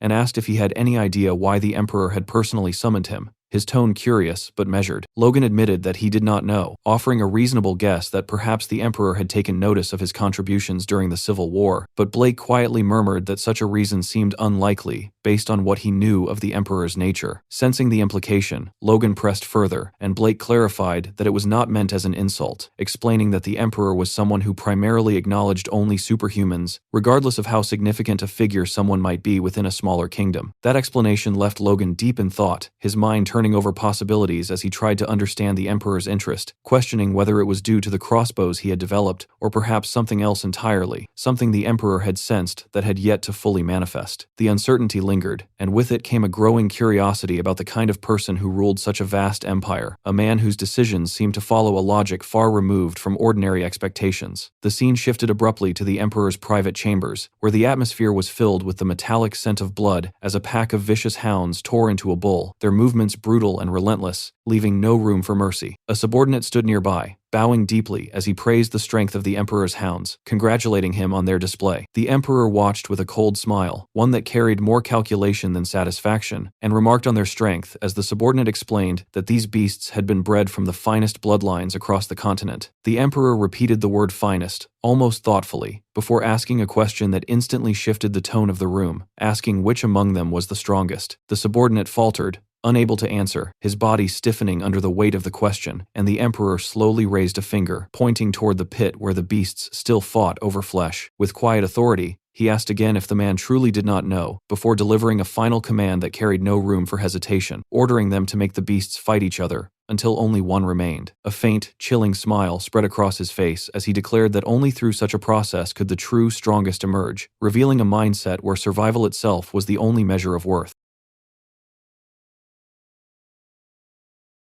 The chapter opened with Logan and Blake arriving at the military grounds, where the atmosphere instantly exploded with energy as a soldier's thunderous voice rang through the area, ordering every troop present to form ranks and salute the honored guests. In the next moment, an enormous wave of soldiers moved in perfect synchronization, their armor clanking together as thousands of voices erupted into a unified roar, powerful enough to shake the surroundings. The overwhelming discipline and sheer scale of the scene visibly caught Logan off guard for a moment, because this was not something a normal kingdom army could ever replicate. Blake noticed Logan's reaction, and calmly explained with a faint smile that this place was the 3rd Eastern Corps, one of the Empire's major military divisions directly under his command. He admitted that he had been curious about what kind of request Logan would make after arriving at the Empire, but visiting the military heart of the Eastern region felt strangely fitting for someone like him. Blake remarked that a rising young hero naturally seemed more interested in armies and battlefields than luxury mansions or noble banquets. Logan responded modestly, saying that his territory was still developing, and he simply wanted to learn as much as possible to strengthen it properly in the future. But internally, Logan's thoughts were far heavier than his calm expression suggested. The sheer scale of the Imperial military was honestly terrifying. Just the number of knights gathered in front of him already exceeded 1,000, and when he roughly estimated the total forces stationed within the 3rd Eastern Corps, including infantry and support units, the number easily climbed past 25,000 soldiers. Logan felt a chill run through him as he realized that the army size he once considered enormous back in Valtermine was basically insignificant here, and the truly horrifying part was that this was merely one of the Empire's 8 major corps. The realization made the Empire feel less like a nation and more like a gigantic war machine, casually pretending to be civilized. Trying to gather information without looking suspicious, Logan casually asked Blake what kind of weapons the soldiers here mainly specialized in, and carefully brought up crossbows as an example. Blake immediately reacted with visible amusement, almost looking offended at the idea, and questioned why the Empire would ever rely on such clumsy and inefficient weapons in the first place. Logan quickly brushed the question aside as simple curiosity, but internally,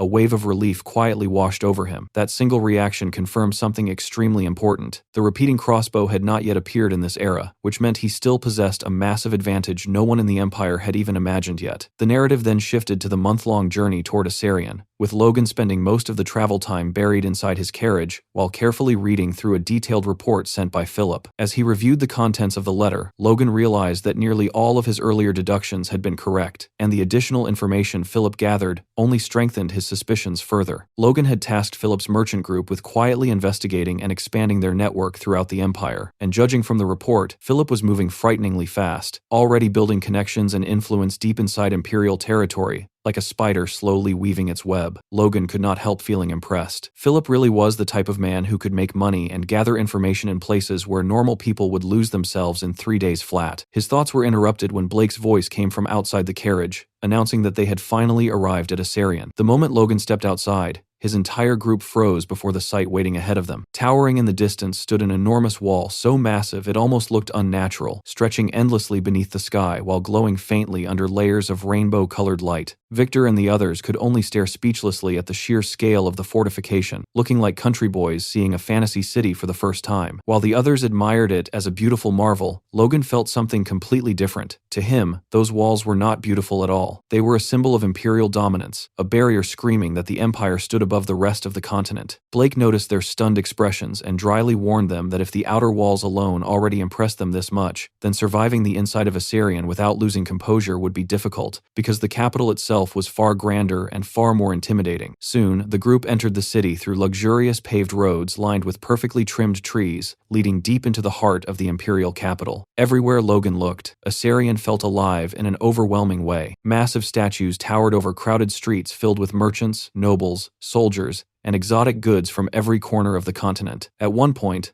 Logan stopped before a giant monument depicting a knight on horseback and quietly stared at it for several moments. In his previous life, this exact location had once served as a base for the Grandia Liberation Army during the war against the Empire. Thinking back on it now, the current situation was undeniably better. The Civil War had been resolved properly this time, and he himself was far stronger than he had been back then. Yet despite all of that, a strange uneasiness still lingered in his chest, a cold instinct warning him that something about this place remained dangerous beyond imagination. Victor eventually approached him and broke the silence by asking what had him thinking so deeply.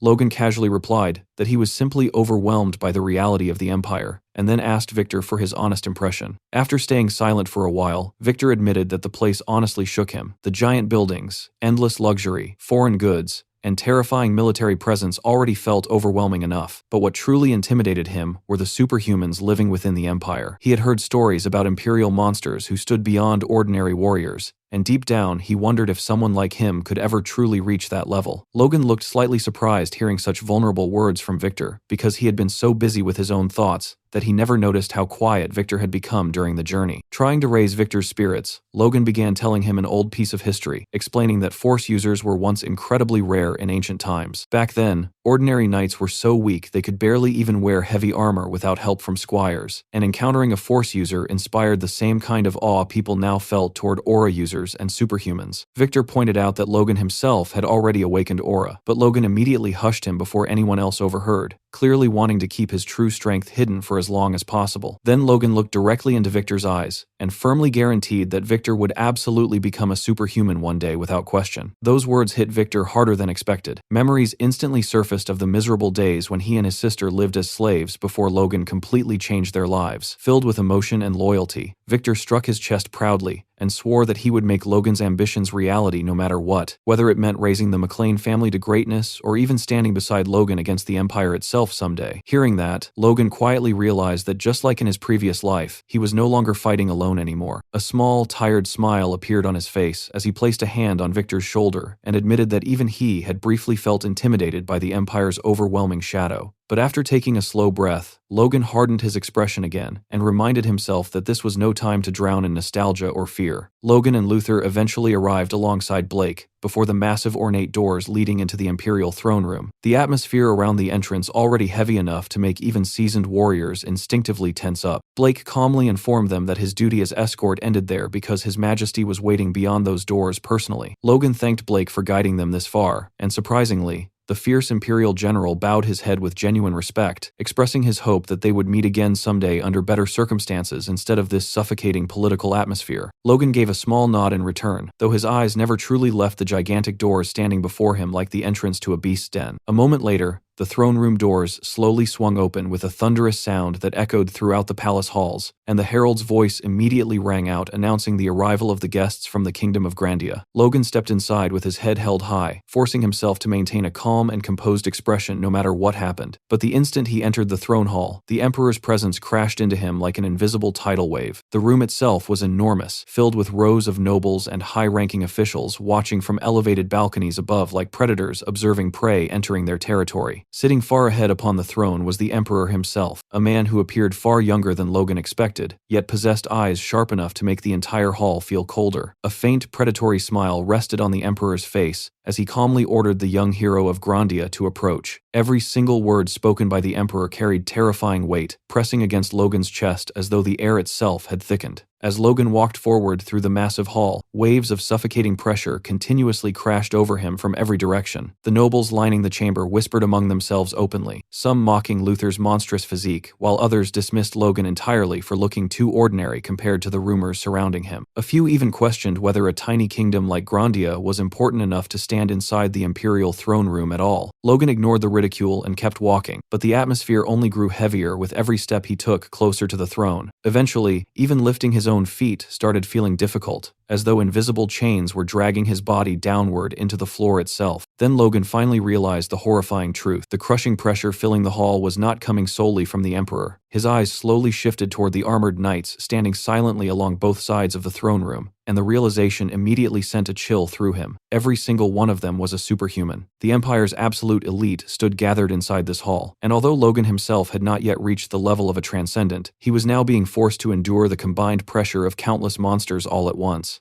Logan immediately turned his gaze toward the right side of the throne hall, his instincts screaming under the crushing pressure filling the room. Standing there were 10 superhumans releasing overwhelming force without even trying to hide it, their presence alone making the atmosphere feel suffocating. His thoughts became heavier by the second as he estimated their strength. At least half of those monsters felt comparable to his own master, which honestly made his stomach sink a little. Internally, he quickly calculated the Empire's true military power, recalling that Asarion alone possessed 7 magic towers, 8 Eastern Corps, and 7 Western Corps. Even counting only the leaders, that already amounted to 32 superhumans. The realization genuinely shook him. He could not believe the gap between the Empire and the outside world was this absurdly massive. Then Logan's eyes slowly shifted back toward the Emperor, sitting upon the throne. Purple aura quietly leaked from the Emperor's body as naturally as breathing itself, and after silently staring at Logan for a few moments, the Emperor casually raised one hand. Instantly, one of the superhumans noticed the signal. The pressure in the air suddenly changed, and in the next moment, the already suffocating force collapsed entirely onto Logan like an invisible mountain crashing downward. The impact immediately forced one of Logan's knees to hit the ground. Sweat poured down his face as he struggled to breathe properly under the overwhelming weight pressing against his entire body. Meanwhile,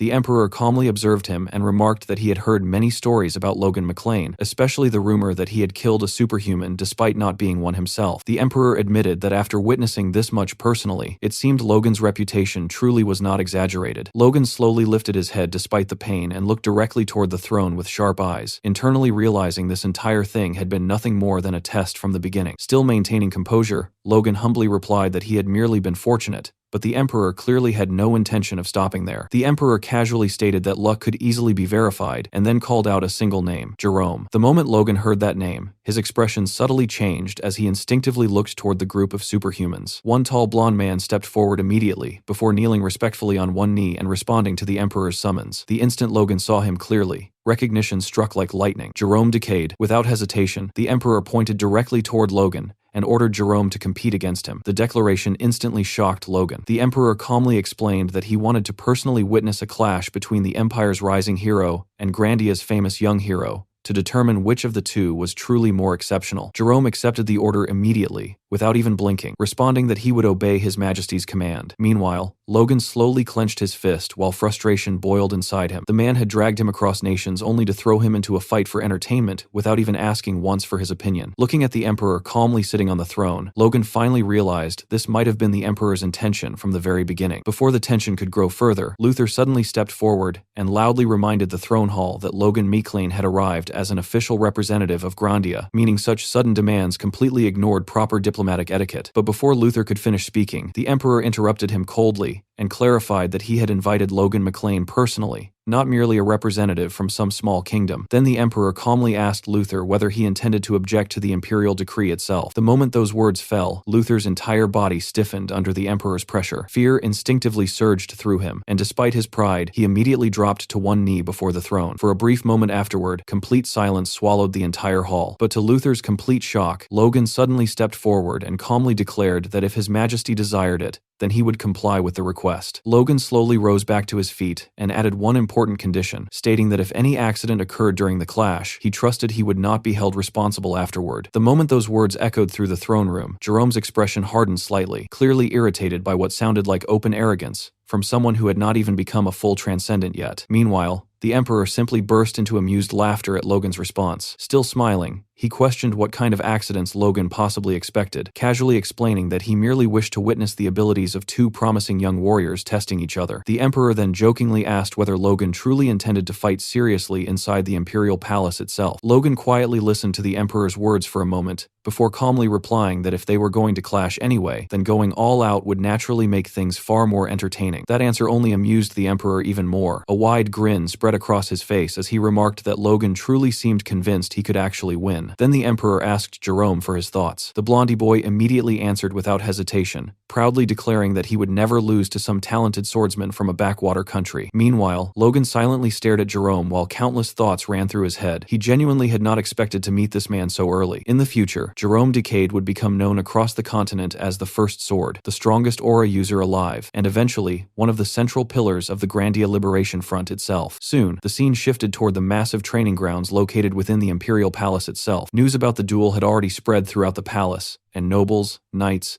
and soldiers gathered around the arena while whispering among themselves about the absurdity of holding such a match in the middle of the imperial grounds. Still, nobody dared question it because everyone knew opposing the Emperor's whims was basically equivalent to volunteering for a funeral. Meanwhile, the Emperor sat casually upon his elevated throne overlooking the arena, smiling openly like a man about to enjoy a particularly entertaining play rather than a potentially deadly duel. Among the gathered nobles, one mustached bitch scoffed loudly that Logan McLean was merely an ordinary knight from a small kingdom and predicted the match would end almost instantly. Nearby, Jerome Decade calmly stared at Logan before remarking that perhaps Logan had simply gotten lucky once when killing a superhuman, but believing such luck would strike twice was a grave misunderstanding. Logan, however, answered with complete calmness, politely thanking Jerome for the advice before casually asking if they should begin already. That response visibly irritated Jerome. The Imperial prodigy narrowed his eyes and questioned whether Logan had finally developed a death wish. Before the tension could rise further, the judge's voice echoed across the arena as he formally asked whether both participants were prepared. Logan's attention instantly shifted toward the old man serving as referee, and the moment he saw him clearly, recognition struck immediately. Tris Hornsby, the current First Sword of the continent. Logan realized at once that the overwhelming pressure he felt earlier inside the throne room had mostly originated from this old monster. Yet while observing him carefully with his yellow Force-enhanced eyes, Logan noticed something strange about the old man's condition, something slightly off that he could not immediately identify. Meanwhile, Jerome answered first, confidently declaring that he was ready. Logan followed shortly after, and calmly confirmed the same. The old man silently looked at Logan for a brief moment, clearly appearing unconvinced that the young foreigner would survive long, before reminding both fighters that His Majesty was personally watching, and that they should display the utmost of their abilities. The moment the old swordsman stepped away from the center, Jerome instantly drew his blade into position, and coated it with blazing blue aura. Logan also lowered his stance and covered both his sword and body in his signature yellow force. From the sidelines, Luther watched nervously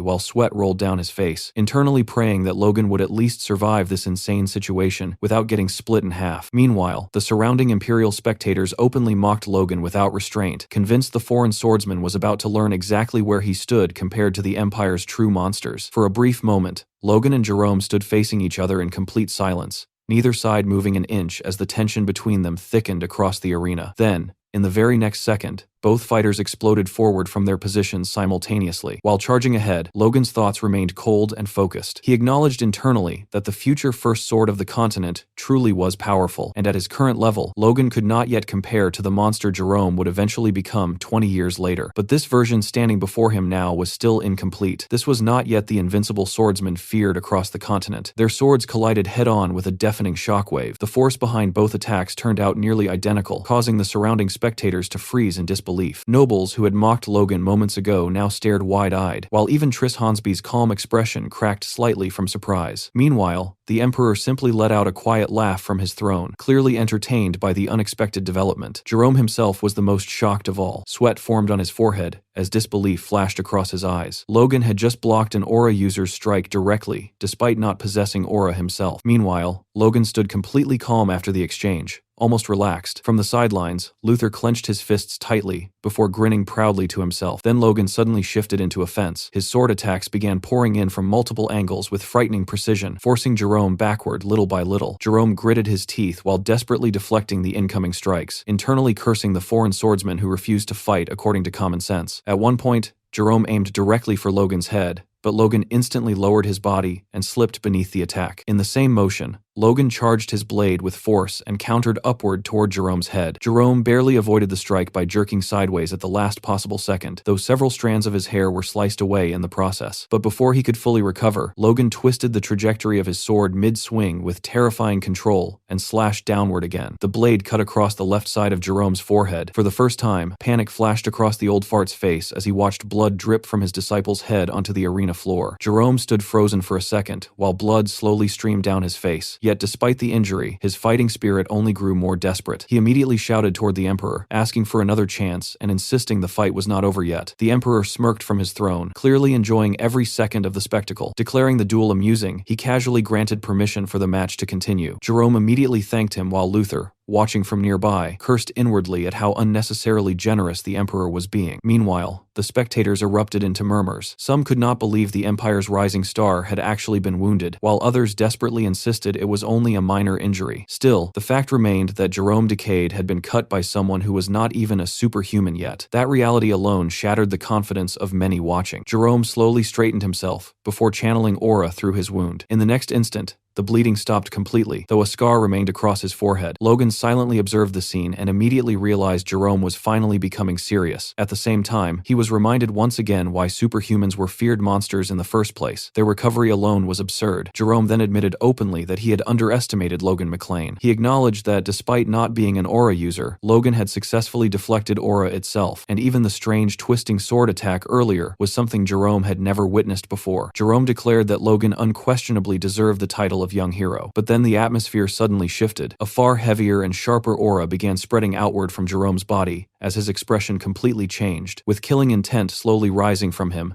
Jerome warned Logan to prepare himself for what came next. Logan immediately felt the pressure in the air intensify, yet instead of panicking, he calmly tightened his stance and steadied his breathing. Inside his mind, only one thought remained. This was his chance. Right here, right now. He would crush the future first sword of the continent before that legend could fully rise.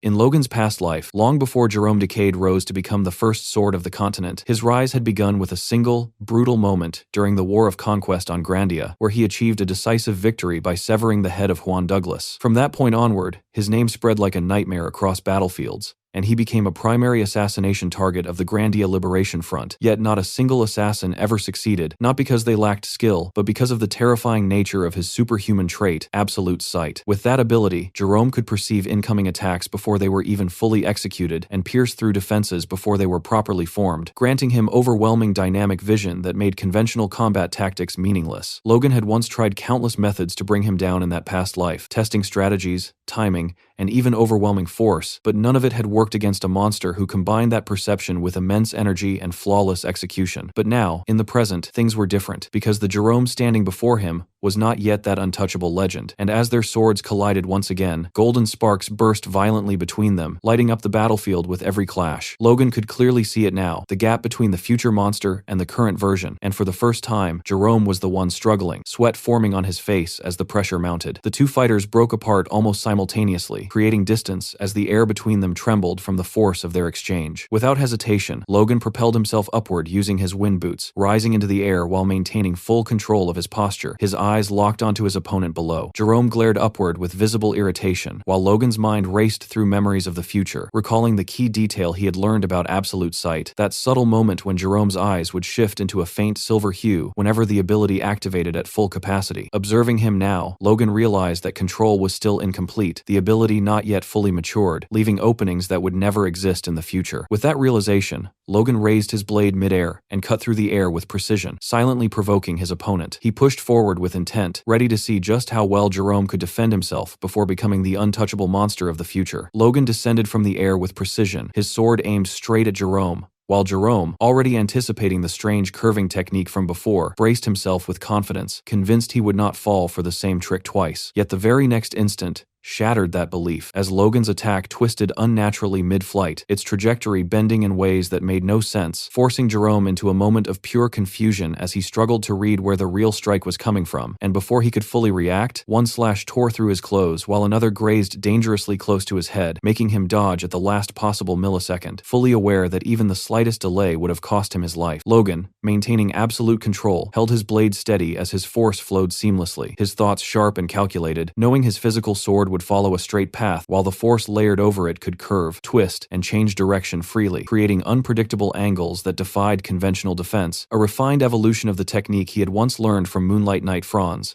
now perfected to the point where every imperfection had been erased. Jerome barely managed to block a whip-like strike, but the sheer force behind it knocked his blade back, and before he could recover, Logan was already closing in from another angle, charging forward with overwhelming momentum, forcing Jerome to react instantly by ducking low and rushing in, narrowly slipping past Logan's strike, a move that irritated Logan as it disrupted his flow. The fight descended into close combat as Jerome dropped low and attempted to sweep Logan off his feet, but Logan reacted with fluid precision, leaping cleanly over the attack and immediately countering with a downward slash, an attack that for a brief moment seemed to land, drawing a shout from Jerome, only for it to be revealed that Jerome had barely managed to block at the last instant, pushing Logan back and creating distance once again. Breathing heavily, Jerome stared at Logan with disbelief, unable to accept that a mere force user was pushing him back like this in front of the Emperor, his grip tightening around his sword as determination surged, knowing he had to reclaim control of the battle. With a burst of blue aura, Jerome launched himself forward, channeling his full power, while Logan, in that same instant, noticed the subtle but critical change, the faint silver light forming in Jerome's eyes,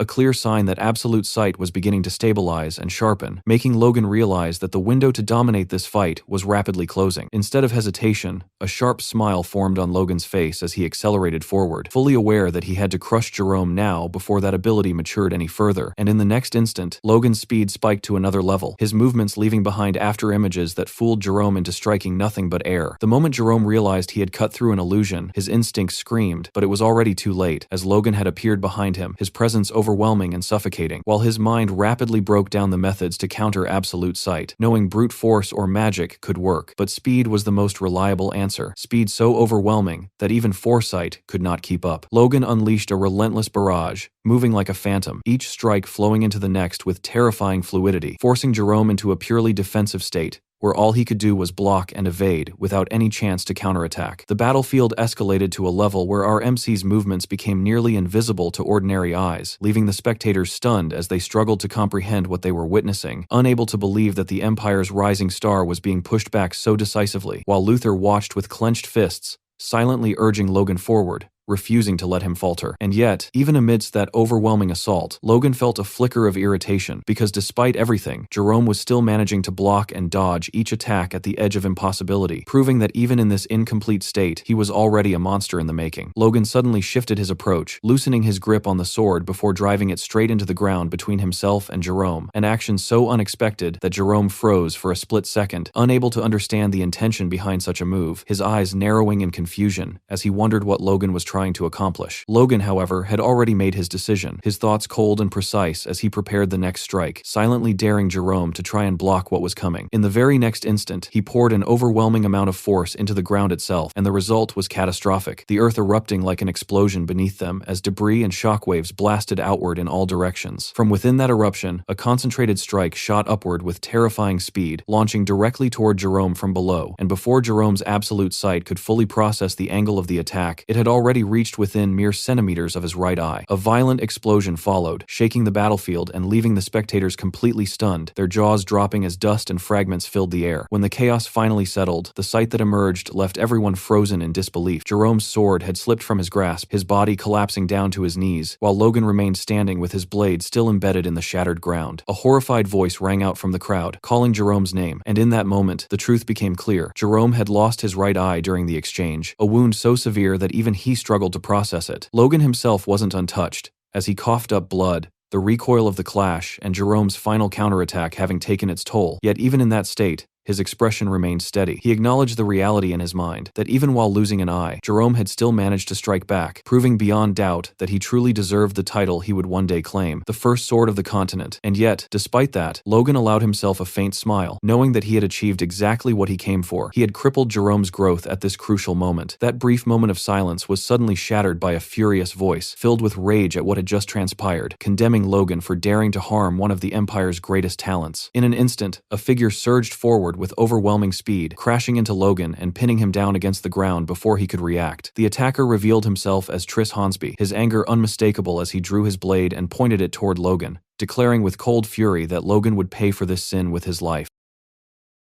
Luther exploded into motion, charging forward with his massive hammer raised high. But before he could even close the distance, Tris Hornsby simply glanced in his direction, his expression completely calm, almost bored, and slowly lifted a single finger. In the next moment, that finger ignited with a concentrated flame, and with a slight downward gesture, an invisible shockwave erupted outward. Luther's eyes widened as the attack hit him instantly, the sheer force crashing into his body like a wall, sending him flying backward several meters as if he weighed nothing, slamming him into the ground violently. From the ground, Logan watched the entire exchange in shock, his mind racing as he realized that the giant who could shake battlefields had just been thrown aside with nothing more than a flick of a finger. His gaze shifted back toward Tris, who still stood there with his blade pointed directly at him, his aura pressing down with terrifying weight. Logan tightened his grip on his sword, a cold realization forming in his mind that he might have underestimated the Empire far more than he should have. But instead of fear taking over, his resolve hardened, deciding that if he was going to die here, he would at least take someone down with him. Force surged through his entire body as he prepared for a final strike, every ounce of energy focused into one desperate attempt, while Tris merely looked at him and dismissed it as nothing more than a last struggle. Slowly raising his sword, Tris declared that Logan's life would end here, but just as the killing blow was about to fall, a voice cut through the tension, sharp and absolute, demanding to know what he thought he was doing. That single voice froze everything. The pressure on the battleground shifted instantly as the Emperor released his aura, a suffocating presence that made even Tris react. The old man's expression changed immediately, sweat forming as he realized his mistake. He lowered his sword without hesitation, sheathing it before bowing deeply toward the Emperor, trying to justify his actions by claiming that Logan had harmed one of the Empire's talents and deserved a miserable death to uphold its authority. The Emperor's response was cold and cutting. He mocked the reasoning, questioning whether Tris was implying that the Emperor's own decision was disgraceful. The words struck harder than any blade, and Tris began sweating heavily before dropping to the ground, slamming his head against it in apology, repeatedly declaring that he had never intended such disrespect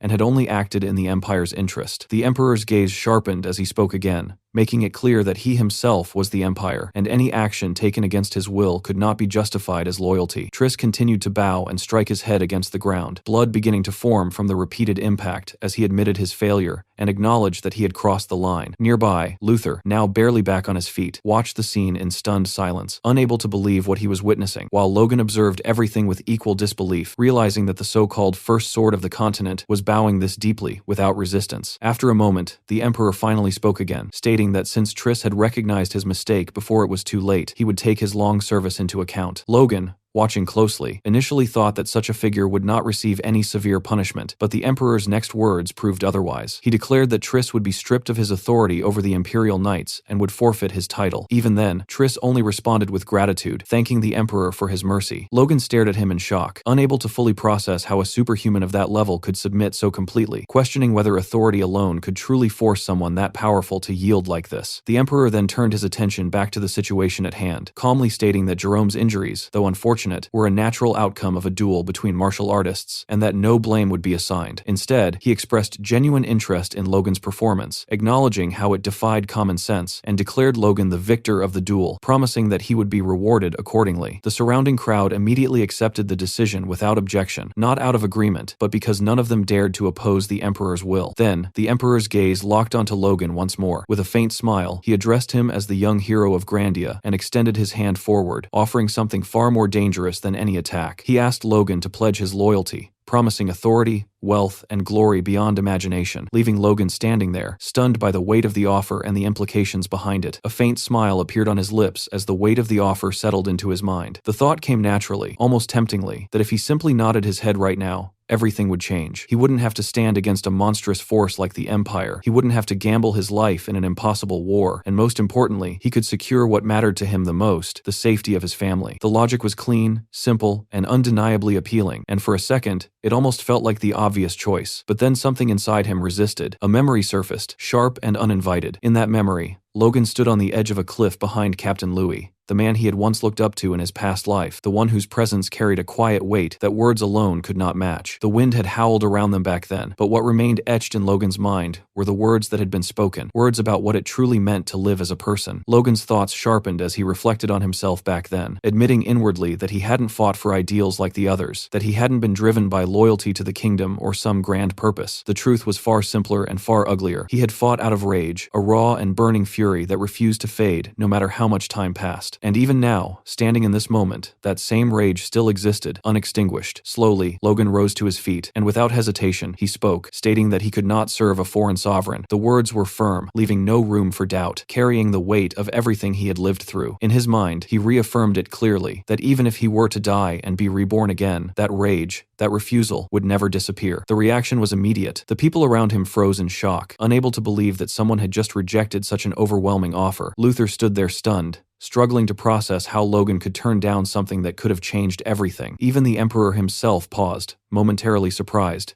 his expression shifting as he studied Logan more closely. Their eyes met, and what the Emperor saw there was not hesitation, not fear, but unwavering resolve. A slow smirk formed on his face, and in the next moment, he burst into loud laughter, clearly amused, remarking that it had been a long time since someone had refused him. Rising from his seat, he admitted that the refusal only made him want Logan even more. Turning slightly, he dismissed the tension of the moment, stating that Logan had already shown him something remarkable, and that was enough for now. He then gave Logan time, telling him to remain in the palace a little longer, to experience the Empire firsthand, confident that once Logan truly understood what he stood to gain, his decision might change. And with that, the Emperor turned and left for his chambers, leaving behind a hall filled with shaken silence and a decision that had just shifted the course of everything. Sometime later, a bishop approached Logan and introduced herself as Plantace, a servant of Lord Acheron, the god of gold and commerce, saying it was an honor to meet him. Logan calmly replied that his injuries were not very severe and apologized for troubling her, but the bishop gently dismissed his concern, explaining that his imperial majesty had already compensated her more than enough, so there was no need for him to feel burdened. As she leaned in to examine his wounds, Logan couldn't help but think how absurd the situation was, realizing that the Emperor had summoned not just a high-ranking disciple, but an actual bishop of the 9 great gods just to treat his injuries. Still, he stayed composed and asked about Jerome Decaide. The bishop paused briefly before explaining that Jerome's wounds were healing unusually poorly and that unfortunately, they had been unable to treat his right eye. Logan reacted with visible shock, but internally, he felt a quiet sense of relief. The bishop then urged him to focus on his own treatment first, warning that wounds inflicted by aura could have delayed effects. She raised her hand over his injured ribs and began chanting a divine spell. In the next instant, a soft glow enveloped the wound, and Logan felt the difference immediately. Looking at the light surrounding him, he realized this was divine power, slightly different from what he had witnessed during Stella's naming ceremony. Within moments, the pain vanished completely, and even his internal injuries were healed. Logan was genuinely surprised, acknowledging inwardly that the effect was undeniable. The bishop, observing him, remarked that it was her first time seeing aura dispelled so cleanly, suggesting that his body must be exceptionally resilient. Logan thanked her politely, though in his mind he knew the truth, that he had already forced out the remaining aura using his force core. As he began putting his shirt back on, the bishop suddenly asked if he was from Grandia. Logan confirmed it and questioned why she asked. The bishop rested her chin on her hand, hesitating slightly, before mentioning that she had heard a rather strange story from Grandia Parish. Logan's interest sharpened as he asked what kind of story it was, though internally he admitted he wasn't very familiar with religious matters. The bishop, now visibly uneasy, explained that she had heard rumors of children being born upon whom divine power had no effect whatsoever. She then asked if Logan knew anything about it. At that moment, a memory surfaced in Logan's mind. He recalled Stella's birth ceremony, the moment when the bishop had tried to bless the child and failed, leaving the old bishop in shock. The realization hit him instantly. The story she was referring to could only be about Stella, the daughter of Felix Esperanza,